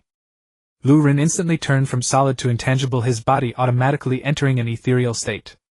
Guizhou Shikang's fist struck Lu Ren in an instant, but before he could feel any joy he was utterly astonished to find that his fist had penetrated right through Lu Ren's body. Guizhou Shirtsung was caught off guard, and in a moment of surprise Lu Ren actually passed through him and appeared behind him. Guizhou Shirtsung was taken aback. His back was exposed and vulnerable, making him unable to respond to any attack Lu Ren launched at this moment. Fortunately, he was protected by the tailed beast cloak at this moment, so he did not have to worry too much. However, Lu Ren did not launch any attack against Guizhou Shirtsung. Lu Ren understood that under the protection of Guizhou Shikang's tailed beast cloak, conventional attacks would not inflict any harm on him. It would only be a waste of effort. Moreover, the Amaterasu which could counter Guizhou Shirtsung was rendered ineffective due to the thick mist. After all, aided by the unique geography of the land of water and Guizhou Shikang's deliberate actions, the density of the mist was truly astounding, making it impossible to see the opponent even at close range. Of course, it wasn't that visibility was completely lost, but it was so blurred that it resembled pixelation, greatly affecting the use of Amaterasu. He could not accurately judge the distance between himself and his opponent. However, precisely because of this, it provided Lu Ren with an opportunity. Hungry Ghost Path. Lu Ren's pupils shifted from the Crimson Sharingan to the Rinnegan, and then his hands pressed against Guizhou Shikang's back. Indeed, Lu Ren utilized the power of the Rinnegan. Under such dense fog, even if some white setsu were concealed by Miss Shinobi, it wouldn't matter, they would be unable to see him. Not to mention white setsu, even Miss Shinobi's Meitarumi, Lu Ren believed would certainly be unable to discern the changes within his pupils. After all, if the opponent could move within the thick fog, they must also be using some special sensory method, and their vision could not be entirely unaffected. That being said, even if the opponent's vision was unaffected, it wouldn't matter. Lu Ren intentionally used Guizhou Shikang's body to block Meitarumi. He had been using Sage Mode to keep track of Meitarumi's position all along. It was that simple. Absorb.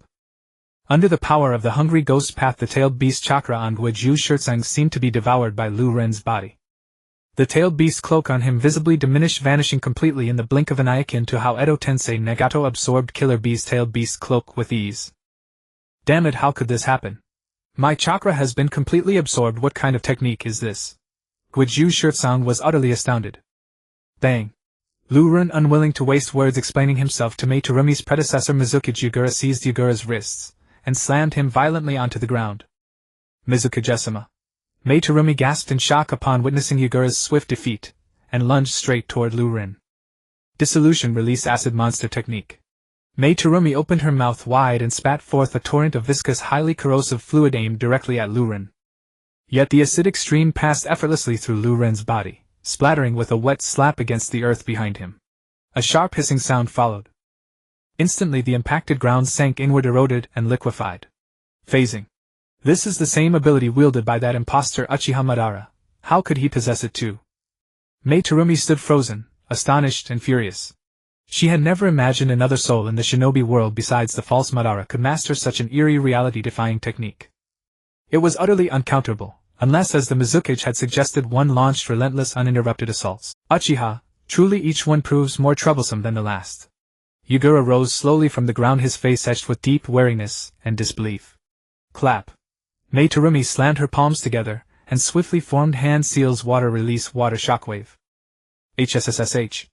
A razor-thin jet of pressurized water shot forth like a spear streaking toward Lu. Seizing the moment Mei Terumi launched her attack, Yugura activated the body flicker technique, vanishing in a blur before reappearing at an angle and firing his own high-velocity water jet. Two devastating torrents converged from opposing directions, both aimed squarely at Lu Ren. Their strategy was elegant, drawing upon the overwhelming ambient moisture of Kirigakure. They could sustain this assault for over 10 minutes, more than enough time to shatter Lu Ren's intangible form. Yet they overlooked one crucial truth: Lu Ren was no Obito. Phasing was merely one of his tools, not a crutch he depended upon as Obito once had. Even Obito, when confronted with foes impervious to Kamui, would resort to Zetsu's would release, never recklessly exposing himself.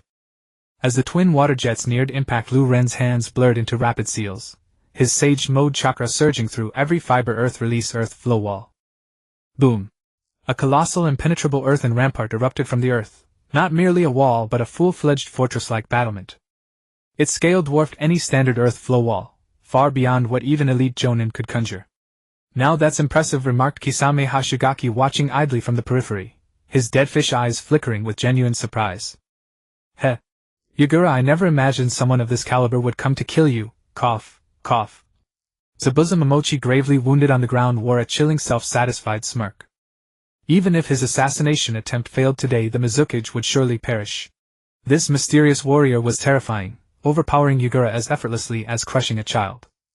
"Lord Zabuza, are you alright?" Haku rushed forward, concern etched across his delicate features, and gently helped Zabuza rise. "I'm fine." Cough, cough. Supported by Haku, Zabuza staggered upright, his gaze locked unwaveringly on Lu Ren, who fought both Yugura and Mei Terumi alone. Kisame watched just as intently. Meanwhile, Nagato and Konan, foreigners to Kirigakure, stood blinded within the dense, suffocating mist. They heard only the thunderous echoes of battle, yet saw nothing, knew nothing of its unfolding chaos. HSSSH. HSSSH. Under the watchful eyes of Zabuza, Kisame and Mangetsu, Yugura and Mei Terumi's water jets struck Lu Ren's earthen barrier, Hiden, completely halted. Not a single drop breached it. This was no ordinary earth flow wall. It bore the indomitable fortitude of Sage Mode, rendering Mei Terumi and Yugura's assaults laughably futile. And the instant the wall obscured their line of sight, Lu Ren vanished, transferred silently via Flying Thunder God technique. Then, using Kamui's spatial displacement, he reappeared, directly behind Mei Terumi. Chidori current. Her blood ran cold as his voice echoed from behind, her heart plummeting. That uncanny teleportation, truly horrifying. Crack. Crack. Lightning erupted overhead, striking down upon Mei Terumi with brutal precision. She choked back a groan, collapsing instantly, limbs locked in paralyzing convulsions, utterly incapacitated. Had Lu Ren not deliberately held back, choosing mercy over slaughter, Mei Terumi would have been reduced to charred ash. "Mei Terumi!" Yugura cried out, alarmed. Her death would devastate Kirigakure beyond recovery. "You dare let your focus waver now?" The words barely left his lips, when a voice chilled his spine from behind. It was Lu Ren's shadow. "What?" Yugura's breath hitched. He'd seen Lu Ren standing beside Mei Terumi. How could another stand behind him? In a flash, comprehension dawned. While confronting Mei Terumi, Lu Ren had simultaneously deployed a clone to ambush. Crack. Crack. Crack. Too late, he couldn't react. Lightning seared across his body, sending him crashing helplessly to the ground. Paralyzed, defenseless, nothing more than meat laid bare upon the butcher's block. With both Yugura and Mei Terumi subdued, Lu Ren strode forward calm and unhurried, stopping before Yugura. Yugura stared up, eyes burning with dread and bitter resentment. He knew not what fate awaited him, but resistance was impossible. "Will you kill him?" Kisame asked, genuinely curious, treating the entire confrontation as mere spectacle. "No, I have no intention of doing so." Lu Ren's reply eased Yugura's racing heart, just slightly. Then came the pivot. Cold, deliberate. "I merely intend to extract the three tails from Yugura's body." Kisame fell silent. "Damn it, that's a death sentence. Once the tailed beast is extracted, the Jinchuriki dies without fail." Upon hearing Lu Ren's words, Zhao Meiming was indeed in a state of extreme anxiety, yet she had completely lost her combat ability, and could provide no assistance. Moreover, due to the involvement of the high-ranking figure Geizhang Manwei in this conspiracy, the area surrounding the Water Shadow building had been sealed off in advance. As a result, the other ninjas in the village would not come to the rescue at all. She could only watch helplessly as the Water Shadow fell to this person's hands. Meanwhile, the one aiming to assassinate Guizhou Shizang Geizhang Manu's slightly changed expression as a cold glint flashed in his eyes. He indeed wanted to kill Guizhou Shirzang, but the three tails could not fall into the hands of outsiders. Guizhang Menyu's intent to assassinate the water shadow was not merely lip service, it was genuine. This person must be stopped. A sharp light flickered in Guizhang Menyu's eyes. However, the strength of this mysterious individual was simply overwhelming, and the thick fog summoned by Guizhou Shirzang seemed to have no effect on him. Guizhang Manhwa dared not act recklessly. After a brief moment of contemplation, he made a decision, employing the water transformation technique to silently transform himself into a puddle of water. In this watery form he quietly moved towards Luren on the ground. At this moment everyone's attention was focused on Luren and Guizhou Shirzang, and no one noticed Guizhang Manhwa. Guizhang Manhwa, now a mass of liquid, flowed slowly among the grass and stones. Who could possibly perceive him? Especially with the thick fog providing cover. However, what Guizhang Manhwa did not expect was that under the ultra-sensitive perception of Luren in sage mode, all chakra fluctuations in the vicinity were fully under his scrutiny. The moment Guizhang Manhwa transformed into water, he was sensed by Luren. The entire process of that liquid chakra moving towards Luren was clearly monitored by him. Yet Luren completely disregarded it, as if he had not seen it at all. Guizhang Manhwa posed no threat to him, not even a fraction. Luren continued with his task. He tore open Guizhou Shirzang's clothing, revealing the sealing technique on his abdomen before Luren's eyes. Having been in Konoha for so long, Luren had mastered countless sealing techniques, both big and small. It would not be an exaggeration to say that his sealing techniques were unparalleled in the world. This statement is by no means an exaggeration. It is well known that the strongest sealing techniques in the entire ninja world come from the Uzumaki clan, who once lived in the Land of Whirlpools. Later, when the Land of Whirlpools was destroyed, most of its sealing techniques were preserved in Konoha. After all, the Uzumaki clan is a distant relative of the Senju clan, and the relationship between the Land of Whirlpools and Konoha is naturally quite special. Even during times of war, many Uzumaki clan members quietly took refuge in Konoha. They merely concealed their identities. Among them, Uzumaki Kushina married the genius ninja known as the Yellow Flash of Konoha, which goes without saying. The sealing techniques that originally belonged to the Land of Whirlpools and were stored in Konoha had long been thoroughly studied by Luren. In the entire ninja world, who else could match Luren's sealing techniques? He barely glanced at it before seeing through the sealing techniques on Guizhou Shirzang's body. This sealing technique is merely a variant of the Land of Whirlpool's sealing techniques. After so many years, is the ninja world still relying on the old methods of the Land of Whirlpools? One wonders if there has been any innovation. Luren shook his head with a slight chuckle. During the Warring States period, Senju Hashirama and Uchiha Madara captured the 9-tailed beasts and gave them to the major ninja villages, and at that time the seals for these tailed beasts were actually applied by the people of the Land of Whirlpools. And after all these years, these sealing techniques have surprisingly been passed down from generation to generation, given that it became even easier for Luren to crack it. After only a brief study, he had already figured out how to dismantle it. "Don't look at me with that expression, you won't die, so don't worry." Luren smiled gently at Guizhou Shirzang, no longer wasting words, and began to undo the seal on Guizhou Shirzang. Guizhou Shirzang began to struggle desperately, but having lost his combat ability at this point, he could not stir up even the slightest ripple in Luren's hands. Smack! Luren slapped his hand onto Guizhou Shirzang's abdomen, commencing his performance. Yet suddenly Luren's movements paused. For behind him a mass of liquid silently coalesced from the ground, slowly taking on a human form. "It's Guizhang Manhwa." Zhao Meiming was both surprised and delighted, as if she had seen a glimmer of hope. In fact, at this moment Guizhang Manhwa had indeed become the only lifeline for the Mist Village. Guizhang Manhwa stealthily approached Luren unnoticed even by her mist ninja, making it all the more unlikely for outsiders to detect him.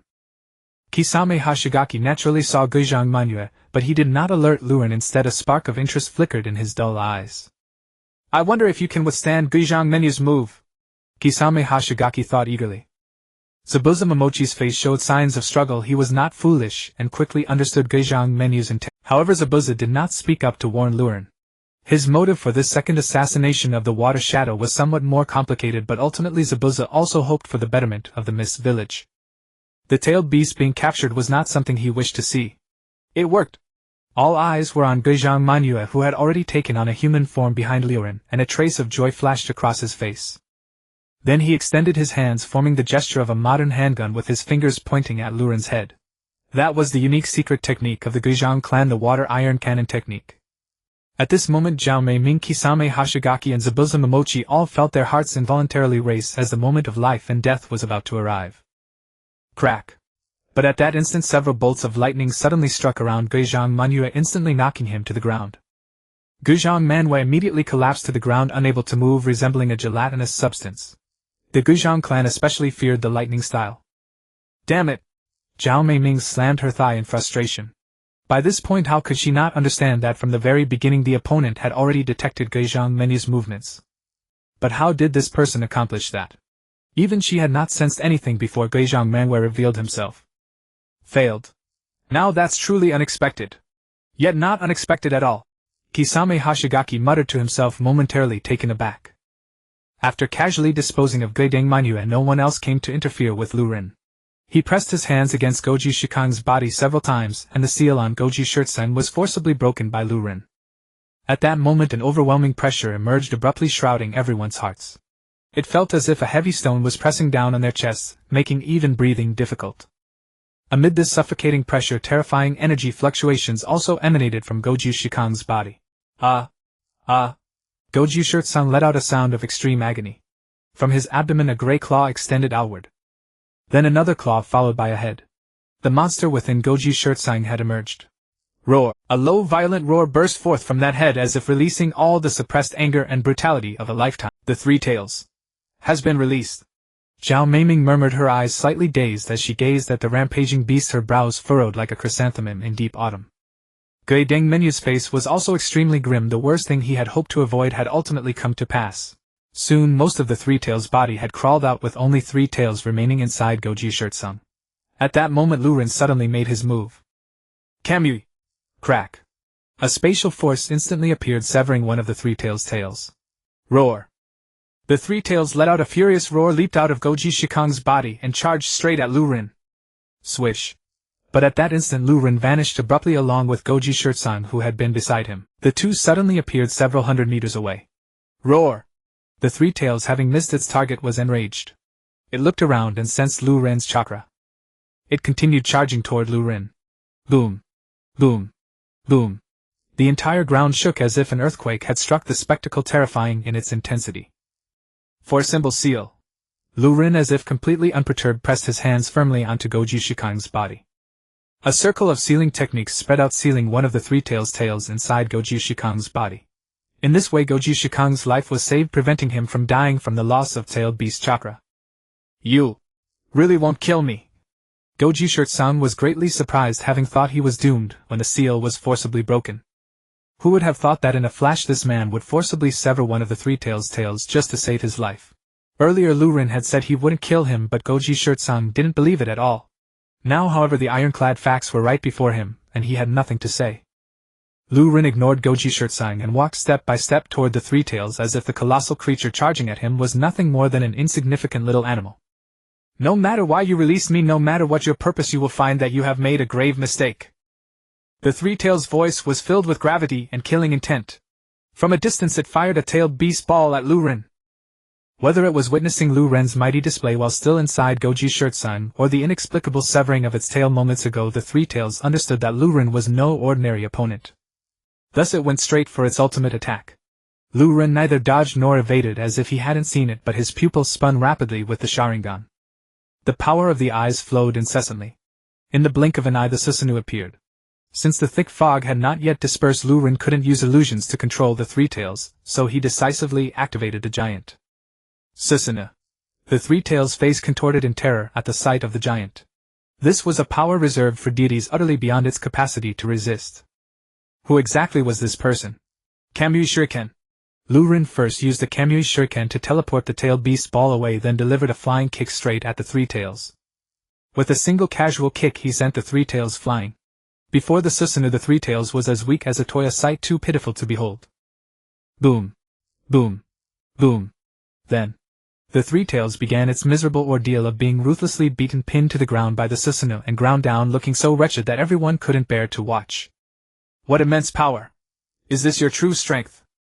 Gon Shirgijio's dead fish eyes were filled with awe. Although he hadn't formally joined Lu Rin yet, he already felt that this future new boss far surpassed his old one in every way. He was beginning to feel a glimmer of anticipation. Not only Gon Shirgijio but Goji Shirtsen, Zhao Meiming, Guideng Manhua, and everyone else were all intimidated by the Susanoo. It was a power far beyond their level, completely unassailable. Even the Three Tails in the face of this force was utterly powerless. This mysterious man wanted to capture the Three Tails, and they had no way to stop him.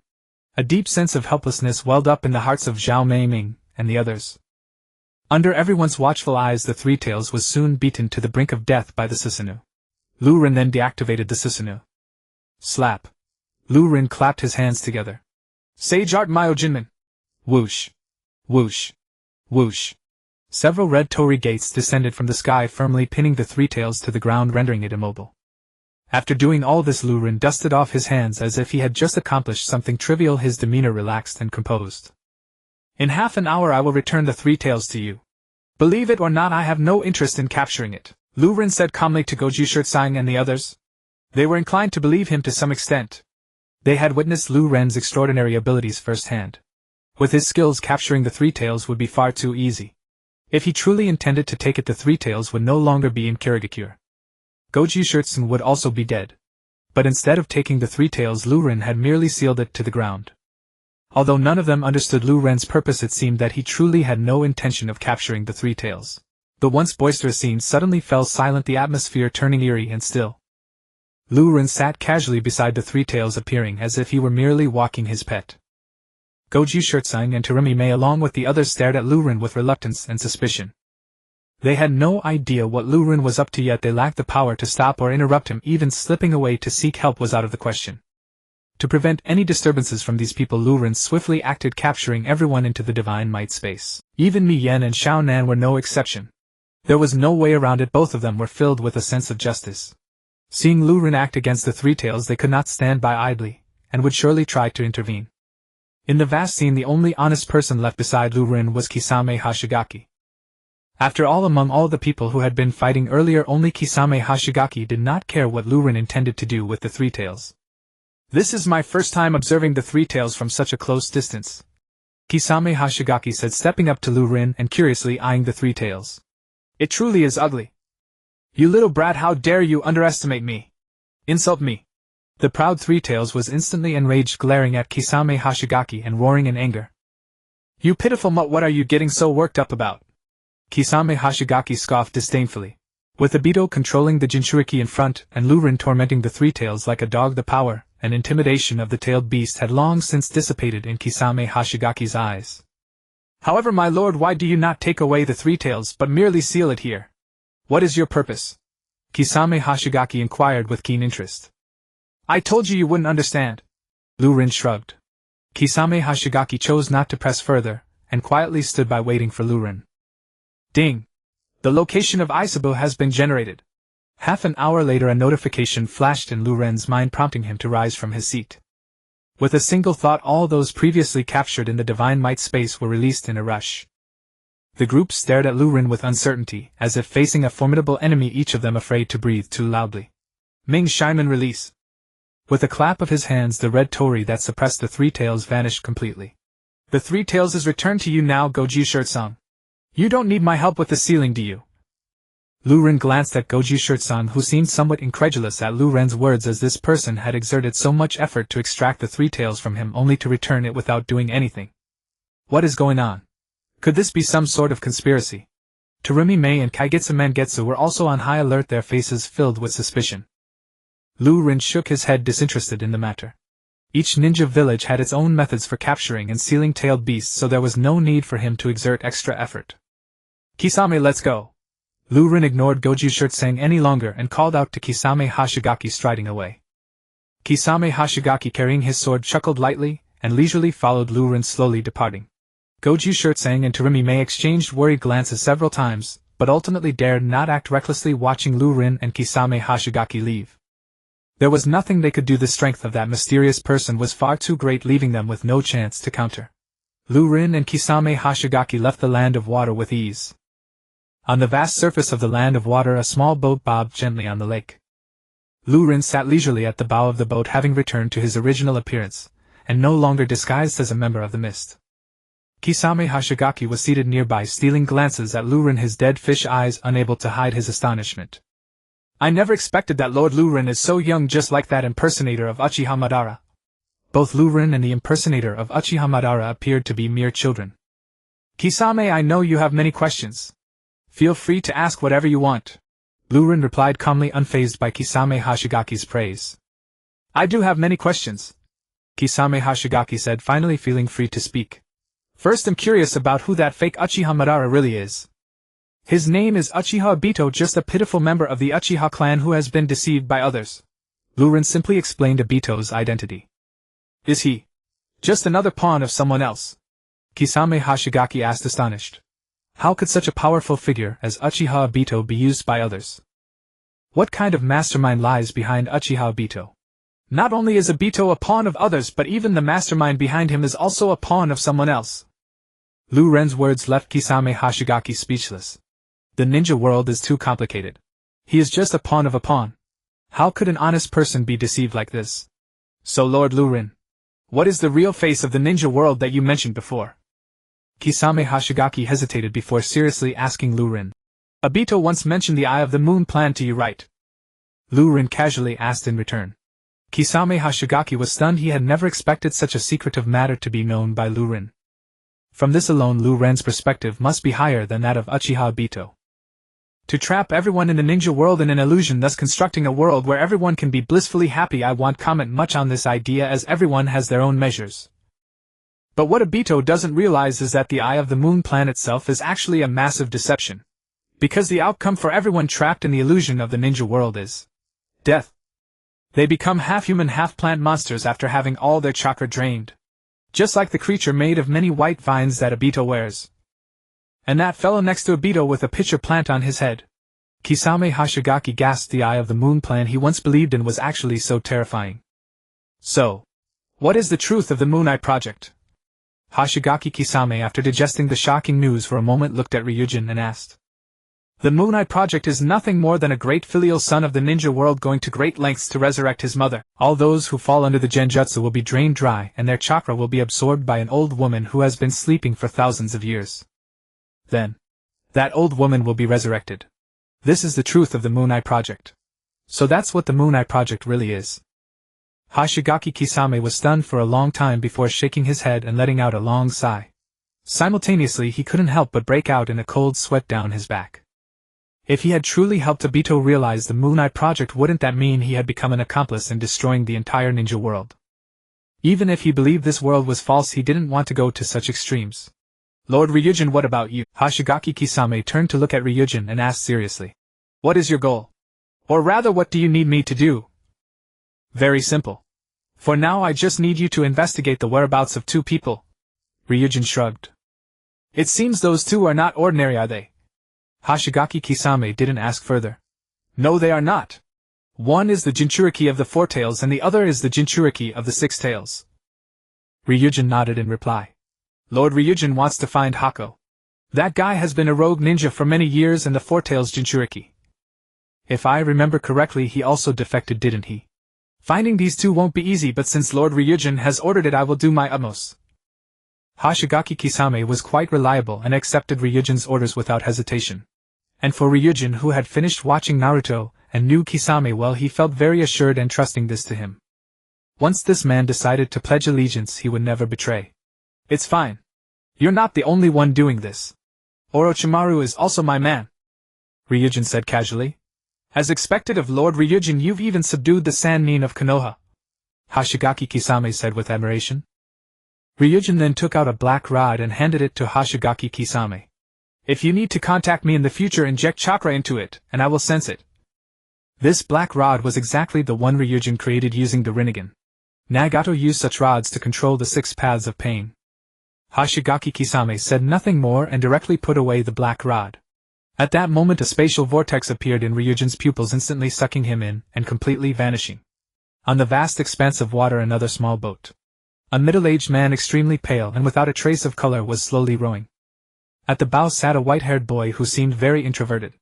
The boy was curled up into a ball, occasionally turning his head to look at the surrounding water, a hint of curiosity in his eyes. He had never seen the ocean before. These two were Ryujin's newly acquired subordinates, Orochimaru and Kimimaro. Kimimaro, can you tell me how you met Lord Ryujin? Orochimaru asked Kimimaro with a hint of curiosity while pulling the boat. Kimimaro turned his head, looking confused. I don't know either. I met him suddenly. For Kimimaro it was really quite sudden. The clan leader had sent word for him to return to the clan's territory, and then he somehow ended up following Ryujin. "It seems Lord Ryujin specifically chose you," Orochimaru said with sparkling eyes. But considering Kimimara's talent, it didn't seem too strange. Buzz. As the two were talking, a spatial vortex suddenly appeared before them and Ryujin emerged from it. "I slipped up. I forgot to give Orochimaru a black rod earlier. Luckily he hadn't gone far and I sensed him with Sage Mode. Otherwise I would have had to go through some trouble to find them," Ryujin thought to himself. "Lord Ryujin." As soon as Ryujin appeared, Kimimaro, who had been curled up on the bough, immediately stood up. It was as if seeing Ryujin gave him a sense of security. After all, for Kimimaro, who had been locked in a cage since childhood, Ryujin was the first person who truly understood him completely. This feeling was completely different. Ryujin reached out and touched Kimimaro's little face. It was chubby and quite pleasant to the touch. "Lord Ryujin, do you have any instructions?" Orochimaru asked leisurely from the side. "I need a secret base." Ryujin thought for a moment, and ordered Orochimaru without hesitation. "This task is also yours to handle." Orochimaru, having had his will altered by Konoha Tsukumi, was now completely loyal to Ryujin and accepted his request without any reservation. "That's easy. I've already set up several secret experiment bases. Lord Ryujin can choose any one." Orochimaru replied, then gave a detailed introduction of his current bases to Ryujin. "The one on the island." Ryujin made his choice almost without hesitation. For no other reason than that the island base was sufficiently secluded and the vast surrounding water was a natural protective barrier and isolation zone. This was true for ordinary ninjas and also for the White Setsu. White Setsu could hide underground, but they couldn't exactly hide underwater, could they? "Go back and make arrangements. That place will be our secret base from now on." "No problem." Orochimaru agreed immediately. "By the way, Hoshigaki Kisame of Kirigakure is also my man now. I've given him the same task." Ryujin informed Orochimaru so that the two would be aware of each other when they meet. It would be amusing if they ended up fighting due to ignorance. "Hoshigaki Kisame. The one with an astonishing amount of chakra." Orochimaru licked his lips. He had actually heard of Hoshigaki Kisame's reputation. After giving some more instructions to Orochimaru, Ryujin took out 2 black rods and handed them to Orochimaru and Kimimaro respectively. After explaining how to use them, he used Kamui to leave. Taking stock of his gains from this trip to Kirigakure, not only had he successfully generated a check-in location, Isabus location, but he had also recruited Orochimaru, Hoshigaki Kisame, and Kimimaro. It could be said to be a fruitful haul.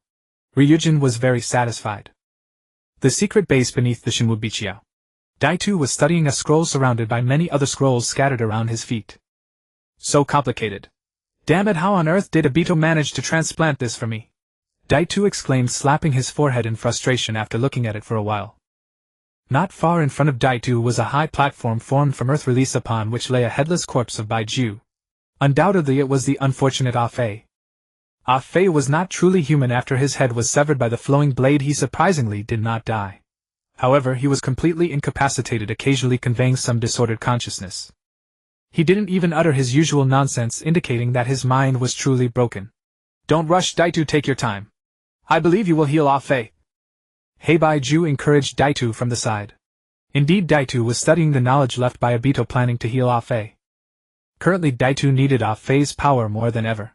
In the Rain Village, Ah-Fei had once shielded him from Amaterasu, and in the mist Ah-Fei had blocked Shinra Tensei for him, effectively saving his life twice. Faced with the immense threat posed by the Uchiha of Konoha, Daitu required Ah-Fei's strength more than at any other time. Without Ah-Fei, he lacked the confidence to confront Flowing Blade. Both Amaterasu and long-range Shinra Tensei were nearly insurmountable, overpowering techniques. "Daito, that guy is so formidable. Shouldn't we adjust our plans?" Heibaiju paused for a moment, and then asked.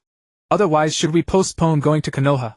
According to intelligence, the Jinchuriki Kushina Uzumaki was already pregnant, and it seemed she would give birth soon, so Daitu planned to take advantage of this opportunity to cause some chaos in Konoha. Moreover, Daitu was seeking the owner of the Rinnegan, and the most crucial point was to gain their approval of their ideology. To achieve this, conventional brainwashing wouldn't suffice, some extreme measures were necessary. Further dividing the Uchiha, and the village, exacerbating the conflict between the two, was just the beginning. But that was in the past. Back then they had no idea that Konoha had such an abnormal character as Flowing Blade. Not only was he abnormal, but this person could also be considered Data's nemesis. Given Data's Shinra Tensei, even some ninjas stronger than him had no means to deal with Daito, yet that guy had multiple ways to harm him. The threat was simply too great. No need, let's proceed as planned, Daito declared stubbornly. But Daito, it's fine, I've made up my mind to transplant a Rinnegan for myself. Daito spoke gravely, his expression serious. Initially he hadn't intended to transplant a Rinnegan for himself, but rather sought a member of the Uchiha clan to do it. After all, the one who transplanted the Rinnegan would ultimately bear the sacred mission of reviving Obito. In essence, it meant sacrificing their life to save Obito's. Even though Daito greatly recognized Obito's Moon Eye plan, he would not recklessly sacrifice himself for Obito, especially when there were many other options available. However, now the threat posed by Flowing Blade was simply too immense. Even if Daito healed Afei, he had no confidence in defeating Flowing Blade. Thus, after weighing his options, Daito had to resort to a compromise: transplant a Rinnegan for himself to enhance his own strength. The other Rinnegan would be sought for a suitable Uchiha clan member to transplant, shouldering the mission of reviving Obito. This way his strength could be significantly enhanced without delaying their plans. It was a win-win situation. Konoha. Flowing Blade, having roamed the mist, quietly returned to the village using the Shinra Tensei technique. He took the opportunity to stealthily switch back with his shadow clone. Given his current strength, everything was flawless, and without any flaws. He was not discovered by anyone. After dispelling the shadow clone, the memories flooded into Flowing Blade's mind, leaving him somewhat speechless. The signed copy of The Paradise of Relationships by Jiraiya. I was just being impulsive that day and I didn't expect Jiraiya to remember it. Flowing Blade couldn't help but be amused. During his patrol in the morning, he had encountered Jiraiya, who mysteriously called Flowing Blade aside with a sly grin and handed him a book. It was indeed a masterpiece signed by Jiraiya, the #1 best-selling author in the ninja world. Moreover, Jiraiya promised that he would reserve a copy for Flowing Blade whenever a subsequent series was published. It must be said that Jiraiya was very considerate of his loyal fans. The shadow clone immediately began to read The Paradise of Relationships upon receiving it. The related memories were also relayed to Flowing Blade's main body. This book really is quite boring. It has no substance. After organizing the clone's memories, Flowing Blade couldn't help but secretly complain, thinking he had anticipated it for so long only to find this. One could only say that the people of this era were still too naive and conservative. If Jiraiya's book were to be brought to the modern society of Flowing Blade's previous life, it wouldn't even be censored online. Yet here it was treated as a forbidden book. Shaking his head and dismissing these chaotic thoughts, Flowing Blade continued his patrol in Konoha. Due to the time spent in the mist, he had wandered around the village, reaching the end of his shift. 5 o'clock off work, absolutely no mandatory overtime. How wonderful! Flowing Blade thought happily. After parting ways with his companions, Flowing Blade did not head to the training grounds as usual. Instead, he turned around and made his way to the village's central square. There a girl was standing with a hint of excitement and shyness, occasionally glancing left and right as if waiting for someone. A smile emerged on Flowing Blade's lips as his steps lightened and he walked straight up to the girl. When did you arrive? Have you been waiting long? No, I just got here. Flowing Blade began to stroll through Konoha with Yuhi Kurenai walking together and drawing envy from many single individuals. Especially for a certain second generation named Sarutobi, who felt 1,000 points of emotional damage. However, now he could only silently hide in a corner nursing his wounded spirit. After all, he simply couldn't compete with Flowing Blade. After wandering around Konoha with Kurenai, the two went out to eat and then headed to the training ground together, sweating it out. A fulfilling and beautiful day thus came to an end. The next day, as the faint light of dawn broke across the sky, Lurin was awakened by the internal biological clock swiftly getting out of bed. He wasted no words and immediately began forming hand signs. Shadow clone technique. Bang. Another Lurin appeared right in front of him. The most handsome man in the world, I leave the house to you. Lurin greeted his shadow clone. I'm off to the Mist Hidden to have some fun. Go ahead, the most beautiful man in the world. The shadow clone nodded. No need to worry about home, as long as the sky doesn't fall I can handle anything. Buzz. The vortex of divine might appeared and Luren's main body vanished from the room. Almost simultaneously, in the mist hidden outside the water shadow building, Lurin quietly reappeared. Thanks to this extremely incredible space-transmitting eye technique, his arrival had not stirred anyone. Ding! A new sign-in location detected. Location of Jifuku. Would you like to sign in? A familiar and friendly prompt echoed in his mind. Sign in. There was naturally no hesitation. Ding! Congratulations, host, sign-in successful. You have received Jifuku Chakra. With this prompt, a small Jifuku suddenly appeared within Lu Ren's body. Shoha. Jifuku. Two voices of astonishment resonated within Lu Ren's body. Neither Shoha, who had been living inside Lu Ren for a time and had become quite familiar with him, nor the newly moved in Jifuku could comprehend the situation upon seeing each other. Completely bewildered. Bagua seal. However, this was for the best. Before Jifuku could escape from his body, Lu Ren directly placed a Bagua seal on himself, sealing Jifuku directly within his body. Someone's coming. Mist Hidden is reacting quite swiftly, but fortunately my actions are equally quick. A thought flashed through Lu Ren's mind as the Divine Might Vortex appeared, and he soon vanished. By the time the ninjas from the Mist Hidden arrived, Lu Ren had long since left. However, Lu Ren did not return to Konoha immediately. Instead, he went to a desolate place to properly greet the new resident Jifuku, making sure this tailed beast was well under control before returning to Konoha. Jifuku's chakra is secured. My next target is the Dragon Cave Sage Art. After spending a day in Konoha, Lu Ren clearly sensed the location of the Dragon Cave through the Flying Thunder God technique he had long left on the 10,000 serpents. Using divine might, he instantly appeared at the Dragon Cave for sign-in. By the time the Sage Serpent of the Dragon Cave was alerted and came over, Lu Ren had already succeeded and slipped out. He left nothing behind but a question mark for the Dragon Cave. After the Dragon Cave, the next sign-in location was undoubtedly Sunigakure. Thus Sunigakure began to become Lu Ren's backyard. The first thing he did every morning was to run to Sunigakure to clock in. Relying on his Divine Might's ability to come and go without a trace along with the Sage Art's super strong perception, 2 months slipped by and Sunigakure had never discovered this uninvited guest. During these 2 months, Lu Ren's gains in Sunigakure were quite substantial, including but not limited to the magnetic release bloodline of Razakyo's puppet technique and numerous other ninjutsu and secret techniques from Sunigakure. Sunigakure had almost been completely emptied by Lu Ren. To speak honestly, Konoha had also been thoroughly emptied by Lu Ren, and compared to Konoha, Sunigakure's foundation was indeed lacking.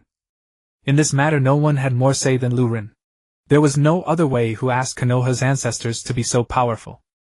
During these 2 months, Lu Ren spent his days slacking at work, going out on dates after work, and occasionally sign-in at the Mist Hidden, keeping in touch with Kisame Hashigaki and Orochimaru. There was nothing noteworthy. Except for one thing: Uzumaki Kushina. Because Lu Ren only broadly knew the delivery date of Uzumaki Kushina but did not know the exact date, he had been using Sage Art to sense Uzumaki Kushina's chakra recently. As long as Uzumaki Kushina was secretly moved outside Konoha, it would mean she was about to give birth. Since Uzumaki Kushina was the Jinchuriki of the Ninetales on the day of delivery, the sealing power over the Ninetales would weaken, which would pose a threat to the village. For the safety of the village, Sarutobi Hiruzen and other high-ranking officials of Konoha had held meetings to establish a secret base outside the village specifically for Uzumaki Kushina's delivery. Little did they know, no one realized that the base they thought was very secretive had already been clearly spied on by Lu Ren using his telescope technique. Kushina has gone to the base outside the village. It seems she will give birth in the next few days. Just a few days later, when Lu Ren sensed that Uzumaki Kushina had moved to the delivery base, his spirit lifted. He began to pay closer attention. This represented that the prince could be born at any moment, and that Gyabito could also appear at any time. In the afternoon, Lu Ren was patrolling Konoha with his colleagues while occasionally using Sage Mode to keep an eye on Uzumaki Kushina. Uzumaki Kushina's chakra is starting to become chaotic. Could it be? The prince is about to be born. Suddenly Lu Ren's expression slightly changed as Sage Mode began to envelop the entire Konoha and the surrounding area. Uchiha Obito. Sure enough, under this perception, Lu Ren unexpectedly discovered his old acquaintance Uchiha Obito. Obito was currently standing outside Kushina's delivery base, leaning against a tree, gazing leisurely in the direction of the delivery base. Realizing that this person had also arrived, Lu Ren knew that the Ninetales disturbance was likely to happen today. He began to continuously sense Obito and Uzumaki Kushina. The chakra within Uzumaki Kushina was becoming more and more chaotic, Lu Ren knew it was about time for him to take action. In the secret production base outside the village within the delivery room. Kushina, hang in there. You're almost there. Sarutobi Hibiki's wife Sarutobi Pihwa continually encouraged Uzumaki Kushina. She, along with another female Anbu ninja named Tian Lu, was specifically responsible for assisting in the delivery of Uzumaki Kushina. As for Namikaze Minato, he had his hands pressed against Kushina's belly, continuously reinforcing the seal on the Ninetales. As Uzumaki Kushina was in labor, Namikaze Minato could feel the Ninetales struggling and thrashing within her with utmost clarity. A moment of carelessness could result in the Ninetales breaking free. It hurts so much. Kushina's cries echoed through the sky. I've never heard Kushina scream so loudly before. Minato lamented with a pained heart. Minato, leave the delivery to us, you just focus on keeping the Nine Tails sealed, Sarutobi Pihwa said to Namikaze Minato. Though Minato was still worried about Kushina, he knew that Sarutobi Pihwa was right. Moreover, the Nine Tails thrashing was becoming increasingly intense, making it harder for him to endure. Minato then began to concentrate on reinforcing the seal. Just as the couple was drenched in sweat, a loud cry suddenly rang out. Wah! Sarutobi Pihwa walked over with a smiling face, holding a baby with blonde hair, and said, Minato, Kushina Naruto has been born and he's very healthy.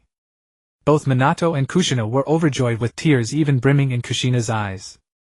However, even though he longed to hold his newborn son, Minato still had to continue sealing the Nine Tails, so Naruto could only be taken away by Sarutobi Pihwa for now. Alright, even though giving birth is tough, we must suppress the Nine Tails as soon as possible. Minato clapped his hands and prepared to take action. But at that moment 2 screams suddenly rang out. Minato was startled and turned his head sharply, discovering that a masked figure had appeared in the room. Without a doubt it was Uchiha Obito. In his hands he held the just-born Naruto. As for Sarutobi Pihwa and Tianlu, they had been instantly killed by Obito. What is the meaning of this? Who is this person? How did he breach the outer barrier? Minato thought in shock. His expression turned grave. This masked man instilled a profound sense of crisis in him. Obito had previously attacked Minato, but at that time his mask bore the face of White Zetsu. After Zetsu was decapitated by Kiri's blade, Obito had switched to a different mask. Thus Minato did not recognize him. Fourth Hokage released the Jinchuriki. Obito threatened Minato with one hand loosely gripping Naruto's neck. Otherwise your son's life will only have 1 minute left. Don't hurt Naruto, Minato said anxiously. Please don't do anything reckless. Kushina cried out in pain again as the Nine Tails began to thrash violently within her. This is bad, the seal on the Nine Tails is still incomplete. Minato's brow furrowed deeply. It seemed things were going from bad to worse. Which should he prioritize, the seal on the Nine Tails or his son Naruto?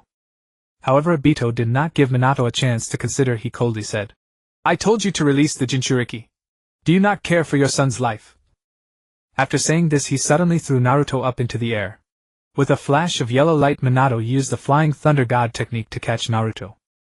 As expected of the yellow flash, but what comes next? Obito smirked ominously, swinging his right hand wildly. Suddenly smoke began to rise from Naruto's swaddling cloth that Minato held in his hands. It turned out that Obito had secretly affixed an explosive tag to Naruto's swaddling cloth while he grabbed him. In order to prevent the explosion from affecting Uzumaki Kushina, Minato had no choice but to use the Flying Thunder God technique to relocate with Naruto. Inside the room, only Obito and Uzumaki Kushina remained. Jinchuriki of the Nine Tails, now no one can save you. Obito walked directly to Uzumaki Kushina's side, placing his hand on her. A vortex of space appeared and both of them were drawn into it, disappearing from sight. Almost simultaneously, in another very secret place, a space vortex reappeared, spitting out both Obito and Kushina. Obito used the terrain and sealing techniques he had prepared in advance to firmly bind Uzumaki Kushina. Who are you? What do you want? The bound Uzumaki Kushina stared intently at Obito, her voice low and questioning. I want to extract the Nine Tails from your body and destroy Konoha. Obito's voice carried a hint of madness. Do you know how long I've waited for this moment? Kushina's expression shifted dramatically. But now she felt like a lamb waiting to be slaughtered, utterly powerless to change anything. Even Minato had been tricked away by this masked man and could not stop him. Kushina felt a deep sense of powerlessness and despair. Those eyes. You are. The Nine Tails within her body was also shocked to see Obito's Sharingan and Rinnegan. But at that moment Obito's Sharingan suddenly spun and the Nine Tails was instantly controlled by him. Come forth, Nine Tails, come forth. He began to control the Nine Tails, fiercely assaulting the seal. The seal within Kushina was already weakened to the extreme, and with Minato unable to reinforce it in time, it was soon shattered by the Nine Tails. Kushina couldn't help but cry out in pain, her entire body feeling as if it were being torn apart. A massive amount of Nine Tails chakra erupted from her body, resembling Naruto's later-tailed beast cloak, and that chakra began to grow denser. From within Kushina's abdomen, a transparent Nine Tails composed of deep red chakra burst forth. Following that, the transparent Nine Tails quickly began to solidify, officially breaking through the seal and bursting out from Kushina's body. Obito's lips curled into a cold smile beneath his mask. Go directly to Konoha. Destroy this village. Obito casually commanded the Nine Tails as he turned around, looking as if he was taking a pet out for a walk. I'm sorry, but compared to Konoha I prefer this place. Just then a cold and sudden voice rang out. Who is it? Obito was startled and turned sharply, seeing a strange ninja who had appeared behind him without him noticing. The ninja stood leisurely behind him. A Konoha ninja. To find this place without a sound, that's not simple. Obito couldn't help but be amazed. Given his current strength, for this person to appear behind him without him noticing at all, this person was certainly no ordinary individual. Obito began to scrutinize Rin with great surprise, seeing before him an extremely young ninja. For some reason, despite never having seen this person before, he felt a sense of familiarity. However, this person wore casual clothes and no forehead protector, making it impossible to determine which village he belonged to. The most likely guess was Konoha. Oh, the Rinnegan. Rin immediately noticed the extra eye in Obito's socket. But he only felt a slight surprise, not taking it to heart after all he had won himself. Moreover, Obito only had one while he had a full pair. Who was afraid of whom? Konoha ninja, now you can die. Obito uttered these words casually. Then he directly sent a command to the Nine Tails. With a thunderous roar, the Nine Tails, towering dozens of meters high, leaped to Rin's front in a few bounds. It swung its massive claw and slammed down fiercely at Rin. Rin stood still without moving a muscle, simply taking off his sunglasses and looking up at the Nine Tails. Kodo Amatsukami. At that moment the eyes in his pupil rapidly turned crimson. He used the ultimate dojutsu Kodo Amatsukami, instantly overriding Obito's genjutsu, and taking control of the Nine Tails. The Nine Tails' claw halted right above Rin's head. Obito, facing him, suddenly realized that he had lost control of the Nine Tails. Sleep! Rin casually commanded. The Nine Tails, like an obedient pet, lay down on the ground without any hesitation. It closed its eyes and slept soundly. No matter how Obito tried to regain control, he was utterly unsuccessful, forced to watch helplessly as the bird in hand flew away. Impossible. This is impossible. Obito immediately lost his composure. It's you. You again. Then Obito's extremely agitated voice rang out. He finally realized who Rin truly was. At this moment Obito even felt a desire to devour someone. He wondered why, having never offended this fellow clansman, this person repeatedly made an enemy of him. From scheming against Nagato in the Rain Village to the Mist Village, and now to this moment, this person clung to him like a stubborn plaster, refusing to let go. Obito, while seething with rage, truly could not understand. Why do you always oppose me? Who exactly are you? Obito glared at Rin, letting out this low growl. What if I told you that I'm not opposing you, it's just a coincidence? Would you believe me? Rin thought for a moment, and said to Obito with a serious face.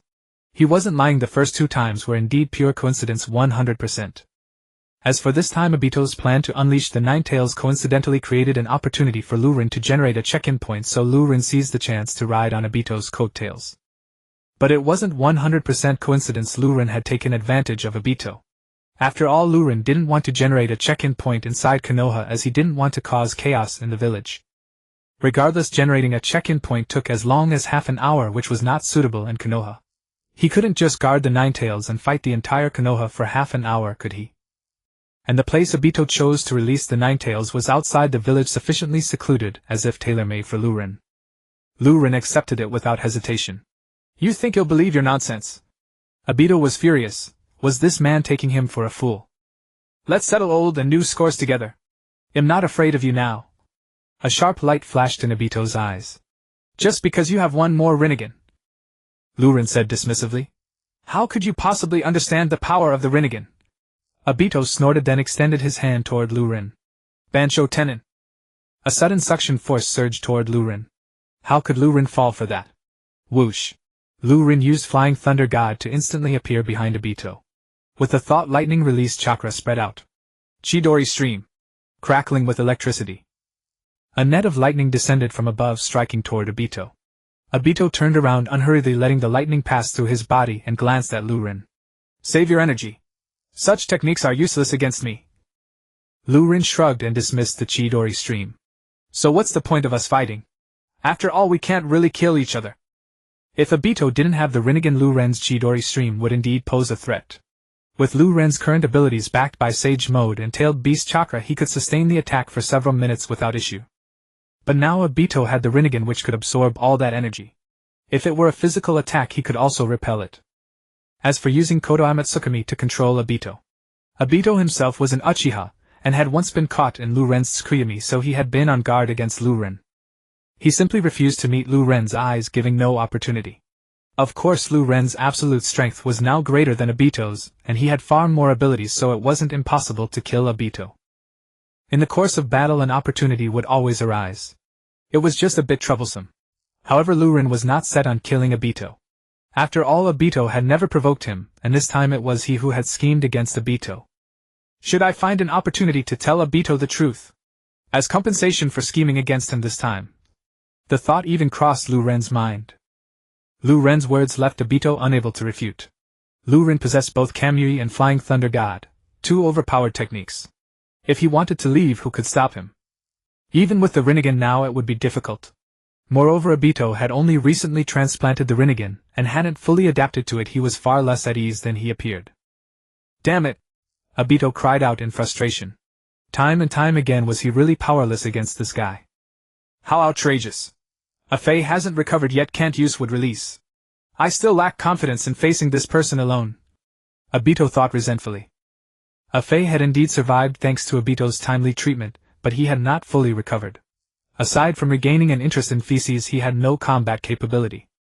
There was still a long way to go before Afei could regain his former prowess. However, fortunately I had prepared for this and called that guy. Obito thought again. Whoosh!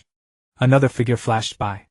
It was Minato Namikaze, who had settled Naruto, and used the Flying Thunder God technique to teleport here. He had long left a Flying Thunder God mark on Kushina Uzumaki, so finding this place was not difficult. Konoha's Minato quickly surveyed the scene, only to be left momentarily stunned as the unfolding events were entirely unexpected. What first caught his eye was neither Uzumaki Kushina nor the masked man who had previously abducted her, but rather the Ninetales. After all, the size of the Ninetales was simply enormous, making it the most attention-grabbing presence. This is the Ninetales. The Ninetales has appeared. Minato instinctively tightened his grip, but soon realized that something was amiss, even somewhat eerie. The Ninetales was actually lying on the ground asleep. His gaze then unconsciously fell upon the two individuals confronting the Ninetales. His brows furrowed slightly, becoming increasingly confused. How had another person appeared besides the masked man? Moreover, they were locked in a stance that suggested a fierce confrontation. These thoughts flashed through Minato's mind as he gathered a general understanding of the situation, and immediately began searching for Uzumaki Kushina. He quickly discovered that Uzumaki Kushina was weakly resting on a rock. Kushina! Minato's heart tightened and he hurriedly activated the body flicker technique to appear beside her. He helped Uzumaki Kushina up. Minato! She spoke weakly. Her current state was one of near death, barely clinging to life. It seemed that it wouldn't be long before she truly passed away. Don't speak, Kushina! Minato, filled with concern, lifted her up and vanished with a body flicker technique. Whoosh! The next moment Minato appeared at the Konoha hospital, rushing towards the ward. Lord Hokage, Lady Kushina! The hospital was soon in an uproar. Minato couldn't wait for the medical ninja to arrive due to the urgency of the situation. He handed Uzumaki Kushina over to a medical ninja's assistant, hastily instructing. Kushina has sustained serious injuries. The Ninetales has escaped within her. Please ensure she is treated with all your might. I beg you. Whoosh! After speaking, Minato once again used the body flicker technique to appear in the former president's office. Without even greeting, he burst through the door. Minato! The third Hokage, who was smoking and reading a document, suddenly turned serious upon seeing Minato's unexpected arrival. Today was the day Uzumaki Kushina was to give birth, a critical moment for Minato. How could he possibly come here? Could it be? The third Hokage's heart sank. Minato, someone is interfering.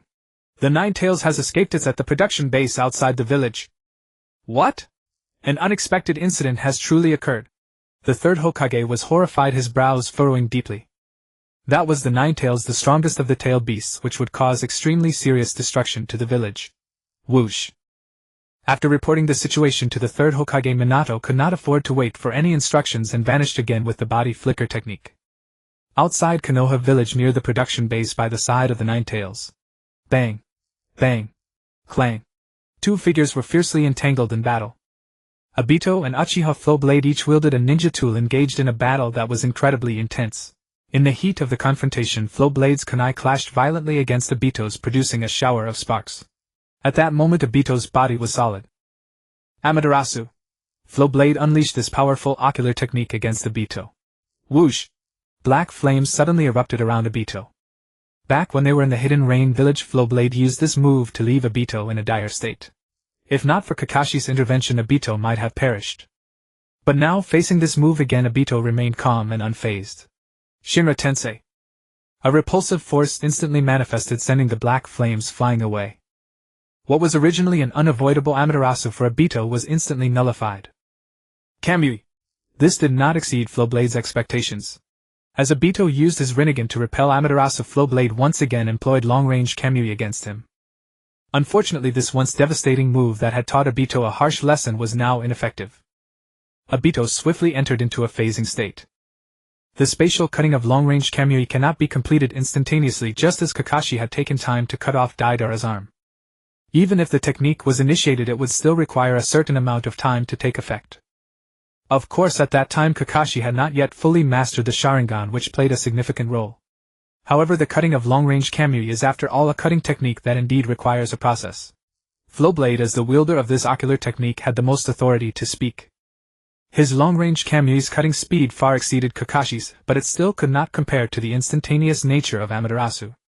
Moreover, Obito had already experienced Flowblade's technique in the Hidden Mist village and had taken precautions. Thus, as he sensed fluctuations in the surrounding space, he immediately entered the phasing state. Long-range Kamui could no longer harm Obito. Seeing that techniques which had previously posed a threat to him were no longer effective, a smug expression appeared on Obito's face. "Those tricks of yours are useless against me now." "Oh really?" Flowblade raised an eyebrow, not feeling disheartened. "How do you know I don't have other techniques?" Obito's smile froze slightly. His encounters with Flowblade were not limited to 1 or 2 times. Each time Flowblade had been at ease and in control, providing him with unexpected surprises. Obito had never known just how many abilities Flowblade possessed. The emergence of Bo Feng Shui Men was hardly taken to heart by either Lu Ren or Obito. Obito was simply too preoccupied to concern himself with Bo Feng Shui Men, while Uchiha Lu Ren had never intended to take any action against Bo Feng Shui Men from the outset. His purpose was merely to make the Ninetales lie quietly on the ground for half an hour.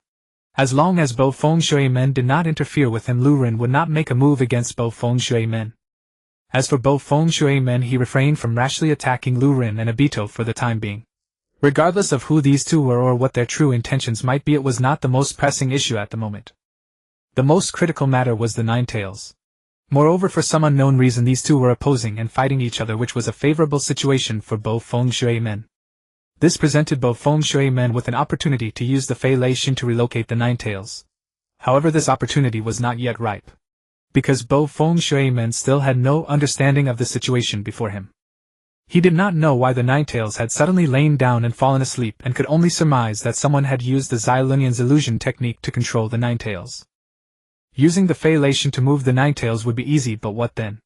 If either of these two intervened to disrupt the plan, or even simply controlled the Ninetales into rampaging, then Bo Feng Shui Men's actions would fail. If that happened, not only would he fail to rescue the person, but it might also cause great damage to the village. Therefore, Bo Feng Shui Men had to wait for Yuan Fei Rijan to arrive with reinforcements. The best scenario would naturally be to capture these two directly and end the matter once and for all. Even if the situation changed, he could still use the Fei Lei Shin to move the Ninetales at any time. "Fourth Hokage, the Ninetales is still useful to me for now. I advise you not to entertain any crooked ideas such as secretly moving the Ninetales away. However, if you only wish to retrieve a portion of the Ninetales chakra to save your wife's life, I can fully understand and will not mind. I think you won't mind either, will you, Uchiha Obito?" Lu Ren directly exposed Obito's identity. Damn it! Obito couldn't help but curse, his face behind the mask instantly turning as ugly as if he had eaten excrement. Last time in the Mist Village, his true face was exposed before Lu Ren, a fellow Uchiha, and he had worried that the other would recognize his identity. Sure enough, it had indeed happened. "You are Obito." Bo Feng Shui Men was greatly shocked upon hearing this. Wasn't Obito supposed to have died long ago? However, immediately afterward, Obito ripped off his mask. Since his identity had been exposed, Obito had no reason to keep up the pretense. Bo Feng Shui Men could hardly believe his eyes, for the masked man was actually his own student Uchiha Obito. "Obito, it really is you!" Bo Feng Shui Men exclaimed in shock. "You're alive? How did you become like this?" "Obito's identity has been exposed. This is going to be a bit troublesome." In the dense forest nearby, Kuro Shirozetsu emerged from a tree and Baizetsu spoke. "It is a bit troublesome, but it's really nothing." Kuro's Zetsu wore a calm expression. The ninja world had always been a place where power reigned supreme. With Obito's current strength, what could others do even if they knew his true identity? After all, the ninja named Rin had died and his grandmother was no longer alive. Obito had no more bonds. And without bonds there were no weaknesses. The only impact was that Obito could no longer act under the name of Uchiha Madara. However, this was actually a trivial matter. What a boring question. Even if you know, so what? Teacher. Faced with Bo Feng Shui-men's question, Obito's face showed no expression.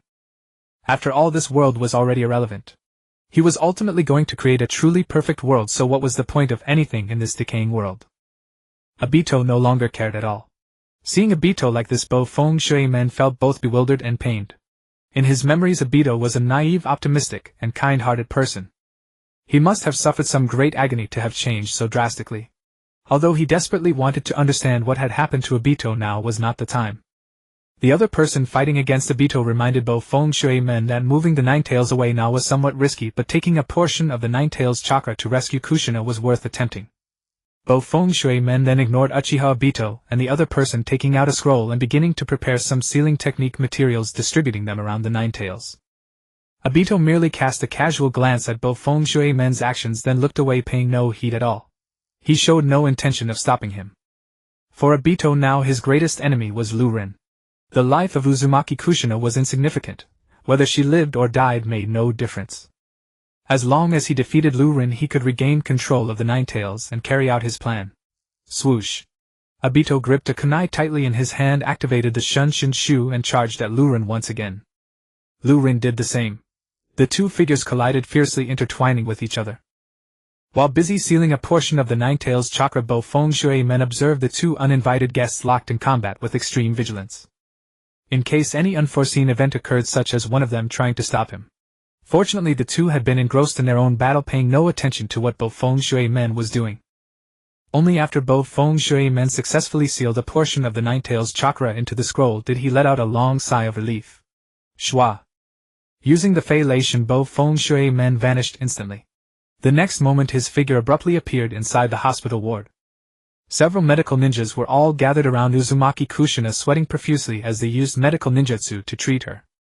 But as expected, their efforts were to no avail. If only Lady Tsunade were here. We're so useless, we have no way at all. The medical ninjas were ashamed, anxious, and self-blaming, sweat beading on their foreheads. Thank you for your hard work. Bo Feng Shui-men walked over at that moment. Leave the rest to me. Lord Hokage. The medical ninjas were surprised and puzzled. If even they could not help Lady Kushina, did Lord Shui-men have a way? Nevertheless, they obeyed Bo Feng Shui-men's command, stepping aside and leaving Uzumaki Kushina to him. Bo Feng Shui-men took out the scroll, extracted the mass of Nine Tails chakra, and sealed it into Uzumaki Kushina's body. Even if circumstances changed, he could still employ the Flying Thunder God technique to relocate the Nine Tails at any moment. Fourth Hokage, the Nine Tails still serves my purpose. I advise you not to entertain any misguided notions such as surreptitiously moving it away. However, if you merely wish to retrieve a portion of the Nine Tails chakra to save your wife's life, I fully understand and would not object. I reckon you want mine either, will you, Uchiha Obito? Lu Rin directly exposed Obito's identity. Damn it! Obito cursed under his breath, his face behind the mask contorting as if he had swallowed something foul. Ever since his true features had been revealed to his fellow Uchiha Lu Rin during the earlier incident in the mist, he had feared that Lu Rin would recognize him. And indeed that fear had materialized. You are Obito! Minato Namikaze exclaimed in astonishment. Had Obito not perished long ago? But then Obito abruptly tore off his mask. Since his identity had been uncovered, there was no point in further pretense. Minato Namikaze could scarcely believe his eyes. The masked man was none other than his own student Uchiha Obito. Obito, it really is you! Minato blurted out in shock. You're alive? How did you come to this? Obito's identity is exposed. This is somewhat troublesome. From a nearby thicket, Black and White Setsu emerged from a tree, with White Setsu speaking first. It's a bit of a bother, but nothing too serious. Black Setsu remained utterly composed. The shinobi world had always been ruled by power. With Obito's current strength, what did it matter if others knew his true identity? After all, that kunoichi named Rin had died and his grandmother was no more. Obito had no bonds left, and without bonds he had no weaknesses. The only minor consequence was that Obito could no longer act under the guise of Uchiha Madara. But even that was of little consequence. What a tedious question. Even if you know what of it, sensei. Obito's face betrayed no emotion in response to Minato's query. This world was already irrelevant, he was ultimately going to create a truly perfect one. So what significance did anything in this decaying world hold? Obito no longer cared. Witnessing his state, Minato felt both bewildered and pained. The Obito he remembered was an innocent, optimistic, and kind-hearted person. He must have endured some profound suffering to have been transformed so drastically. Though Minato yearned to understand what had happened to Obito, this was not the time. The other figure battling Obito reminded Minato that relocating the Nine Tails at this moment was risky, but extracting a portion of its chakra to save Kushina was worth attempting. Minato thus ignored the two Uchiha, unfurling a scroll and preparing materials for a sealing technique, distributing them around the Nine Tails. Obito merely cast a brief indifferent glance at Minato's actions before looking away, showing no intention of interfering. To Obito, his greatest enemy was now Rin. Kushina's life was unimportant. Whether she lived or died made no difference. Only by defeating Rin could he regain control of the Nine Tails and proceed with his plan. With a swift whoosh, Obito gripped a kunai tightly and executed the body flicker technique, charging at Rin once more. Rin responded in kind. The two figures collided violently, their forms intertwining in a fierce clash. While busy sealing a portion of the Nine Tails chakra, Minato vigilantly observed the two uninvited guests locked in combat. He remained on guard against any sudden change that might cause one of them to intervene. Fortunately, the two were fully engrossed in their own battle, paying no heed to Minato's actions.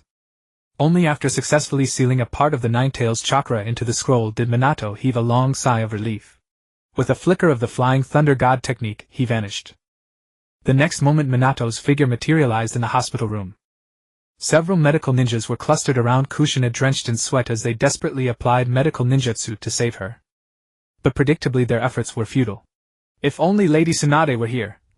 We're useless, completely helpless. The medical ninjas were ashamed, anxious, and self-reproachful, beads of sweat forming on their brows. Thank you for your hard work, Minato said as he approached. Leave the rest to me. Lord Hokage. The medical ninjas were astonished and perplexed. If even they could do nothing for Lady Kushina, could Lord Minato possibly have a solution? Nevertheless, they complied with Minato's order, stepping aside to allow him access to Kushina. Minato unsealed the scroll, retrieved the portion of Nine Tails chakra, and sealed it into Kushina's body.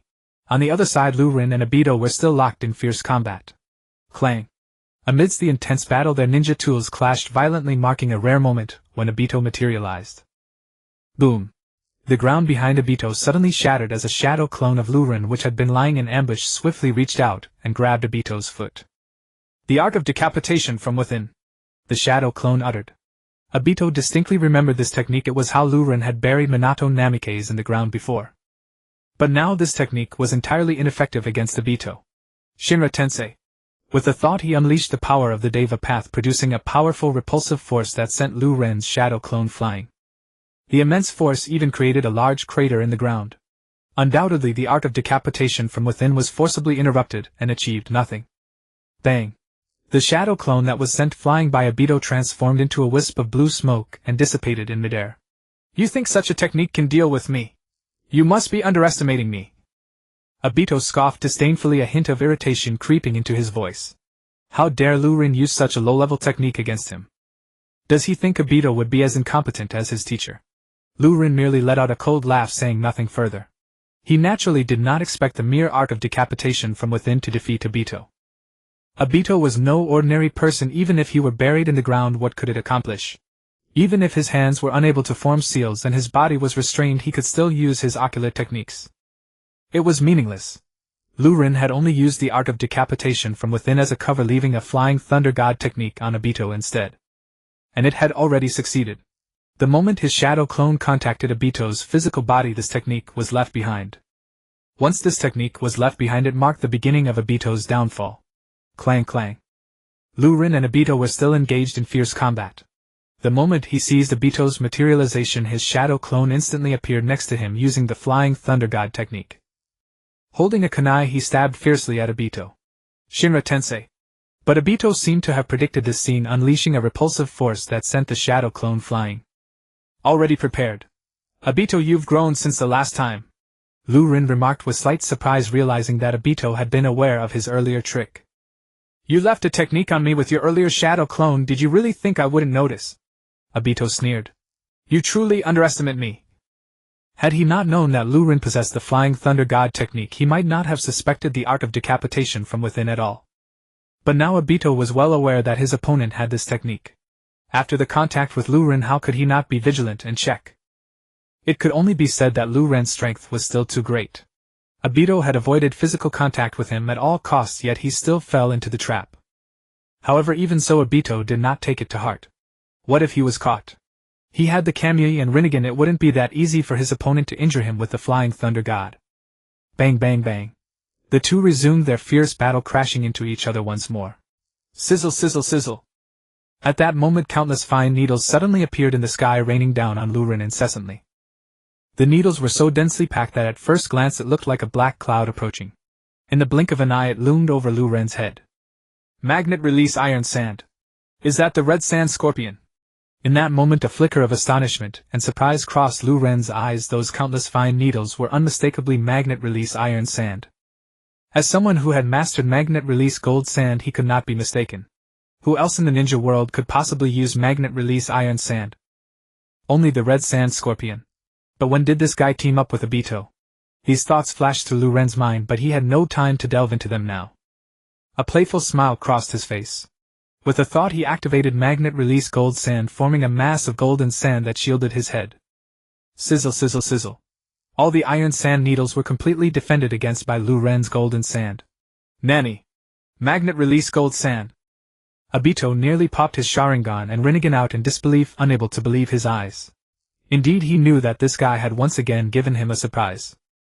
However, he never expected, nor could he believe, that someone could also use the magnet release of the scorpion. This is impossible. At that moment another very elderly voice echoed, and simultaneously a hunchback ninja appeared with a whoosh, using the body flicker technique. The voice was filled with incredulity and shock. This person was none other than the Red Sand Scorpion, Obito's partner in the destruction of Konoha. Next to the Red Sand Scorpion floated a puppet, which was the third Kazekage puppet. Given the enormous threat posed by Lu Ren, combined with the fact that Obito had not recovered according to plan even with the transplant of the Rinnegan, he still felt uneasy. After all, although the Rinnegan was powerful, Obito had not fully mastered or adapted to it. It was not the original owner's eyes. Thus Obito sought partners. Through the extensive intelligence network of white Zetsu throughout the ninja world, he set his sights on the Red Sand Scorpion. The reason was simple: the Red Sand Scorpion could break Obito's Kamui. Whether through his puppets or magnet release iron sand, he could launch continuous attacks on Lu Ren for over 5 minutes. As long as Obito paid attention to retrieve Lu Ren's Flying Thunder God Kunai in advance, it would suffice. Therefore, throughout the battle with Lu Ren, Obito had subtly taken back all of Lu Ren's Flying Thunder God Kunai. The goal was to prevent Lu Ren from having the chance to instantaneously move when the Red Sand Scorpion launched an attack. Over the years, the Red Sand Scorpion had roamed the ninja world seeking special ninjas to create puppets, and without a doubt Lu Ren was the perfect candidate. Thus Obito and the Red Sand Scorpion amicably reached an agreement. Whenever Obito created an opportunity for the Red Sand Scorpion, he would strike Lu Ren with a thunderous attack from the shadows. Immune to his opponent's Genjutsu Amaterasu long-range Kamui, and other trump cards, they aimed to break through Obito's Kamui. However, while the ideal was beautiful, reality was harsh. Obito never expected that Lu Ren would also possess magnet release. Why do you also possess magnet release? The Scorpion of the Red Sand, with his mouth and nose covered by a black cloth, revealed only his eyes, and his voice was hoarse like that of an old man. However, Lu Ren knew that this body was merely a puppet of the Scorpion of the Red Sand, with Fei Lu Hu actually hiding inside. Of course, the real Scorpion of the Red Sand had long since become a puppet. There was no need to elaborate. It was taught to me by Luo Sha. Lu Ren replied seriously. Strictly speaking, he wasn't lying. His magnet release was indeed learned from Luo Sha through the system, wasn't it? You're right, Daitu. If this person were made into a puppet, it would be the most perfect work of art in the world. The Scorpion of the Red Sand ignored Lu Ren's jest and spoke to Daitu. Quick! Get to the side and don't expose yourself to this person's line of sight, it's very dangerous. Daitu warned the Scorpion of the Red Sand with a serious expression. Daito, you are being overly dramatic. The Scorpion of the Red Sand sneered and stopped talking nonsense, continuing to control the swarm of fine needles to launch a fierce attack on Lu Ren. However, it was all useless. They were all blocked by Lu Ren's gold sand defense. Not only that. Shinra Tensei. Crack. The body of the Scorpion of the Red Sand, Fei Lu Hu, was directly sliced in half by Lu Ren. Baka. This idiot. I had already warned him. He still jumped out recklessly, truly seeking death. Daitu was so furious he couldn't help but curse. This scorpion of the red sand was truly a burdensome ally, completely unreliable. What a waste of such a powerful trump card only to be eliminated without playing a significant role. Crack. But what Daitu didn't expect was that at this moment the scorpion of the red sand's body suddenly exploded and a person rushed out from within. No, more accurately, it was a child. Daitu was stunned for a moment before realizing that the scorpion of the red sand he had been dealing with was merely a puppet. The true form of the scorpion of the red sand had actually been hidden inside the puppet. But how could the scorpion of the red sand be a child? The age simply didn't match. A myriad of questions flashed through Data's mind, but now was not the time to delve into those details. Swish, swish, swish. Once the true form of the scorpion of the red sand revealed itself, it immediately summoned several puppets to surround itself. His heart was filled with dread what just happened. His ocular technique. So terrifying. If the scorpion of the red sand had sweat glands, he would surely be drenched in cold sweat. What Daitu had said about this person being frightening was clearly not an exaggeration. I want to see just how strong your magnet release really is. The scorpion of the red sand coldly snorted, his fingers glowing with chakra threads as he controlled the third Kazekage puppet to unleash a storm of fine needles at Lurin. Magnet release against magnet release. Just what I wanted. Lurin clapped his hands together, controlling a mass of sand to block in front of him. At the same time, he also condensed a flurry of golden sand needles and shot them towards the scorpion of the red sand. This level. The scorpion of the red sand was shocked again. This person's magnet release seemed even stronger than Luo's Sha's. Facing the boundless rain of golden sand, the scorpion of the red sand dared not be careless, and immediately gathered a mass of sand to shield himself. However, the scorpion of the red sand's cultivation was ultimately inferior to Lu Ren's. Lu Ren could instantly complete his control and block the scorpion of the red sand's needles, but the scorpion of the red sand couldn't adjust his position as quickly as Lu Ren.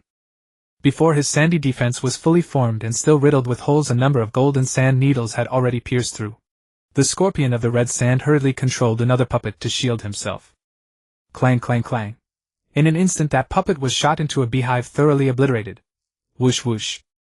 Using the opportunity created by that puppet, the scorpion of the red sand used several body flicker techniques in succession, just managing to completely evade Lu Ren's attack. In their first direct confrontation, the scorpion of the red sand was utterly defeated. Don't confront him, Heaton.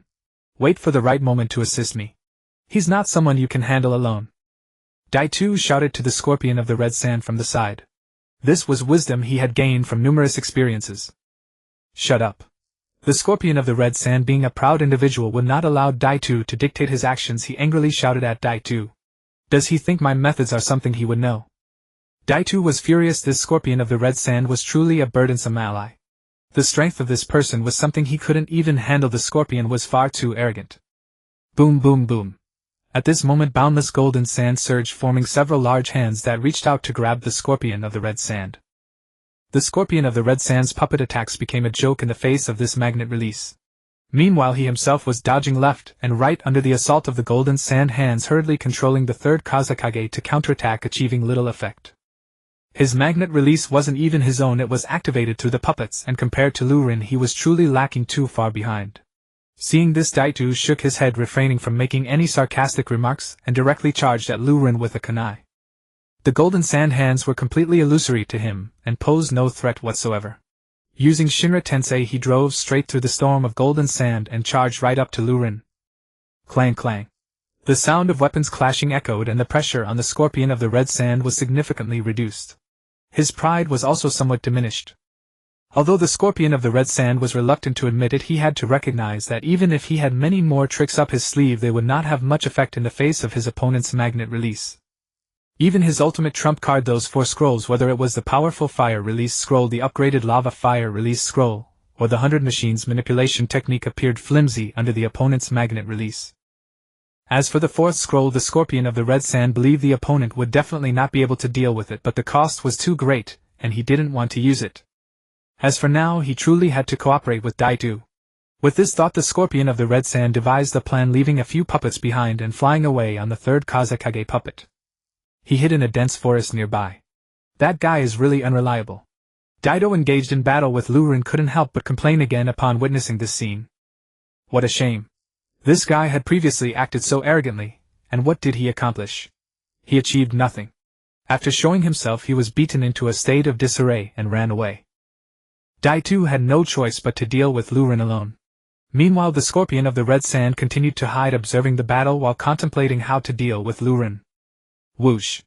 After a brief skirmish between Daitu and Lu Ren, powerful auras began to emanate from around them. A group of Konoha ninjas had arrived utilizing the body flicker technique surrounding Lu Ren and Daitu. That is, the Ninetales. An aged voice rang out as Sarutobi Hiruzen stood atop a large rock surveying the scene with a grave expression. Minato was right, it is indeed two Uchiha fighting, and both seem remarkably strong. Nearby on another large rock stood Jiraiya, his white hair contrasting with his unusually serious demeanor. Due to the battle's demands, Lu Ren had completely discarded his sunglasses, exposing his Sharingan without reservation to everyone present. One of them seems to be Uchiha Daito, the kid who recently died at the Canopy Bridge. But who is the other? Akito Dingzo from the Inuzuka clan also spoke in a low voice. To prevent the Ninetales from going berserk, he had come here to assist. His multiplication technique would be significantly effective against the Ninetales. What about the gold dust scattered all over the ground? It looks like the magnetic sand of Rasha. Yamanaka Shikaku of the Yamanaka clan had also arrived. Their secret insect-controlling technique could also play a crucial role in suppressing the Ninetales. Upon hearing the third Hokage's summons about someone having stolen the Ninetales, they had rushed over without a moment's hesitation. However, the scene before them was rife with strangeness. Aside from these top-tier Konoha elites, numerous members of the Root and Umbu were present as well.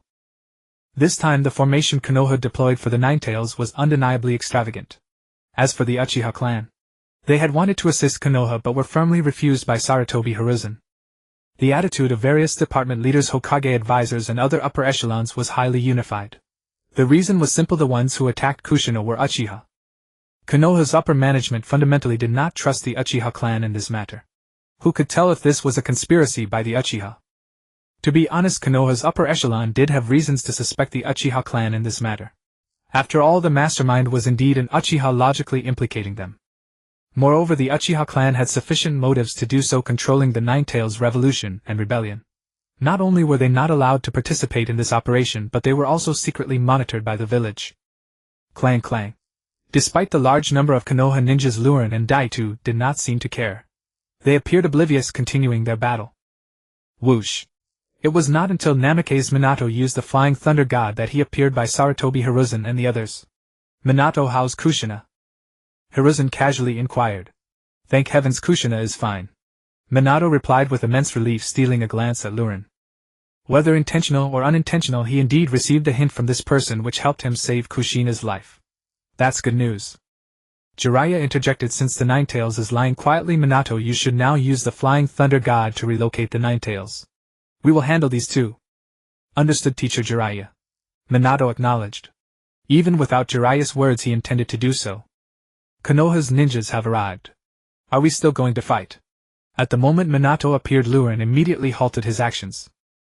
Daitu also ceased his movements, casting a cold glance at the Konoha ninjas surrounding them, remaining silent. Yet his attitude clearly spoke volumes. Although he and Lu Ren were in a hostile state, they were united on the matter of the Ninetales. They absolutely could not allow Konoha ninjas to take the Ninetales. "So does that mean we can temporarily turn enemies into friends to jointly stop these Konoha ninjas?" Lu Ren's expression became somewhat peculiar. Just a moment ago they were fighting fiercely, yet in the blink of an eye they were to become allies. Lives encounters are truly strange. Namikaze Minato will definitely use the Flying Thunder God to relocate the Ninetales. "Can you stop him?" Daitu asked Lu Ren seriously after seeing Minato appear again. "Are you asking me for help?"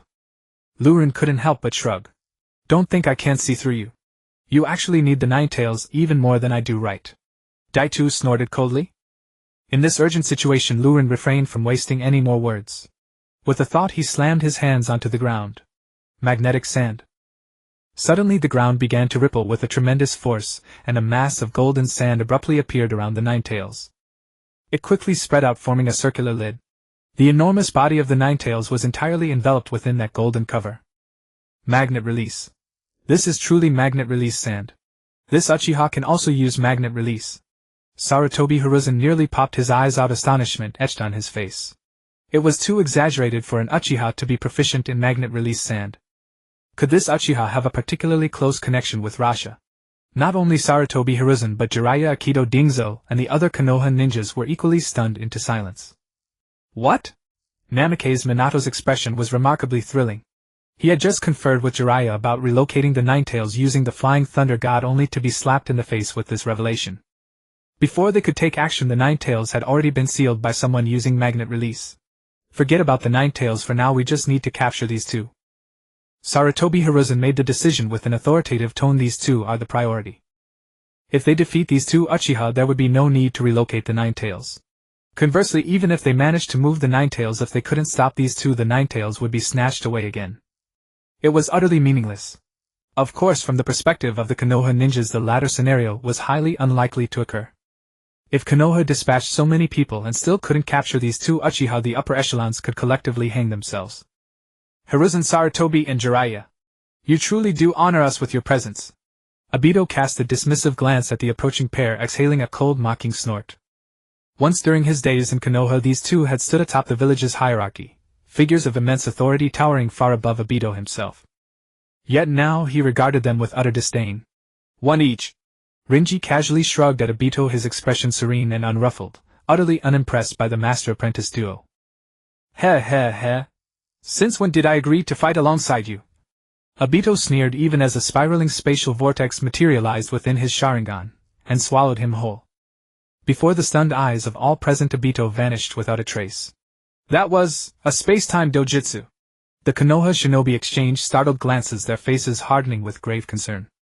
Such ocular techniques were exceedingly rare, far more formidable and elusive than ordinary dojutsu.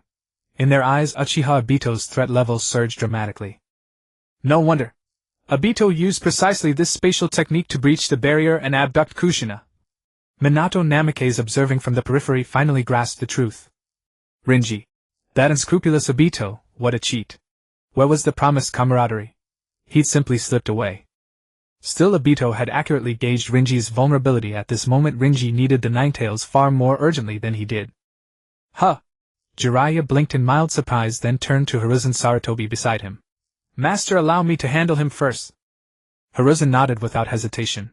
As one of Konoha's legendary Sannin, Jiraiya possessed overwhelming strength, surely sufficient to subdue even an aberrant Uchiha. And besides, Hiruzen himself stood watch. Jiraiya, I've no mood for games with you today, Rinji declared, his voice devoid of inflection. With a mere thought he entered Sage Mode, the sacred Sage Mode of Myobokuzen.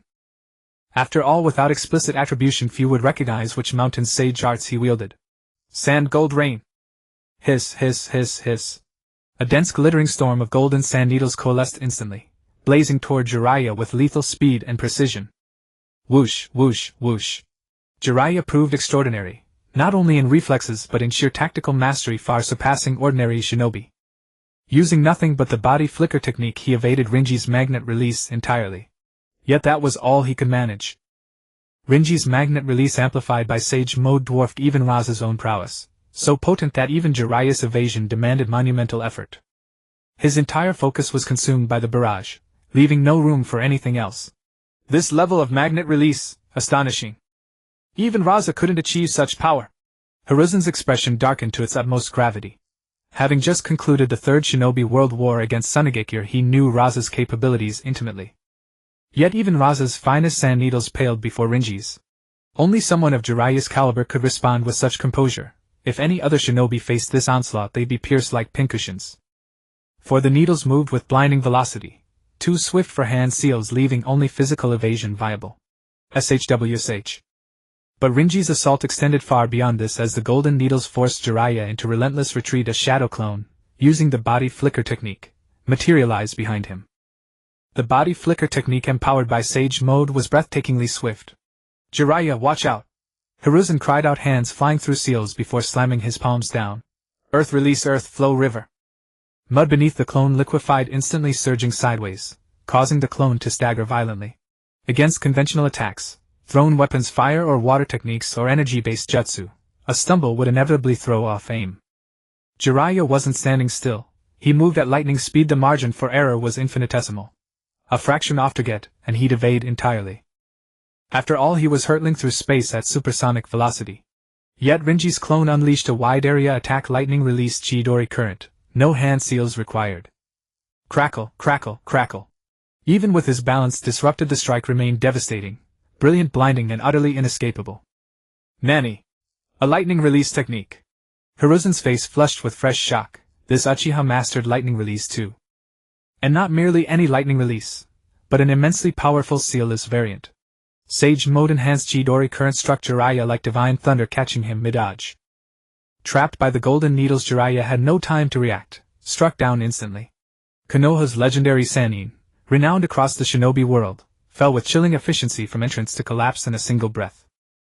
Without delay, Minato Namikaze, alarmed for Jiraiya's safety, activated the Flying Thunder God technique, whisking him away in a flash of gold light. Unbeknownst to him, Rinnegan harbored no intent to kill Jiraiya. Minato's intervention was unnecessary. Master! Lord Jiraiya! After setting Jiraiya down, Choza Akimichi and Shibi Aburame rushed forward, their faces etched with disbelief. How overwhelmingly powerful was this Uchiha? Even Lord Jiraiya crumbled before him. What then of the third Hokage? Their anxious, fearful gazes instinctively turned toward Hiruzen. Hiss, hiss, hiss, hiss. Clang, clang, clang, clang. There stood the Uchiha, unleashing a torrent of irons and needles upon Hiruzen, so dense and rapid that even the body flicker technique failed. Hiruzen could only spin his adamantine staff into an impenetrable defensive whirlwind. Yet anyone could see it plainly, Hiruzen wouldn't hold out long. Our foe is too strong, we must reinforce the third Hokage immediately. Choza Tsuchi's brow furrowed with urgency as he addressed the assembled Konoha elders. Shibi Aburame solemnly nodded. Minato voiced no objection. With a silent exchange of glances, consensus formed instantly. Choza, remain here to guard Master Jiraiya. Shibi and I will reinforce the third Hokage. Minato declared, his tone resolute. Choza nodded once. Without further word, Minato and Shibi launched their body flicker techniques, sweeping in from opposite flanks to encircle Rinnegan. Now 3 elite shinobi, Minato, Shibi and Hiruzen, advanced in coordinated formation, converging on the lone Uchiha from 3 distinct vectors. No matter how formidable he was, such a tripartite assault would surely overwhelm him. Hiss, hiss, hiss. From Rinnegan's right rear, Minato lunged, flinging a Flying Thunder God kunai with pinpoint accuracy. But Rinnegan would not let Minato succeed. With a mental command, golden sand erupted from the earth, engulfing every kunai before it could land. Buzz, buzz, buzz.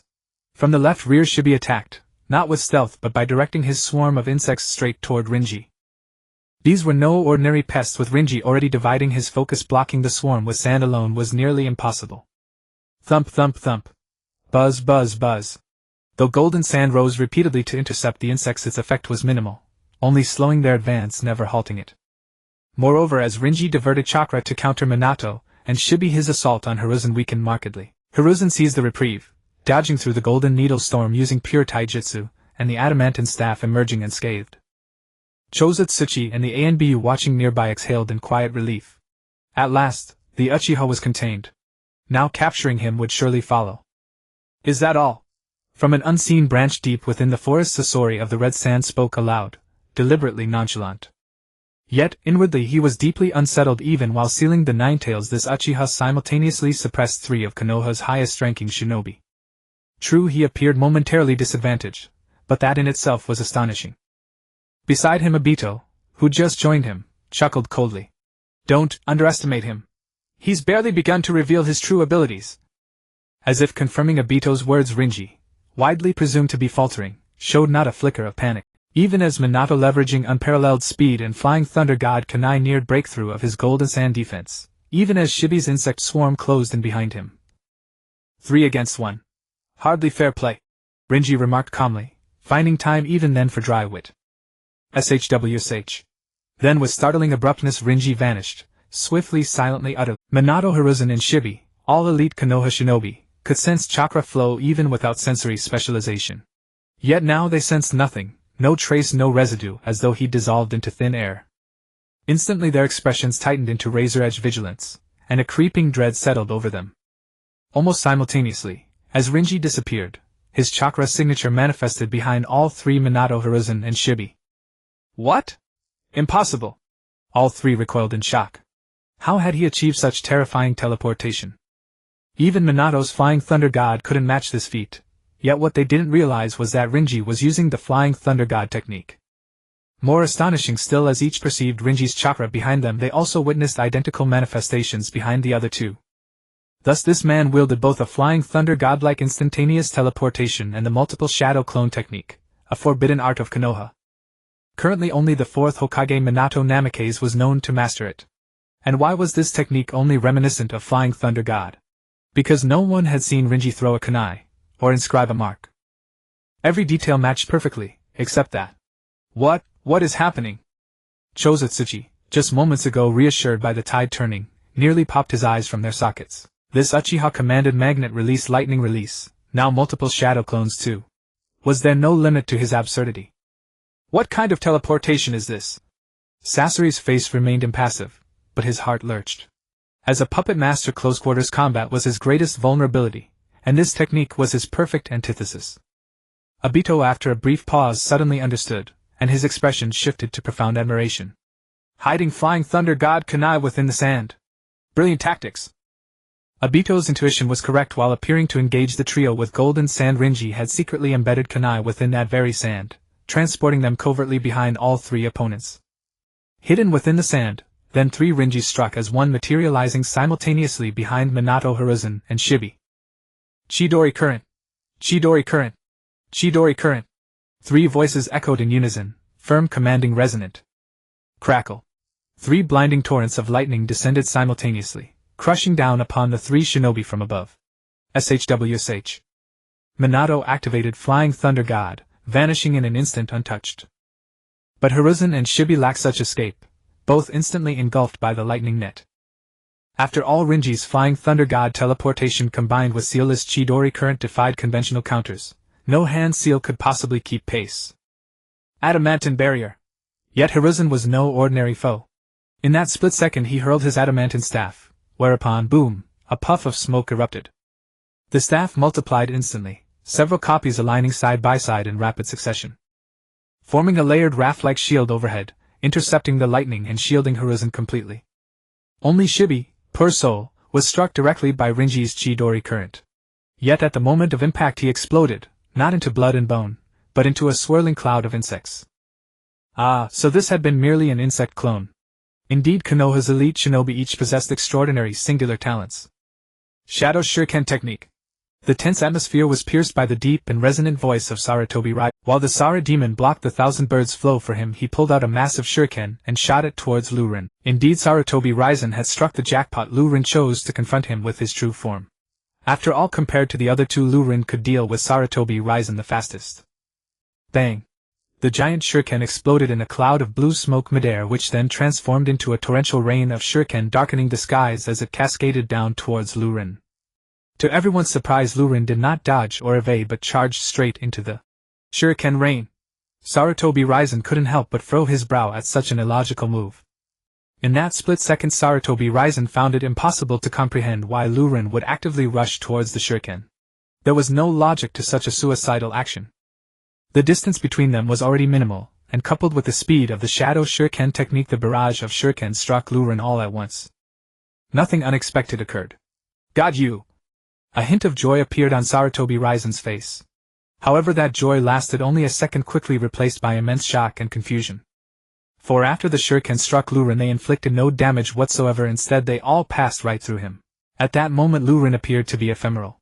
In less than a breath, all the shadow clones had completely passed through Rinnegan's body. Meanwhile, Rinnegan had already reached Sarutobi Raisen's side. Rinnegan! A blue chakra sphere appeared in Rinnegan's hand, and a massive wave of energy instantly spread out. Rinnegan! This is a Rinnegan! Sarutobi Raisen lost count of how many times he had been astonished. The Rinnegan was an A-rank ninjutsu, and it was more challenging to learn than most A-rank techniques. Only Minato Namikaze and Jiraiya from Konoha mastered it. How could a Uchiha with the Sharingan not directly replicate it? Boom! Just as the thought of surprise flashed through Sarutobi Raisen's mind, he was struck directly by Rinnegan's Rinnegan. It collided squarely against him. With both sides so close and Sarutobi Raisen having been momentarily deceived by Rinnegan's divine might, his reaction lagged. He took the hit. Wow! Sarutobi Raisen spat out a mouthful of blood sent flying by Rinnegan, rolling several times on the ground. Bang! Almost simultaneously, the Sara demon, which had replaced Sarutobi Raisen to block Rinnegan's thousand birds' flow, reverted to its true form, and crashed heavily to the ground. It also knelt down. It possessed an indestructible body, but an indestructible body is not an insulator. It too would kneel when struck by electricity. Third Hokage! A cry of surprise, and then Sarutobi Raisen disappeared without a trace. It goes without saying that Minato Namikaze had once again used the Flying Thunder God technique to transport Sarutobi Raizen away. In the next moment, Minato Namikaze's figure appeared beside Akimichi Dingzai, placing Sarutobi Raizen down next to Jiraiya.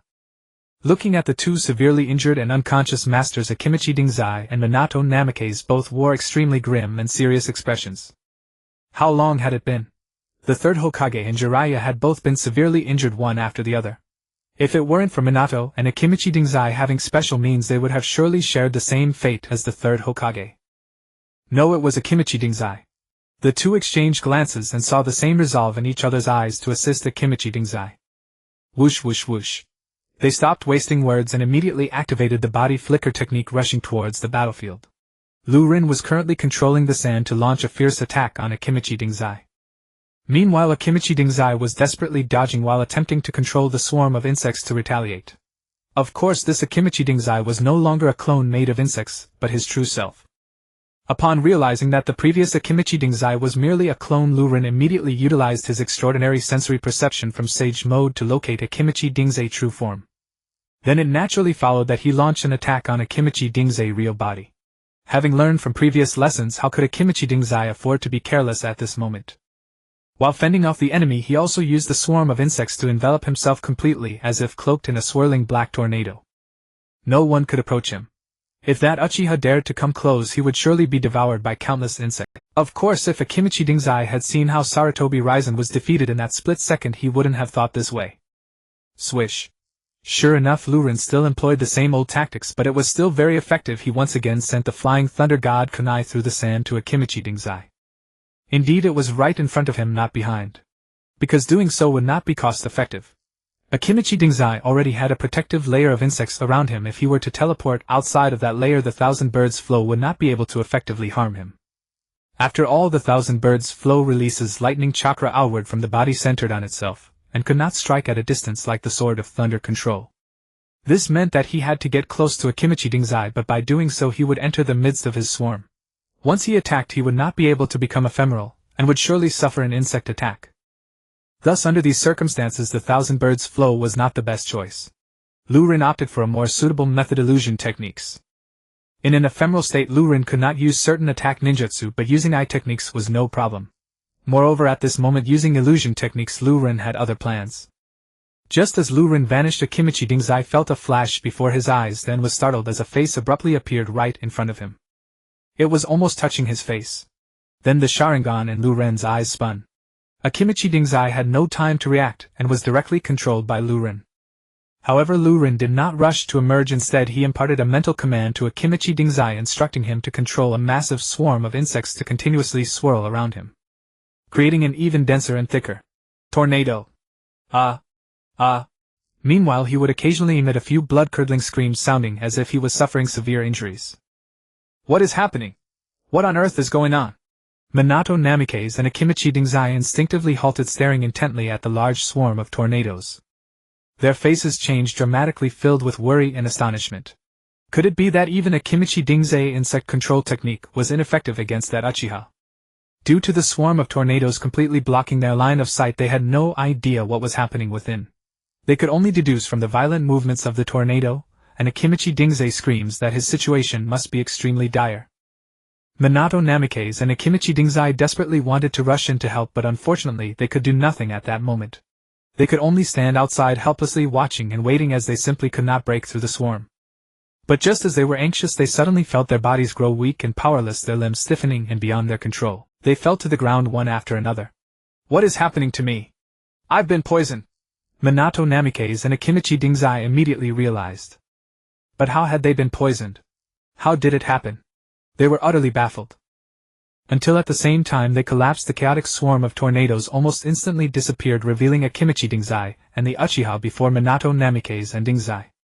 Akimichi Dingzai stood obediently beside the Uchiha like a faithful servant. So it turns out Dingzai has been controlled by an illusion. At that moment, Minato Namikaze and Dingzai finally understood. The poison they were suffering from was all due to Akimichi Dingzai poisoned insects.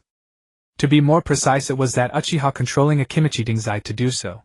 The screams from the swarm earlier were all deliberately made by that Uchiha controlling Akimichi Dingzai. The aim was to draw Minato Namikaze and Dingzei attention, then silently take them down with poison. And indeed Minato Namikaze and Akimichi Dingzai had fallen for it. Those poisonous insects were so small that once scattered they were hard to detect with the naked eye, and their chakra was extremely weak, making them difficult to notice. With their attention completely drawn away, even someone as strong as Minato could not withstand it. Such meticulous thinking! Even as an enemy, Minato couldn't help but silently admire. Whether it was the means by which the opponent entered the swarm unscathed, or the battle intelligence of using Akimichi Dingzai against them, it was truly commendable. Minato Namikaze has been defeated just like that. The hidden red sand scorpion couldn't help but be taken aback. That was Minato Namikaze. With the flying thunder god technique, he was virtually invincible. No one in the ninja world had ever heard of anyone defeating him. Yet now even such an undefeated legend had fallen to that Uchiha. The red sand scorpion now felt a deep sense of dread towards Lurin. This person was too strong. This strength was evident not only in his seemingly endless array of overwhelming techniques and his seemingly infinite chakra, but also in his tactical acumen. Such an enemy could only be described as terrifying. No wonder the reincarnation heir beside him would be so wary of him. Hokage-sama! Hokage-sama! A chorus of exclamations erupted as the hidden Umbu shinobi who had been lying in wait could no longer remain still, and one by one darted out using the body flicker technique. They surrounded Lurin completely. Yet even so they all broke out in a cold sweat, not daring to act recklessly. This Uchiha was simply a monster. How long had it been since they had appeared? Lord Jiraiya had fallen, the third Hokage had fallen, Lord Akimichi Dingzai had fallen, and now even Lord Minato Namikaze had fallen. Most crucially, the spiritual symbol of Konoha, the Invincible legend, the fourth Hokage, had also fallen. This was all while the opponent maintained the seal on the Ninetales. The morale of Konoha's Umbu shinobi was on the brink of collapse.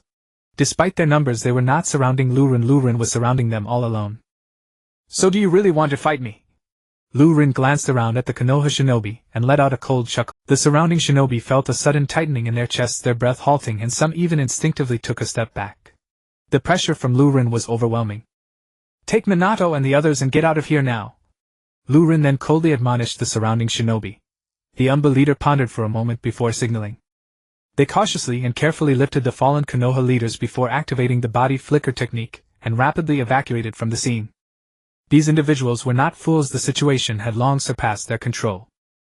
What they needed to do now was not to fight that mysterious Uchiha. Given his displayed monstrous power, they could do nothing but perish. The priority was to bring the Hokage and other high-ranking officials back to the village for treatment. Their lives were the most important. Whoosh whoosh whoosh. The Umbus swiftly returned to Konoha with the bodies of the fallen leaders. In the blink of an eye, the once crowded scene had turned completely empty.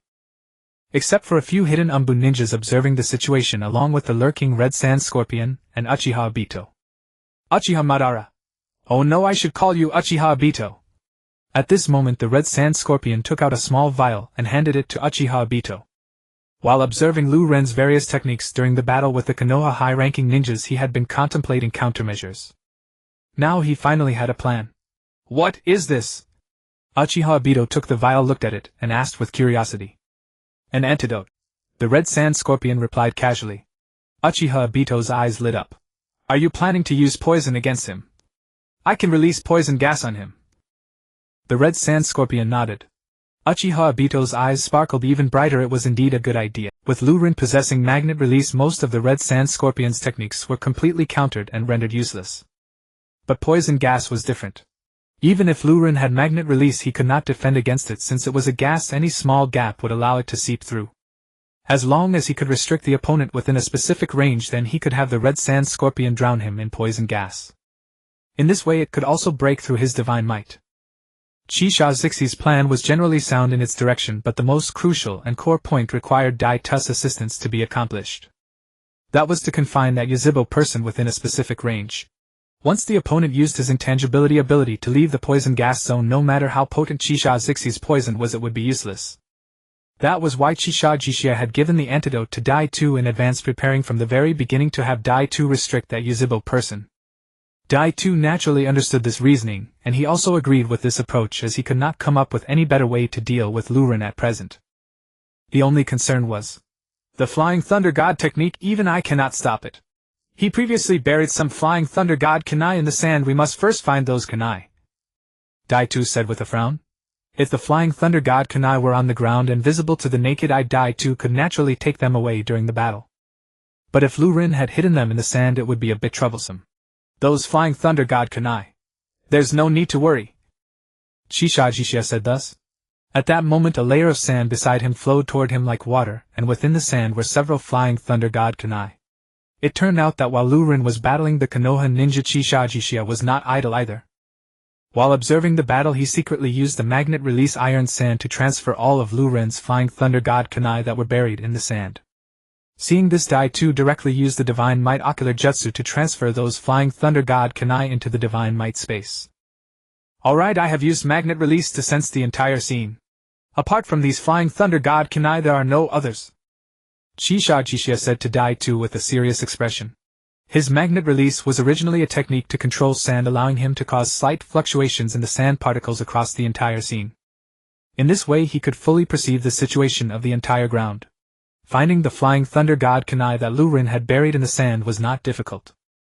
Well done, Xia. We'll go deal with him, you find your own opportunity.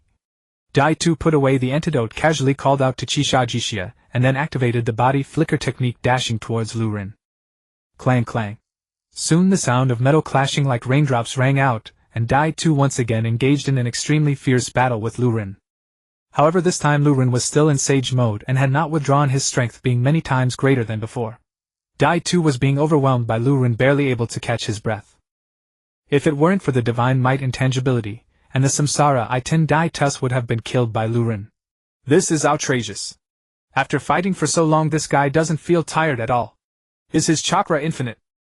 Shisha, watching from the shadows, grew increasingly alarmed. Little did he know that Lu Ren's chakra was already nearly depleted.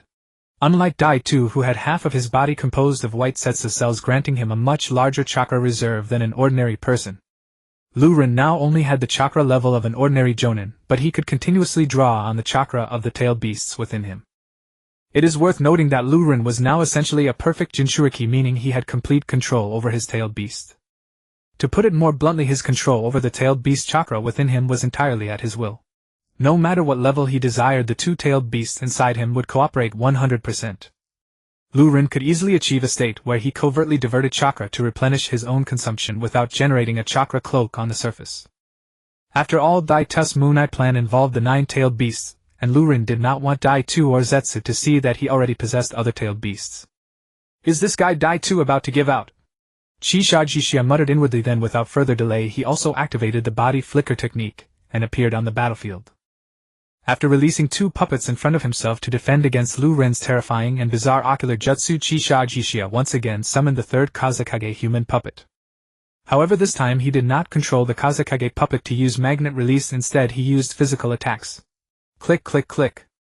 Amidst the sounds of mechanisms moving and colliding, hundreds of arms branched out from the 3rd Kazekage human puppet's arm, each wielding a blade thrusting fiercely toward Lu Ren.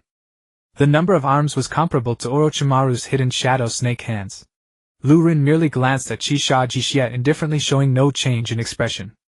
He immediately used his own magnet release to control a mass of sand that emerged to block the arm stream attack. Divine punishment. But at this moment Dai-Tu suddenly coordinated from the side.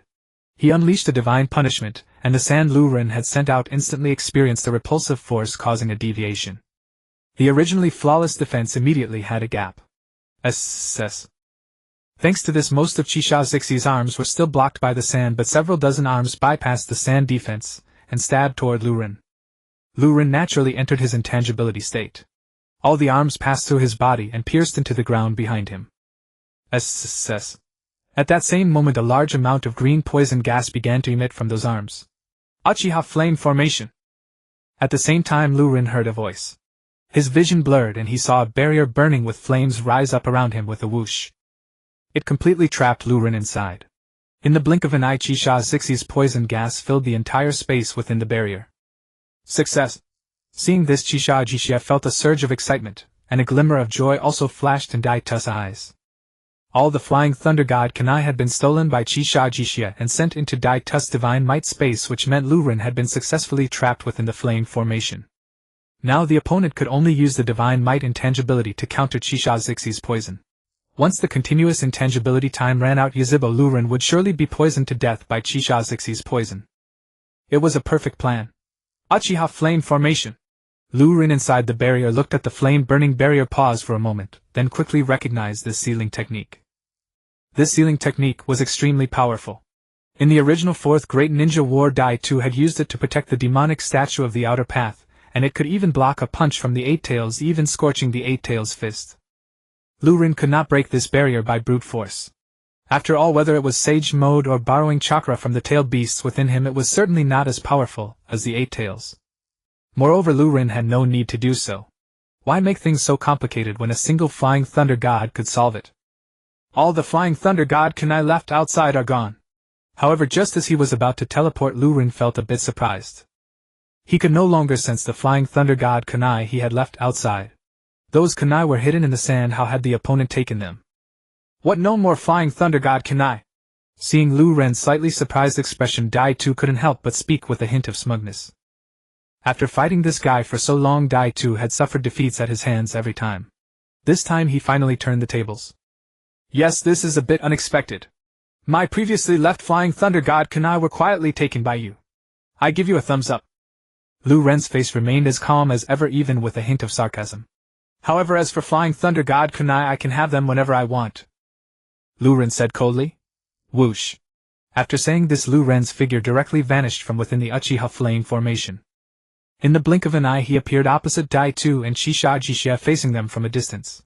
Flying Thunder God. How is that possible? Shisha's voice carried an indescribable shock. I sensed through the sand's vibrations there were no Flying Thunder God kunai there. Indeed, there were none before, but now there are, Lu Ren said mysteriously. Just like in the Rain Village, Lu Ren had already sent out a shadow clone to hide in the shadows, quietly supporting him from outside and coordinating tactics.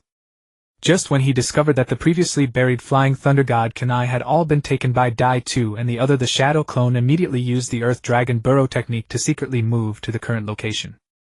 Of course, the shadow clone had Flying Thunder God kunai in its possession, which went without saying. Both Dai 2 and Shisha's expressions began to turn grim.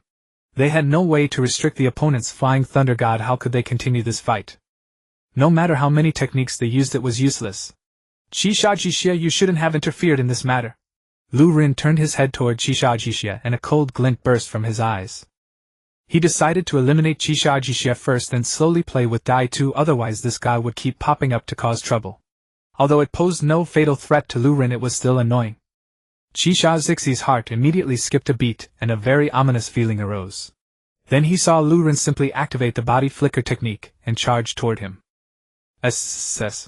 Shisha began to control the third Kazekage human puppet to launch various attacks at Lu Rin: iron sand needles, iron sand spears, iron sand cubes, and so on.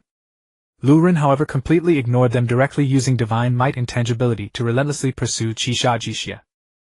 Lu Rin was now in Sage Mode, his body flicker technique much faster than Shisha's. He quickly pierced through layer after layer of obstacles and was about to reach Shisha. Damn it! The ominous feeling in Shisha's heart grew heavier, even sensing a life-and-death threat. Not good, Shisha is done for. Dai 2's expression was equally grave. Once Lu Rin used divine might intangibility to get close to Shisha with no obstruction between them, Shisha would be directly exposed to Lu Ren's line of sight, and he would be finished. Neither the divine might nor the black flame ocular jutsu were something Shisha could withstand. Shisha was also fully aware of this. Dai 2 had told him about Lu Ren's terrifying techniques when he sought his cooperation, and the lesson from the previous battle with Crimson Flow Tiger was still fresh. How could Shisha dare to be careless? But now, facing this guy who could nullify all attacks, all his techniques were useless. The opponent could catch up to him in just a few minutes. What to do? We have to fight it out. Shisha gritted his teeth and made a very difficult decision: use the last scroll. There was no other way now. After making this decision, the 4 scrolls installed on Shisha's back automatically connected to the 4th scroll. At the same time, the chakra puppet strings from his 10 fingers disappeared, replaced by another kind of white, somewhat eerie puppet string.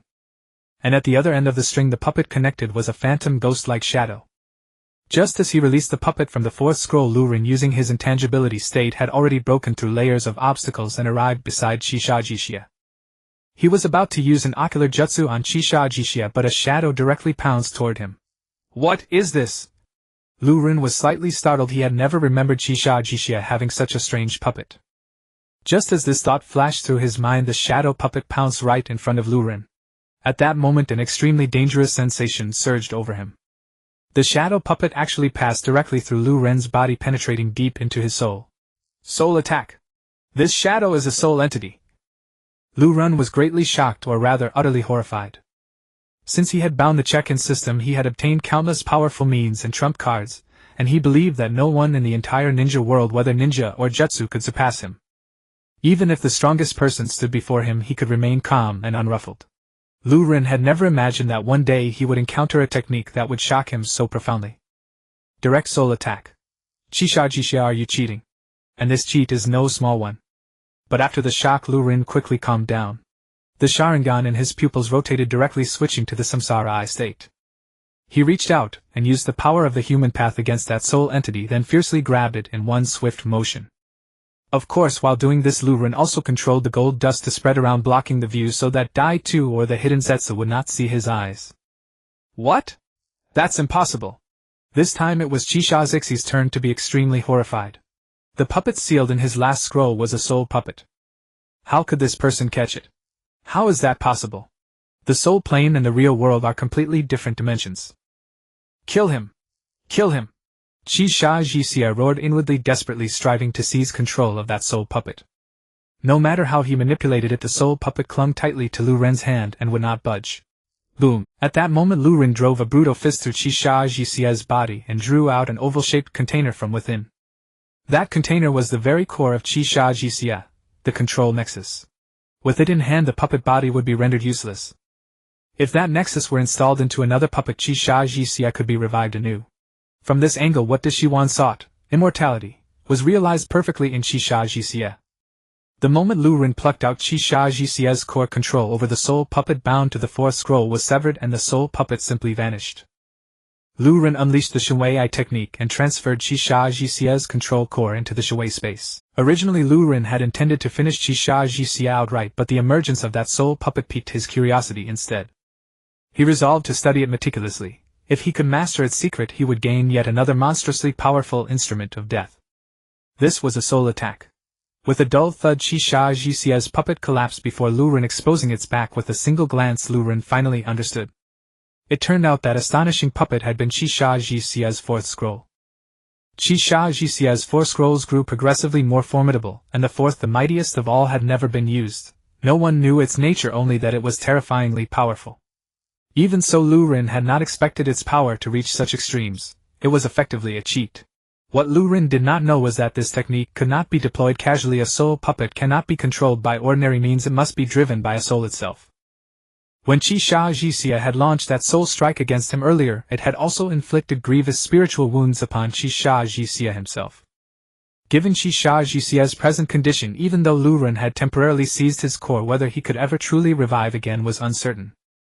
After everything was done, Lu Ren withdrew the swirling sand gold around him. Dai 2 watched Lu Ren standing perfectly composed while Chisha Xixia lay motionless on the ground. Xia is dead. Dai 2 felt no surprise when this Yuji-Bo man set his mind to killing Xia. Survival was impossible. Lu Ren casually stored Chisha Xixia's puppet body into the Shui space, and then began to approach Dai 2. Dai 2's expression instantly soured. Dai 2 abandoned the Nine Tails for now. A head suddenly surfaced from the ground, its neck entwined with a pitcher plant, half black and half white. Hey Baiju! Damn you! What are you saying? Dai 2 cried out in anger and unwillingness.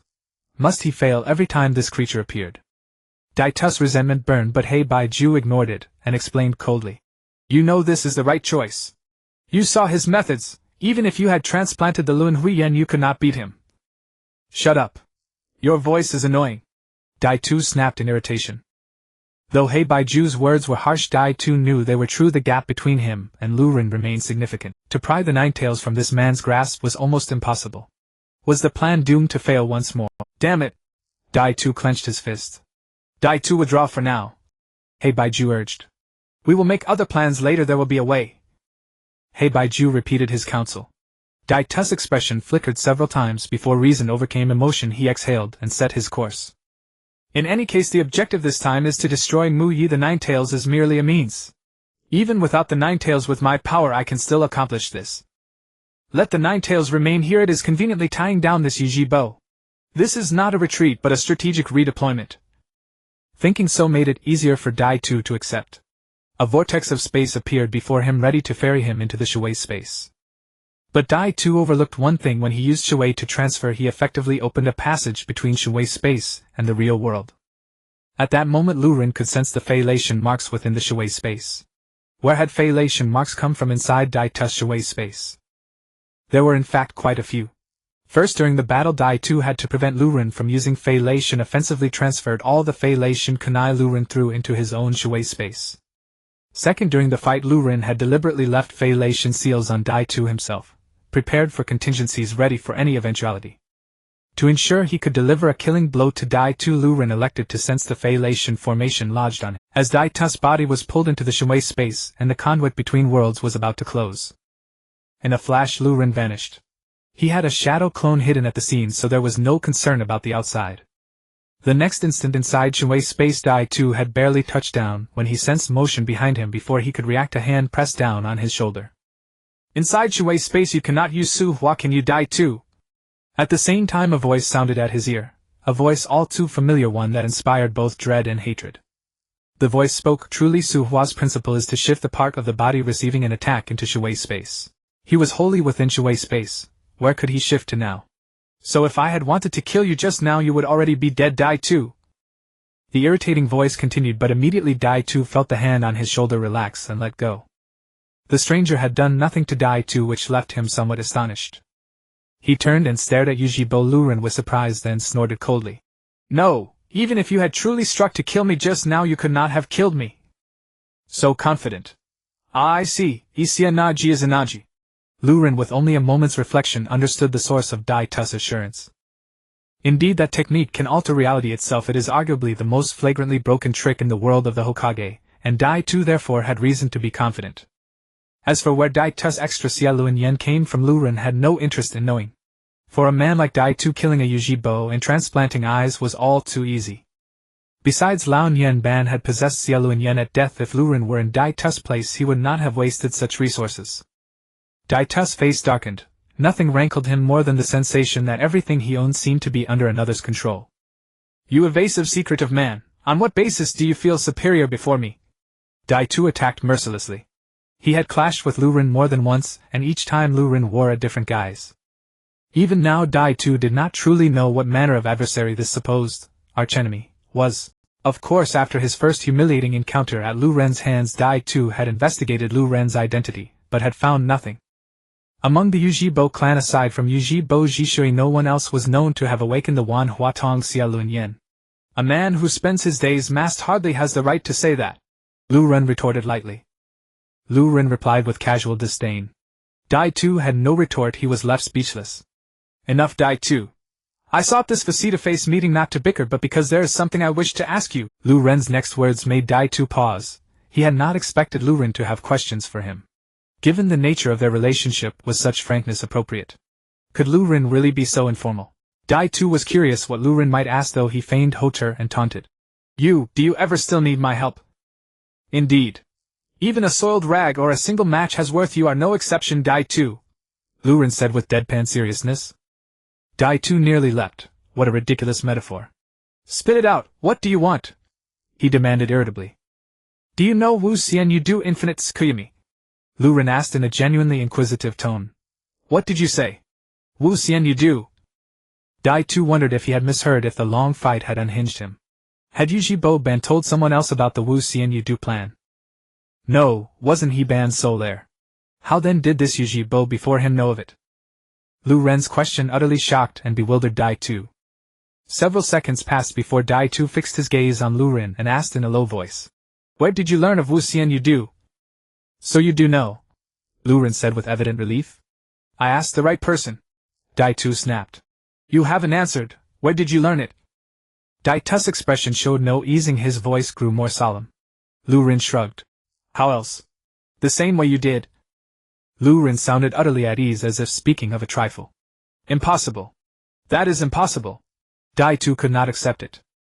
He had believed Ban handed him the banner to remold the entire ninja world and had carried that destiny on his shoulders. Though the burden was heavy, it had been in honor. Yet had Yujibo Ban already found someone else? Dai Tu felt a sting of betrayal. He could not accept it. How is it impossible? The stele at Nan He Shishi stands plainly there. If you can read it, why not I?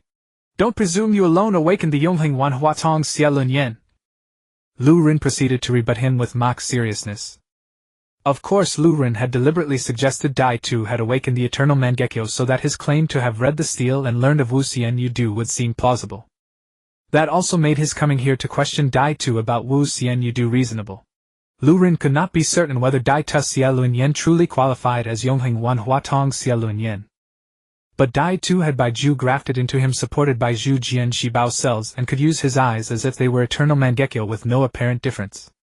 For those living the story of the Hokage without a god's eye view, it would be impossible to know Dai Tu carried Baiju cells, let alone what those cells were.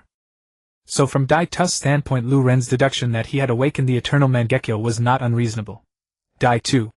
The pivot was so sudden that Lu Ren's move flashed across Dai Tu's waist like lightning, catching him completely unprepared.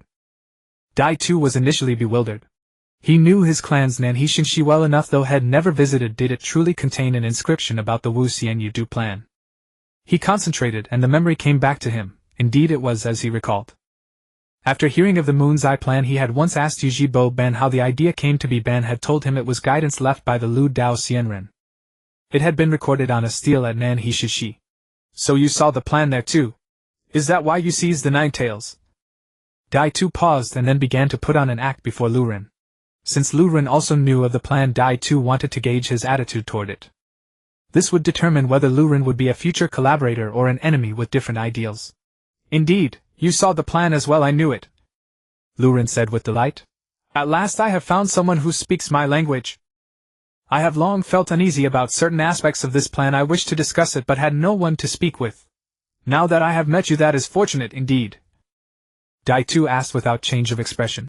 So, what doubts do you have? Lu Rin replied provocatively. I suspect this plan is a fraud. Lu Ren's audacious declaration left Dai Tu's expression involuntarily altered. Why do you say that? After being provoked, Uchiha Obito raised his eyebrows, his gaze fixed intently on Lu Rin. Obito, you are also a member of our Uchiha clan, so you must know something about the ancestors of our clan, right? Lu Rin began by asking an unrelated question. Are you talking about Indra? Of course I know, Obito answered naturally. Indra, the ancestor of the Uchiha clan, is recorded in both the Uchiha lineage and the relevant documents of Konoha, so how could he not know? Then you also know the story between our ancestor Indra and the ancestor of the Senju clan Ashura. Lu Rin continued to ask in a profound and confident tone. Our ancestor Indra and the ancestor of the Senju clan Ashura were brothers, both children of the sage of the Sixth Path. However, later on, due to differing philosophies, Indra left the village they had established together. Of course I know this story. What exactly do you want to say? Please tell me directly, don't beat around the bush. Obito was a bit dizzy from Lu Ren's roundabout way of speaking, feeling slightly impatient as he pressed for an answer. Don't you think there's something wrong with this? Lu Ren asked Obito with a serious expression. Without waiting for Obito to say much, he began to speak confidently in front of him, conducting a seemingly profound analysis. Indra valued strength, believing that everything could be changed through power, while Ashura, like his father the sage of the Six Paths, believed in the power of love. Due to their differing philosophies, the three of them gradually developed disagreements, which ultimately led to major conflicts, and the worst outcomes. Just like Uchiha Madara left Konoha, Indra also left the village that the three of them had built. Not only that, but Indra even attacked that village later on, completely turning against Ashura and the sage of the Six Paths. So the question arises, if the stone tablet at the Nanha Shrine truly holds the method left behind by the sage of the Six Paths to save the world, why would he leave it to Indra's clan rather than Ashura's? After all, from the perspective of the Sage of the Six Paths, there's no reason to give it to Indra's clan. Because Indra does not recognize him at all. Obito was indeed caught off guard by Lu Ren's question. Indra, who once valued strength, had severe disagreements with the Sage of the Six Paths and Ashura, leading to a fallout between father and son and brotherly enmity. The Sage of the Six Paths strongly disagreed with Indra's philosophy and vice versa. In fact, when the sage died, it was Ashura who was by his side, not Indra. Thus it does make more sense for the lineage of the Sage of the Six Paths to be passed down to Ashura. However, to doubt the infinite Tsukuyomi plan solely based on this seems a bit extreme. This seems a bit far-fetched, doesn't it? Obito furrowed his brows and said to Lu Ren. Don't rush, I have another question. You have another question? Obito raised his eyebrows, wondering if the next question would also be some wild speculation. What if? That stone tablet really was left for the Uchiha clan by the Sage of the Six Paths, meant to warn the Uchiha clan to save the world. Then why set such a high threshold requiring the eternal Manjikyu Sharingan to see it? What's the point of that? If that's the case, wouldn't it be better for the Uchiha clan leader to secretly guard the tablet, and pass it down through the generations? Our Uchiha clan doesn't even fully understand these eyes. Let alone the eternal Manjikyu Sharingan, we don't even know how to activate the normal Sharingan. What if no one in the future can activate the eternal Manjikyu? Wouldn't this significant plan be lost? To pass down such an important plan through such a risky method seems too unreliable. As the father of Indra, the Sage of the Six Paths, had also opened the Sharingan, so he would naturally understand the randomness in activating the Sharingan. What he did really doesn't make much sense. Obito furrowed his brows again. Lu Ren's theory indeed had some merit. After fully accepting the Eye of the Moon plan, he had once inquired about Uchiha Madara's method of awakening his eyes, but even Madara was not very clear on that. Even Madara himself only awakened his eyes by accidentally transplanting his brother's Sharingan. There was no way to provide Obito with any guidance on this matter.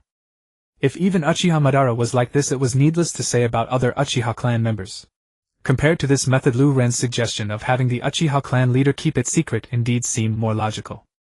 However, even so, everything Lu Ren said was still not enough to make Obito doubt this plan.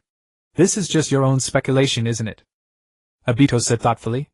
Indeed, this is my speculation, but besides that I have also discovered some clues.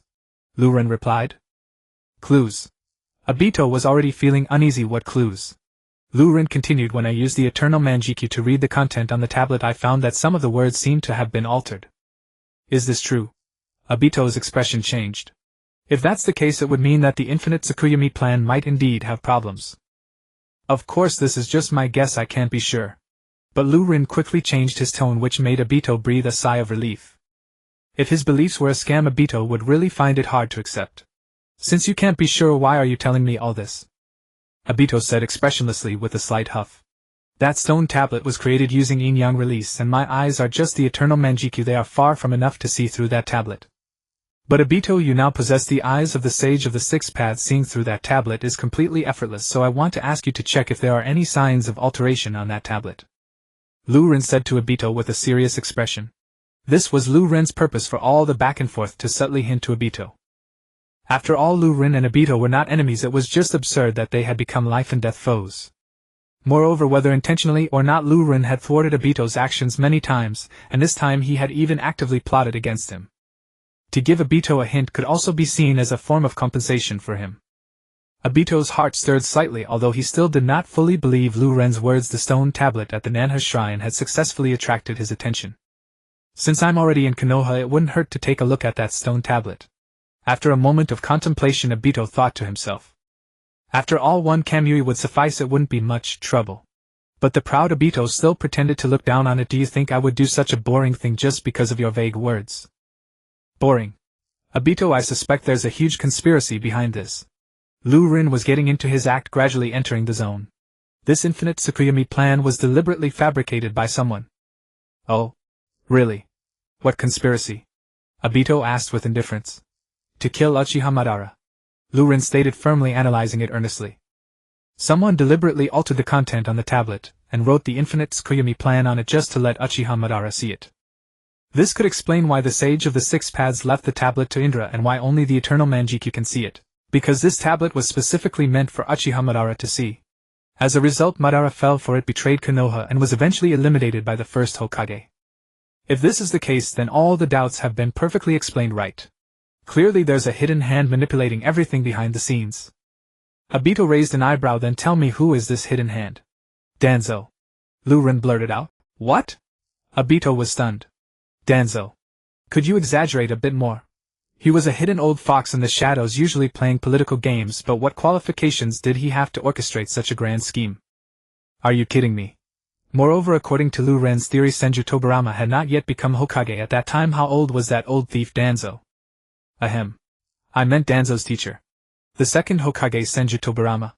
Lu Ren quickly added while sweating a bit. Unconsciously thinking of Danzo when looking for someone to take the blame. This old man had already been killed by him, yet he still managed to frame him. It really was a sin.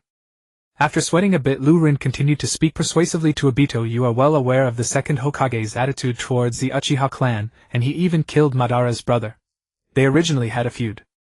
That's why Senju Tobirama secretly designed all of this in the background to kill Uchiha Madara, and he ultimately succeeded. Obito is not so easily fooled. You also said that the stone tablet at the Nanha Shrine is a product of yin-yang release. How could Senju Tobirama alter it? Ah well. That's true. It turns out lying is not that easy. Lurin was momentarily stumped by Obito's question but quickly began to spin a story. Obito, you're too naive, aren't you? Who is Senju Tobirama? The king of forbidden techniques. You should have heard about how many forbidden techniques he developed, right? For someone like him, what's strange about altering the stone tablet at the Nanha Shrine? Lurin spoke, righteously convincing himself to the point that he almost believed it. This fabricated theory, when viewed as a whole, doesn't really have any major flaws, as Senju Tobirama has both strength and motivation. Also, some of the doubts he previously raised could be perfectly explained in this conspiracy theory. It's just that letting Senju Tobirama take the blame made Lurin feel a bit guilty. However, as Senju Tobirama was Danzo's teacher, it would be reasonable for him to share some burdens for his student. Of course, framing Senju Tobirama was not out of malice. The main purpose was to ease Black Setsu's wariness towards him. It's certain that after returning, Obito would definitely mention today's events to Black Setsu. When Black Setsu hears that someone suspects the Infinite Tsukuyomi plan is a conspiracy designed by a hidden hand, it would be quite significant. Would Lurin not become a thorn in Black Setsu's side? That's why Lurin concocted such a conspiracy theory, knowing that once Black Setsu learns that Senju Tobirama is the one Obito suspects, he would certainly feel more at ease. After hearing Lu Ren's lengthy discourse, Obito fell silent.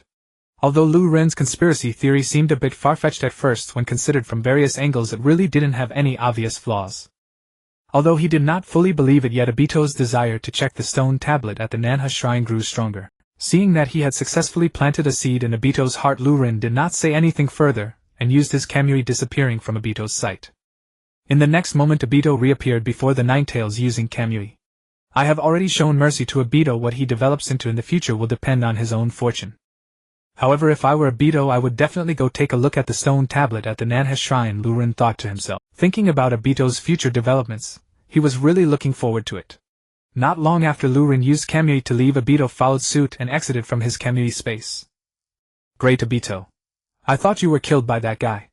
Black and White Setsu immediately popped his head up from the ground and said. Obito felt annoyed. This guy Black and White Setsu really underestimated him.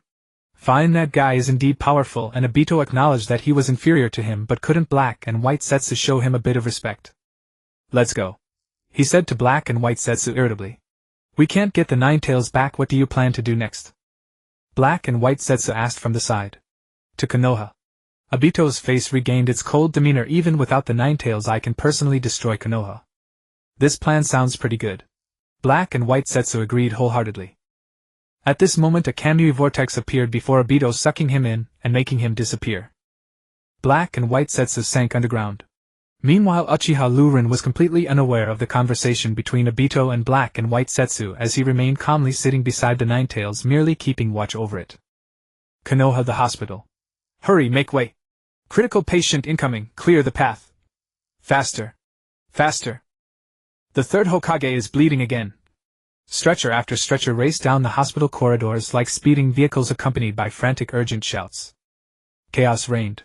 The hospital director, who had rushed over in haste, was drenched in sweat, so profusely that it seemed a basin could be filled. His scalp felt as though it might explode. What on earth had happened? The third Hokage, the fourth Hokage, Jiraiya, Choza Akimichi, and Shibi Abirame, all gravely wounded, all admitted to the hospital.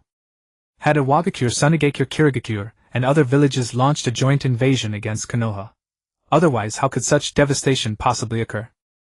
The director stood utterly bewildered, crushed beneath immense pressure. If even one of these towering figures fell ill or sustained injury, Konoha would tremble. But now so many.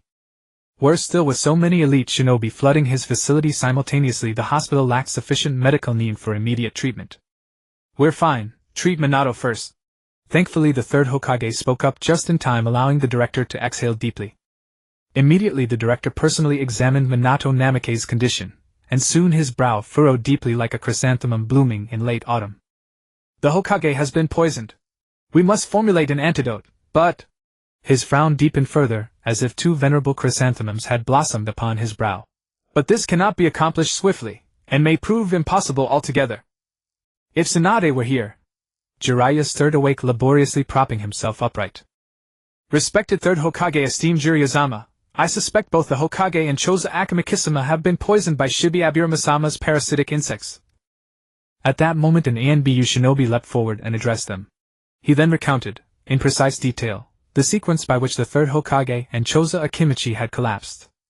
The third Hokage, a master strategist forged in countless battles, instantly reached the same conclusion as the ANBU shinobi. Quick, awaken Shibi Aburame! Without delay the director hurried to Shibi's stretcher and channeled a pulse of chakra into his head, whereupon Shibi's eyes snapped open. Excellent! Lord Shibi has indeed fallen under Genjutsu. This changes everything. The director's face brightened. Why am I here? What happened? Shibi asked, dazed, scanning his surroundings. Shibi, Minato may have been poisoned by your parasitic insects. Examine him at once. Jiraiya urged urgently from the side. Shibi recoiled in shock, then dashed over to inspect Minato, his expression shifting subtly. Yes, my nanoscale venomous insects. How could this be? Without another word Shibi immediately exerted control, commanding the microscopic parasites embedded within Minato's body to emerge. Finally he produced a small vial and poured its contents down Minato's throat. Only then did he breathe again. Fortunately the Hokage suffered only minor exposure. His poisoning is shallow. With my antidote he should recover fully within hours. Relief washed over everyone present. Thank the heavens, the Hokage would live. Is that so? A pity, you have far less time than you think. Just then a sinister voice echoed. Black and white Setsu emerged from the floor. This half-human, half-botanical being instantly seized every gaze. Who are you? Jiraiya, despite his injuries, vaulted off his stretcher and fixed Setsu with a razor-sharp defensive stare. Hiruzen Sarutobi, Shibi Aburame, and the surrounding ANBU operatives moved as one, encircling Zetsu in tight formation. Now, don't glare so fiercely. I'm not your enemy. He is. Zetsu pointed behind them. Instinctively they turned, and their faces blanched. Uchiha Obito stood there, having appeared without warning, and held Minato Namikaze in his grasp. Uchiha Obito, release Minato. The third Hokage commanded, voice low and thunderous. Do you truly believe you still answer to my orders? Obito sneered coldly, dripping with contempt. The third Hokage. Obito, what do you intend? Jiraiya interjected calmly. If you have demands, speak them, we can negotiate. I intend to destroy Konoha. Do you suppose that's negotiable? Obito replied flatly. Obito, I do not know what horrors you endured to forge this monstrous resolve, to annihilate Konoha, but Minato was your teacher. Do you feel nothing, not even a trace of loyalty between master and student? Jiraiya continued his appeal. Loyalty between master and student. A meaningless relic, obsolete in this rotting world. Obito's face remained impassive. Then with a flick of his wrist he drew a kunai. Every onlooker flinched. Wind release vacuum sphere. A hoarse ancient voice rang out. Hiruzen Sarutobi, seizing the moment during Obito's exchange with Jiraiya, launched a sudden assault. Shh! A blade of wind materialized midair, slashing viciously toward the arm gripping Minato. Shibi Aburame, Jiraiya and the others instantly tensed, poised to strike like thunder the instant Obito faltered to rescue Minato. As the vacuum sphere neared Obito's arm, yet he showed no sign of awareness, everyone held their breath, hearts racing. Was the operation succeeding? In the next instant an eerie energy barrier shimmered into existence around Obito. The wind blade struck it directly. Then, swiftly weakened, fading until gone. As though absorbed entirely by that luminous shield, Uchiha Obito stood unscathed, not a hair disturbed. Your childish attempt displeases me greatly, third Hokage. Obito scoffed, then thrust his hand outward. All-killing God's hand. Hiruzen Sarutobi shot helplessly toward him. Obito flipped his wrist. The kunai plunged straight into Hiruzen's chest. Third Hokage. All gasped, eyes wide with horror, fists clenched, white-knuckled veins bulging with fury, desperate to tear Obito limb from limb. Yet with both Hokage in his grip none dared move. Useless fool! Thud. Obito kicked Hiruzen hard, sending him flying across the corridor. Jiraiya caught him midair, discovering whether by design or chance the kunai had missed vital organs. Hiruzen survived, but grievously wounded, unconscious. Jiraiya hastily entrusted him to Metacalm and then turned, fully focused, utterly vigilant, on Uchiha Obito. Buzz! Seizing Obito's momentary distraction, Shibi Aburame unleashed his swarm, 1,000 venomous insects surging toward Obito. They enveloped him completely. Success! Shibi's eyes gleamed. All-killing gods! Instantly every insect rebounded, repelled by some unseen force. Obito reappeared before them untouched. Obito raised his hand toward Shibi. Shibi flew helplessly toward him. Shink. Obito reversed his grip, and drove the kunai straight through Shibi's heart, piercing front to back, leaving a gaping translucent wound. Shibi uttered no cry, slain silently instantly.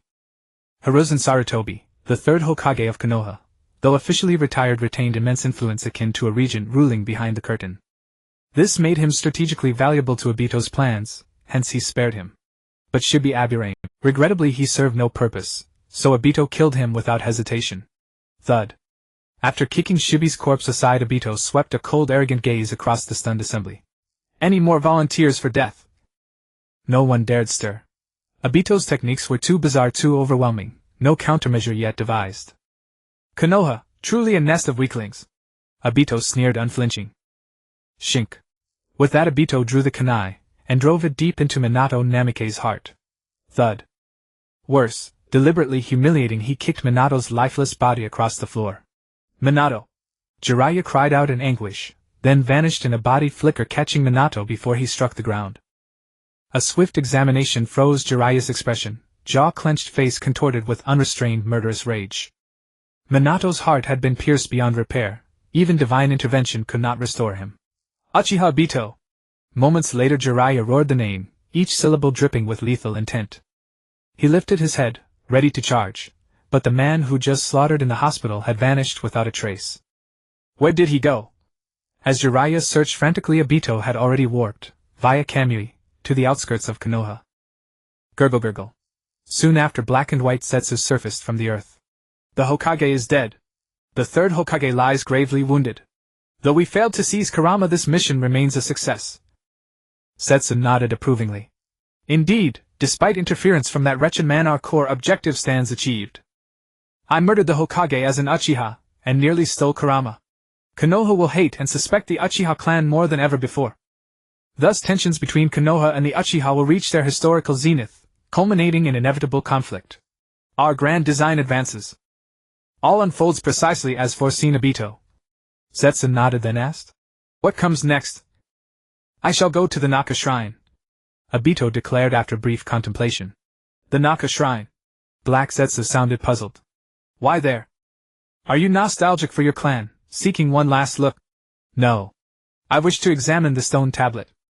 A chill ran through Setsu, unease prickling deep within. That tablet records the infinite Tsukuyomi. I mean to see it with my own eyes. Madara-sama explained it thoroughly. What remains unclear? Why this sudden urgency to visit the tablet? Setsu probed cautiously, feigning nonchalance.